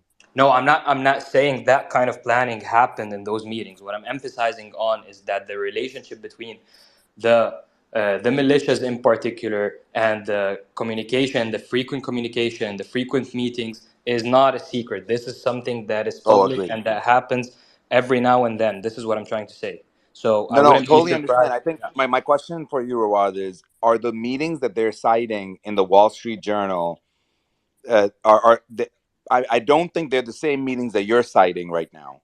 Yeah, These but meetings are separate meetings. it could be definitely. Of course, in such meetings which are publicly announced, Because when you look at the discussing this. But passages, I'm there's a emphasizing passage on in the one of them. fact that the relationship is clear and evident, and that frequent meetings between different factions are occurring publicly in Sure. Beirut frequently. They're bedfellows. There's no doubt about it. Yeah. I do want to kind of get to the part of the article, Rawad, and please stay up here with us. I have tons of questions, but I was going to say, in that part, they were talking about Israel and how Israel has blamed Iran, saying it is behind the attacks, if indirectly. We know that there were meetings in Syria and in Lebanon with other leaders of terror armies that surround Israel. So obviously, it's easy to understand that they tried to coordinate. The proxies of Iran in our region, they tried to be coordinated as much as possible with Iran. This is similar to what other people were saying up here. But again, to me, the point is that they were having meetings both publicly and privately. Uh, I think for such a big claim to be made, I am surprised that we don't have direct evidence yet. I have a feeling that there's more behind this, and that we're going to learn way more as we move forward. But again, going back to this article itself, I do want to hear from Bar. Bar, your initial thoughts on this article. Clearly, this article has been quite uh, uh, has been making quite the impact here in the United States. I expect not only the political people that come on our stage in the next 24 hours, which there will be a few. I'm giving you guys a teaser, but you know, we have a feeling that this is going to be used to make some decisions, and I will go to others on that. But I wanted to understand, Bar, what is the conversation? Is this being discussed in Israel right now? Are you Yeah, of Yeah, so I course. want to hear about this from your perspective and point of view. Yeah, listen, we're in a stage of war right now. So, hearing about articles on the Wall Street Journal, and we all know what, the agenda of the Wall Street Journal is, it's kind of perplexing because, you know, right now we're fighting. So watching the Wall Street Journal talking about a meeting like a week ago or 2 weeks ago between Iranian officials and Hezbollah and Hamas officials discussing a plan to attack Israel. Uh, there was an intelligence collapse here in Israel. So this is a further escalation of this whole process, of the whole intelligence Bar, process actually, that on was, that very important point that you said, which was there was a national intelligence collapse in Israel. How is it yeah. possible, Bar, that the Mhm. greatest intelligence organization in the world missed coordination between the two most obvious actors, or three most obvious actors against the state of Israel, which is Hamas, Iran, and Hezbollah? How is it possible that that was missed if there was such coordination? That's a really great question. Right now, the army is heading towards the Gaza Strip. So, talking about, military research and trying to investigate what exactly happened in this heinous crime against humanity, this horrible tragedy that Israel never, in its entire existence, never encountered. So right now, during the fighting, we're not discussing the why and the hows. We're discussing what to do next.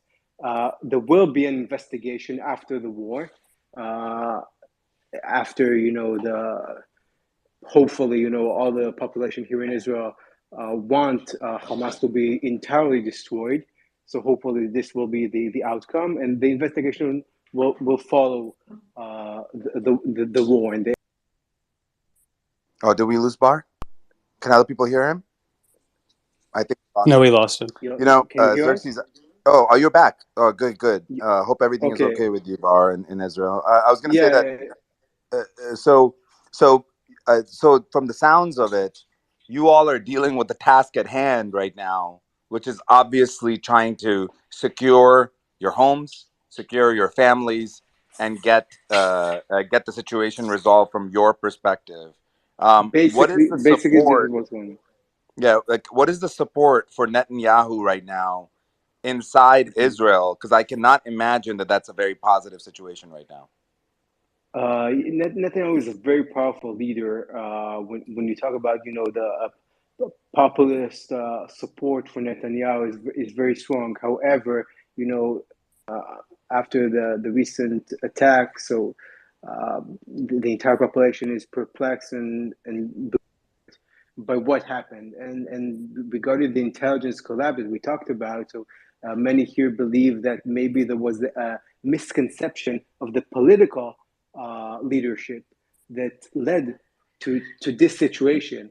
Because when you talk about conceptions, and this is very important to understand, in Israel during the past 15 years, the political conception regarding the Gaza Strip was that Israel needs to maintain Hamas as the leader of the Gaza Strip because the political leadership didn't want, uh, they want to divide and conquer. When we're talking about the West Bank, the West Bank is being held by the PLO, right? And the PLO and Hamas are enemies. So when you're dealing with these two entities, you want to, as Netanyahu mentioned himself, you want to maintain this balance that each force will not be stronger than the other side. But So Bar, you know, there one was an one thing. interest for the government to maintain Hamas in power, and this was a conception that led to this catastrophe. But Bar, you can imagine how we have to suspend belief to believe that the people that were under the eye of Mhm, Israel got away with something mhm, like this, and that people won't want, you know, somebody to be accountable. Is it because what we're trying to understand is the veracity of this mhm, claim? Because if Iran does get involved, we could see sanctions against Iran. On mhm. Tomorrow, we could see actions against Iran. Obviously, I don't expect any military action directly against Iran, but you can see that there are people in the United States today in Mhm. what I would call the hawkish side of the GOP, the Nikki Haley's, the Lindsey Grahams, Yeah. are asking for blood. They want more. And so this is why I think it is critical for us to discuss it. I know that from an Israeli Mhm. perspective, I can't even imagine what people are going through, but I understand that is So, what so where Dinesh, we're at. can I just For jump in for quickly? I've Go shared ahead, with the Theodore. group, but the I am in touch with one of the authors of the article, and I'm trying to persuade him and the other two to come and join us. Oh, I'm excited Um, for I that. will Yeah. see, but it's if one of them will join us, I think that's a win. But I just thought it'd be interesting to let you know. I think journalists should have the right to be able to speak about what the work that they've Definitely, done. And this definitely. is one of the Piotr. Thank you so much. If other people, Piotr, can you put their handles somewhere in a tweet, and then everybody that's listening can start tagging them on tweets? That will be the way that we get them up. Yeah, sure, That's how I'll you do get that. them up. Just as a heads up, our community is our strength. I'm sorry. Go ahead, Bar. I'll let you finish. I want to hear from Xerxes on this as well. Go ahead. Yeah, okay, sure. So basically, the entire population here in Israel, we want the destruction, the entire destruction of Hamas. We know that we need to discuss about who is accountable to this horrible intelligence collapse. The army is accountable. The political leadership is accountable. Of course, Prime Minister Netanyahu is he's the one, the foremost person that is in charge, and he will be accountable. But right now we're in a stage of war. So after the the the belief that Netanyahu will destroy Hamas and maybe even Hezbollah, and many people here believe that we need to attack Hezbollah before they will attack us, and Bar, I'm do the so first sorry to blow. interrupt. just Mhm. so sorry to interrupt. Uh, there's news story coming out about Khamenei's conversations around normalizing Israeli ties. I'm going to share it with the team. Guys, please take a look. This is from Reuters, so I will be sharing it with our team on the back. Piotr, if you can take a look at it as well. It's an article about Iran's Khomeini saying that they would do something to stop normalizing ties 5 days ago. So I just want to make sure that between Saudi Arabia and Israel, which could provide a motive here. That's Sorry, in the Bar. nest. That's No, I'm about. gonna Did I'm you gonna say? share it with you in the back channel. Oh, okay. Thanks. Cool. Xerxes, Bar. I do want to move on. I'm sorry, Xerxes. Go ahead. What are your thoughts on this article? Yeah. And I know that you've been saying that Iran has been supplying money, weapons, and all these things, but the crux of this article that makes this article very different is that they are claiming direct link and direct coordination for this specific event. Do you feel that this article lives up to that? So this is the. I'm so glad you brought this up, Dinesh, because this is the crux of the argument now, and this is what we've been debating. It's where I don't think we're denying that they've provided the capacity for these things to attack. What you guys are wanting to find out is who pushed the button and did the IRGC greenlight this. You brought up agenda setting with this earlier. That's the thing I wanted to address, and I wanted to address something else in the article. Do I think it's agenda setting? I no, I don't think there's some sort of Iraq war kind of agenda setting, because if you were to believe that, then you would have to believe that the Biden administration kind of has the stones for this, but we've seen that they just don't. The Biden administration has no will for this kind of thing, and that's what matters here. If you were if this was propped up and this was sold to kind of change the tenor and get the Biden administration to react, we've already seen what they've done.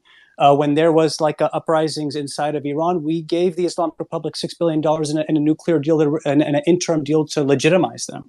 I don't think we want problems with them. I think we want to uphold Obama's legacy through the JCPOA. The next question is, somebody on this panel asked about, do these groups work together? Because part of the article that people are tearing apart is this idea that Hezbollah, Hamas, and other leaders meet together. Do they work together? Do they fight together? Yes, I think the answer is yes. One of the things I point to in 2012, if you were studying the war in Syria, this is the first time we saw the IRGC conduct what I call an hybrid asymmetric warfare. Piotr was in the space yesterday. He was talking about asymmetric warfare. I think it's hybrid asymmetric warfare. What do we mean by this? What do we mean by hybrid asymmetric warfare? Well, in 2012, or before the battle for Aleppo, we saw the Quds Force, we saw the IRGC bring in asymmetric militias that they use. But these militias were always meant to be used in their respective countries. If you were a militia in Pakistan, you stayed in Pakistan. If you were Hezbollah, you stayed in southern Lebanon. That's the way it worked. For the first time in 2012, for the Battle of Aleppo, we saw all of these groups coalesce under Qasem Soleimani's rule into what was basically it was like a mass Shia army, and 50,000 men, they descend on Aleppo.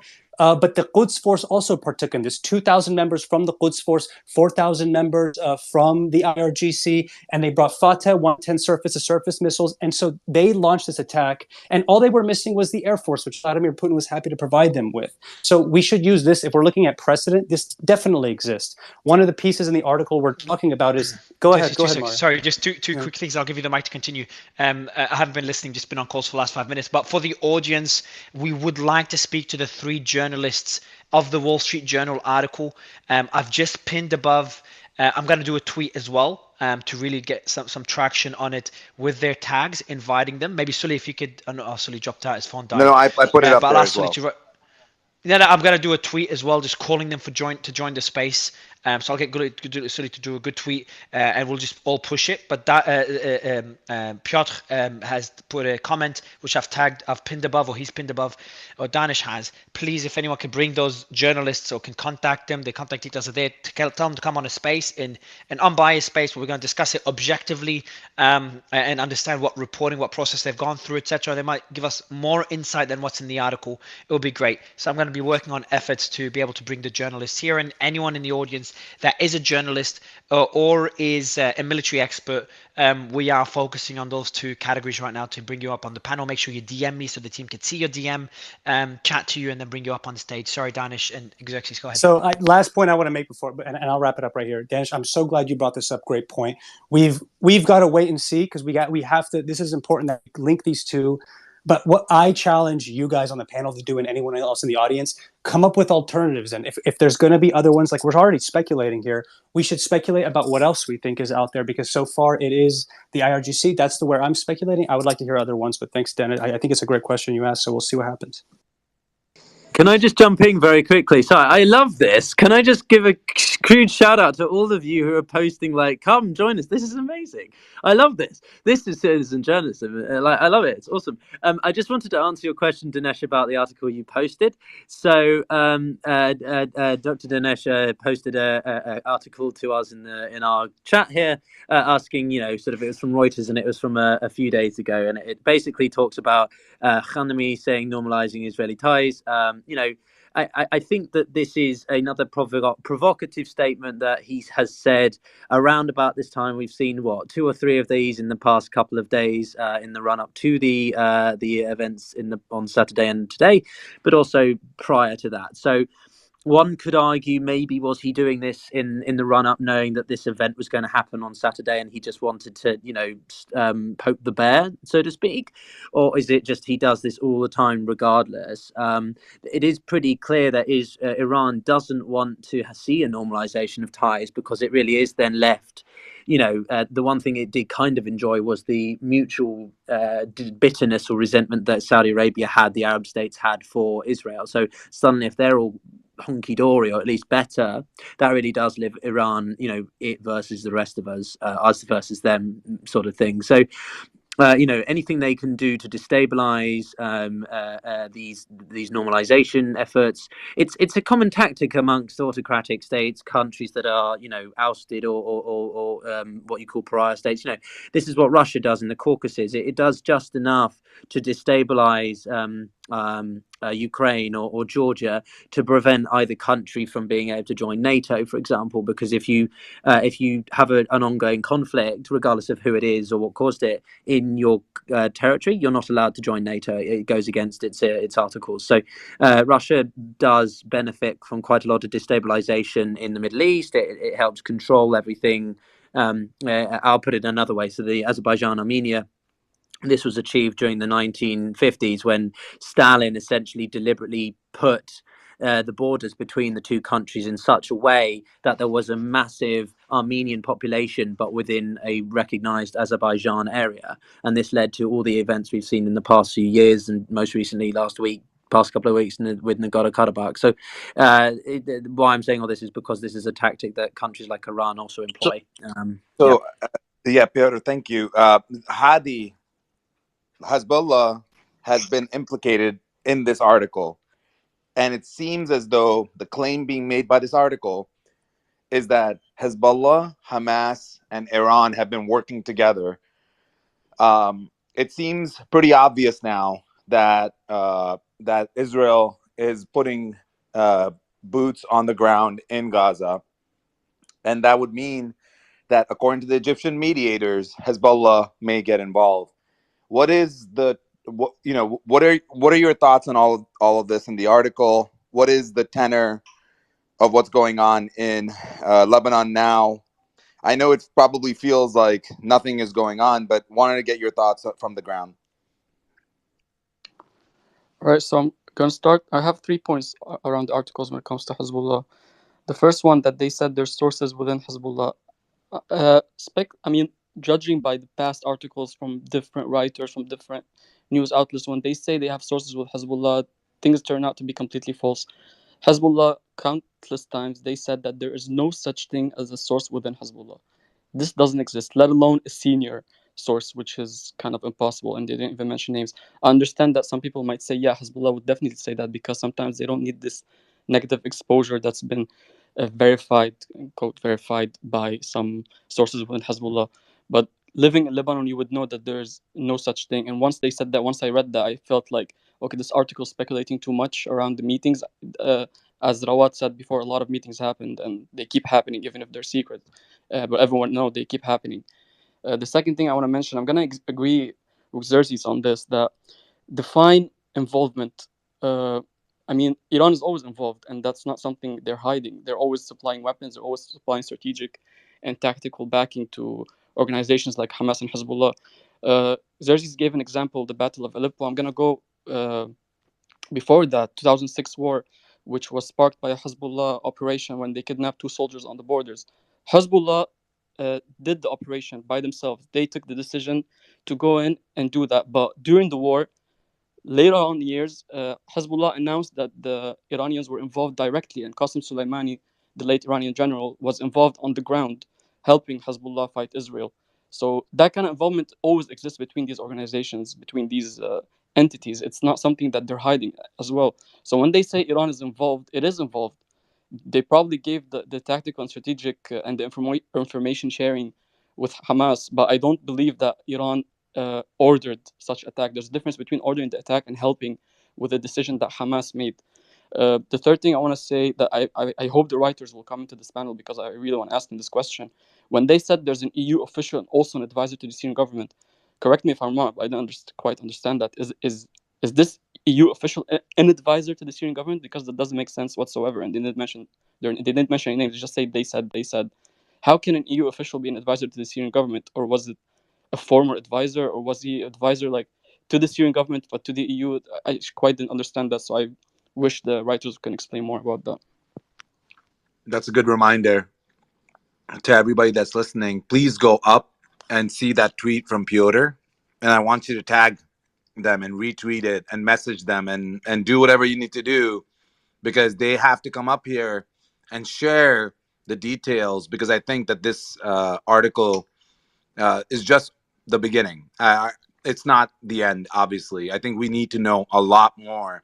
I think there are questions around how direct the coordination was, whether it was done at their directive. There's a lot of questions here that this has opened up. So, Joa, what are your thoughts? Yeah, I mean, I just wanted to bring up the whole propaganda war part. I worked in crisis management, which deals with PR and things of that nature. You know, I've been on a lot of spaces. I've been on this space for a couple of hours. I think you guys done an amazing job, but it's almost impossible to be non-biased. It's the reports of Israel going into mosques and churches and attacking them in September several times didn't show up anywhere under the guise of being anti-Semitic, which is probably the biggest weapon Israel has, right? Everyone here follows the news pretty closely. No one heard of it, right? Because it always gets covered up. This thing that the news report that came out, to me, seems like propaganda. They wouldn't know why they were meeting. Number one, even us trying to be unbiased here, it's been said on this space. Oh, the Iran drone, Hamas used Iranian drones, but then we don't say Israel's flying American jets over Lebanon, right? So you don't paint the same picture, and that's something that Israel doesn't. But the US, hold on, but Joa, isn't the US pretty open about supporting Israel? Iran is not as transparent and open for supporting Hamas. So that's a very illogical point, in my opinion. Why would the media stress this is an US supplied when everyone knows the US supplies and the US is very open about supplying and supporting Israel? Yet Iran tries to show independence between them and Hamas and or Hezbollah. Because you make it seem like when it's repeated very often, it makes it seem like Iran is doing something wrong by supporting, Hamas or whatever, but America isn't by supporting Israel. Like it does create a narrative. Joe, so I would say what I think is the same. question Hold on, is, but the same. Just so one last thing, is the same. Wall Street Journal, others report very openly about U.S. funding to Israel. Obviously, they paint it in a positive light in most cases. I haven't read those articles. I don't read those news outlets, but they talk about it. So it's like something they're hiding. So I just think that I think the first point you made is important, and I want to push back because I think there's been a lot of concern, and I've expressed that concern as well, of the Wall Street Journal article. I want to give the different perspective and to balance out the discussion, that it could actually be accurate. The journalists could have actually looked into it. They could have spoken to sources. Those sources could have shared what they've shared, and that actually could be fact. And that could lead to significant escalation in the war. We do need to give it more But time to better Mario, understand it. It would be good to. if you connect the dots, if they knew that that's why they were meeting, why wouldn't the Israeli intelligence know that this was going to happen? We know, but Joa, we know. Hold on. This is a question. I think everyone knows the Israeli intelligence failed miserably, not only from this meeting. Beyond that, there's paragliders landed within Israel, no border guards. So I think everyone is surprised, and this is going to be a discussion for months to come. And I think it was the ex-Secretary of State, I think it was in the U.S., that said the repercussions from what happened will be, significant over a long period of time because of the intelligence failure. And we've talked about this already. Xerxes, I'll give you the mic, and I'm just finishing off a tweet for the audience. I'm about to tweet asking everyone to get the journalists to join the space. I'll be tagging them as well. Go ahead, Xerxes.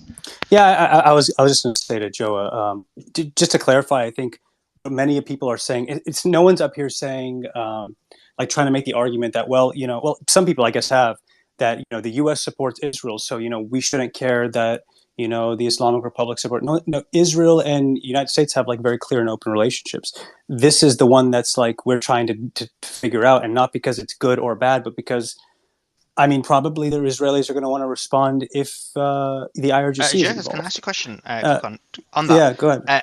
Is it like, it was a Hadi spoken. He said that, and I'd like to hear your perspective. Like he said, it was known. Like Iran support in Palestine is a known thing. Is it not known? Is it something that's known, like an open secret? Like what is it?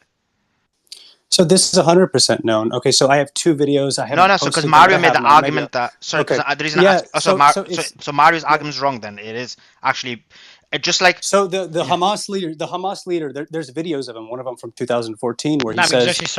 Sorry, just to be clear, just to kind of show I'm clear. So is it clear as in like we have enough evidence, or is it clear? Is it open? Like the Iranian government is very open. It is clear. It is clear on the basis that the Islamic Republic is clear, and so is Hamas. But we can also just to be very clear. No, sorry. So when Iran funds, Mario, we have to push back a little bit because we're talking about two state actors. Yeah.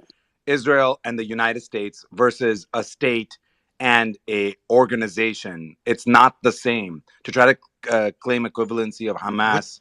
Which one's the organization? Just saying, I think Danish. The point is where I stand on all this, guys, just it's not fair. No, I'm not trying to be facetious. I actually don't know. Do you mean Iran's? Do you mean Iran's organization? No, IGC. Hamas, Suleiman. Just everyone. Just two quick point. No, it's not about organization, country. I think the main point that Suleiman is referring to, and I'd like some clarity on this, is when Iran funds Hamas, do they declare we've just supplied $5 billion of funding for Hamas, we've just supplied X weapons for Hamas, and they openly announce that, or is it something that's done behind the scenes that hey, everyone knows about it? It's like wink, wink, nudge, nudge. Xerxes? So, in some cases, Hamas just says it themselves. So I have a video 2 years ago. Xerxes, not by Hamas. It's important. So by Iran's government. Members of the IRGC, they confirm this. They actually say we built 7 militaries across, and they list all of them. They include the Palestinian territories. And so they say on there, and well, listen. Well, look, and Hamas confirms it itself. So there's many videos. I have two of them. Xerxes, Piotr, can you just answer the question? And it's important. Like I'm objectively asking, does the Iranian government publicly announce funding to Hamas, the amount of money, the weaponry provided to Hamas, or is it something more done behind the scenes? No, nothing to the. No, they don't release public figures on an annual basis. But it is publicly known, Piotr. Qatar. But it's very different, Joe. Look, Mario asked me a question. Piotr, go ahead. I want to answer it just on the face of the question. If we start going towards, well, it is actually no, that's not what was questioned. That was not what the question was about. Specifically to your question, no, they do not. It is not a Western. I'm not saying the West is better. I'm just saying the West publishes data on, who they may well, America funds Israel to the range of $3.5 to $4 billion a year, right? I'm not saying Israel is a militia group, but what I'm saying is they release that data. Iran would not release that kind of data. We have no idea how much they support the Houthis in Yemen, for example, and we definitely don't have any idea what they're kind of going to do with Hamas and Hezbollah, two of the most prominent militia groups in the western part of the Middle East, that they are heavily reliant on, destabilizing two of their supposedly arch nemesis, Israel and Saudi Arabia. So no, they would. So No, that's the but distinction, Mario. but that's like a just fake sorry, that's like a Sully, fake just quick. distinction, though, isn't it? Like, why is it a rule that in order to be public support, you need to basically publicly finance someone? Like, that's not Yes, a rule, is it? that's the Good question. point, So man. I'm not disagreeing. is it a question of No, denying that Piotr, they I wasn't saying support about it, your or point. You were just relaying what Mario asked you, isn't it? Yeah, exactly. Go on, Zahid. There's So 700 million just for the that was sorry, known from Joe, last just year quickly. that was given to Known Hamas. is yeah. So for but known. So this is where like it is known. I think I agree as well. It is known, but do people dispute that? Like we're sitting here disputing how involved is Iran? How much support does Iran actually provide Hamas or Hezbollah? Can we get And, Amir up and for and this? this He is a might be quite useful to listen to yeah, because sure. he's quite well. Sure, I've just brought him Yeah, up. he's quite good on Yeah, I've this. just brought him up. We've debated that, but on the Israeli side, I think it was pretty clear. We can go through in this public record on XYZ is what's been funded to Israel. And I think the only reason I'm pointing this out, I just don't think from a geopolitical perspective makes that big of a difference. Just on the reporting of that will differ. Journalists will treat something as publicly confirmed by a government different to something that's more behind the scenes. And I'm not including the biases and agendas as well. I'm just referring to the way it's being done. Let me just quickly mention for the audience, I've just pinned a tweet. I've put out a post asking the journalists to join, and I've tagged all three of them. So if you can, everyone check my latest post, or just check the pinned post above, which is similar to, so thanks Piotr for giving me the tags. So I've put out the post, just a completely separate post, asking the journalists to join. If you could all please tag them and ask them to join, that would be great. It would be incredible to get the journalists live on stage discussing the Wall Street Journal article. But Danish, I'll give you the mic again, and I think we have. Who was the gentleman? Piotr, who was the gentleman you recommended? Amir, who dropped. Amir, He he's came up. back up. Yeah, he dropped. He's Yeah. up. Amir, If I could My just also question is quickly, not around. Look, it might be pretty well known that there is that they're bedfellows, like I said earlier, that they provide them with funding, that they provide them with weapons. I think there's tons and tons of evidence behind that. My question is, Amir, have you reviewed the Wall Street Journal article? I'm assuming yes, since we were talking about it. I think he's. Yeah. I think Amir dropped out, but we do have another Emir that could talk from Iran as Oh, well. Who could talk perfect. about The it. other So Emir, I don't see the him other up Emir. actually. Yep. But Amir Dayush. Amir Amir Dariush. Dariush. He's Okay, the guy. cool. Yeah, he's Amir who I recommended. So that's Yeah, he's the one that you Oh, okay. recommended. Sorry, we It's thought the it was a same different Amir. Amir. no, Sorry, same yeah, my Amir. bad. So Amir, I know that you've likely reviewed the Wall Street Journal article. The question that I have is does that rise to the point where it feels that it appears that Hamas moved at the direction of Iran? Clearly, there's been coordination. I think, or clearly there's been help. No, has there been coordination and direction? Uh, First of all, thank you guys for bringing me up and allowing me to speak. And the article, based on Wall Street The Journal's. U.S. Sorry, just Amir, 2 seconds. The U.S. Sorry. Intelligence Committee. We have reports. The U.S. Intelligence Committee is meeting right now to discuss Iranian involvement, and we've got a source here saying it's got serious implications.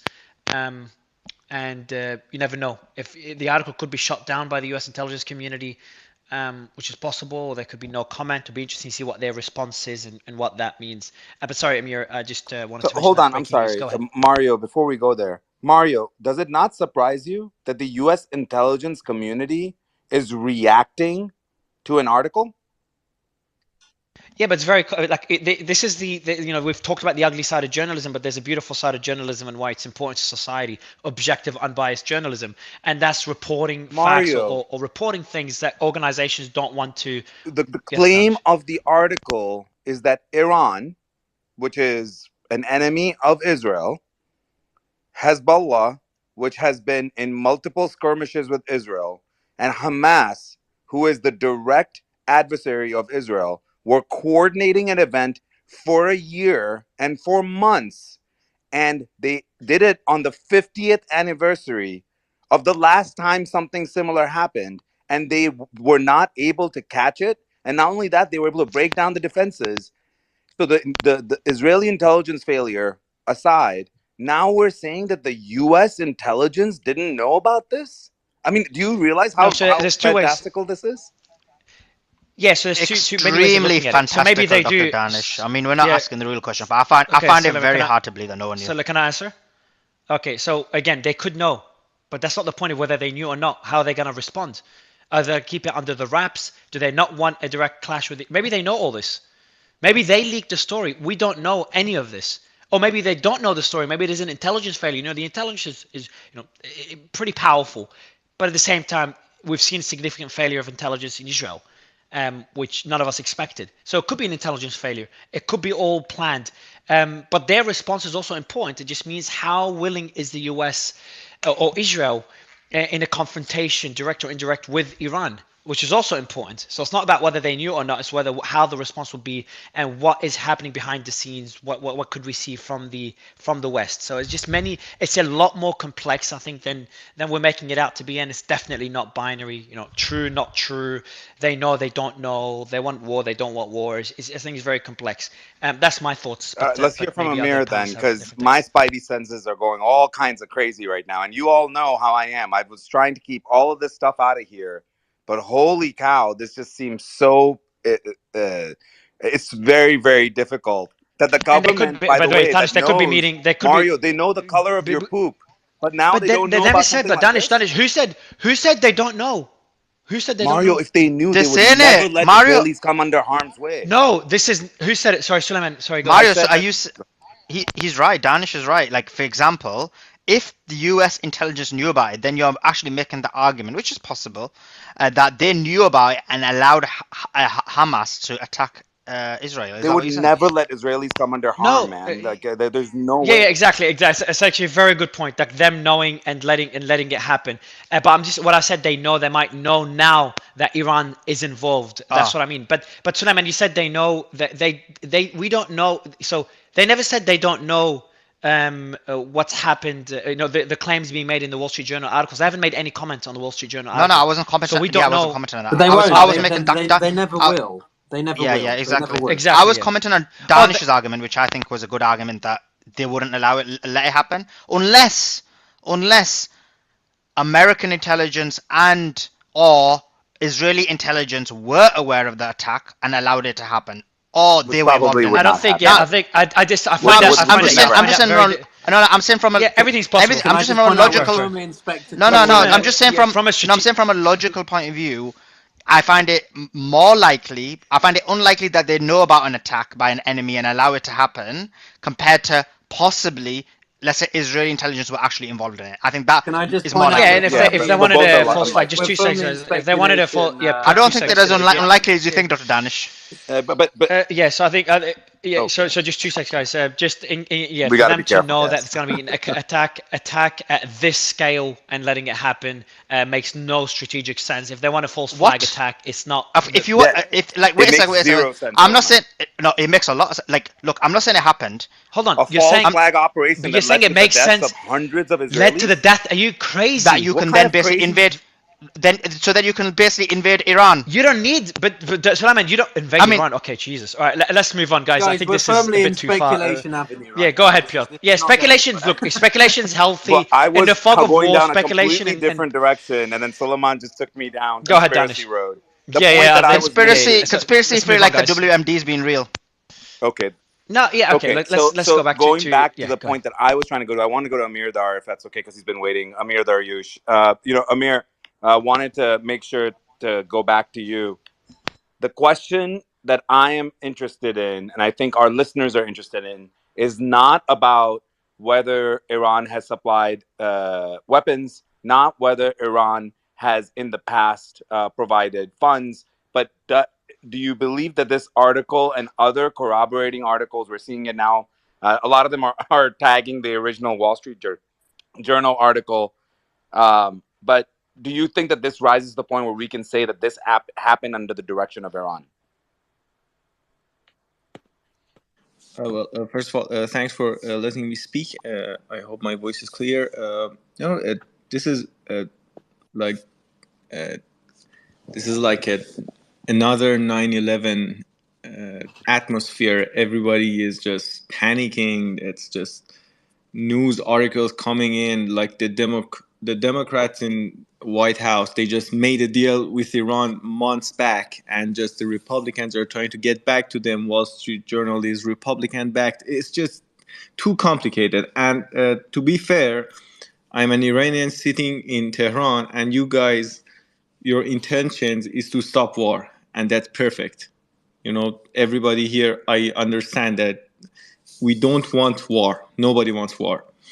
But I'm just trying to see the facts, and yes, I think there can be U.S. intelligence failure. Not nobody can ever say why the COVID got started, how the number 7 building in World Trade Center fell. No, this is just conspiracy theory. I'm not getting into this, but yes, there's a chance of federal agencies in U.S. and Israel just failing, because they did it many times. Back in 1979, Carter, Yes. U.S. So talk. president, said Yes. that Iran is very stable, and then 9 months Can after, someone the can Iranian someone talk? Revolution happened.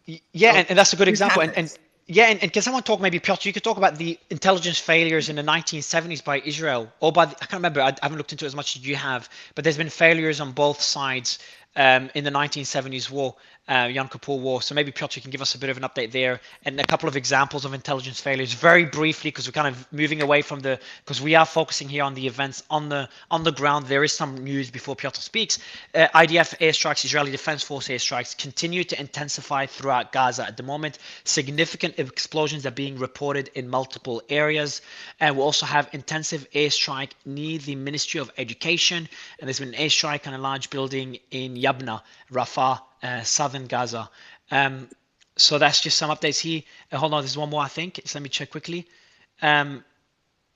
Okay, so the Iraqi Kataib Sayyid al-Shuhaba brigades, which are a militant Islamic group that is linked to Hezbollah and Iran, said earlier today that if the United States decided to that's by OSINT, directly intervene in the Gaza conflict, that US bases and troops in the region will all become legitimate targets for the axis of resistance. This is by a militant Islamic group in Iraq that is linked to Hezbollah and Iran. That just came out now by OSINT Defender. My team will just look into a couple of sources and post it out as well. Go ahead, Piotr, maybe give us your thoughts on this particular development there.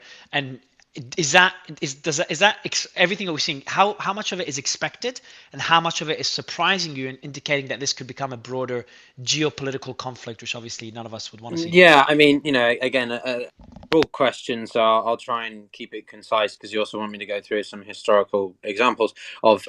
The historical examples want it to be concise mainly. The news that I just mentioned will be the main. There's a good article from Foreign Policy I'll dig up. But yeah, so I think what we saw firmly from our three hosts there was affirmative speculation and where our minds can go when we start, not that you're freaking out, but like when we're going like, holy shit, what does it mean if this X, what is Y, if that, everything like that, and we can go down all sorts of rabbit holes. And that's why this space is running the way it is, which is facts over fiction, and clarity over confusion.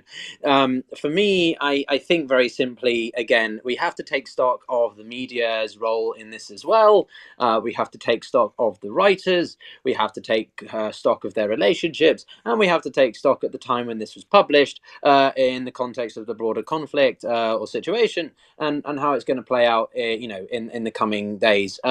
It seems to me that this is not a direct example of Iran sort of coordinating this just because. It seems to be a bit of a three-way mutual general agreement, albeit Iran is obviously the overseer of these two.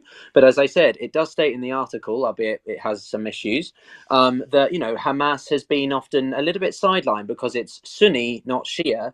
So it's not, I get the sense from my brief reading of Middle Eastern geopolitics in the past, Hezbollah tends to be more of the favored one by Iran than Hamas.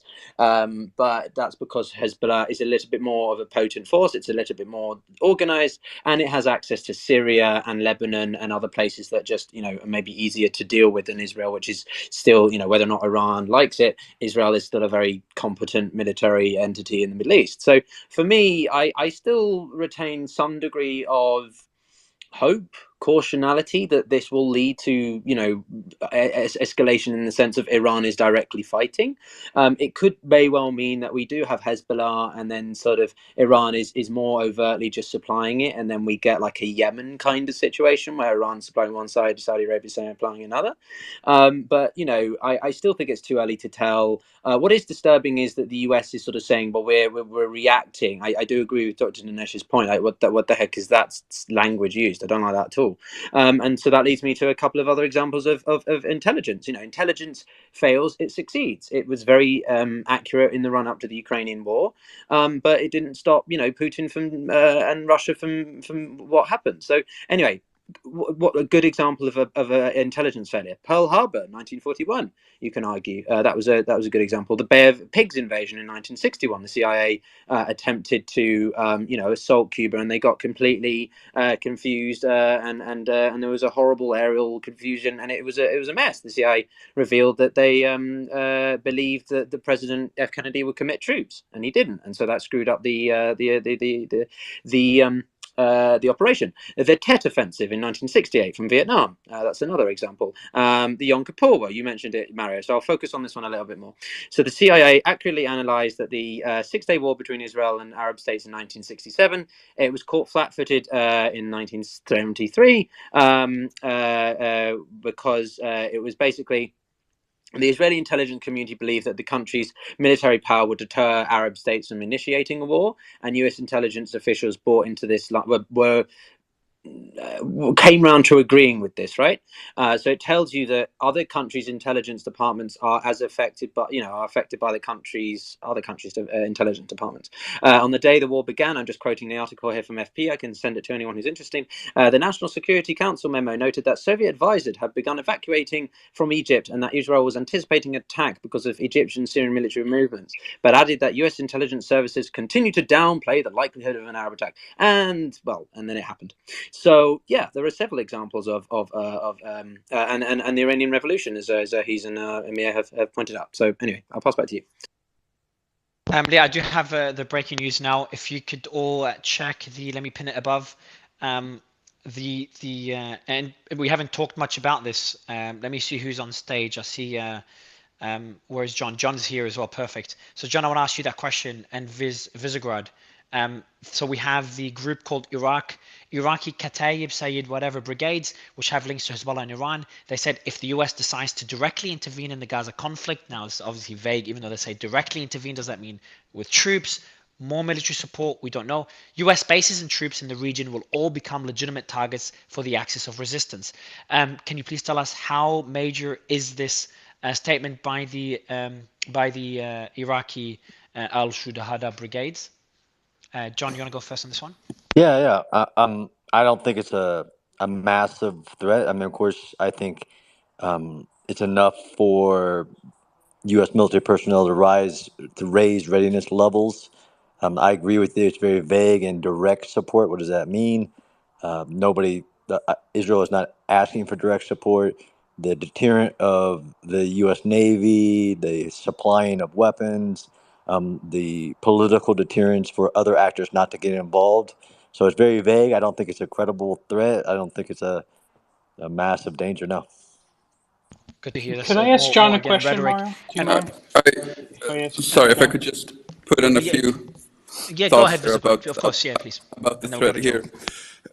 When it comes to the threat posed by this group, it must be remembered that they are a direct proxy of Iran, just like Hezbollah. So this is something that you can expect that Iran will employ any kind of asset they have in trying to up the stakes, trying to warn their potential enemies that if you try to engage here in the region, we have this and that asset that is ready to strike back at you. But I don't No, think But that no, the Americans... engage how, in your yeah. opinion, Visegrad? Yeah, so when it comes to the US, naturally we know how reluctant the US is with putting boots on the ground, especially after their recent experiences in the Middle East over the last 20 years or so. However, American air power is still excellent, and the Americans, they have bases in the region. They have, especially now, they're moving aircraft carrier towards the region. So naturally, American air power must always be taken into consideration.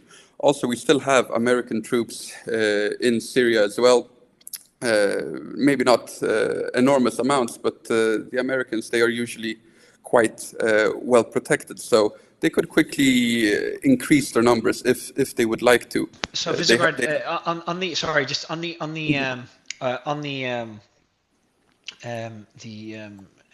not the fleet, the warship that the US has sent to the Mediterranean Sea, close to the conflict. So that's happened obviously many times before when the US wants to show support and solidarity with another country. But so I know there's like different levels. I think it's like unwritten rules in war. We talked about the one in Hezbollah. If Hezbollah strikes deep inside Israeli territory, that's going all in. If Hezbollah strikes within the Golan Heights, as has happened earlier, that's more of a warning shot. So can you tell us the different levels of unwritten rules in which the US would posture versus signal involvement? Absolutely. I think that here, this movement of the American aircraft carrier heading towards the region, it falls in the same category, even though on a completely different level compared to this threat from the Shia group in Iraq. These are simply pre-positioning stages ahead of a potential conflict. They want maximum deterrence. When it comes to the Americans, we saw that even President Trump was ready to strike Syrian military installations after some incidents with alleged use of weapons of mass destruction, or rather chemical weapons in Syria. So these one-off strikes, I believe that we could see quite a few of them in the coming days. When there will be, because I agree with the rest here that it is a matter of time, not if, when the Israeli army will go into Gaza, there should be some reaction from Hezbollah in Lebanon. They are going to try to keep up appearances. They will lob some rockets at Israel. But I think that both sides will be willing Sorry to to interrupt. play this game. Lindsey Graham just came out on TV and said Iran has 4 major refineries, and if Hezbollah attacks Israel, we will coordinate U.S. and Israeli efforts to put Iran out of the oil business by destroying its refineries. That is our goal. That was live on. Can you please That's share not that? Can you please helping. share that in the group? That's really not helping. Strong statements, but he has no influence on what the U.S. administration will do. So absolutely, with a year But yet left until the he is in election. a U.S. official beating the war drums. I'm just being honest. This He's is not Dr. helpful. Danish, you're right, but like Lindsey Graham is like the Yes, biggest but to be warmonger expected. That's in the entire neocon American rhetoric. administration. It's just neocon rhetoric. Returning here to the issue, I believe that here we have a lot of players who are reluctant to escalate this any further. So I think there will be a lot of posturing. We could see these rocket attacks, for example, coming from Hezbollah in the first days of an invasion of the Gaza Strip. But I think that they would limit themselves. They wouldn't go all out with an all-out rocket barrage, because that Israel would have to respond to very strongly. I think there could be some form of unofficial gentleman's agreement where there will be limited exchanges between Hezbollah forces in Lebanon and between Israel. But the main focus will be in the Gaza Strip. That is where the fighting will take place. And I think that we are still looking at a very limited conflict. I don't think anybody is up for a fight over here. And based on the response that you've seen so far, would you say it's been relatively expected? Because it is crossing lines I didn't expect to cross. Hezbollah's attacks in the Golan Heights. I know expect some sort of posturing, but to hit out a satellite, the narrative as well would be one of those lines. The Wall Street Journal article, obviously it's hard to understand exactly accuracies, agendas, etc. Without debating that, the Wall Street Journal article is a narrative that's also very concerning. So those are two things that got me really concerned. And obviously the rhetoric from Hamas and Israel is pretty aggressive. So Visegrad, the response so far we're seeing from the Arab world, in my opinion, still hasn't crossed any red lines. So it hasn't been complete attacks by Hezbollah getting fully involved in the war, but they could be waiting for Israel to enter Gaza. It's just very tough to understand whether we are crossing lines or whether everything's as we would expect. Under the current circumstances, I would say that so far the reactions have been quite measured from all parties. I wouldn't have expected this to go any other way than it has so far, but we must also remember that this is day 2. We are very early into this conflict, and sometimes there are simply mistakes that happen along the way. Naturally, in international relations, according to the realist school of thought, state actors are rational, and they always take decisions fully rationally. But we know from life that often there are cultural elements, there are misunderstanding, there is lack of information. Many things can go wrong, and the famous fog of war can actually lead you anywhere. So we're 2 days into it. It's too early to speculate where we will be in a month, 2 or 3. But so far, I'm not seeing anything that is extremely alarming. Yeah, I agree. There's nothing extremely alarming, but there's definitely some alarming aspects of it. But I would agree with you. There's no big red lines crossed. So the tweet by Lindsey Graham did that through a tweet, through a post. I'm just trying to find the post. Danish, can you find the post? He said it now twice. He said it to J Post in an interview to an Israeli news organization. I think he separately tweeted it out as well. The point that he was making was that I believe he tweeted it out. I've not seen the tweet, but I saw it in the J Post article where he said clearly that they would affect Iran economically by going after 4 refineries, and that seemed highly specific for no reason. Now, and just as a reminder, Lindsey Graham was not speaking on official authority for the U.S. government. I think we have to keep reminding people that nothing specific is happening. We might have listeners in Iran that may not be familiar. Lindsey Graham is a justice senator, and he tends to be very hawkish to begin with. So I don't want anybody to freak out. Amir Dar, is Lindsey Graham saying something that would concern Iranian citizens right now? Well, not really. No, it just can make headlines in. No, nothing for real. But the Wall Street Journal article. The Wall Street Journal is not a media that would just write some stuff which is like pretty delusional. They basically based on my experience with the nuclear file of Iran, which they wrote articles about in the past. The article seems to have like some credibility, and I can agree that maybe some U.S. officials were behind this to just say and just release these, and after that we can come more forward. And I don't know if you guys remember back in like 10-12 hours ago, I'm I'm like awake for more than 50 hours. I'm just starting to get a little dizzy, but like I just simply told this that where is IRGC commander Qaani? He's awfully silent, and some speculations about him being in Lebanon, which is not confirmed, I can understand. But and after this article coming out, I can just have bet 5 hours ago, 4 hours ago that kind of Wall Street Journal article like this would come out, and it has came out. It can make sense, but saying that Iran just forced this on Hamas and Hezbollah, or Hamas wanted to do this and Iran said, okay, this is not a bad idea, we can help you with this.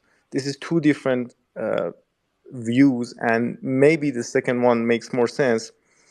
But I think some war drummers want to just say that Iran did it all and they just wanted it to start a war. And there are some facts that may lead to that, like Iran's leader 5 days ago saying that we want to just the Zionist, quote unquote, Zionist regime must go, and it's going, and that can be supported. And another thing that I just right before coming to this very, very amazing Twitter space, I talked to a security expert. He Do you let very me? So close. Amir, yeah, Sorry. quickly, if you could wrap up, because we Yes, do yes, have yes, yes. an Yes, Israeli yes, yes. army says that more than 700 Israelis have been killed since the beginning of the Hamas attack.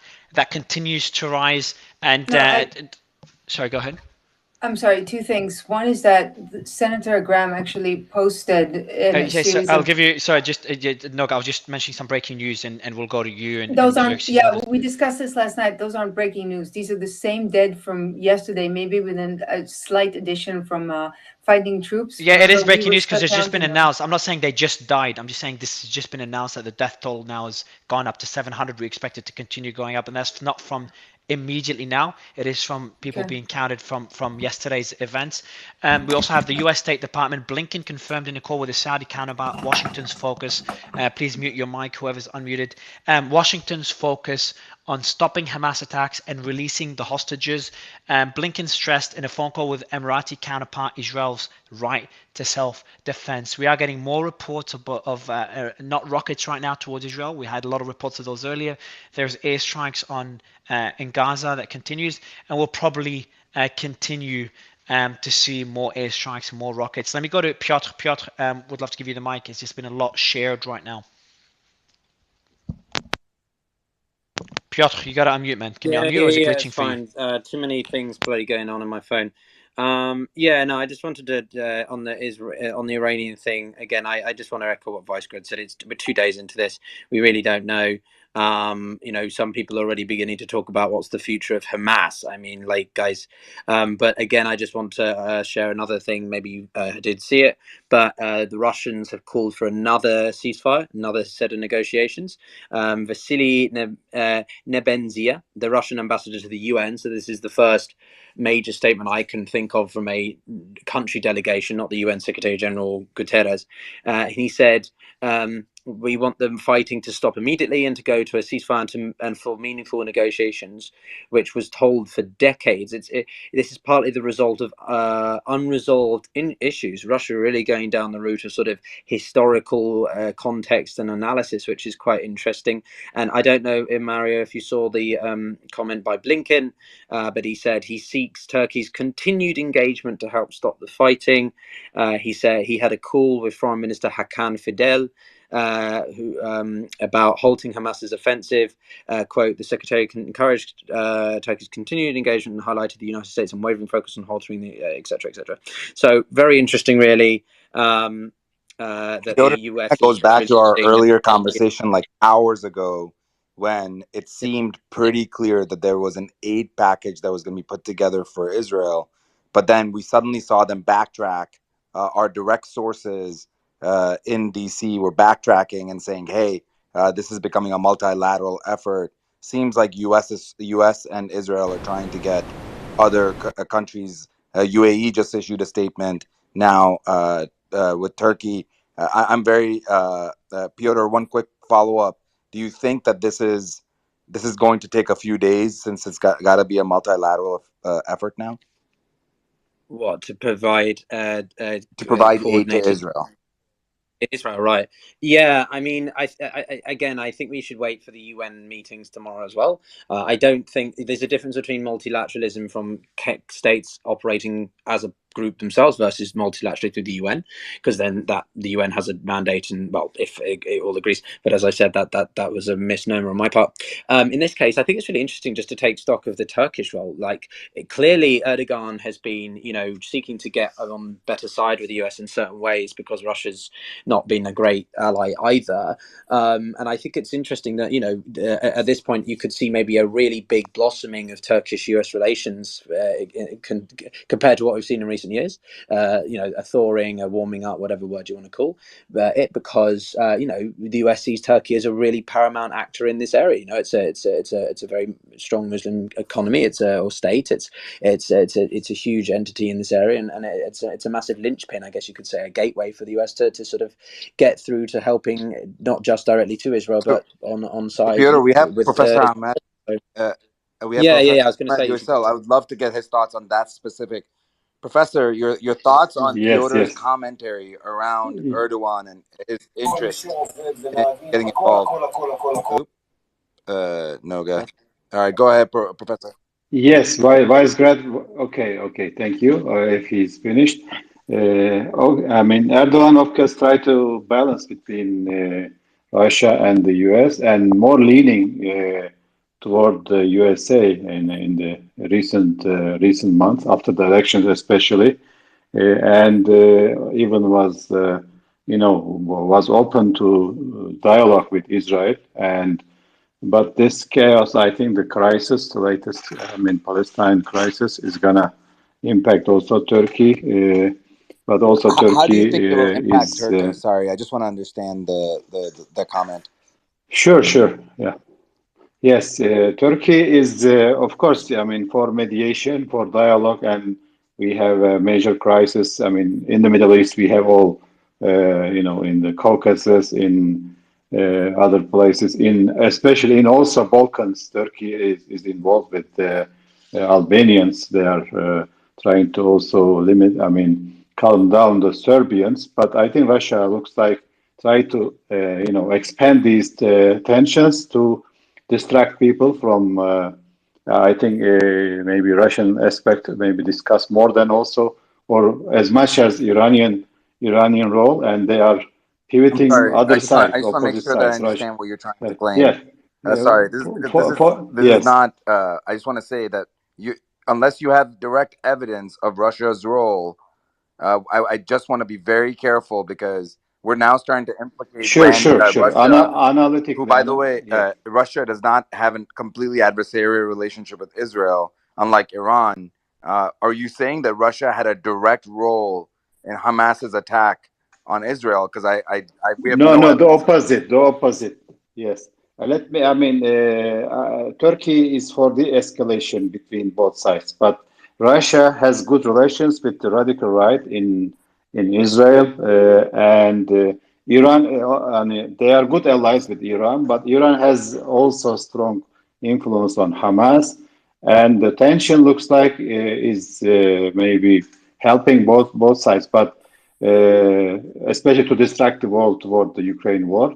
The secondly, with Turkey also has a strong, public opinion sympathizing with Palestine, and this will limit Erdogan's efforts to balance. Maybe if things get out of hand, then we have more maybe more pro-Palestinian or kind of in the international and maybe Islamic world, more to act maybe to seize this maybe Israeli if there is incursion and mass killings etc. will be forced Okay, so to take Polish, sides with sorry, the Professor, just breaking news. So Polish President Duda has authorized the deployment of the Polish military contingent, which is 200 soldiers, to evacuate Polish citizens from Israel with the help of B-737, C-130, and Visegrad. That's you who posted it.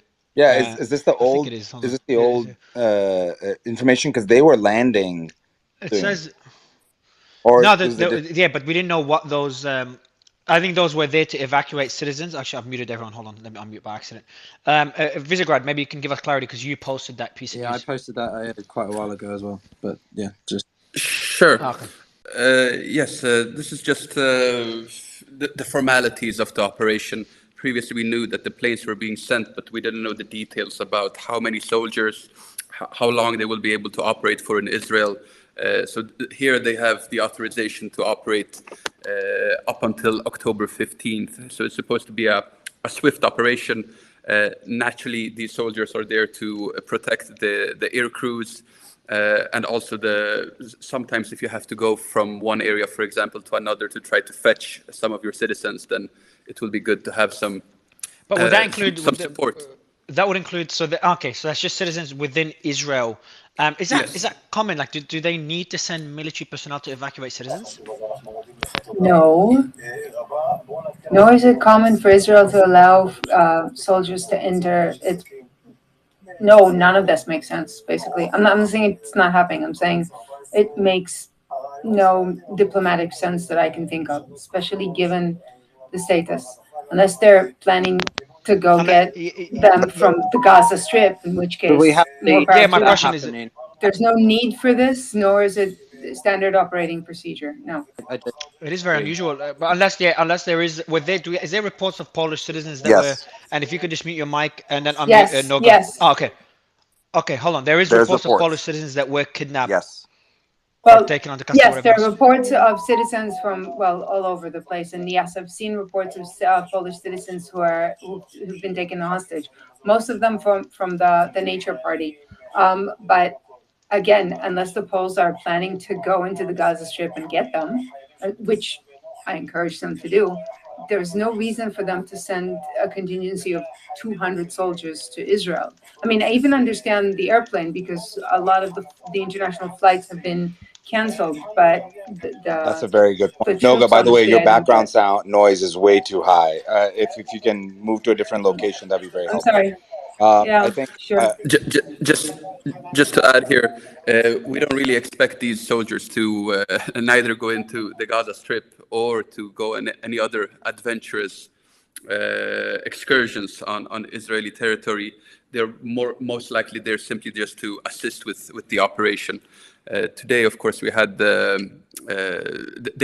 some of these planes are landing in Tel Aviv, or they have already landed. And as it was happening, we had a rocket barrage of 150 rockets or so being fired at the Tel Aviv airport. So you have some, there are some, you're not sure about what can happen during a mission like this. So naturally, the Poles will be more comfortable with knowing that they are not just sending pilots, but also some troops that can help.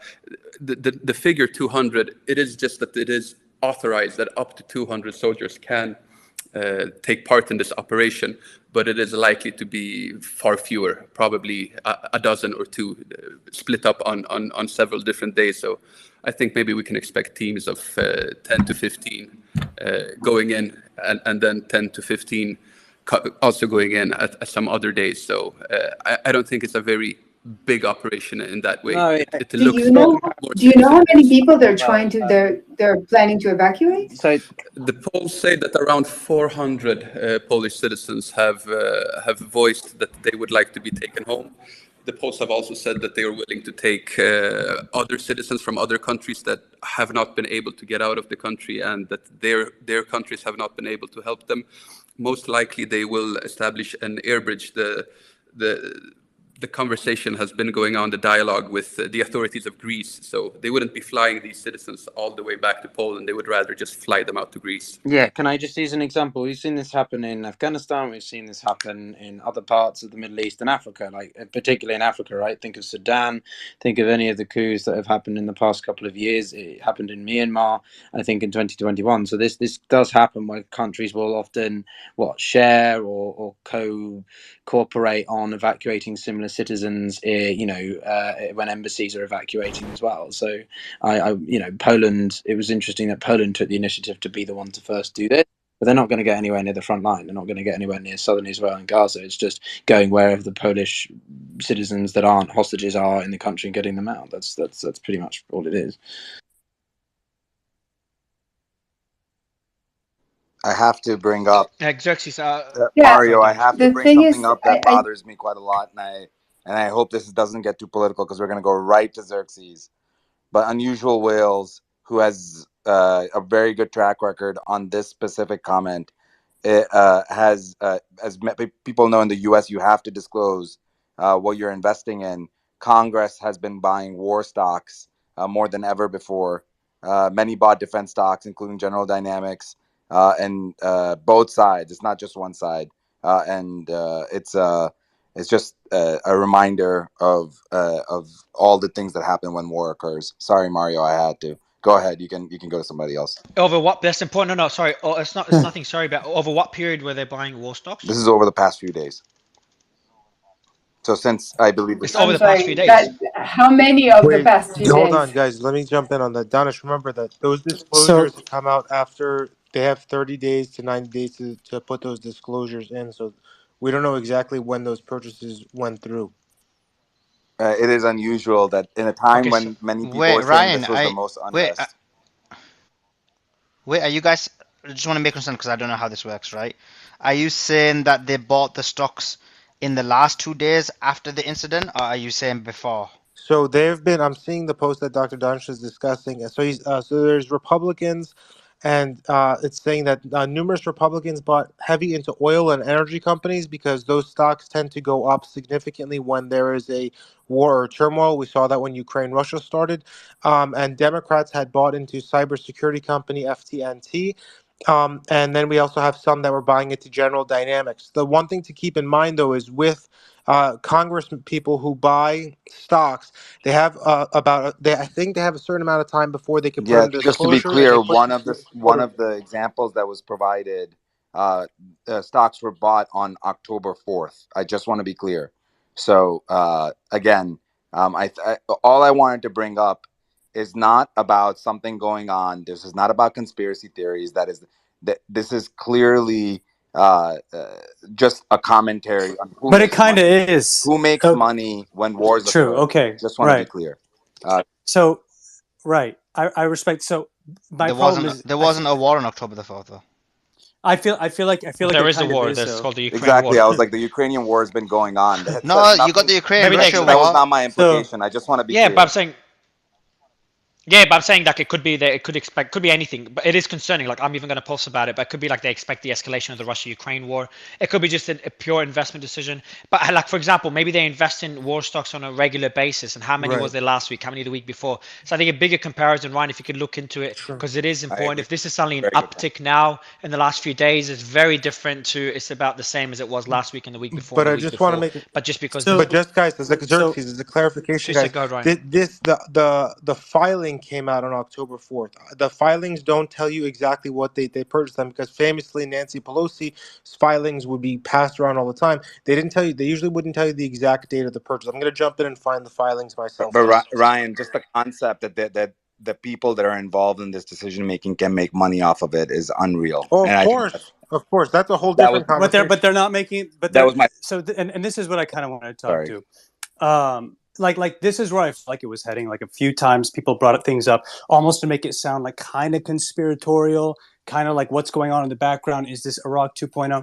Yeah, I don't agree with this at all. But if you did agree with that, then like you should show where the Biden administration has hawkish policies on the Islamic Republic because there are none. I could make many more arguments for them wanting to keep them around than you could probably make about them wanting to go to war with them. So this is the first, and this is why I mean, look, what we're pushing right now is the Massa Act, stuff like that. But what is the next thing? Look, I think when it comes to what you were saying, the Saudi involvement, or like there's other groups that don't want, like the Islamic Republic very involved in the region. I disagree with this completely. We know that the Islamic Republic, the IRGC, was closely connected to Hezbollah. By the way, an Iranian Islamic Republic official came out last week and said that they were involved in the Hezbollah bombing that killed hundreds of Americans, wounded hundreds of Americans. So there's direct involvement there. What I ask you guys to do is look. This whole time we're talking about like, is the No, but IRGC Go ahead, Suleiman. Yeah, go ahead. no, Go no, I'll ahead. let you finish. I was being rude there. Continue. No, I want. If you have a question, go ahead. I'll answer. No, no, Go I was gonna disagree with you, but I'm gonna let you finish your point. No, I want you to disagree with me, and then I'll respond to it. This is probably better. Go ahead. Yeah, yeah. So my point is this: like, you're right. There is no evidence, and hence why we're all speculating. Similarly, like for example, some of the arguments that you've proffered, And it's fair to say, because none of us have the information in terms of how involved Iran were, based on your own experience or knowledge that you have, again, has zero evidence and is complete speculation and maybe is conspiratorial. But you're So basing it let's on. explain. But you're basing it on, like, I'm just backing up your point. But you're basing it on maybe certain experiences you've had in the past, certain data points you've had in the past, and you've said it. Now, my argument is this. This is not my argument. I was just saying, what about this, right? When we talked about it, but either you have a scenario where it is the greatest intelligence failure in history, where the entire Israeli intelligence are unaware, the entire American intelligence are unaware. These guys can just paraglide in. The Iron Dome stops working. Many of these coincidences can happen all at the same time. Of course, all of that's possible. Or there's other possibilities as well. That's all it is.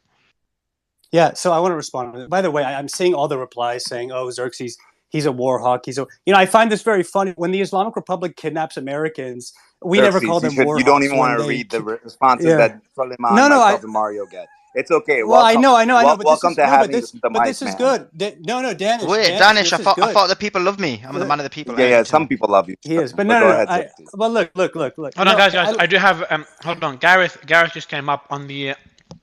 I'm eating, but I'm saying this because it's important. Ryan, if you're there, I want you and Gareth to give us more clarity on the report by unusual Sure. whales So, guys, and the disclosures. Gareth, I'm looking at the. yeah, Gareth, I'll send you the tweet as well, Gareth, via DM, so you can have a look at it as well, because we are looking into it before I post about it as well. So, Go ahead, Ryan, and then so Gareth. I have infinite love for unusual whales, right? But guys, like two DVN's filings were from July 12th. Then you also have the other filings for General Dynamics. Those were from June 24th, the last ones that were filed. So I don't see too much merit for the disclosure. Also, Michael Patrick, the person who You look at purchased Kearns. the Zom stock. Yeah, I'm looking at the Unusual Whales' platform.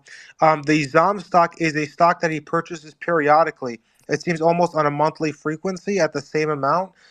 So it doesn't That's fair. seem out of the ordinary. But I'm gonna keep looking. I'm gonna keep digging. No, I appreciate that. And so Ryan, just Thanks so for fact everybody knows, checking. Ryan's Sorry, looking go ahead, Danish. directly Sorry. at the Unusual Whales platform. He's not looking at the tweet or anything.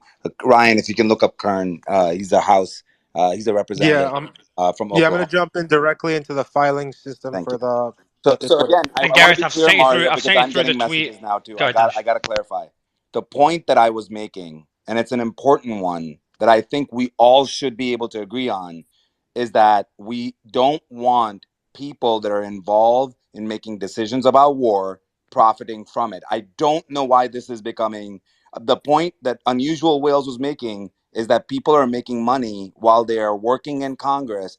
Stop. IDF live stream. On Instagram. Lieutenant Colonel Jonathan here to give you your daily update. We are nearing the end of the second day of fighting here in Israel. Fighting is ongoing as we speak in southern Israel. Rockets are being fired at our civilians, and Israeli troops are fighting in the south in order to clear the south from terrorists. And in order to be able to focus on the bigger task at hand, which is inside the Gaza Strip. Yesterday was a day of shock and horror. Today is a day where we have seen up close the results of the atrocities done by these Hamas monsters that came across our border and attacked our civilians in the communities. I don't know if you've been watching the news or if the news where you are have seen it fit to show you what's happening in Israel, but one of the most gruesome and appalling discoveries has been approximately 260 bodies that have been uncovered at a music festival in southern Israel. And if you ask yourself why the number of casualties in Israel was so high, is so high, we're talking about 700 dead Israelis.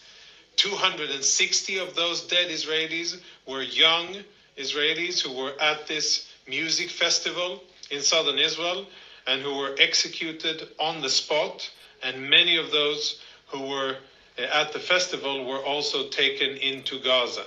And if you've been watching horrible snuff videos from Gaza, some of those young men and women paraded on the streets in Gaza by happy Palestinian terrorists are indeed people who participated just hours before that in the music festival. So the fighting continues. Hopefully, I know I said this tomorrow, but hopefully by I said this yesterday, but hopefully by tomorrow, we'll be able to declare that finally Israel is clear of terrorists. That has not yet been achieved, and as we're speaking, there's fighting in southern Israel. In different Israeli communities, every few minutes there's another terrorist popping up, trying to kill Israeli civilians, or perhaps understanding that he's doomed, and then attacking Israeli troops or civilians, knowing that there's no way back for him into the Gaza Strip. That's the situation now. We have mobilized, we have called up approximately 100,000 Israeli troops. They are now organizing and preparing to launch an attack at Hamas in Gaza. And as we speak, we are also striking their military targets inside the Gaza Strip. And so far, we have been able to kill more than 400 terrorists. Now, a little bit about numbers. You know, there's a lot of numbers in the media speaking about Palestinian casualties and Israeli casualties. When we speak about our casualties, first and foremost, it's about our civilians that were killed by Hamas, and then it's about the military. The numbers that you'll hear coming out of Palestinian sources is usually all of the numbers cobbled together in one pile. And they won't distinguish, and they won't let you know how many of those that they report dead are actually Hamas terrorists or what they would call fighters. And they will have you believe that all of the people that are killed in Gaza were innocent civilians. That is not the case. Many of those killed so far in Gaza, I'd say most, are terrorists. And we in the IDF, as we will embark on the war to set things straight with Hamas, will be hunting down terrorists. We are not looking to kill civilians, and we will try as much as possible not to kill civilians and not to harm infrastructure in any way. But you have to understand, the circumstances are extremely dire, and the level, the atrocity and the cruelty of attack against Israel is unprecedented, and it forces Israel to provide an unprecedented response against Hamas. So it's a very sensitive time here in Israel, and I want you, as always, to remember, be very critical of the information that you consume. I don't know what media outlets you listen to and who's in your feed and what you see when you scroll, but if it's critical of Israel, take it with a grain of salt. And over the coming days, there will be sad stories coming out of Gaza, and people will start to blame Israel for everything that's happening. That won't be fair. And it'll be important that you keep in mind how this war started and what I've just told you, that we are committed to international law, but that this time around, we are going to make sure that at the end of the war, Hamas doesn't have any military capabilities to continue fighting against Israel. That's what we want to achieve. If you have friends in Israel, family in Israel, I'm sure that these are very stressful times. It's stressful and sad for everybody here. Today, dozens of Israelis were buried. There were funerals all over Israel. Same thing will be tomorrow and the day after tomorrow. But at the end of it, this I can assure you, Hamas will no longer have military capabilities to threaten Israeli civilians, and we will change the security on the border for the better for Israel and for every Palestinian in Gaza as well. So I hope you stay connected. Keep following the info that we disseminate. So this is live from the IDF, and we'll be posting the key points and the video in the next few minutes. Ryan's working on it. Also, there's an update on the USS Gerald Ford that's heading towards the Eastern Mediterranean in Israel, and that's now it's passing the island of Sardinia and is heading towards the Israeli coast. So it's the latest update there. Would love to get some analysis. So Danish, I'll give you the mic again. Just get some Yeah, analysis of John, the wanted to get your report thoughts by on all this. the I stream. mean, we know that they were very careful about some of their words. Seems like they're not only fighting the literal war. There seems to be an information war. The ending was quite interesting, wasn't it, John? Seems like there's been a lot of conversation here, and they're concerned about sympathy for Palestinians. I wanted to get your thoughts on that. Yeah, absolutely. I think it's getting ahead of the information operation that will happen, and especially if you look back at previous operations into Gaza, specifically 2008 and 2014, where there's international condemnation of the civilian casualties. But like we were talking about, hours ago, very different in the past, limited objectives, mostly hostage rescue, a tunnel reduction, Hamas leadership. As I said before, there are two much farther reaching objectives in this operation, especially what he was talking about at the end. We will remove forever Hamas's military capability. In order to do that, you have to make a serious incursion and clearance of Gaza to include removal of leadership, fighters, rockets, tunnels, all of that. John, That's how is a that farther possible without reaching mission. displacing the people of Yeah, Gaza? That's the big question. I know that it's that's not you possible. were You have kind to of saying that, but I want to make sure that we're explicit. yeah, absolutely. You in order to and they're as they're briefing on day two, there's they're trying to get ahead of that international pressure to stop the operation once it starts, which has happened every time before.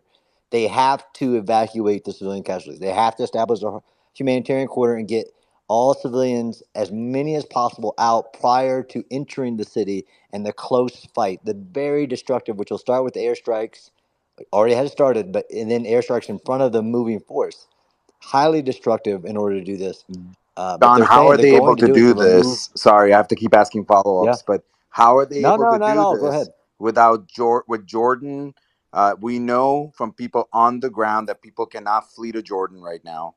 We know from people on the ground that people can't even leave their neighborhoods, as Faris was mentioning. How are they going to be able to get civilians out of Gaza before this occurs? Because clearly this is going to be a ground operation. You could hear it in his Yep. voice. I don't think I'm Yep. embellishing here. It sounds like No, this no, time it's it's going. real. It's going. It's happening. Multiple divisions, all the might of not just the IDF, the ground forces, but all air, sea, all of it. Now, how do you limit civilian casualties? Important. He said we will follow the international uh, rules in the protection of civilians. They have developed many ways to do that, from clearing buildings, localizing the attacks on one area of the city while they. But this is the problem with Hamas, is telling the citizens not to listen to the messages that will come from Israel and move out of the southern portion of Gaza. That's where, like, this is where Israel will actually fight with its hand, will telegraph its movements in order to preserve human life. Like, we're the main combat area is the southern portion. There is presence in that as well. I mean, although this is a very compact urban, terrain, 12 miles by 12 miles, 2 million civilians. There are ways to ask the civilian population to move to different sectors, but then you get the challenge of Hamas forcing the civilians to stay in those sectors. That's the challenge, but it's not like it's not going to happen. They're trying to get ahead of the international media opposition and calls to stop before they achieve the goal of removing the military capability. This is yeah. So it sounds like what they're going to ask them to do is ask them to move from one part of Gaza to another part of Gaza. John, please correct me if I'm wrong. Sorry, No, it's a that's lot. You can that's a imagine way. I mean, just thinking about this.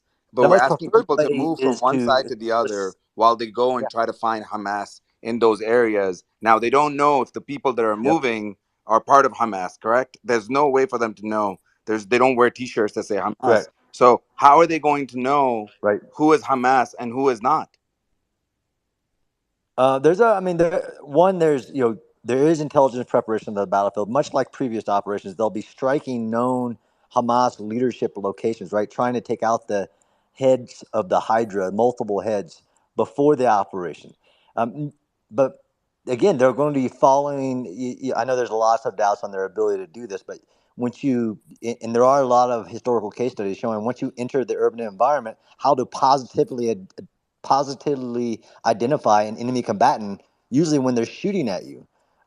But I didn't say that was what they're going to do. That is a method. The preferred method is to establish the checkpoints and ask all this as many as civilians and get NGO like the Red Cross and others to help get as many civilians out of Gaza as possible. Sorry, guys. Can anyone There's some clarify? breaking news coming in. I want to Yeah, confirm it first. Can we confirm it first? yeah, exactly. So INA is an Israeli news outlet. Is that correct? I think we have Noga there. INA is what exactly, Noga? Noga, are you familiar with the INA?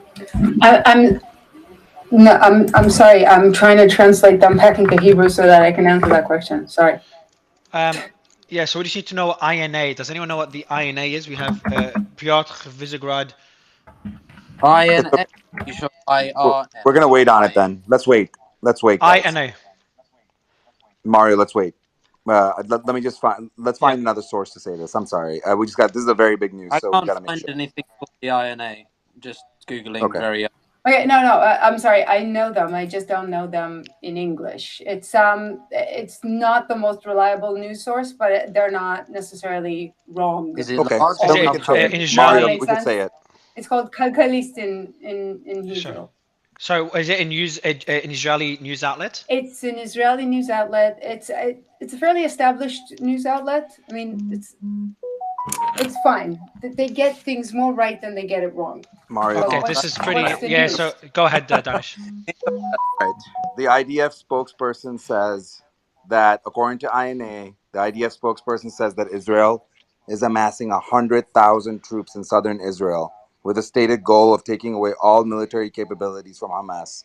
And once the IDF is done, Hamas will no longer be governing the strip. This is based on IDF spokesperson to INA, 100,000 troops in southern Israel.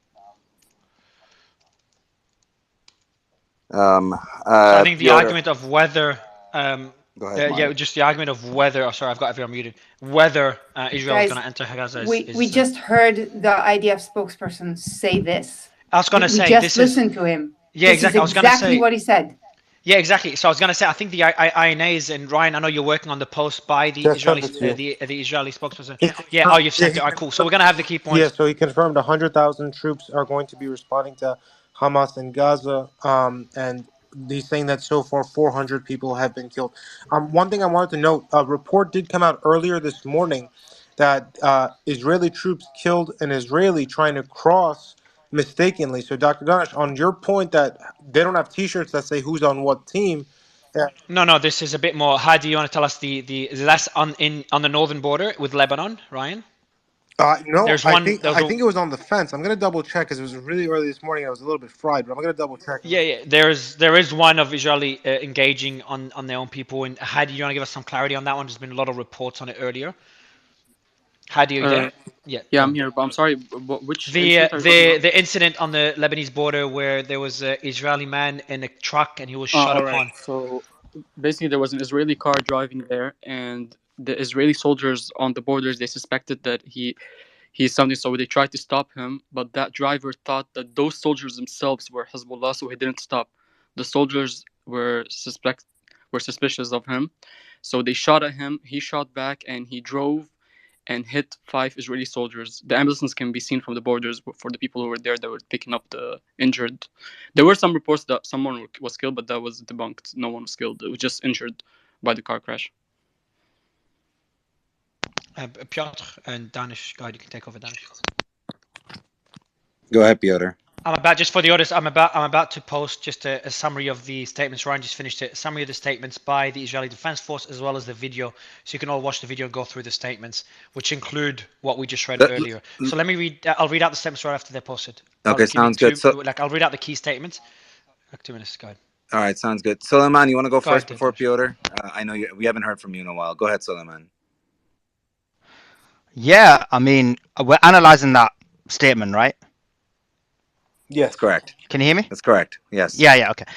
So, I mean, when I hear that statement, Your it mic, does. your mic's too close, bro. Sorry. Oh, sorry. When I hear that statement, it does give me a significant cause of concern because what essentially is being said, although we're not using it, we're using more language that is minimizing it as much as possible, but it's basically ethnic cleansing. If you're removing a populace from an area, as the way John explained, and John, correct me if I'm putting words in your mouth because I don't They're want to not do that. removing them from the area. They're asking them to move from one part of the area to another while they're removing Hamas infrastructure. I just wanted to clarify. Yeah, I John, you wouldn't can call it correct me. ethnic cleansing. I think, yeah, I I think ethnic yeah, cleansing I is think a there'll be a very lot of strong set of civilian, words John. that may not apply. I Very definitely strong, didn't yeah. say ethnic What? cleansing. I know that. I know you didn't say Exactly. that. One I second. mean, Where did they say they're moving it from one side of Gaza to the other? That was words Danish So imposed on it. maybe I can go read all the notes. Ryan, do I need to proofread everything, or you've proofread it all and I can just I post it as proofread is? it and John, removed it. you said, I removed John, the you trigger word. said, did you? I One said, second. Once, yeah, go ahead. John, did you say that they need to? You said to quote, and remember this is recorded, so we can go back on it. Yeah, yeah. Did you not say? Did you not say that they will have to be removed from Gaza? That they'll have to get away from Gaza in order for them to do it? Please explain what you said. Yeah, absolutely. I said that in order to reduce civilian harm, which they said they will do, they will have to impose multiple methods to remove civilian populations from the areas in which they're conducting their combat operations. There are many historical precedents on how to do that. The Battle of Fallujah, the Battle of Mawari, the Battle of Mosul, where the political apparatus calls for an evacuation of an entire city. Some people are saying that's not possible in Gaza. I'm not sure of that. The other methods that can be employed are to ask the civilian population to move to different areas. That happened during the Battle of Mosul in 2017 when ISIS would not let the civilians evacuate. So they dropped leaflets. They used So loudspeakers. John, from a tactical perspective, you have basically sea on one side, so they can't leave Gaza from that side. Yeah, you have blockades throughout, and what I mean by that is, for example, they can't exit from Egypt. There's various other countries they can't exit from. If you're asking a populace to either leave the area, that is ethnic cleansing the area. Like one of the main arguments people say. No, I don't. I'm not going with it. It's not ethnic cleansing. They're not killing them to remove them. They're asking them to leave. Wait. The definition of ethnic cleansing isn't just murder. We're trying, but Suleiman, we're trying to avoid this narrative, and you just did the opposite. This makes it very hard to I have a know conversation. the moderator, your co-host, is doing it. No, wait, one second. No, one second. You just played an audio, so then you shouldn't have played the audio. When you play an audio which propagates a narrative, then you shouldn't have played the audio. Sorry, which audio? Which audio? You're talking about the IDF? Yeah. Yeah, hold on. IDF audio. I've played audios and read quotes by brigades in Iraq. I've read it by Hamas. I've read it by extremists. I've read it by HEZBOLLAH. I've read it by IDF. But you asked for an analysis of it, didn't you? Did you not? Yeah, of course you can analyze it, but you're talking about what John himself said. Not about the IDF statement, so I'm a bit confused. Let me read out the IDF. So are you referring to something John said or not? Suleiman. It was a IDF statement that Mario was going to play because it's the military spokesman of the IDF. Whether or not you like the statement, obviously Israel is going to frame it in a certain way that will upset certain people on one side, won't it? It's not what John said. I think we need to be clear of that. I think that's right. And the spokesman said, "I'll follow international law, and we will do everything we can to protect civilians." I want to provide the actual definition of what ethnic cleansing is, please, because. And now, and we can move away from it as well, just because we want to go back to updates on the ground. But we'll dig into it because we're trying to analyze the statements. And I will read the statements as well before you go. Let's go to Piotr and then we'll go to you, Noga. But I will read the statements right after Piotr and post them out with the video. So we'll be sending that out in a minute or two. Yeah, I mean, sorry, guys. I have breaking news. Came in 2 minutes ago. The U.S. government has confirmed that several U.S. nationals have died since the Hamas attack on Israel Saturday. The National Security Council said that they're in touch with Israeli counterparts as the counterattack on Palestine enclave of Gaza continues. So we have now true confirmation of U.S. citizens who have died there. There was speculation this morning. That came in hours ago. It's okay. Appreciate it. Go ahead, Piotr. Sorry, Ryan, it's good to have you back, man. I hope you actually got some sleep. There's a couple of things. covered so much, and I wanted to talk about Iran earlier, so I sort of feel like it's sort of going back and forth. So I'm going to just look. The term ethnic cleansing was established academically in 1995 after the Yugoslav wars, because after what happened there. So according to the UN, they describe it, but there's an important distinction here. The UN doesn't have a legal definition like genocide. It is not in the UN Charter, but they call it a purposeful policy designed by one ethnic or religious group to remove by violent and terror-inspiring means the civilian population of another ethnic or religious group from certain geographical areas. Now, in this case, I don't know whether that really applies. I understand Suleiman's position, and it's important to be detailed and technical, but we could talk about the Israelis wanting to forcibly remove Ghazian civilians because they're in the way for military purposes, versus wanting to remove them from the land because of other religious or whatever reasons.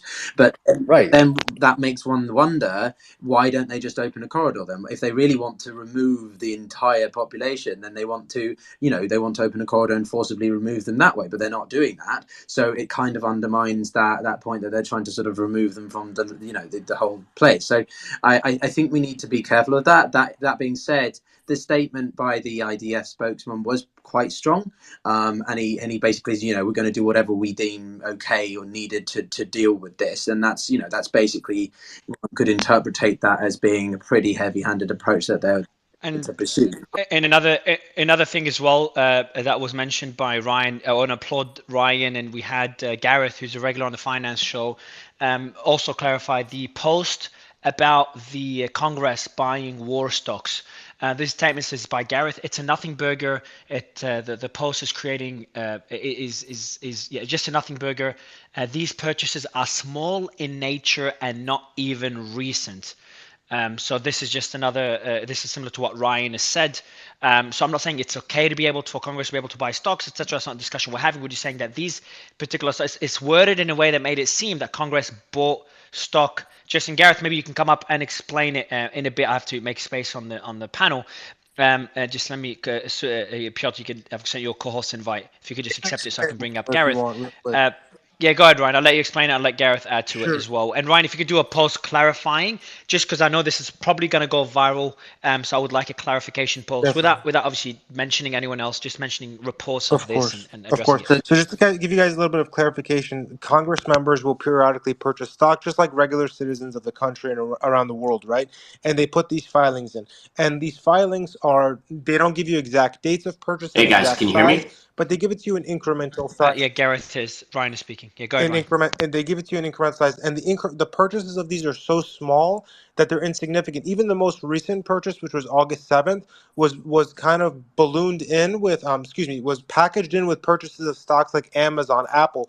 If someone believes that the world is going to war, they're not going to purchase Apple and Amazon stock because those tend to take a massive dive. Yes, he purchased. Depends what type. Sorry, it depends just on that. Only that statement just depends how big of a war. Oh yeah, if it's of a course, war within a certain region, Forgive me. so it won't impact Apple. I don't think Apple has a lot of customers in that region. Yeah, right. Exactly. So markets tend to have a negative effect when war goes in. Except oil stocks and oil commodities tend to go up. Hence, why the trigger that triggered that post that person put up was the person purchased ZOM stock and Chevron stock, but it was such a small quantity compared to the whole purchase. It should be negligible, in my opinion. But I agree with what Dr. Donner said, was that we shouldn't really be. They shouldn't be allowed to make money off of war.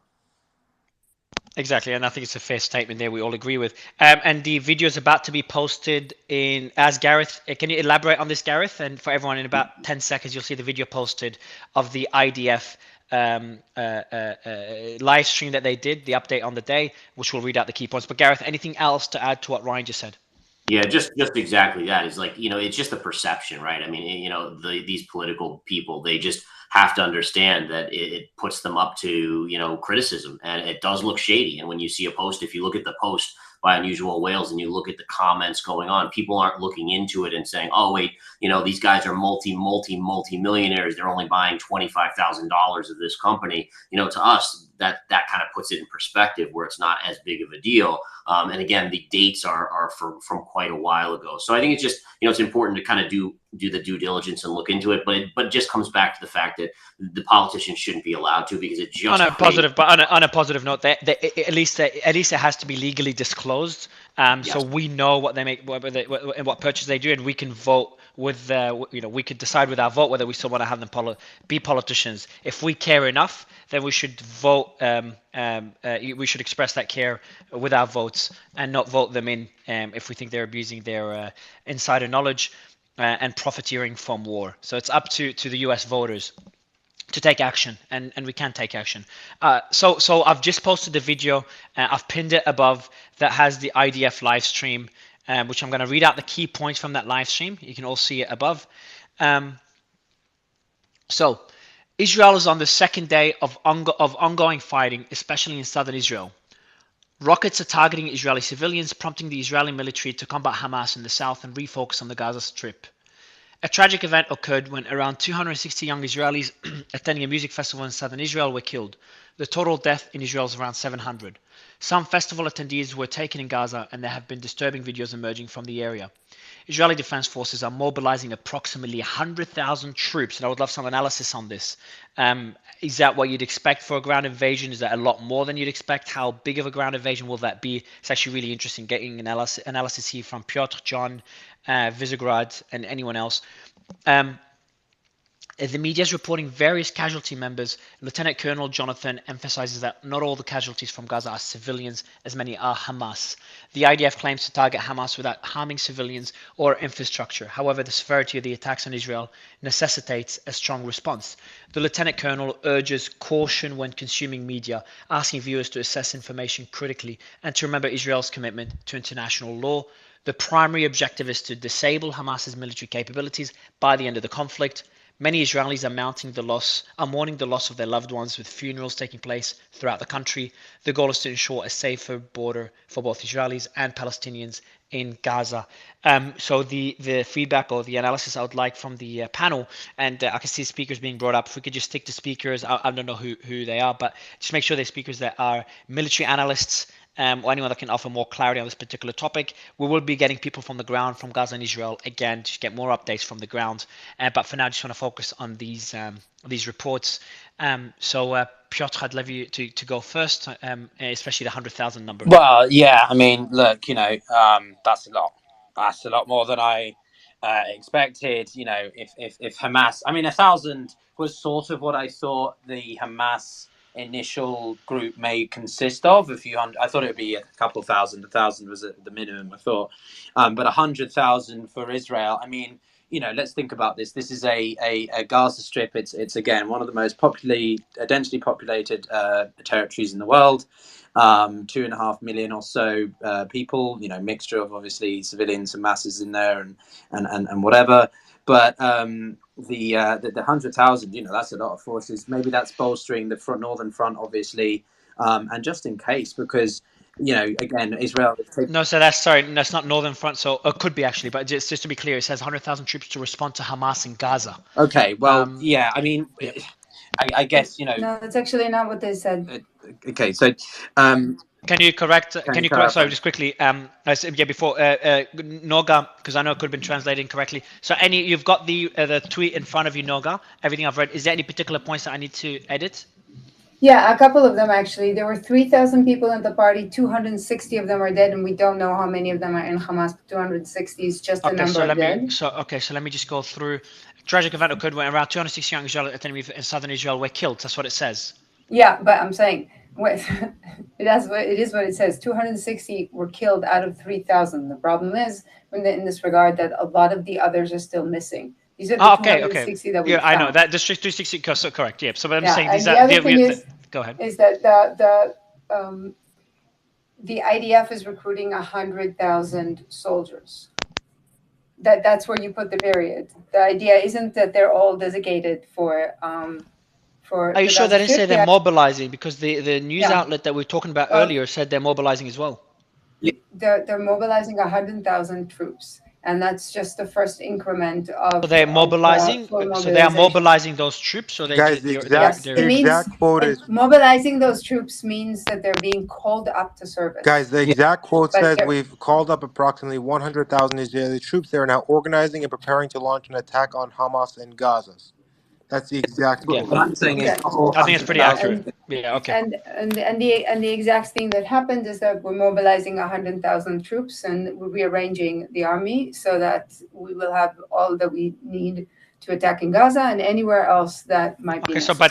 So I appreciate it. So it seems pretty accurate. Well done, Ryan. Thank you, Piotr. Sorry, no, go ahead. yeah, I mean, look, 100,000, 90,000. The point is, I just was told by someone else, Nicole again, that 264,000 troops were used in Yom Kippur. So it's a huge amount in the context of considering that it's a militia group from within Gaza versus two nation states that were involved in that war. So it's a sizable, and this is just the first draft. They'll probably call up more maybe, and if they want to put them more around the north as well.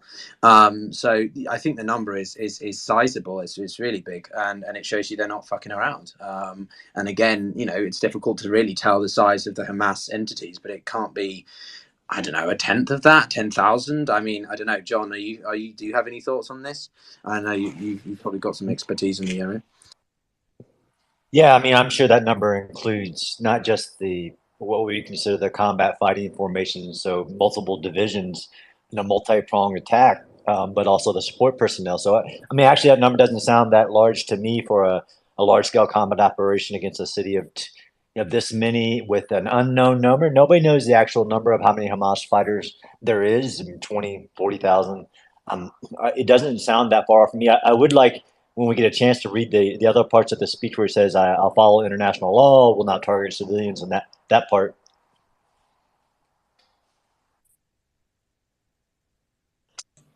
Sorry, what was the question? Yeah, go ahead. Sorry, I was just organizing a post. So Piotr, if you could. I was trying to get stuck in the. I'm trying to check. So John, I missed your point. What did you say at the end?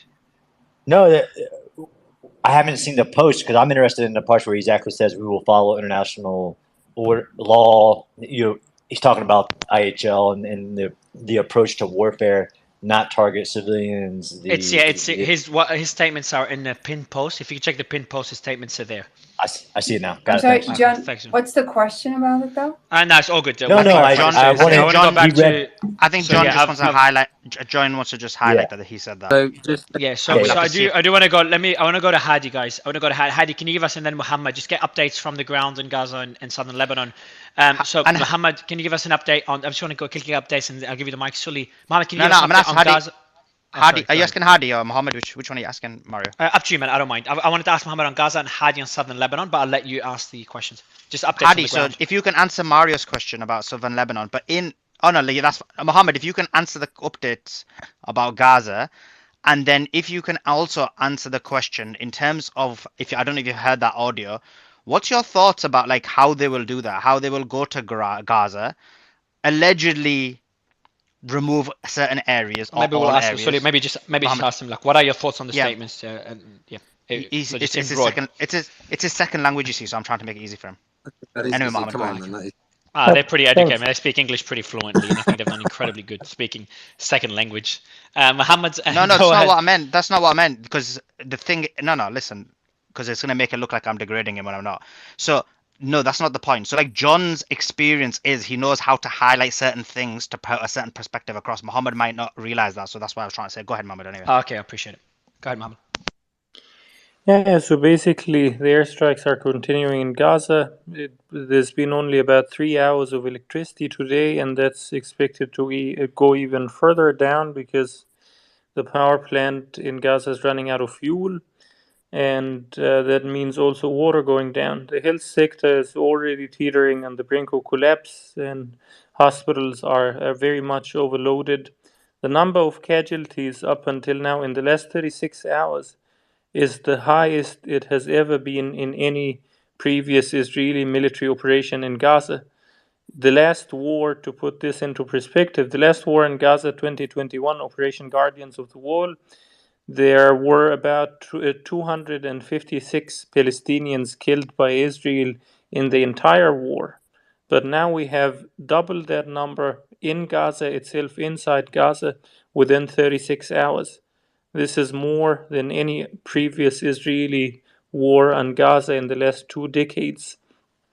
At the same time, there is now close to 80,000 people that have been rendered homeless, internally displaced, and taking shelter in open schools, in schools run by the United Nations.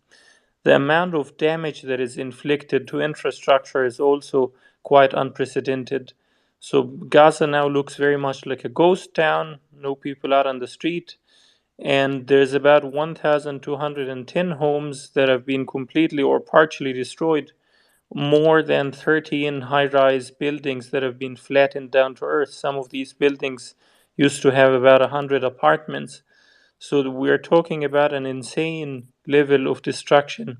And that's all within 36 hours without the grand invasion beginning or without Israel actually going beyond its usual red lines to this insane level. In terms of the IDF and Hamas, I think up until now, the only talk coming out of the IDF is not about taking Hamas out or not about dismantling Hamas. They are pretty straightforwardly saying that we want to make sure Hamas would not have the capability to launch a similar attack against us in the future or to endanger or threaten our civilians or our population or whatever. But there's no Mohammed, just on, talk. Mohammed, just on Yep. that, how do based on your experience, how would they do that? No, that's nearly impossible.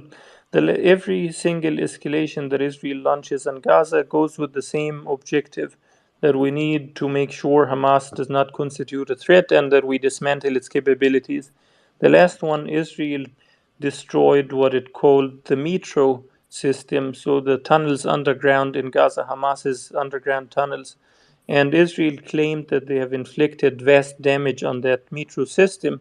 By the end of the escalation, the damage turned out to be very fractional and very minor, and Hamas said that it recovered from it quickly. The only way that they can get to what they are saying, the dismantling Hamas's ability to threaten Israel, is by basically reoccupying Gaza. But in the Israeli defense establishment, there is no consensus to reoccupy Gaza for two reasons. Sorry, just two things. Sorry, Mohammed, I'll give Go you the ahead. mic to continue, and I'll go to Hadi and then continue the discussion. But two things. First, Piotr, I see you posted sensitive content of beheaded Israeli soldiers. I do recommend you remove it because that could harm your account. I really But it's think up to so. you. All right. Yeah, 100%, man. What you posted is fucking Yeah, crazy. but it's sensitive. I thought it's important. You're welcome to do it. Yeah, no, Right. even if you do it. So that's So that's Mohammed, and can I hold on, there's breaking sorry, news. Mohammed. Yeah, there's breaking Miss Mario. there's breaking news as well. I've just posted it. And there's a U.S. Air Force by Austin Defender. U.S. Air Force reportedly deploying an additional 20 to 25 multi-role fighter jets, F-15 and F-35s, to the Middle East over the coming days. Objective is to prevent the war in Israel from spreading into the remainder of the Middle East, while also acting as a deterrent against any kind of Iranian interference or aggression. To me, at least based on what they're saying, it does sound like they are. It is more. They do not want this to escalate. At least based on the wording of that statement or yeah, exactly the statement that they've made on why they're deploying these jets. But go ahead, sorry, Mohammed. I'll let you finish off. Go to Hadi. Yep. I think in terms of the picture that Piotr has just uploaded, it makes exactly the point I was gonna make. The soldiers in that picture were not killed by Hamas militants. They were killed by a militant minor and decentralized group in Gaza called Kataib al-Mujahideen. And there's when it comes to a grand invasion in Gaza or taking Hamas out, there's not a consensus in the Israeli defense establishment on that for two reasons. Number one is the Israeli defense establishment believes that Hamas is the devil we know. So they don't want to take it out, and then a worse faction fills the vacuum, and you have a full list of such factions that can take over. One of them is the ones that just did this to the soldiers. There, at some point, there were in Gaza some factions that declared loyalty to ISIS 2015, and it was Hamas that was taking them out, putting them in prison, etc. So there is the number one, the devil we know, That's Israel's the defense establishment's point for why they want to keep Hamas. Number two, there is no one to give Gaza to. That's more of a strategic long-term goal. Is that in Israel they would never want to give Gaza to Mahmoud Abbas and the Palestinian Authority, because that means ending the Palestinian division and restoring a Palestinian claim to statehood. Netanyahu is saying it very openly on record, I will not give Gaza to Abu Mazen. That's a quote from 2019. So Mohammed, I do want to go. So I want to go Yeah. back. I just want to go back to updates on the ground, if you don't mind, Piotr, Sully. If that's okay, guys. And Hadi, I want to get updates on the ground in southern Lebanon, where there's any escalation, any new reports at all. All right, so everything is pretty calm. There's literally nothing happening in the south. In Beirut, on the other hand, there's massive celebrations all over the streets, not just within Hezbollah areas or where supportive of Hezbollah. There's areas that are known for being anti-Hezbollah, and they're by the hundreds on the streets, motorbikes, cars, women, children, men, everyone celebrating, holding Palestinian flags, and they're doing parades up until now. Now they're less, but they peaked 2 hours ago, and basically you can hear their cheers and screams all over Beirut, announcing their support for Hezbollah. Nothing came out from Hezbollah. I think the closest thing we heard from them officially is religious personnel who's affiliated with Hezbollah somehow, but he's not an officially Hezbollah member. He was in an interview with Paula Yacoubian, the Lebanese MP. Not an interview specifically, he was in a debate with her on the news, Al Jadid News, with the MP who was just with us in the space hours ago. And he was giving Hezbollah perspective, but not an official one. So Hezbollah is pretty calm now. Nothing's happening. There's no political debate about it. Nothing official is happening. Yeah, so nothing really. I have to be honest. I just checked Al Jazeera again, and there's very little updates from them even, which is quite surprising. I did see another statement from the UN, but I'm not entirely sure. It's very different to what we've already seen, to be honest. It's the UN sort of reiterates quite similar things after a while. You know, we condemn and so on. So I'm going to watch the diplomatic side tomorrow. And I just wanted to clarify on the picture. I saw that picture several hours ago. I ummed and ahed about posting it. The reason I thought to do so is because it is the reality of the situation. I'm not endorsing anything that is happening. It's just simply we shouldn't shy away from what war is. I know it's uncomfortable, but you know, I didn't know the distinction between the two entities that Mohammed educated me on. So you know, I think that was extremely helpful, and appreciate that. I'll continue. I'd like to add to this that there are videos of the people who infiltrated kibbutzim beheading bodies of the That civilians video is that fake. they had That video killed. is from And this is 2018. actually That video is fake. I've checked that one personally a few times from people. That video is from 2018, ISIS in Syria. So just be careful. which The video is beheading that? video in the middle of the street. No, I'm not talking about a beheading video in the middle of the street. I'm talking about beheading a person in their home with Israeli pictures and letters all around. Yes, there's a footage of an Pickaxe or Asian something worker. similar. Yeah, there's a footage of an Asian worker with a shirt with Hebrew written on, and then people, unidentified militants, try to cut attack his him head as off well. I with think, a but guys, That's but ridiculous. Mohammed and tool. Avi, Mohammed and Avi, But just as I I said, think we're gonna see heads cut off. We're gonna see potentially we're gonna see kids dead. We're gonna see all the ugliness of war in every single war. We're seeing the same thing in Russia. If you think in about the the early Russia-Ukraine days war. of the Ukraine war, this was similar, wasn't it? People Exactly. I were do want to freaking go out. to just updates on the ground. I would love updates on the ground if you so don't how mind. about okay, go I got some. I got a couple Please, yeah. actually. As part of the death toll, there are 4 dead police officers in Rahat, which is it's an Arab city just a little outside of Beersheba. And the death toll includes, I started counting, but I stopped after 15. But more than 15 children between the ages of 11 and 15 out of the Bedouin diaspora in the area as well. Most of these were actually, much like the police officers, they were shot or like killed at point blank. They weren't, this isn't collateral damage from rockets. This is all direct attacks by Hamas on the Arab population in Israel, which is it's odd to say the least. There are heavy attacks. Actually, Israeli media is reporting Palestinian reports of heavy attacks in Rafiah, Khan Yunis, Bet Hanun, and Bet Lakia. Israeli IDF spokesperson reports somewhere between 3 and 7 kills under each attack, which means that they're counting they're counting Hamas. Noga, could you send me the links to these just so that we? They're all. I'm sorry. They're all in Hebrew. Oh, they're all in Hebrew in Israeli reporting Telegram groups. Telegram is a very selfish. It's a very unique place. It doesn't allow you to actually send anything outside of it. Telegram, you should be able to. I'm part of several. Send us the link to the channel, Noga. If you get the link to the channel, Piotr can Google Translate.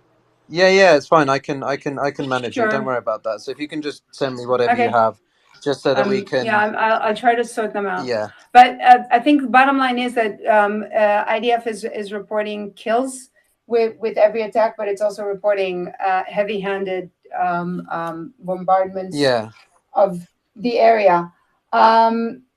So I guess the question is, how many of the dead reported in Gaza are Hamas, and how many are collateral damage? I would like to add that if you look at the Gaza Strip map, you would see that not all the areas in the Gaza Strip are urban. And one of the options, Suleiman was asking about this earlier, one of the options is to evacuate from where the shooting is to an area that is clear, that does not have urban developments in it, and await the attacks there, because most of them are still being pre-announced. It's not that you don't know that they're going to happen.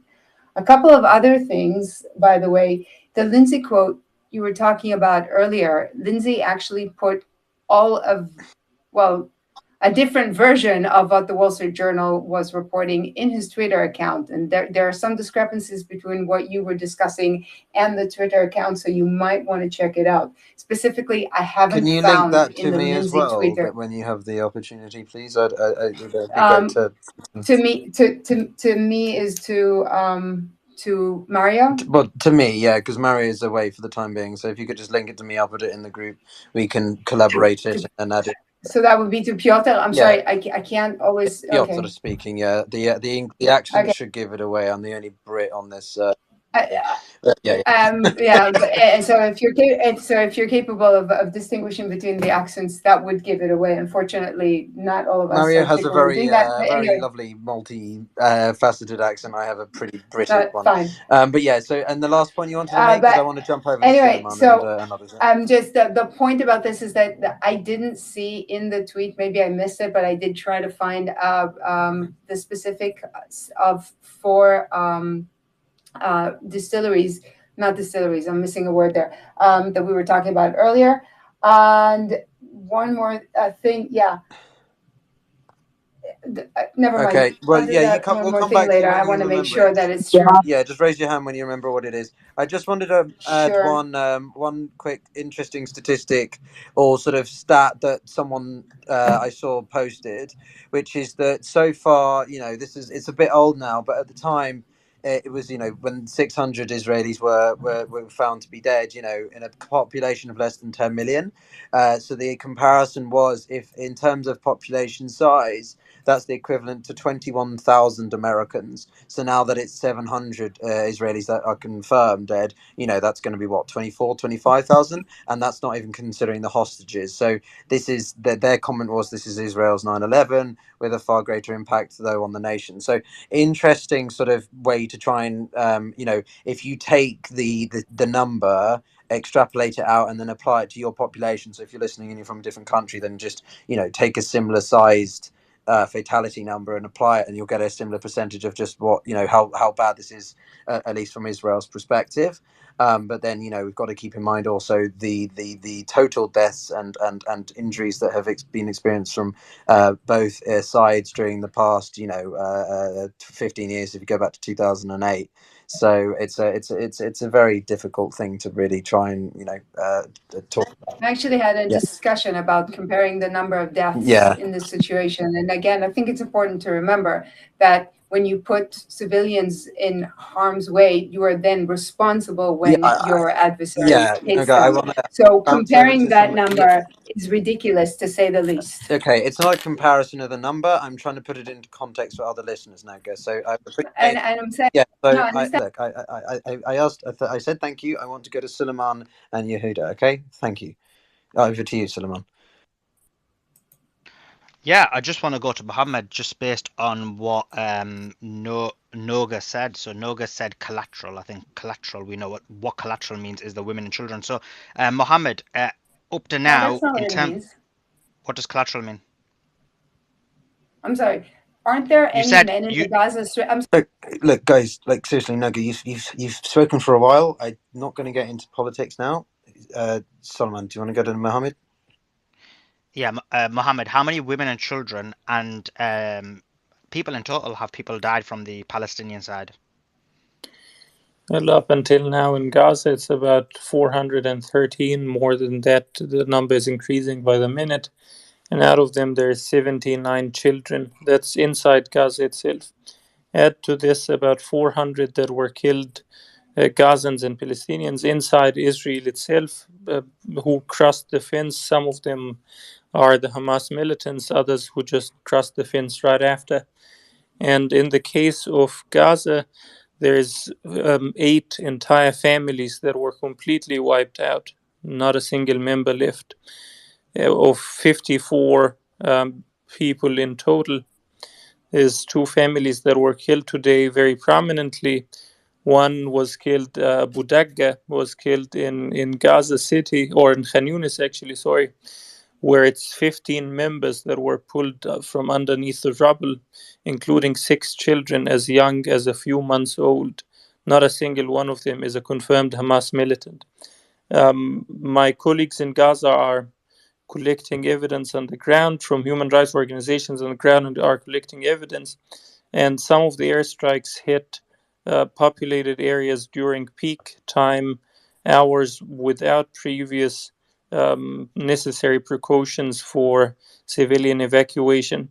There were other buildings, there were some high rise buildings where Israel gave an early warning with so basically they first drop a small bomb on the building and a little bit later they drop the big bomb, the 1 to 2 ton bomb, to flatten it to the earth. So that's considered warning. So they were using some of these I think it's drone important to note rockets. that half the population of Kfar Aza and half the population of Be'eri were wiped out last night, and no one gave any thought to allowing population to evacuate. In fact, they killed them on purpose. Whole families, mothers, fathers, children, babies, and their grandparents. So how about we stop this ridiculous? Noga, do you want to let him finish? No one interrupted when you made your emotional Actually, statement. you did. No, I didn't. You finished, and then I went to Mohammed. You interrupted So me again. That's what basically, happened. Mohammed, sorry, I apologize for her rudeness. Please continue. no, it's okay. I understand it's very emotional. You have to uphold 5 basic principles in times of escalation, and the first and foremost is civilians are never legitimate targets. The second one is 2 wrongs never make a right. So if you have resentment towards Hamas, that does not justify targeting civilians in Gaza.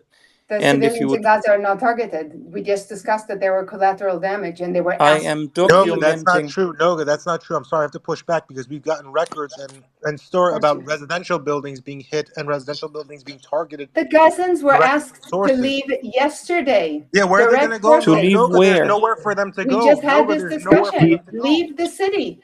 Leave Yeah, the city. where? The city is Noga, under where are they attack. going to go? Leave the Noga, city. they can't. The city There's is nowhere under for them to attack. go. Leave Piotr, the please continue. city. Okay, this is driving me insane. Noga, they can't leave. It's not taking a side of Israel or Palestine. It's just literally they physically cannot leave. Right? Israel is not going to allow the free passage. There needs to be a humanitarian corridor established for this to be done. This is half of the debate we've been having today. It's you can't just I get put up and the leave. image on the top as well, Piotr. If you look at if you look at Gaza, they've got nowhere to go. It's not like in Israel where I'm they've not got bomb taking a shelters, side. they've got I'm not airports. saying I support suddenly No, Palestine and you are, Israel. because you haven't I'm been. stating I'm that it's sorry. just We had. physically impossible to be Nate, done. Like it's just practically no, because speaking. you're asking. No, Yes. because you're asking them to leave the Gaza Strip, and I wasn't talking All right, about so leaving Gaza Strip. I've just got some And I updates. Hey gave guys, you let's this Guys, just yeah, example. I've just come back. Sorry, I was off and I came back. Just I was on calls. So we do have some breaking news. I'm not sure if there's anything further on your end, Ryan. It's important to just make sure we focus on sharing news with the audience. So we have a statement by Lindsey Mario, Graham. Yes. sorry, I Yes, sir. sent you a link to the Palestinian You media. can I tell don't me know if about you it. read Yeah. Arabic. Yeah, I'll check it, but let me just read out the breaking news and I'll check out the link if it is breaking news. So, number one is there is unconfirmed reports that a senior member of the Iran backed Popular Resistance Committee was killed in an IDF airstrike in Rafah. And that's according to Aurora. Aurora is an Israeli media outlet. Let me just make sure I get everything confirmed. Yeah, this is Rafah in Egypt. So I just want to make sure where Rafah is. So hold on. This is This is according to Aurora. Can someone tell me just as objectively as possible, please? Aurora, how legitimate is that as a media outlet? Can anyone help with that? Aurora. Yehuda, It's maybe not. you got Well, Piotr. yeah, consider it like the other one we talked about. It's okay, but it's not great either. I wouldn't use it as the top tier level of sources. If I'm honest, I'd wait for collaboration from others. That's my impression. I appreciate that. Also, we have an article by CNN. Says U.S. still seeking to determine Iran's connection to Israel attack. The Biden administration has yet to find a smoking gun linking Iran directly to planning and executing an attack on Israel this weekend. U.S. officials told CNN on Sunday. So we're seeing here, even mainstream media, when we put them all in one bucket, we're getting different reports. The Wall Street Journal put out a piece that says there is involvement by Iran in the planning, giving the green light for a long period of time. In this case, the U.S. officials have told CNN that there is yet to find a smoking gun. Then the official says, however, there's no denying Iran's history of aiding Hamas. We've read that statement a couple of hours ago. Of course, Iran is in the picture. They've provided support for years to Hamas and Hezbollah, which is a fair statement. But they said there's no spoken gun about their involvement in this particular attack, which is, kind of the statements that we'd want to see, the updates that we'd want to see. This is an article by CNN. We also have, let me see what other news that we have that is worth sharing. The Iranian United Nations. Yes, just quickly, I'll read this one. I'll give you the mic for more news. On Iran's involvement in the Hamas attack, the Iranian UN mission tells the following. The decisions made by the Palestinian resistance are fiercely autonomous. We are not involved in Palestine's response, and as it is taken by Palestine itself. So this is, that was posted by State Department correspondent at Al Monitor. And this is, is Iran pretty... this is the Iranian UN mission. Piotr, can you tell us the Iranian UN mission, what the relation they have with the Iranian government, what that means? Any statement from them? Your second. Sorry, I'm just dealing with something. I'll come back to you in 1 minute. Yeah, no worries at all. So just again, this is the Iranian involvement. Let me see who else on stage. Vizigar or John, can anyone tell me the Iranian, or maybe Mohammed, anyone that knows the Iranian UN mission? I want to know Okay, so there what authority they have. It's not a comprehensive mission. So UN missions have different types. There's monitoring missions. There's data collection. There's full scale peacekeeping. So the one in Lebanon is a full scale mission. The one in Kosovo is just a monitoring mission. They're just there to help with politics. And then this one is simply just the UN is in there to provide humanitarian assistance and development. So that's a good. And who approves? Is there an approval process? Yeah, so it's agreed in. They have to go through the Iranian government. It's agreed upon with the government. The UN country teams works closely with the Islamic Republic and other national partners to mitigate, events like COVID. So they help Iran gain access to vaccinations during the pandemic, for example. From COVAX, the UN system that was established to help provide countries with the vaccinations during the pandemic. I appreciate that. All right, cool. So this is a statement. This is a pretty important statement here. This is Iran distancing itself, Hamas distancing Iran as well.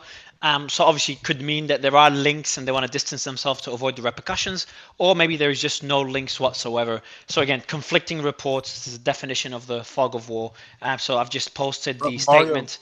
Yes. Mario, I'm sorry to interrupt you, but if you read that, it says that the Palestinian thing, they didn't mention anything about Hamas.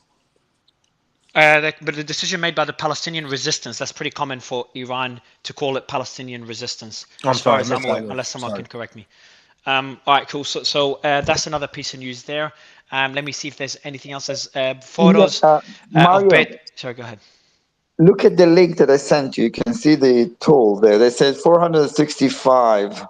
If you read Arabic, it's in Arabic actually, but it says, you can see it. I can read it in Arabic for you. It says العدوان الإسرائيلي متواصل 465 شهداء في قطاع غزة. I appreciate that. I thank you for the update there. And we are seeing is the photo I'm going to be posting from Beit Hanun in Gaza following Israeli airstrikes. You can see the scale of the Israeli airstrikes in Gaza at the moment. And so I'll just read out the Aurora report again. It's been sent unconfirmed reports that a senior member of the Iran-backed Popular Resistance Committee was killed in an IDF airstrike in Rafah. We are waiting for more Martin, can you information on upload this. the link Link of what exactly? of the Palestinian? It says Gaza الآن, meaning Gaza now. So what's happening now? You can see live broadcast. Gaza Now is not a trusted source. No, I'm but it's familiar with actually it's this. You can see the same pictures from other channels, from Al Jazeera, also the same pictures. Which are you talking about? The one of Beit Hanun? I send you a link that showed the Palestinian media. Okay, let me see which one you're referring to. Let me have a look. I Yeah, I DM'd don't see you. the link. On WhatsApp or No, on. no, no. Or here on DM. I didn't get it. I didn't get it. I'm just checking your DMs. There's no DMs from you, so maybe I'm not sure what you sent Just me. a minute. I will send it again. Yeah, it would be good. Did you DM it to me or are you pinning it at the top? Let me see. Now you have it. It says قناة فلسطين مباشرة. Yeah, I'm not sure. Okay, there it is. Yeah, cool. Let me see what you've sent me. It's PBC. Cool. And just for the panel, I see a lot of people pinning posts. Just let's keep it. I'm going to just keep posts with updates on the ground being pinned, just to keep it based on that. But yeah, it's just a live stream that you sent me. So yeah, I can't collaborate there. There is more footage. I'll be posting more footage of strikes in Gaza. I'll be posting that gradually. So I want to go to the panel. Ryan, do you have any other updates on your end? So there's a lot of protests that are starting to pop up around the country here in the U.S. There was a clash in Seattle between Israeli and Palestinian protesters. Also in New York earlier today, there was sets of protesters, both protesters / supporters, whatever side you're on, for both Israelis and Palestinians. So that is starting to bubble up here in the U.S. Appreciate it. Yeah, we have shown. Have you considered maybe doing like a summary of today's events or some recent events? Like yeah, actually, if you could do that. Yeah, usually okay, that's what I'm working on right now. Yeah, so he's working. Hold on, Yehuda. Yeah. So if you could do, Piotr, can you give an overview of what we know so far? And I'll do the same. Actually, maybe I could do one going through the posts. But what you could start with, Piotr, is everything since the morning. What do we know? And then I'll just give an update on the recent events today. Well, I wasn't around as much in the morning. I think it might be better for Ryan to do that because I woke up later.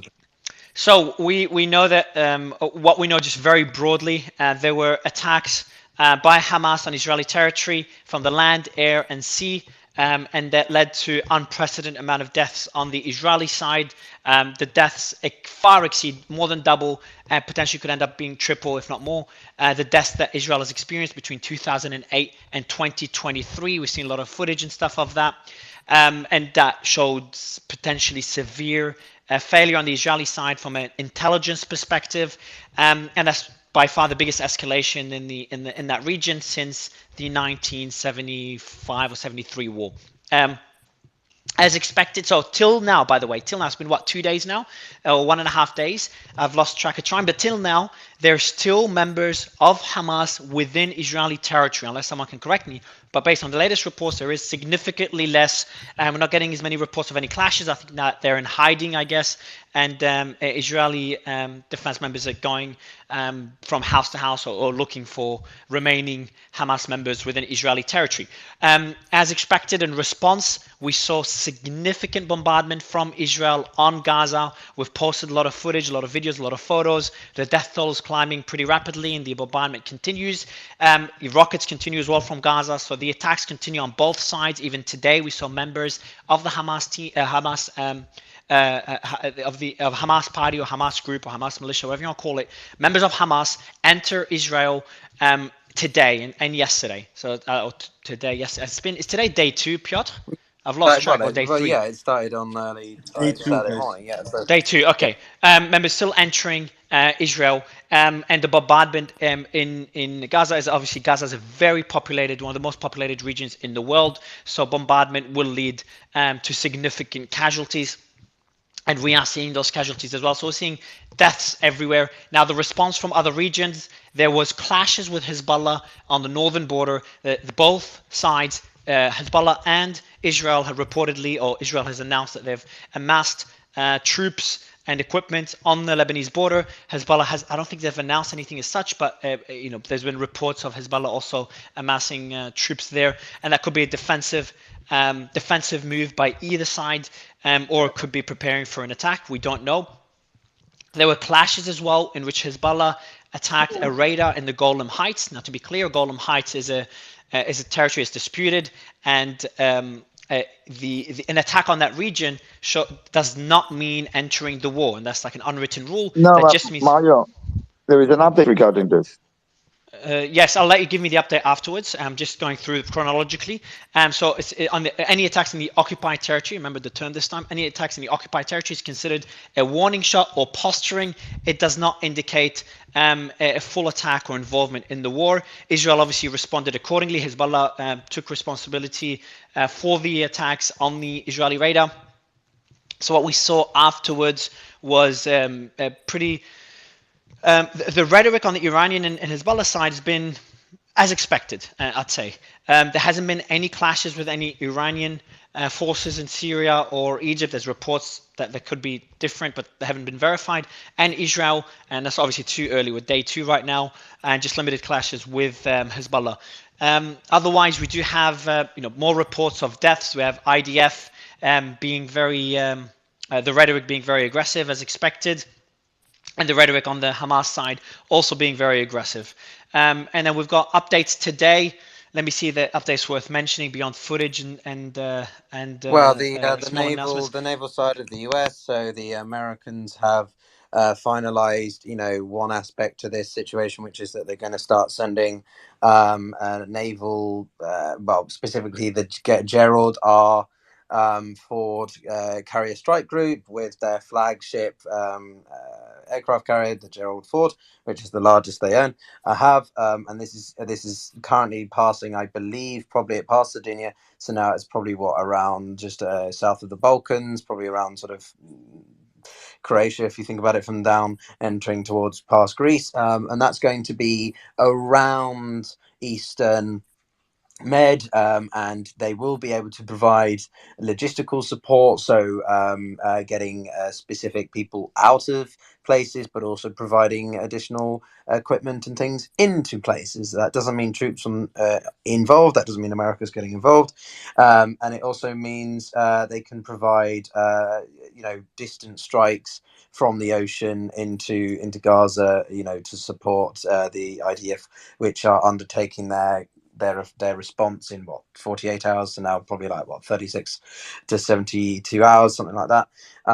And this aircraft carrier, this carrier strike, they have a few different battleships, and they also have several F-16s, F-35s. So this is a notable part of America's show of solidarity. We've also seen the Polish coming in, stating that they're going to evacuate Poles nationals from the country. That doesn't mean again they're getting involved. That's about 200 troops, I think, Mario. So that's and it could be related. I think it's in relation to, because there's kidnapped Polish citizens, so sending troops is probably a good response. Doesn't mean they're entering Gaza. Exactly, it wouldn't make any sense. I'm also going to go. I'm going to mention more statements from both sides. The Palestinian Islamic Jihad movement speaks. So I'm guessing this is Hamas. We are participating in Operation Al-Aqsa Flood. We are not waiting, and that was yesterday. So I'm just reading statements starting last night. Just so you understand the rhetoric, we are not waiting for orders from anyone to participate in the battle. Again, distancing Iran It's very interesting, a very interesting point here. This strategic strike will have consequences. Today, the resistance determined the timing of the battle, not Israel. So that's the Deputy Secretary General of Hamas. Then we have a report here, and more statements here. So the U.S. promises ironclad support. We are examining requests submitted by Israel and will issue an announcement regarding them later today. And that's requests, I think, for funding for the Iron Dome by Israel, and probably more requests since. A political source. We do have a shooting as well. We had an Egyptian policeman shoot a tourist bus, killing tourists in Egypt. So obviously it doesn't mean there's any escalation in that and any involvement from Egypt or anything like that, but it just shows that this is spilling beyond the borders of Palestine, Israel. We have the UN. I can a couple of updates on the UN. So the UN had an internal meeting this afternoon. Israel delegation was present. Then the Israeli UN ambassador came out with some quite strong statements. I can't remember to which outlet it was. You reported it earlier, Mario. And also the Russian UN delegation came out again calling for peace. First, a cessation of hostilities, followed by negotiations. This seems to be, Russia and Turkey seem to be two countries that are really trying to push for, the peace to be pursued already. And there is going to be another meeting tomorrow in the UN. And there was a little bit of confusion, actually, between Al Jazeera reporting on this, which I got confused with, which was basically the UN was supposedly considering pushing for a humanitarian corridor, but this was nearly impossible because it's until Israel has conducted its response, it's not going to be possible. And then there was another report that from Al Jazeera again that stated it's actually the World Food Programme that is pushing for this, but they're a field agency, they're not the UN Security Council, so they're completely unable to do anything. They're just on the ground providing the supplies, medicine, and so on. So the UN is it seems to be a bit in a mess at the moment, and I expect some more multilateral responses from tomorrow. So Al Jazeera is the reporting now, and let me actually, before reporting the news now, let me finish the overview. So we have a statement here by Turkish President: peace in the region can only be achieved through the two-state solution.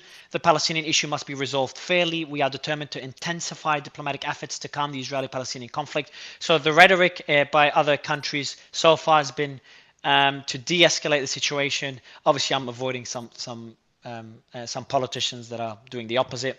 The chairman of the Israeli Beitanu, Avigdor Lieberman, if the Prime Minister, the Minister of Defense, and the Chief of Staff stand in front of the cameras and inform the people of Israel that the government has decided to eliminate Hamas and all the terrorist leaders, I will join a national emergency government without any conditions. So this shows unity in Israel against Hamas.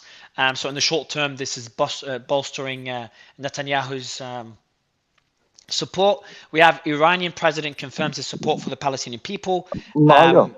Yes, I'm not sure who spoke, but just let me finish with the updates, and then Okay. we'll go to the panel. No, but it's something that is more new than what you're talking about. Okay, we will. The Lebanese border. Yeah, I will. I'm going through the updates since the morning till now. And we'll talk about now recent updates in the last few minutes right afterwards. We've got Palestinian Islamic Jihad stated that Raisi, the Iranian president, assured al-Nahal, the Secretary General of Islamic Jihad, his support for the Palestinian people and the resistance, and he'll be permanently standing for their rights. We saw some tweets from Khamenei as well, which is expected. The Qatari Foreign Ministry said, we renew our calls to stop the escalation and spare the region the risk of sliding into a wider cycle of violence. We have Minister of Defense of Israel: the rules of war have changed. We will cripple Gaza, and it will remember it for the next 50 years. So as we said, the rhetoric on the Hamas and Israeli side is not de-escalatory in nature. I've got an update for you, or are you still? Yep. Yeah, I'm up to. There's still a few more, so let's go through updates. Piotr and then Yehuda. Go ahead, Piotr. No, and I'm not sure if Sully or anyone else has updates. Yeah, I've got one update for you, which is the UN human rights expert. So I just thought, since we're doing the UN, so quote, like many, I'm totally petrified by what's happening. Francesca Albanese, the UN Special Report on Human Rights in the Palestinian territories, told Al Jazeera. Before anything else, I'm horrified by the narrative. It's possible and necessary to stand with both sides without resorting to ethnic relativism, which is interesting, selective outrage, or worse, calls for violence. Right. Okay. So the militarized settler. Okay, I lost it. Never mind. So that's one statement. I'll pin it up. I'll get it summarized. I got Yeah. something coming in too, So guys. Mario, Guys, regarding Yehuda, the go. Hold on, Yehud, Yehuda, and then Ryan. Go, Yehuda, and then Ryan. the and the northern border, actually the IDF intensified his forces, and he asked all the people living close to the fences in the border to evacuate. Oh, that's hours ago, and I was gonna read it, ages Yehuda. ago. Very, very long Yeah, time ago. Yehuda, Ryan, go ahead. guys, about 2 seconds ago, this came into Al Jazeera. It says Blinken is in calls with the UAE and Saudi Arabia. U.S. Secretary of State Anthony Blinken has held calls with Saudi Arabia's Foreign Minister Prince Faisal bin Farhan Al Saud and the Foreign Minister of the UAE Sheikh Abdullah bin Zayed Al Nahyan. According to the statement from Blinken's spokesperson, U.S. top diplomat reiterated Israel's right to self-defense and encouraged the UAE and Saudi Arabia to continue engagement. Blinken also highlighted the United States' unwavering focus on halting the attacks by Hamas and securing the release of all hostages.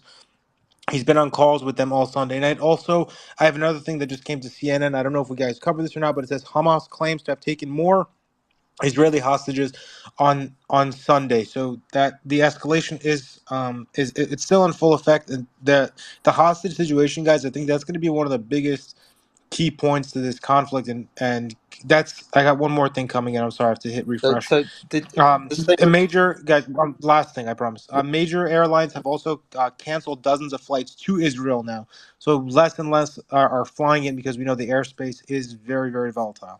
So I just on the Blinken statement. Is that the same? Yehuda, just take a break, please. Just two seconds, sir. Let me, because you've mentioned use on 3 occasions that it's a bit outdated. But we'll give you at the end the mic to maybe we missed something. We have something to add. But yeah, But Mario, Piotr. if you go to Yes, Rotor Yehuda. COIL, if you go to Rotor COIL, you can say update by minutes. But Yeah, it's okay. in So, Hebrew. okay. So I apologize then, because that was so. There's an update hours and hours ago where the Israeli Defense Force have asked towns or regions or territories, whatever you want to call it, or settlements. I can't remember what they called it, on the border with Lebanon to evacuate. But that was a long time ago before I had my 2-hour nap. But if they've maybe they've put out a new request, so I apologize if they did, Yehuda.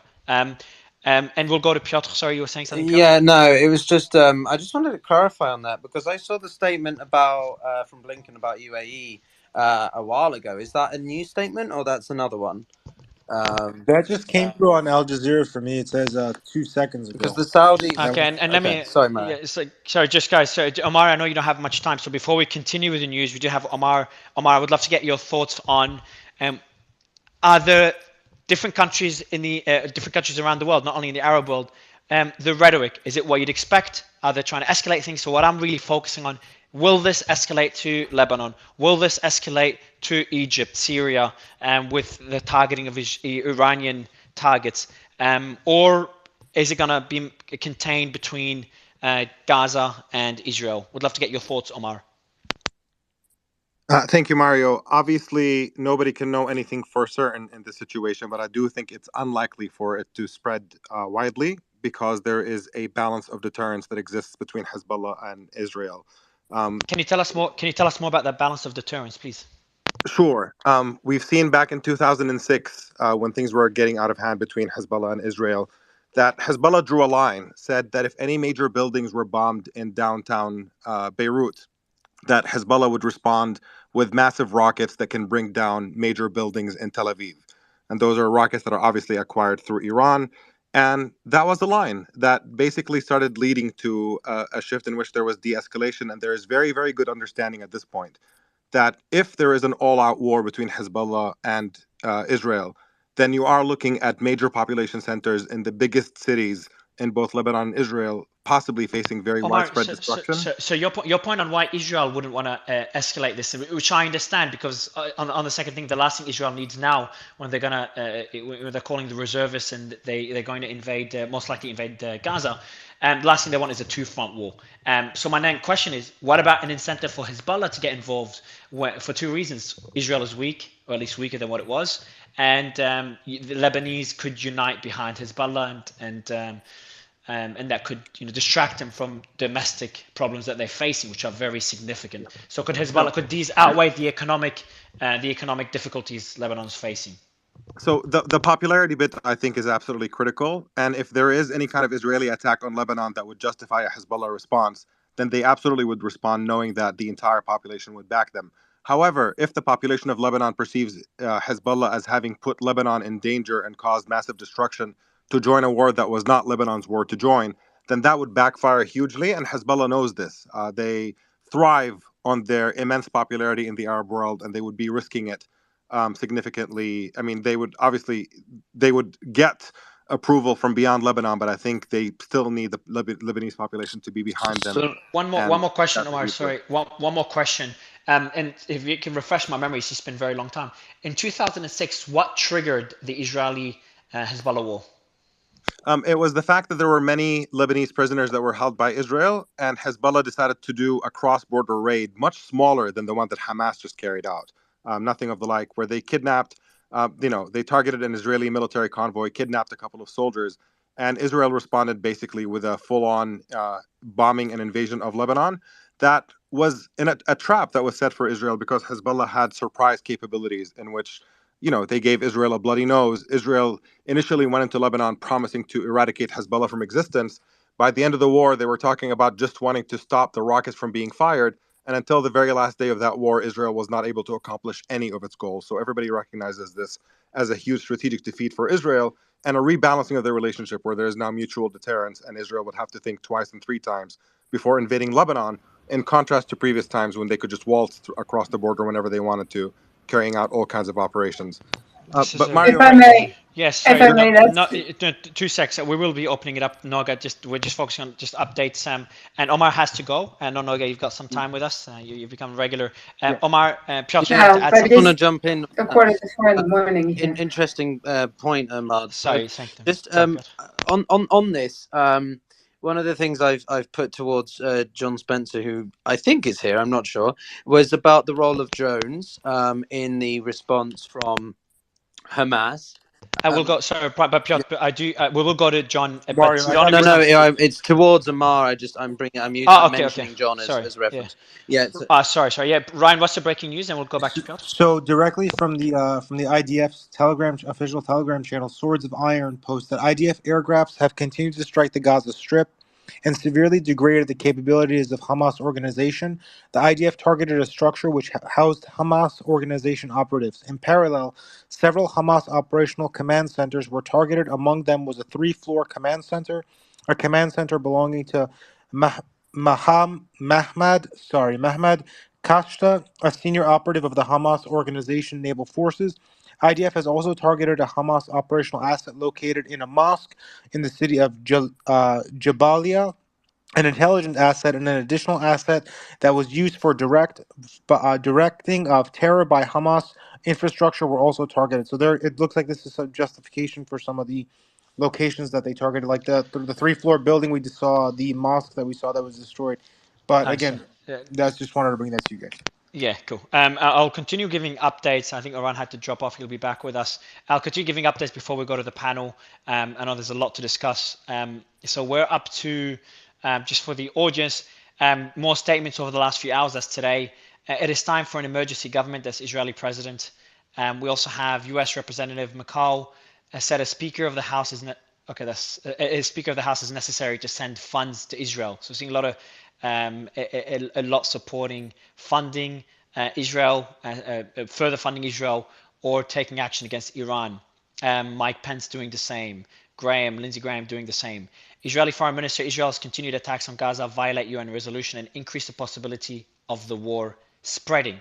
So obviously they do not want Israel they want to limit Israel's response. And seeing what happened in 2006, how aggressive the response was when what Hezbollah did back in 2006 is incomparable to what Hamas has done. So it just gives you an idea of how much destruction we could expect over the coming hours, days, and potentially weeks. So we got a statement by Qatar asking for de-escalation, specifically reducing escalation. I won't read the entire statement. We've got a lot of videos and photos of the of just the destruction from this war. We do have Hamas has confirmed they have over 100 hostages, including foreign nationals. We do know there's Polish, Mexican, I think American. Someone mentioned Norwegian, but I haven't confirmed that. Someone on the panel. So I think that's a brief overview of everything we've seen so far. I'm up to 3 hours ago, so it's a pretty quick update. We have the Wall Street Journal article, probably the biggest, or one of the biggest things today. We spent a long time discussing this. So the Wall Street Journal article claims that Iran helped Hamas plan the attack and gave the green light. It claims that security officials helped plan Hamas attack, giving the green light for the assault at a meeting in Beirut last Monday, and they've been planning this since August. I do want to point out that U.S. officials haven't seen evidence of Tehran's involvement, and they've been pretty hesitant in implicating Iran. They said there's no smoking gun of this. He did so when asked, when a senior Hamas official was asked, he says again, this is a Palestinian and Hamas decision. We've seen the same rhetoric from Iran as well. Stating that this does not involve. So senior Iran security official have pledged to strike. Okay, no, that's unrelated.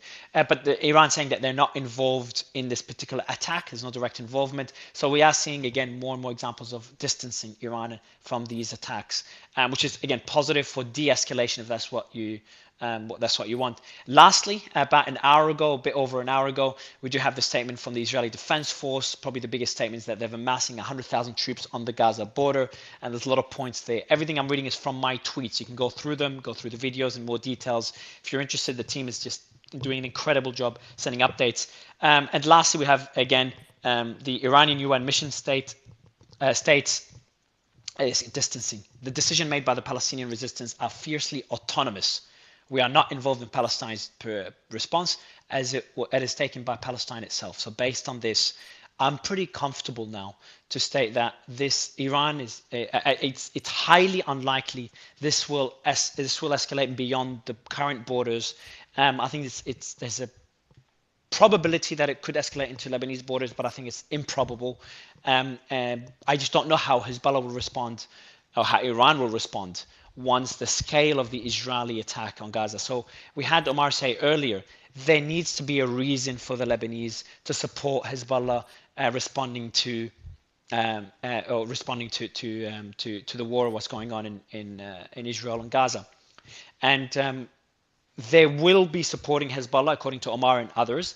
They'll be supporting Hezbollah if there is an initial strike by Israel on Lebanon, which I don't think Israel has enough incentive to do so. But the question is, if once they see the scale of the response by Israel in Hamas, could that trigger support for Lebanon to get involved? Obviously, there's already support, but it's not enough, and Lebanon is very split politically, not enough for Hezbollah to get involved. My question would be, when would the Lebanese people, the majority of the Lebanese people, or a bigger part of Lebanon, support Hezbollah to get involved, and what will Iran's involvement be? So if Iran needs to greenlight Hezbollah involvement, then I think it's unlikely for Hezbollah to get involved. But if Iran does not need to greenlight Hezbollah involvement, then I think it's slightly more likely. Piotr, I'd love to get your thoughts on what I just said. Well, as always, you summarise a lot of things for me to then have to respond to with my my geopolitical attempts at analysis. Look, going back, starting with the article, that was a seismic. It was annoyed. I emailed them, I messaged them, I badgered them. Unfortunately, we couldn't get the authors. Maybe we can get them on tomorrow. But I'm still worried about this becoming some minor multinational conflict. Again, it's just difficult to say what level we're going to see Israel respond, and therefore we cannot discount the potential for Hezbollah. And therefore, again, it's not like Iran. There's a distinction here between Iran getting involved 100% directly. IRG force fighters, tanks being sent across through Iraq and Jordan. It's not that level, but we could definitely see Iran sort of upping the amount of arms supplied, more drones being sent to Hamas to secure urban warfare. Just exacerbating the situation that a little bit more. But this article, I think, has come out and sort of also reaffirmed some things that we weren't sure on as well. And now we've got GOP people and other members of the US perspective sort of saying, well, now we've got to take it to Iran, right? I'm not going to go into the names of that, but it shows you how quickly the politics of this inflames the military aspect to it. And this is the relationship I'm always underlining, the political to the military and vice versa. It's very important to understand this relationship. It's something that Napoleon and Clausewitz, a well-known theorist in international, like security war, have talked about.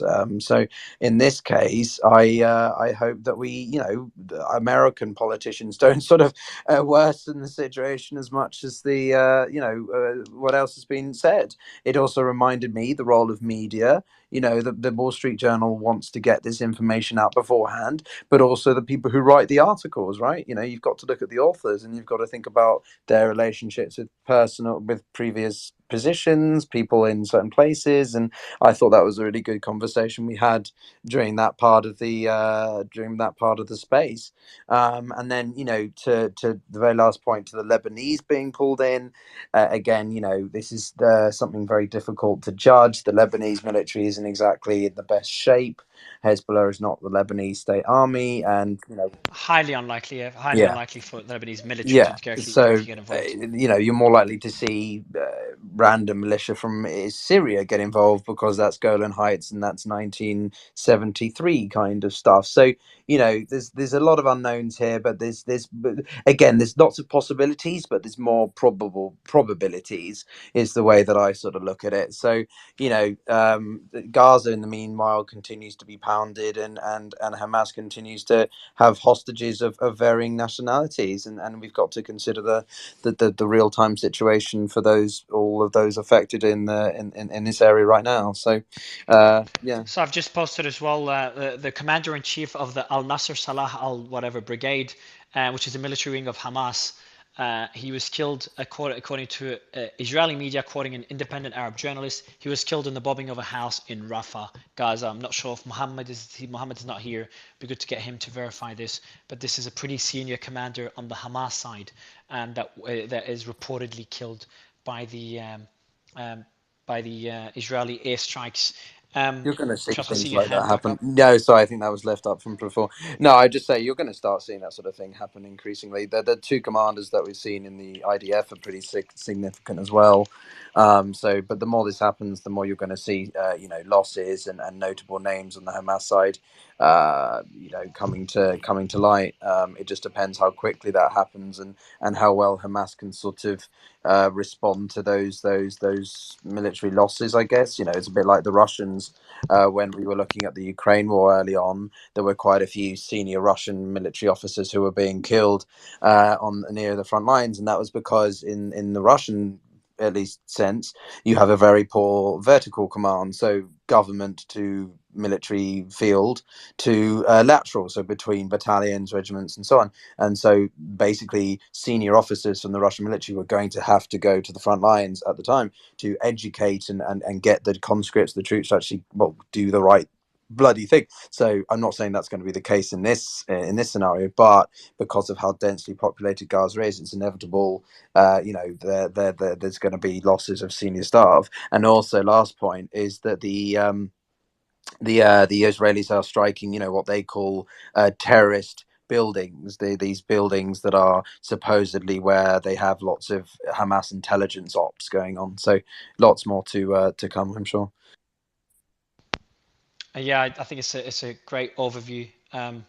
And I just want to say, I'm just extremely proud about all the panelists and moderators we've had so far. The ability to cover these events and stick to what's happening on the ground by everyone, including people on the ground that were impacted, is extraordinary. So I just want to applaud everyone on what they've done so far. I want to invite now from the audience, and I'll go to, I can see. Hang on. I want to add something. Yeah, I'm sorry. It's short.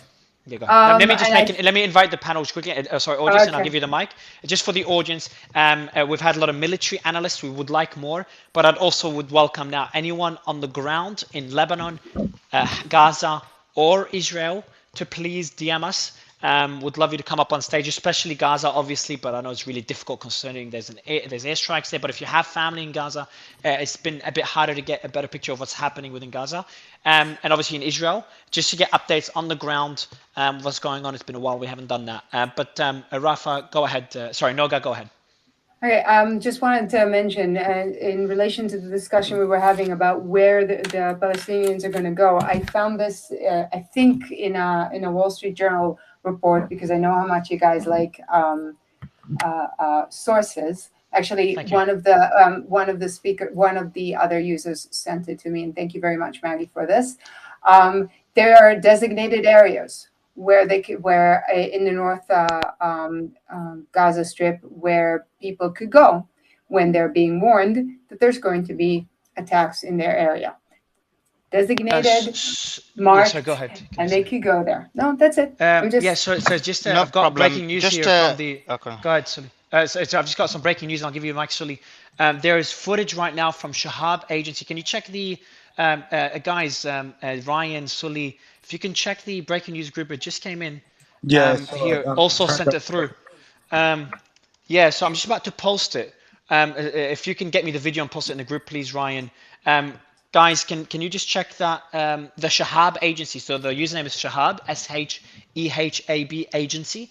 It looks like a Shahab News Agency, which is a Iranian news source.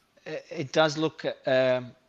Yes, does anyone know about it? Yeah, Shahab is a Palestinian agency. Heidi, go ahead. Shahab is a Palestinian news agency that they report a lot about Gaza, and I think they're based in Gaza, actually, but I'll double check. And how accurate would you say their reporting is? Because it's a pretty major report that I want to mention. They pretty much report everything from the ground, but from my experience, I never seen them post anything and delete it later. So, but I'll double check. Thank you. If you can look at their past reporting as well. Mario, I DM'd you the video if you want to post it. Thank you so much. I'm just going to upload it, and I'll essentially let me upload it so we can all see it, and I'll explain what it says. In the meantime, I'll just while I upload this. Sully, you wanted to speak? Yeah, I just wanted to respond to Noga, and John gave 100. When you say that they can move from one side to the other, I just went back and checked. That's not what I said. What did you say? I said that there are designated areas where you could evacuate to when you're being warned that there's a problem and you might get hurt. So Netanyahu just in his statement said he told them to leave Gaza. So Gaza isn't one area, it isn't a second area, it's the entirety of Gaza. Actually, Gaza is a city within the Gaza Strip, if you want to be particular. Yeah, you're being technical, but that's not what he meant. He meant Gaza. He meant Gaza. I'm sorry, you read minds? Did I miss Well, I read his statement. Did you read his man? Did he say Gaza City? Did he say Gaza Strip? Did he say Gaza City? Did he say Gaza Strip? So he's Suleiman, come on. I told you there are designated areas. Noga. So according to you, I just want everyone to hear the manipulation that's going on here. So according to you, yeah. So according to you, Netanyahu is only going to go to Gaza City. So if Hamas is in another area, he's not going to go there. No, because actually the source. No, that's pretty dumb, isn't it? Your argument's pretty dumb. Let's stop personal. Let's avoid the dumb. Coming back to the point. Sorry. Let me hold on. I said no. Mario, let me respond. No, I'm going to respond. I'm talking. Guys, okay, I'm talking. I'm talking. So she can shut up and let me finish. Can you say shut up? Okay, Sully. No one told you to shut up, and no one said your argument is dumb. So I understand it's very frustrating. You make a good point, but when you say your argument is dumb, when you say shut up, I'm gonna say what I want when she's being rude and interrupting me and not letting me talk. We avoid and trying to be some pedantic and basically argumentative. But we avoid. You know, we avoid calling people dumb. You know that personal. I don't care. I don't care. If she's gonna manipulate the public, I need to call it out. Yeah, so call out. The point is. Sully, just quickly before you continue with the point, just what I'm pointing out is point out the manipulation. I respect that. But when you call argument dumb, when you say tell someone to shut up, it's going to be very hard to have panel. We just had 2 panelists leave. It's going to have very difficult to have. Well, we've had hardly any pro-Palestinian panelists, so that's probably. So we had one of the. Yeah, so bring up pro-Palestinian panelists. You can invite them. You're a co-host. And I think Omar was here and he had to leave as well. And we were having a chat to him. But if we can just stop the personal attacks, I know it's very difficult. And what I ask you as well, Noga, just to ease up the back and forth as well. But the point you're making, Sully, and I'll give you the mic just to kind of just get back on point. And I'll mention the breaking news that I just posted. Gaza and Gaza City. Because when I looked at it on Google, obviously it's just difficult. So when you look at Wikipedia, it says the Gaza Strip or simply Gaza. So they've referred to the Gaza Strip as Gaza. So the prime minister just said Gaza. Everybody knows what is mess. It's just a pedantical argument, right? But coming back to the point, he said leave Gaza. So when you're telling an entire populace to leave an area, so remember the whole argument of from the river to the sea. That the argument always was, which it wasn't anyway, but the argument always was that was anti-Semitic, and the reason is that they made the argument that they wanted Israelis to leave the entirety of Israel, which would be ethnic cleansing as well of Israelis if someone made them leave the entirety of Israel. Similarly, if you're asking an entire populace to leave an area, that is ethnic cleansing. Thank you. And Noga, I'll let you respond. Just again, I've asked everyone to stop personal attacks. If you could respond to these points. For the audience, I have posted the breaking news. You can check the post and I'll read it out after Noga responds to that particular point. And we'll go back to the updates on the ground. But Noga, go ahead, please. First of all, Suleiman, there are few pro-Palestinian hosts, so I honestly don't understand what your problem is. And you hardly There's only one. There's only one, which is me. And you hardly ever allow response to the very many pro-Palestinian statements that are being made here. That's not true. There's only one. I'm the only pro-Palestinian. John, who's the main analyst, is clearly not. Hold on, Suleiman. So 2 seconds. Noga, we've agreed, yeah, please. So I've muted Noga for you to speak. Noga, 2 seconds. So I've muted Noga so you speak, Sully, but if you could let her finish, even if you disagree, and then we can get back to the updates, and I'd love to get some Hadi's thoughts on the update I'm about to read. It's pretty important, very, very major breaking news, so it's important to get back for that and educate the audience on the news.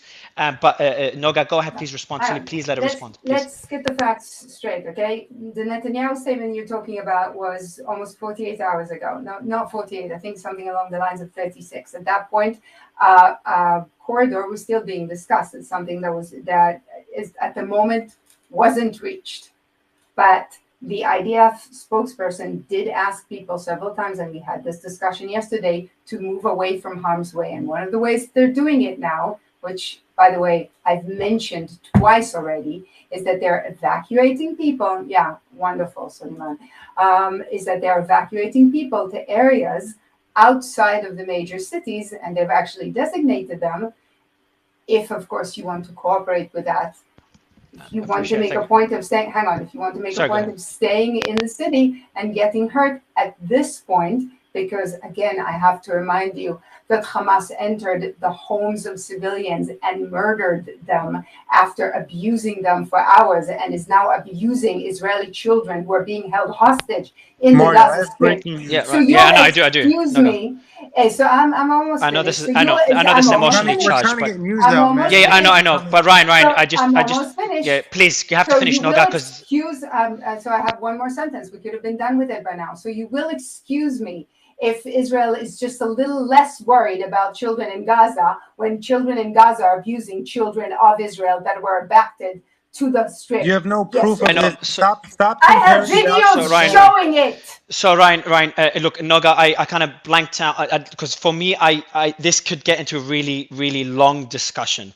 I want to try to focus, and I know everyone's trying to bring balance. I'm trying my best to just focus on the facts on the ground and updating it. I'm definitely not doing a perfect job, and we're not doing a perfect job, but we're trying our best, or at least I can speak for myself. I'm trying my best. I do want to focus on the ground. There is very important breaking news that I do want to mention, and I'm going to pin it above. It is pretty major. Ryan, if you can tell us what that footage is, you could read it out. I'm just going to pin it at the top, and we've mentioned the source as well. Sure. So I'm just going to your profile real quick. So we mentioned this before. The large forces of the occupation army storming the. So this is So this is Hamas, members of Hamas, yep? Because we just copied it. The large forces of occupation army, which is Hamas, are storming the Shafut camp in Jerusalem. The news that I had, I don't know if this. I believe the last time we updated this, the number was 2, but the American death toll in the attacks in Israel have gone up to 4 now. So it's saying that 4 Americans are now dead in these attacks. Last time I believe I mentioned it, it was 2. I'm going to double check that.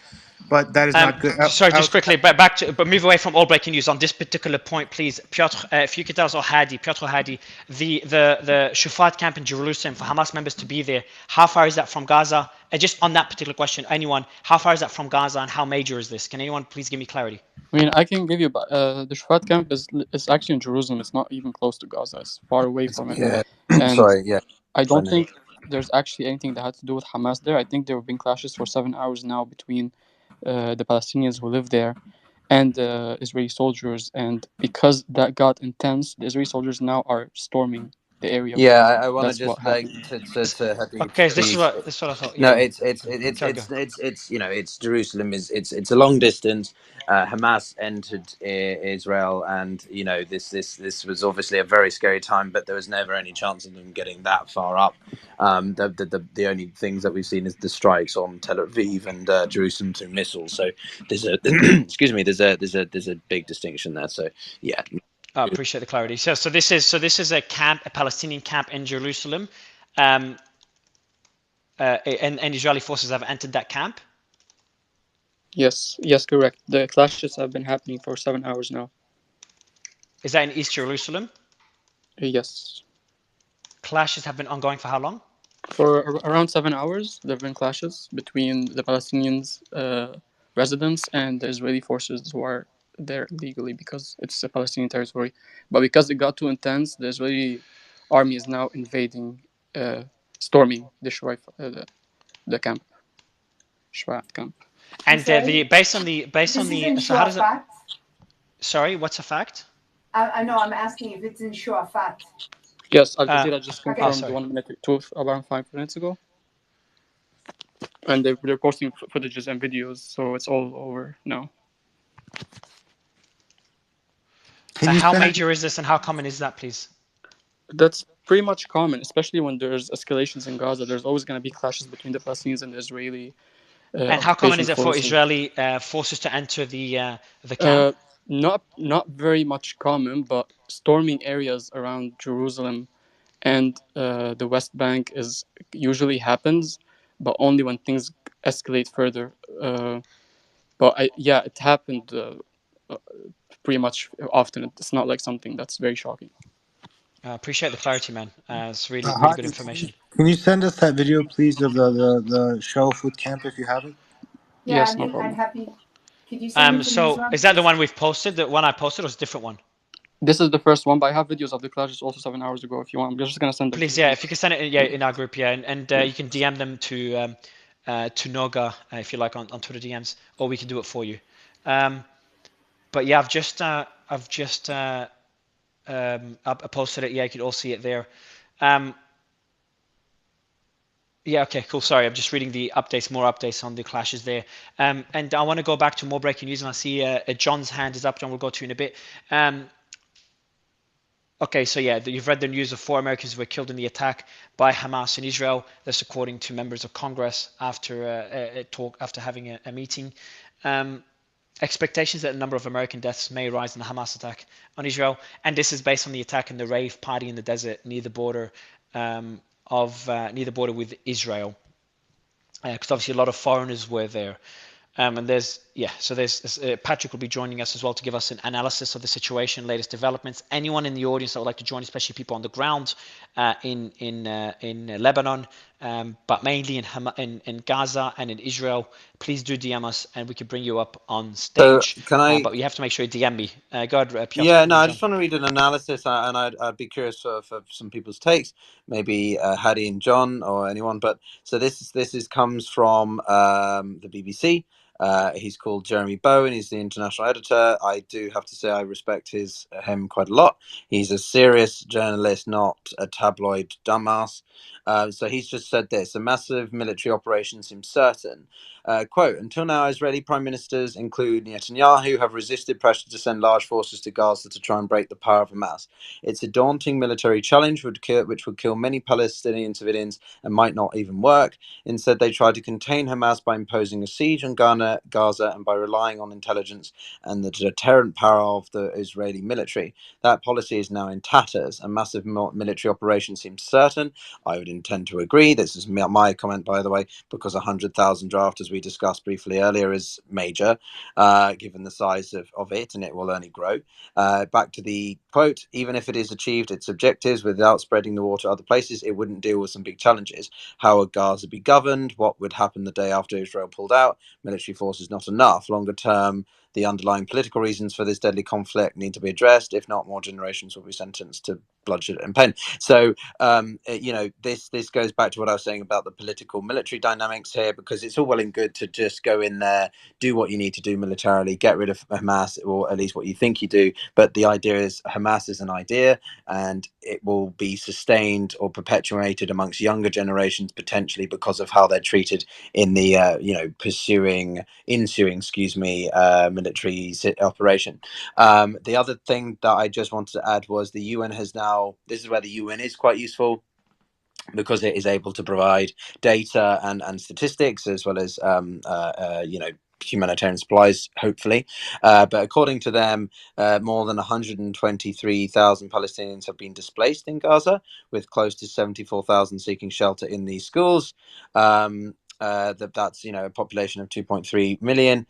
So it puts almost 5-6% of the Gazan population is displaced, and we obviously have this very tense situation about where they can go, and the feasibility of that, given the situation in the territory and what's going to ensue.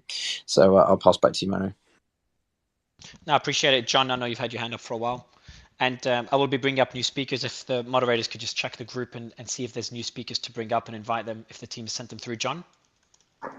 Yeah, I'll start with the BBC thing. I agree with everything that was said there. Clearly, the approach will not continue with the Israeli approach to the Hamas threat, because the besieging and intelligence approaches weren't working. That's how this massive intelligence failure and massive military capability was able to develop and have the element of surprise.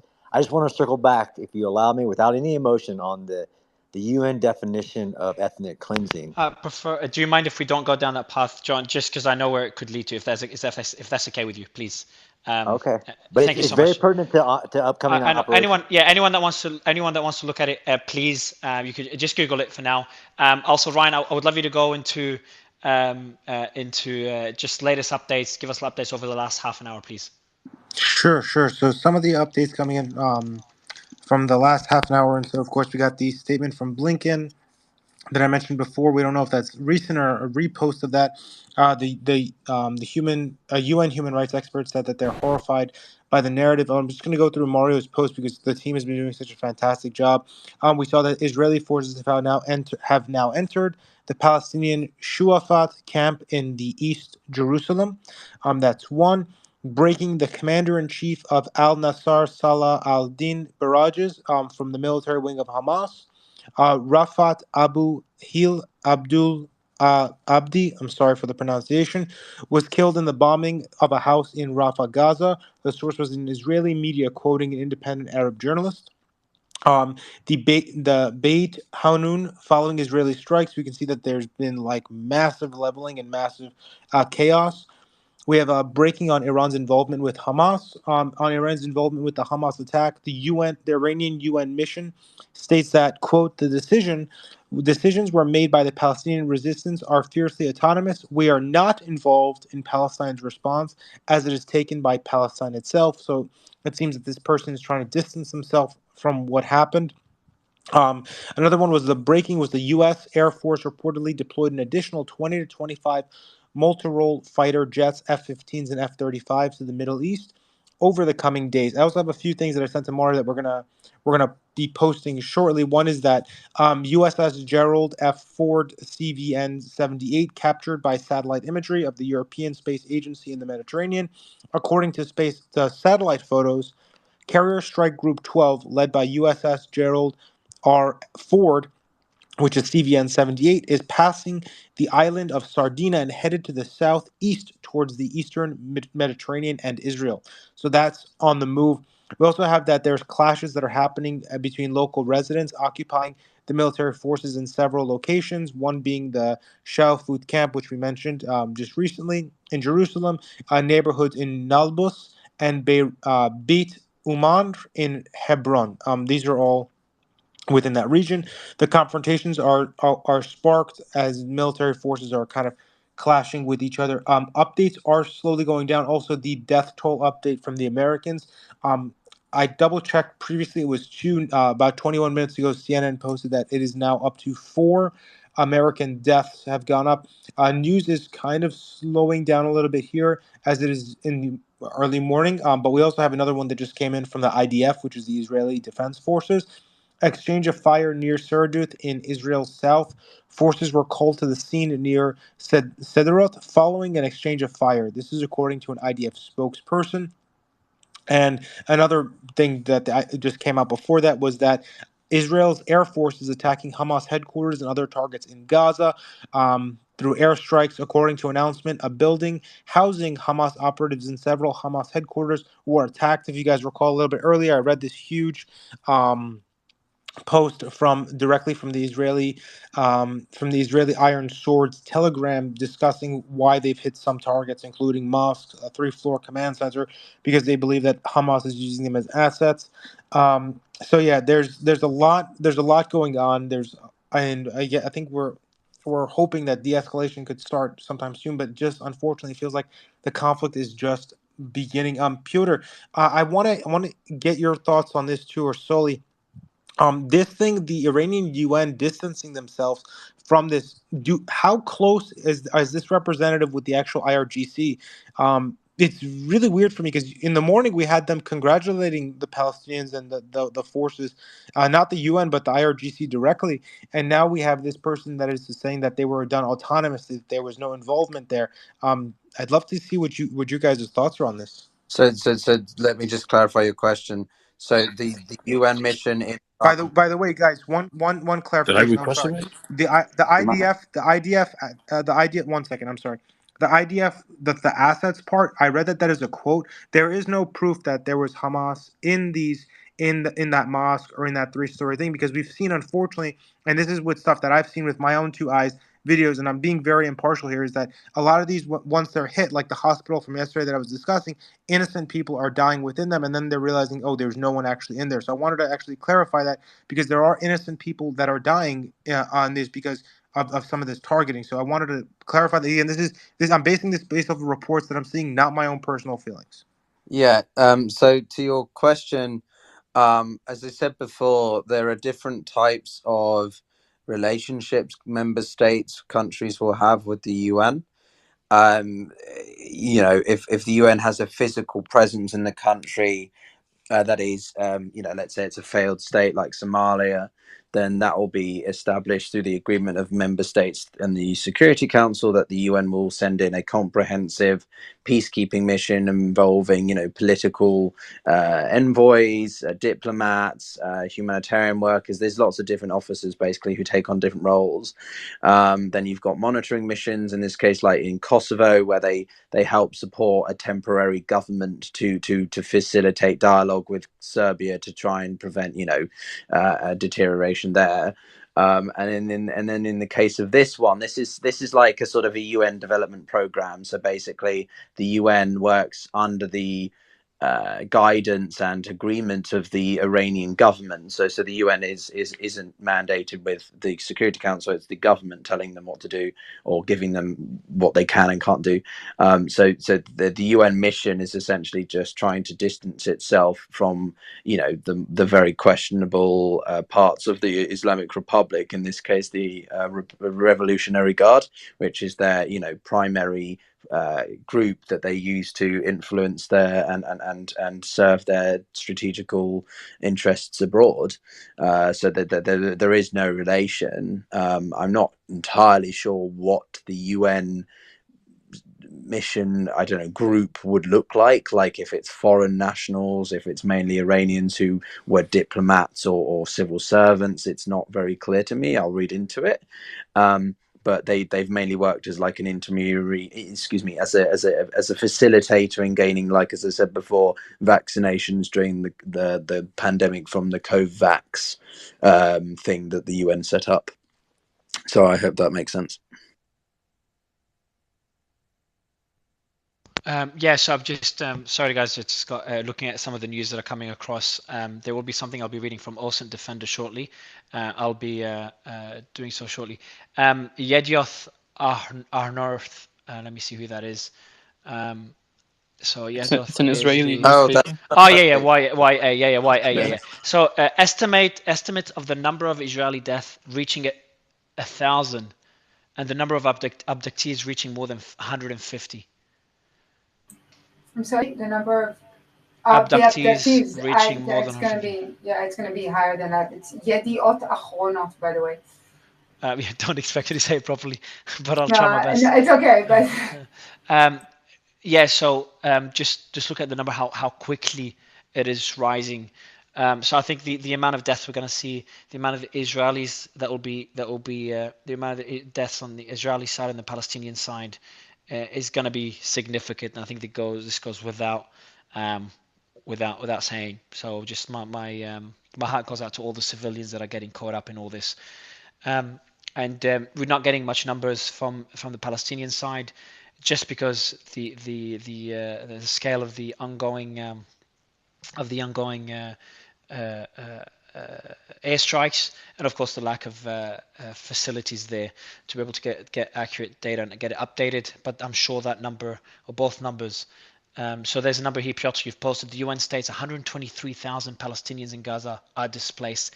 74,000 are seeking refuge in schools and other public buildings. So there was one thing I wanted to pick up on that, actually, because I read maybe you can clarify this, but I read conflicting reports that they have been told to go to places of like the city center, but specifically the center building in the middle of Gaza, but apparently that had been hit during one of the strikes last night. So it is rather concerning the limited options the Ghazians seem to have.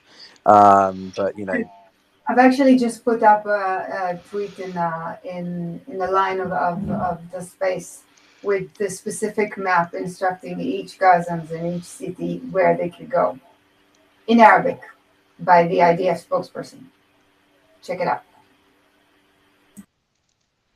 Appreciate it. I'm just posting the updates now by the UN and by the news outlet in Israel, YA. So I'm just putting those now. I'm gonna post them any minute. It just shows the scale of the damage on both sides right now. So again, there's over 1,000 deaths and 150 abductees, and that will probably increase drastically. And we don't have any new data on the deaths, unless Heidi, you have something on the Palestinian side. I just think it's not even worth mentioning because the airstrikes are literally ongoing, and I don't think that number will be clear for a while. But the UN already has some numbers of 123,000 Palestinians in Gaza being displaced, and 74,000 seeking refuge. Can I ask if anyone has seen any conversation about the Red Cross and access to the kidnapped? Actually, guys, prisoners of war. I have some news that just came in real quick. I'm sorry. Israel asked the U.S. to replenish Inceptor missiles and other ammunition. The Israeli authorities has appealed to the United States to replenish the arsenal of Inceptor missiles for the Iron Dome missile defense system and other ammunition. This is via the Washington Post. This is a quote. The Israel officials have asked Washington with several specific requests, including the replenishment of Inceptor missiles for the Iron Dome, small diameter bombs, machine gun ammunition, and increased cooperation in the exchange of intelligence related to potential military activities in the southern Lebanon. So again, Lebanon keeps coming up more and more. Okay, that's unfortunate. Okay. So I'd like to return to my question. I'm wondering if anyone has heard anything about involving the Red Cross. Yeah, I reported on that yesterday. Sorry, I missed it. Well, the International Red Cross, which is different from the International Red Crescent or ICRC. The IRC had been one of the most vocal NGOs pushing for a humanitarian corridor, and we've seen some.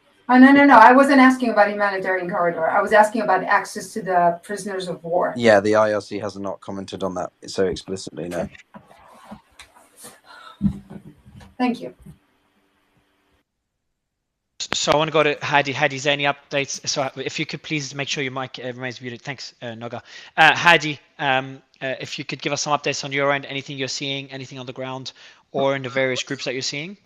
All right. So in Palestine, there's been the Israeli soldiers are storming more than one area, actually, not just the one we talked about. They're storming Aqaba just right now. In the West Bank near Jerusalem. They also stormed Tulkarm, which is in the West Bank. It's a vital city, and they stormed another. There's like now severe clashes in an area called Tobas, and there were reports that one Israeli soldier have been injured there. And this is all coming from Quds, شبكة Quds الإخبارية, which is a very, very reliable source for everything that happens in Noga, West please. Bank and What's the Gaza. storm? I'm just asking. I need a clarification. What does storming mean? It means that Israeli soldiers going in by the dozens inside the area, not just clashing on the borders of the city. They go inside the city and inside the areas. And we have we're going to be posting the updates. We have just some more updates being posted by Ryan on the account. Please, Noga, if you could make sure your mic is muted. You got a lot of whenever it's unmuted, there's a lot of feedback. Yeah, I'm sorry, but I asked a question. Why are they going into the cities? Heidi? Basically, there have been clashes that's been happening for hours now, and because the clashes are getting more severe and they're escalating, and there have been reports of Israeli soldiers being wounded in those areas. So the last resort for the Israeli army they do usually is they storm that city to stop to stop riots and breaking of the law. So the point. So again, whether Heidi, Noga, it's unfair. So he's giving updates on the ground. I know what you're trying to do. Like, is it warranted? It's not. He's trying to be as objective as possible as he's giving updates. I think we're all trying to be so. He did say there's clashes. So what he's saying, there's clashes there, and the Israeli forces have entered the camp. How, do we know the details? Is it warranted? Is it not warranted? Obviously, this is not a discussion that I'd want to have, but we do know that Israeli forces are entering the camp and there is clashes. We're about to post a video of these clashes now as well. We'll be getting now another panelist that's going to be joining. Oh, we have the former New York State Assemblyman, Dov Hikind. Dov, see, it's the first time on stage. Very important to just please give us an update, either updates what's happening on the ground and thoughts on whether that will escalate, avoiding any political discussions and just sticking to very objective terms. And I know this is an emotionally charged situation for all of us, but we're being very strict on this just to continue having both sides on the panel, which is very difficult to do.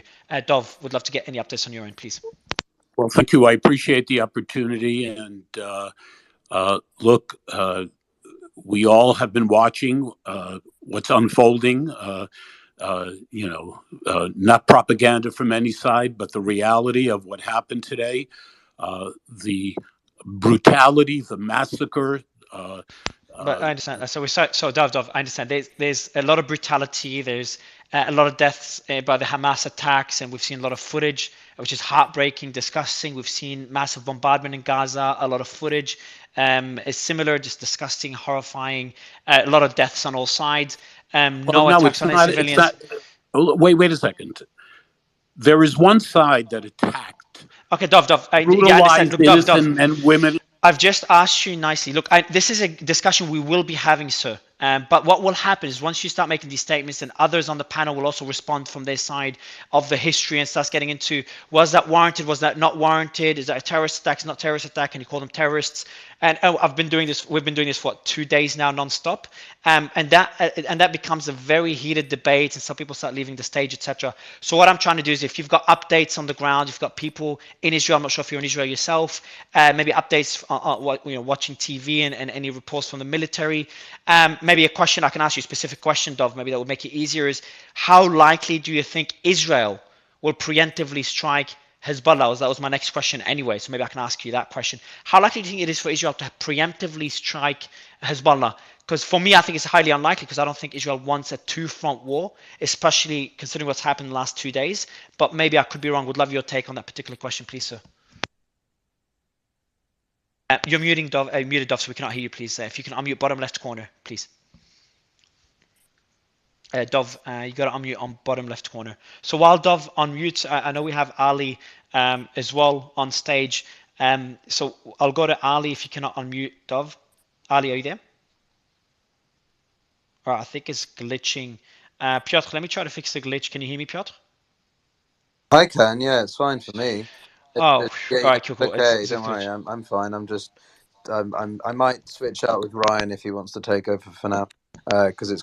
Yeah, sure.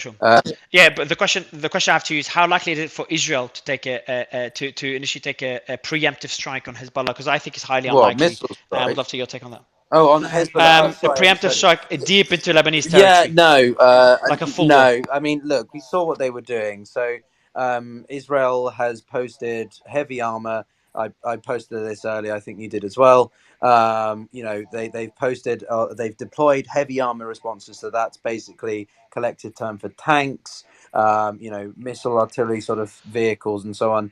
In anticipation, this is an anticipatory move. In preparation, in case the Hezbollah side do decide to launch some kind of, response to Israel's response to Hamas. So no, Israel's not going to do anything as a preliminary strike. No, they may try to take out, critical infrastructure once they know that Hezbollah is genuinely going to do something. It's called first retaliation.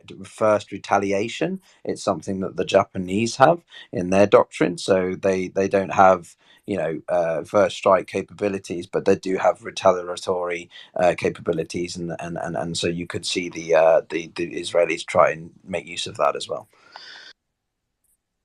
I appreciate that. And I see Danish, you're up on stage now, so I'm just going to co-host you, give Piotr the ability to sit as a speaker and speak less. Mohammed, good to have you. I think you've heard my statement earlier, just to keep this very objective and maybe focus on the likelihood of any strikes, preemptive strikes by either Hezbollah and or Israel, and the fact that we haven't seen that yet. Does that indicate that it's getting less and less likely of that taking place, or are they waiting for a potential invasion or likely invasion, if not imminent invasion, by Israel into Gaza? And is it fair for me to call it imminent invasion? Is it not imminent? Muhammad, I'd like to get your thoughts on this, and we'll go to Ardeshi. Hello, thank you for the opportunity, Mario. I just have a question. Can I ask the question? Even better, yes, sir. Okay, so my question is that maybe you have answered, but just for myself, I haven't heard any expert opinion. Like That's okay. So quickly, yeah. What's the question? They said this is big failure for the Israeli security service. How they could miss such a preparation for, such a attack. Yes, Mohammed, we've been talking territory. about that. It's So unprecedented for them to miss something like this. What was the question I about wasn't aware. So my question is it the failure or Israeli were aware, just allow this attack to be happen? I think for at the this political point, the prevailing thought is that this is a failure of the intelligence community. I think, we've had many people from Israel come in and speak about this and about how heartbreaking it is for Israelis. But right now, they are focusing on the next step and not focusing on the source. It seems to be the prevailing conversation. And just like after 9/11, there was a commission that looked into it. I expect something similar to occur in Israel. But that's a great question. Thank you, Mario. I'll get back to you. Yeah, I was gonna say it's better to, in my opinion, I'm not sure who asked the question. Was that Ardeshi or someone? No, that was Mohammed. Yeah, so I think it's better to focus on what could happen tomorrow, what developments could happen, rather than trying to speculate on the intelligence failure. The reason is that will take a lot of time. There'll be reports, and that doesn't really change much about what's happening on the ground now. But what we should really try to understand is what could happen next. I think that's what people on the ground want to know. What is happening? That's the biggest priority. And obviously, the second one would be what can happen next. I have posted the Washington Post. So Israel has asked the US for ammunition. I'll add the quote from the Washington Post. Israeli officials have asked Washington with several specific requests, including the replenishment of interceptor missiles for the Iron Dome, small diameter bombs, machine gun ammunition, increased cooperation in the exchange of intelligence related to potential military activity in southern Lebanon. It doesn't mention northern Lebanon, northern Israel, or Lebanon. Ryan, is that in a separate quote in the same article, Ryan? I'm sorry, I got this from the source. Give me 1 second to double check. All right, cool. All good. Yeah, because you did mention the northern border, and it'd be interesting to see what they maybe again could be defensive, but for them to mention it again, when yeah, it'd be a bit weird, and I'd even say slightly concerning for them to mention the northern border again. I have posted this, and I've posted a picture of the Iron Dome. This is the southern border, Mario. The southern Oh, border. okay. I think you mentioned when you were reporting it, you mentioned the northern border. So No, just good to make that southern. Sorry. clarification. Cool. All good. So I appreciate that. Piotr, go ahead. No, I just wanted to say I will put it in the comments because I know you probably don't want it in the nest. But I wrote a brief tweet on the types of previous, what's the word, intelligence failures. So if people are interested, it's not meant to be comprehensive, but it's, you can read it and then you can go off and read more if you're interested. But it's just some historical examples of where intelligence, mainly from the US perspective, but Israeli as well, have gone screwed up. So there you go. Cool. I appreciate that. Let me see if there's more breaking news on But our while end. you do that, The Israeli Mario, Air Force is continuing. Yeah, go ahead, Danish. Sorry, go ahead. Why don't you go with breaking news? And then we'll go. So there's all right. So Ocean Defender has mentioned. So we've been seeing those reports for a while. I'll be posting about it now, considering Ocean Defender posted, so he must have seen enough sources. I'll read out the post before I put it up. Unconfirmed reports that a senior member of the Iran-backed Popular Resistance Committee was killed in an IDF airstrike in Rafah in Egypt. This is pretty major. This is a strike by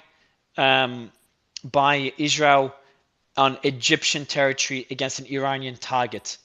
So if this is the case, this is a pretty serious escalation. That's kind of like when Soleimani was taken out. If you want to kind of parallel it to that. Is he at the same level? No, he's not at the same level, but we could see the same kind of reaction from them, where one of their guys got taken out. So we have to stand by because that is them directly now, kind of getting a side effect of what happened there. I appreciate that. I'll be posting about it, including a picture of the person. Heidi, go ahead. Maybe Heidi, get your thoughts on this development that we just saw now. I have an update on what's happening in the West Bank. Apparently, in Tobas city in the West Bank, which is north away from Jerusalem, there's also clashes there. Saraya al-Quds, which is a Palestinian group, they announced that they ambushed Israeli occupation forces there, and there have been few Israeli soldiers injured. When the Israeli soldiers stormed that area, just now they entered and they arrested one Hamas leader called Omar Daragima, and they took his son as well. So that happened around 5 minutes ago. And Hamas in the West Bank, just to clarify, they're not like military as the ones in Gaza. They're political. Just quickly before, I'm not sure who's speaking, but just quickly, I want to get more maybe Hadi and Piotr. That person, the Iran-backed, so a senior member of the Popular Resistance Committee. We saw about this earlier. So it's now been confirmed. No, it hasn't been confirmed, but Osint posted about it, which means he's seen, because we've been watching it for a while, but he must have seen a lot of sources mention it, but still unconfirmed, but enough to at least report on it and say it's unconfirmed. But I want to know if it is confirmed, can anyone give me clarity on how serious this is and how Iran could respond, again, if this is confirmed? I mean, I'm just gonna check right now everything I have, and I'll let you know later. Yeah, in terms of the confirmation, maybe some of our speakers can speak on it, but it seems like it would be an escalation. But we have to remember that even after Soleimani, there wasn't all-out war or anything like that. So hopefully, this is not something that leads to major escalation. What it does tell us is that Israel is pointing the finger at Iran right now, and I think they're going to continue to take out strategic assets as they can. But I can speak to Just to the keep in mind commander. there, after Soleimani, Trump stepped in Sorry, 2 significantly. seconds, Ryan. 2 seconds. What did you say, Piotr? And then go, Ryan. You said a quick comment. Yeah, Piotr? so it's about the Al Nasir Salah. It's the military wing of the Popular Resistance.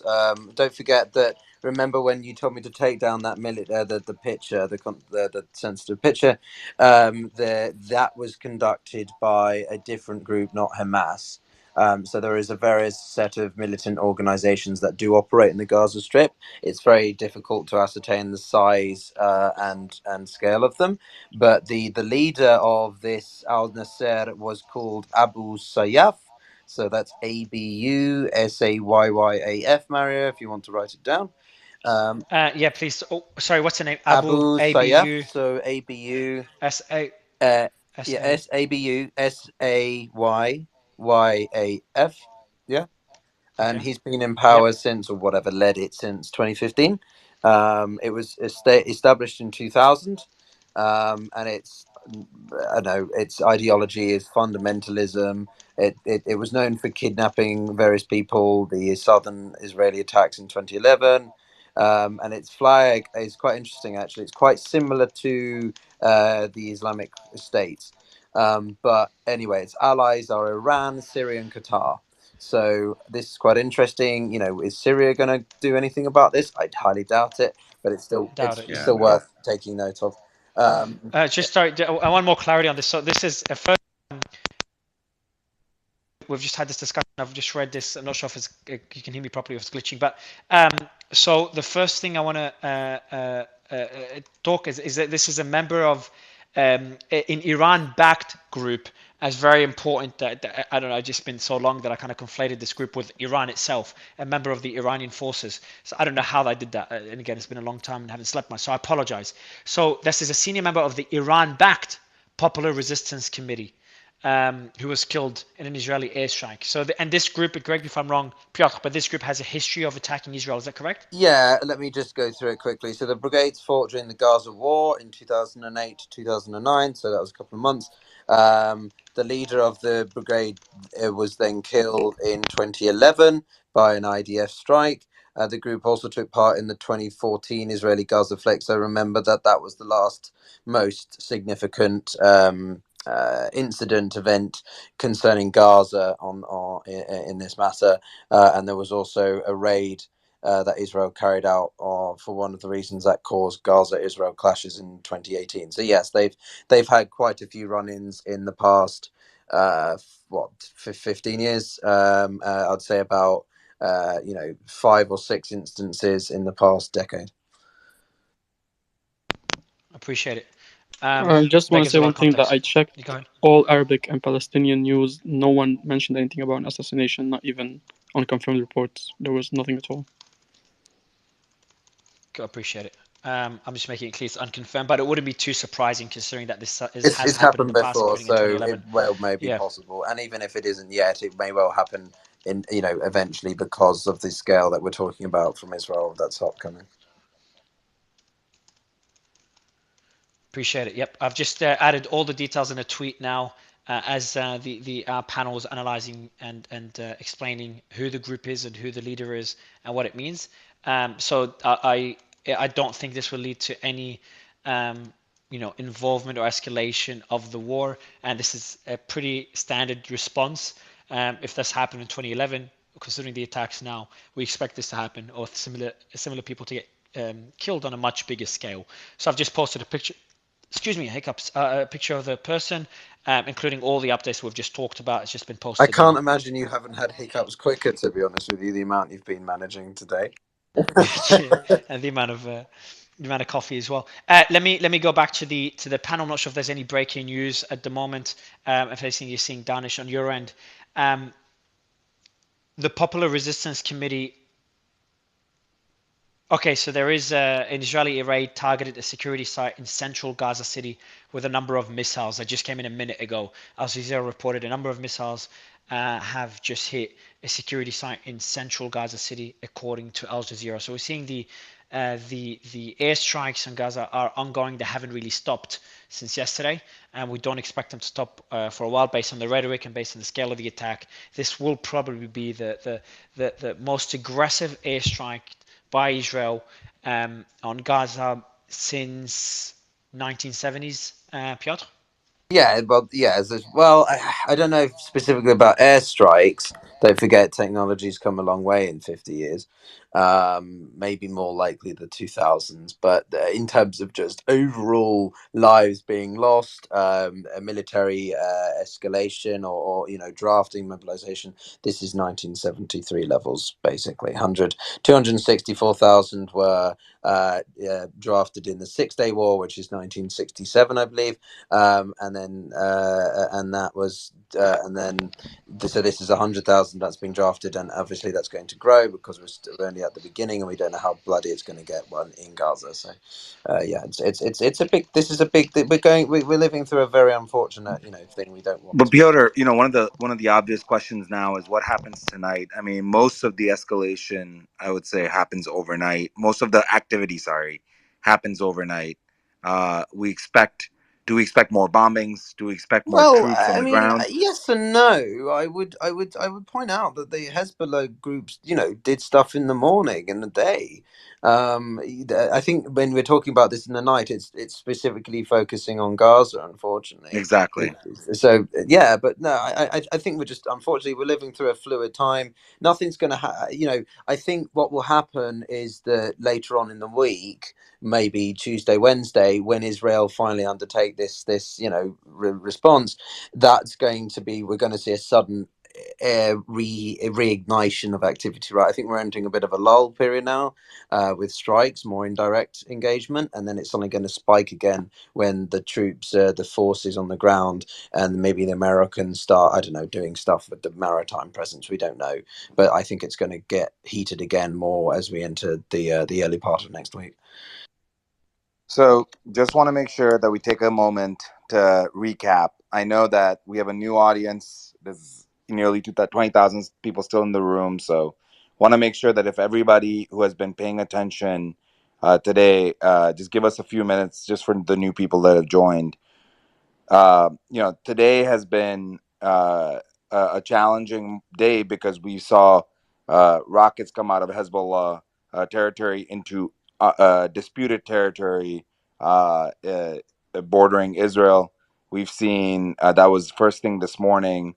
After that, our team has sat down with experts and we've been trying to understand what this means for Hezbollah, whether this is considered an escalation. And along the way, big news dropped, which was from the Wall Street Journal, where they implicated Iran in the attack. Not only did they implicate Iran, but they said that there were multiple meetings between Iran, Hezbollah, and Hamas, where before the attack, and there was they had high-ranking members from Hamas and Hezbollah that they claimed said that this occurred, that it was that they coordinated with Iran to do this attack. Now, just to be clear, the official statement from Hamas in that same article, and Hezbollah has not confirmed this. Also, we don't have anything confirming from the Iranian government that this is occurring. But along the way, we're seeing U.S. Politicians, and actually, this is a good opportunity for me to go to Chief Trumpster to understand the pulse of what's being said in the U.S. On the right, Lindsey Graham, we heard Ron DeSantis yesterday. Before we had any evidence or any information, we heard from the GOP that Iran backed Hamas. Iran. The narrative was building yesterday. I remember Chief Trumpster, you might remember yesterday, we were like, hold on, there's no information connecting it directly, but we're hearing about it. Currently, do you think that essentially the cake is baked and we're going to see, at least on the GOP side, some call to action against Iran? Chief Trumpster, if you're still there, bottom right, if you can unmute. Hey, just for the panel, we will be removing anyone. Either you have a glitch and you can't unmute, or you're not contributing, you're not putting your hand up, you're not offering any value. We will just be removing you from There's like stage. hundreds of people Because obviously waiting. we've got a lot of people. Yeah, exactly. And anyone requesting as well, just a reminder, do DM me on why you want to come up. We're trying to be careful on who we bring, and I'll bring obviously people from all sides. So do DM us on why you'd want to why you want to come up. I'm just going through the DMs of one person already. I can see that there's a person that he's just getting our tweets, translating them, and posting them. I was gonna bring you up. Just translating out. I can see them now, just translating them and Imitation is the posting best them. form of Screw flattery, it. Mario. Yeah. I don't mind. It's not I'm our gonna hit tweets them really. with We're the just sharing copyright claim. news. We're hitting them No, with no. copyright claims. So don't. I'm just Okay, kidding. let's move away. Let's move away from jokes. Considering how serious this is, Confluence. Okay, now Confluence is up, and I brought up that person, Galissa. That's fine. They've got posts in French. So I'm not sure if they can speak. Confluence. Would like to get thoughts on your end. Any other updates? Any developments? Anything at all that you could share? Confluence, you there? Is it glitching for you as well? Okay, Yeah, Chief kind is of. coming up. I think it's glitching. Yeah, kind of Yeah, glitching. go ahead. Sorry, just Go ahead. having a hard time hearing you, breaking up. Okay, yeah. Can you hear us now, or Well, is I it can breaking hear up you. still? I can hear you Confluence. clearly, Mario. Yeah, I think it's on your end, Confluence. Great, All you right. guys And we actually can. sound better now. Cool. But you've got echo on your end. But is there anything you'd like to add? Any developments? Any updates? And any thoughts on whether you think this will escalate, or we've seen not the worst of it? I don't think it's even close to the worst of it. But do you think that could escalate beyond a few airstrikes within Syrian or Egyptian territories, targeting leaders of groups that have been involved, similar to the group we just saw now, that have been involved in previous clashes with Israel or recent attacks on Israel? Or sympathizers or allies of Hamas, as well as obviously the conflict between Hamas and Israel, or the war between Hamas and Israel. Could it escalate beyond that, or it's going to probably be limited to those groups and to Hamas without involving Hezbollah and without involving obviously Iran, which is probably the most concerning escalation? Yeah, Confluence? I think there's a few things to watch here, right? I think there's an enormously loud silence coming out of Saudi. I think their position on things, their ability to man the middle with their ongoing relations with Israel are going to be critically important. So I'm waiting to see where that shoe falls. Also, I mean, this is so many layers on layers on layers. I mean, in the midst of this situation, which is clearly most acutely Hamas and Israeli, we now have what I heard, but I've not heard a second confirmation. I think it came from one of our ambassadors, but the note that there's multiple dozens of American hostages. Our ambassadors, as in U.S. Yeah. ambassador, I yeah. believe it was from a U.S. Okay. ambassador, saying that we've got dozens of United States hostages. Maybe that's Yeah, it was reported yesterday. that is, I mean, just that alone, there's never been that. I don't think that that's ever occurred, or perhaps it has, but it's so significant, just that one kernel within the greater salad that is this debacle. So I think the most telling next step, I think, even more telling than outside strikes against leaders and nodes beyond the borders of Israel and the West Bank, I think it's how the hostage situation turns around. I mean, that is so crux and critical. It's not even really being addressed. And that's, I think, the most acute hot button element, right? Not only is it the job one for the grieving families on either side of the discussion, but it's also As there's just quickly, there is a significant glitch in the space. I'm seeing people drop out pretty rapidly. So if this is, I'm seeing people requesting just dropping out quickly. If this glitch continues, we will we'll end the space, and I'm not sure if we'll restart it, just depending on the developments, or maybe take a break before restarting it. If the glitch continues, if it crashes without me saying we're going to end it and it just crashes, then obviously it is a glitch. It is just a glitch, and we may restart it. So just go back on my profile, Mario, and you'll restart it. Yeah. Mario, if we can make a plea to the audience, if you're not invited to come up on the panel, please don't request. What happens is that weighs down what's No, they happening can. No, it's okay. They can request. No, they can request. It's okay. It's actually makes it easier because sometimes we can't invite up, so they can request and we can review the requests that are coming in. But if they request, it's important to make sure that they are telling us why they're requesting. Exactly. If there is, yeah, there is a significant amount of people that are just dropping right now. So there is a pretty serious glitch in the space. So just I've seen it. A lot of people that were requesting were just dropping out. And we're getting reports on a lot of people dropping out. So just thought it'd be worth mentioning that. So on that note, yeah, I think it's getting pretty bad. I think speakers are being dropped as well. So on that note, everyone, look, the space will probably crash. But I'll say, look, we will be back as soon as there's major developments again. And we'll be covering the situation again as soon as there's developments. We'll take this seriously. And I'm just seeing the thing glitch out. Look, we'll continue. I think it stopped the glitch. We will continue, but if it does crash, don't be surprised. These do happen. So Confluence, go ahead. I think it's stabilized unless more speakers Great. drop. But yeah, go ahead, man. Okay, Yeah, didn't crash. So. One last point. It's got to be, crux and something for all of us to see unfurl here is what's going to happen with the hostage discussion. And with these hostages exfiltrated back into the West Bank, how will that affect the ability for the kind of response action into the West Bank, right? That's going to be fascinating. Where yesterday I was a little bit puzzled at why this near kamikaze-like move would have been done, but now with hostages back scattered throughout the West Bank, that complicates things even further. So quite a pickle we have ourselves in here, and we all just need to pray for the best, regardless of And what do you think is the likelihood? So if you drop out, just join back the space. It seems a lot of people are joining again. So I'm just going to put a post. Space glitching. If you do drop out, just join back. It doesn't seem to be crashing. Usually if it's going to crash, it happens relatively quickly because obviously we've done these marathons before. But Confluence, the question to you is, how likely do you think this is going to escalate? What would you say if you had to put a percentage to it? How likely is it? And actually, I know a lot of people don't like putting percentages, but I want the entire panel to give me numbers if you don't mind. How likely do you think it is, or whoever is comfortable doing so? How likely do you think it is for Hezbollah to get involved? 1 to 10, 10 being extremely likely, 1 being almost impossible. Hezbollah to be involved directly in the war, as in an all-out conflict, and for Iran to be involved, no matter who initiates the initial attack. How likely is it for each one to be involved? Do you want to go first, Confluence? And you can explain why you're giving those numbers.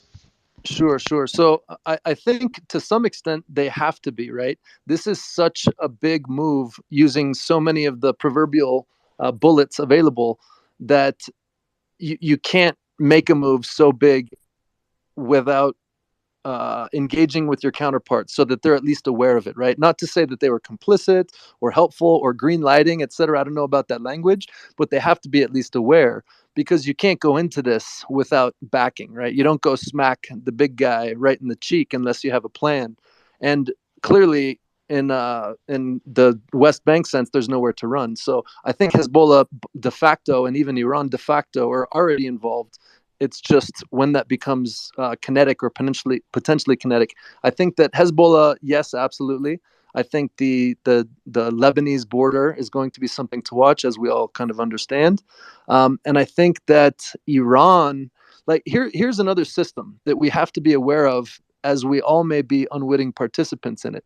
There is always systems since the dawn of the industry of war to push us into war. So all of the escalation in every different direction, there's obvious excitement and retaliatory fervor, and now both sides of this great divide have their cackles up, and we just have to watch out for anything that's leading toward escalation and do our best collectively to diffuse things wherever we can. It's easy to get caught up in the excitement. It's the horrible choice of words, but in the fervor, and we all just have to do our best to calm things as we can in our own radius. But I think for the and I'm gonna put sorry, just quickly, sorry. I've been sorry, I know you just put out a pinned post. Just 2 minutes and maybe give it 5 minutes and put the pinned post. You just put everyone. I just put out a post in there. Oh, sorry, I put the wrong one. Let me remove mine. I'm gonna put out a post. If you're having glitches, do me one small favor. Go on the post I'm about to pin above and just tell us about what glitch you're facing. The team's investigating this right now. So please, if you are facing any glitches, just check the pinned tweet at the top. It's the latest tweet on my profile, and comment on what glitches you're facing. So anyone on the panel, and Sully, this one's for you, and if you can pin your tweet right after, just give maybe a few minutes for people to put their comments, if that's okay. And yeah, go ahead, Sully. I think you had a comment as well. Yeah, Noga, have you got the latest figures of the number of current Israeli deaths, and then women and children as well, the numbers? We were discussing them earlier. There are 1,000 confirmed deaths, and I think about 2,500 injured. They're not broken down to children, women, and others, shall we call them? But the majority of them, at least 700 or 800 of them, are civilians that were hurt during the initial attack. Oh, so the figures have gone up because the last I saw was 700. So are those No, official figures? they went up, but we've been trying to locate all of the bodies over a very large field where Hamas terrorists were chasing a party of 3,000 Noga, you just people yeah. last night. Yeah, just again, Noga, just to Um, avoid like you guys are having very cordial conversation. no, So the terrorists is Hamas members, just so we don't avoid like another conflict of words no, no, again. no, no. I'm not. Sorry. No, I'm not doing that. I'm not doing that. Okay, no, They were Noga, chasing party I've asked goers. Noga. Okay, like I think you've got your answer, Sully. Yeah, sorry. Yeah, Go yeah. ahead. So any other questions? So Sorry. anyway, in terms of, that's fine. So Yes. I did post the tweet before, but I think we'll post it later. But basically, Palestinian latest data points are killed by IOF. I mean, I could say terrorist, but I won't. Guys, You let's also just could say the Israeli yeah. Defense Force. Palestinian Israeli deaths. defense. Yeah, but you Suleiman, said you're a so. host, Nogba, man. you You see, got so, this. what I mean. Yeah. So exactly. Yeah. So Keep no, quiet, Danish. it's really. Yeah, guys, please. I guys, said I please. could say it, but I didn't. I know. Okay, so guys, please. All right, so go ahead. You're going to talk about the casualties, Sully? Yeah. And I said I could say it to demonstrate to her that if both sides do it, you're going to end up in the same situation. Anyway, Palestinian deaths, injuries, and displacements. 413 Palestinians have been killed. 78 children have been killed. 41 women have been killed. 22,200 have been injured. And the UN also confirms that 123,000 Palestinians are currently displaced. 74,000 are seeking refuge in schools and other public buildings. And remember, we were talking about population. The population of Gaza, which is a very condensed piece of land, is 2.3 million.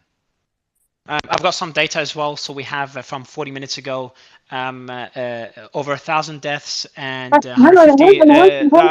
Sorry, I'm speaking. Noga, just 2 seconds. I'll give you the mic and others, and I'll go back to what I was saying, talking to Confluence. There's 1,000 deaths and 150 abductees on the Israeli side. That was based on estimates, and I think Noga, you've mentioned those numbers. I think it's gone up since maybe. And then on the United Nations front as well, 123,000 Palestinians in Gaza being displaced and 74,000 seeking refuge. So again, we're just seeing a lot of civilians dying on both sides, and our heart goes out to those. I do want to go back to the question. Just to add to that as well, there's one. I did do a tweet earlier in the day as well. I've pinned your numbers, by the way. Yeah, go ahead. Oh yeah, I did do a pin earlier in the day as well. There's 1,200 Palestinians who are they've been held without any trial. Another way of calling that is hostages. So there's 1,200 Palestinians since 2003 who've been held without a trial as well. Okay, I appreciate the numbers. So without getting into, go ahead, Noga, but please. Actually, I just looked at those numbers, so I can tell you with certainty that until about 18 months ago, there were only 300 of them. And yes, it has been going up in the past 18 months, but there was good reason for that. I can also add, since you wanted the numbers so much, that first of all, not that we're playing this game, but there's still more Israelis hurt than Palestinians. Second of all, the Palestinians are responsible for the Palestinian injuries and deaths as well, because they started. And thirdly, hang on, no, you did not interrupt Suleiman when he gave the number. But Noga, so what Suleiman did, he just gave numbers, and you gave numbers as well. So if you stick numbers, because as soon as you give your opinion, it's if Palestinians' fault, Israel's fault, then Suleiman will have to give his opinion, and that will obviously. And Suleiman, I'm glad you gave me thumbs up, man. But you know what you did? You've asked her for her numbers instead of just sharing your numbers or comparing, and obviously that led. And obviously, Noga, we really shouldn't be doing comparative suffering, guys. Yeah. This is like completely it's unreal. not. Whoa, okay, guys, Danish, you need to keep quiet, right? It's not about comparative numbers. We've been stating both numbers. The only reason I went to Noga first was because I thought if I give the numbers first, then Noga's going to jump in and say something harsh and disparaging, and then I'm going to come in. So I thought if I give her a chance first and then I say it, then people have the numbers from both sides, because what happens is sometimes we say the numbers on the stage, people don't notice them, people don't realize them. So that was the reasoning for it. So please don't minimize the deaths in Palestine. Sure, and Danish was giving his opinion. He doesn't want comparison, but telling him to keep quiet. Obviously, look, guys, let's just respect. At least as two hosts, we've all three been doing this for hours and hours. So we will disagree, but I don't. No one is minimizing Palestinian deaths. First of all, do not say that I said that, because that's not what I said. What I was saying was that I didn't want Noga to do comparative. It was not even about you. But it's okay. It makes you feel better. Go ahead. Yeah, and let's just It doesn't avoid the make me keep feel quiet. better. Your hosting doesn't make me feel better. Okay, let's again, guys. Please, it's Suleiman. Let's tell me to keep quiet. It's just not good. And Noga using the words like terrorist, etc. And then Suleiman countering that. So, guys, again, we've just taken a few steps back. Let's get back to where we are. I think Suleiman just dropped out. Where we are, and just everyone respect each other. I think we're all putting a lot of hours into this. And just avoid words like terrorist. Avoid words like this is your fault or their fault, because it just makes things it's just really tough and for us to run the space. I do want to go back to Confluence. Confluence, I did ask, and I'm asking Confluence, everyone, just please, when I unmute. But Confluence, I did ask for numbers as well. Can you give us those numbers, if you don't mind, please, on the likelihood on each side Mario, for could this? I ask, Noga, I please? just no, not really. No, I'm Noga, not. Noga, I'm no. not. I had Noga, no, no. Mario, for the space, I had to remove her. I'm gonna take credit for that. If you want, you can kick me out. But Confluence, go ahead. No. Like if I kick you out, man, then I have Suleiman dropped out. I hope he dropped out. But yeah, go ahead. So I was gonna go to Confluence. Go ahead. Yeah. So I'd say,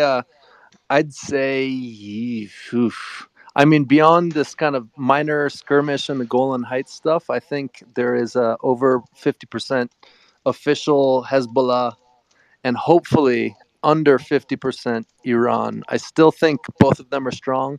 And again, we're in a realm of war merchants, right? So every force of media and government and munitions manufacturing is going to be pushing us in that direction. So I think that there's a good case for escalation, sadly. I think over 50% across the two. 50, you think is a 50-50 chance on both sides of an on escalation with both Iran and Lebanon? Yeah, that's a pretty big number, man. Yes, if you consider though Hamas, the little brother of the three, right? You aren't going to put yourself at a near extinction level event without some prior arrangements, right? No one is going to do that. That it would have been kamikaze otherwise, right? So there has to be prior alliance, prior green lights, prior triggers put into place. If this, then that. Like no one would walk into this so recklessly as to have not have previously arranged all of these things, right? Come on. I do want to ask the same question, Piotr. On your end, what do you think is the likelihood of this escalating and involving in the war, full blown war, Iran and Lebanon? Sorry, Hezbollah. Piotr, you there? While waiting for Piotr, I want to ask the same question for Benjamin. Yeah, so I think there's an overwhelmingly good chance Hezbollah gets directly involved. You know, I saw your tweet, Mario, earlier that Israel is planning a 100,000 strong force to go into Gaza. If that does happen, Hezbollah will absolutely get involved. You know, the numbers are going to the death casualties will be in the hundreds of thousands. And if it does reach that point of sort of almost an extermination campaign within Gaza, I think the chances of Iran getting involved are even higher. But I think it's definite that that Hezbollah is just waiting for the right time. In terms of the hostages you had asked earlier, you know, in 2011, one Israeli hostage in Gaza was traded for 1,027 Palestinian prisoners. So, I mean, in theory, right now there are enough Israeli hostages within Gaza to free every single Palestinian prisoner. And I also don't think the only just to hit on your note there, that is something that we have heard from Hamas stating that they have taken enough. Just to echo your opinion, there is that we right, have heard this yeah. directly from them saying this, that they have enough, and we've seen that number being ramped up there. But again, I don't want to do a comparison on the value of lives there, so let's please be very careful. No, I'm not. I'm just citing a historical fact, you know, and that happened in 2011. I'm not trading value of lives or anything like that. It's just this is something that happened in the past and it's a precedent. So I felt the need to mention that. In regards to other countries getting involved, I don't think the only potential country to get involved could be like Iran or Lebanon. I think also, you know, Sisi in Egypt is facing an election soon, and he has to appease his people. And the Egyptian military is also extremely strong. So all in all, so hold on, you know, on that. Sorry. Egyptian military. Why would the Egyptian military get involved in any way in this conflict? or in this war. They just bombed Egyptian territory. I mean, I No, think but that's that happens. Yeah, that's very different to bombing Egyptian targets versus a target of a group that has been in conflict with Israel for a long time, right. and Of that is course. on Israel.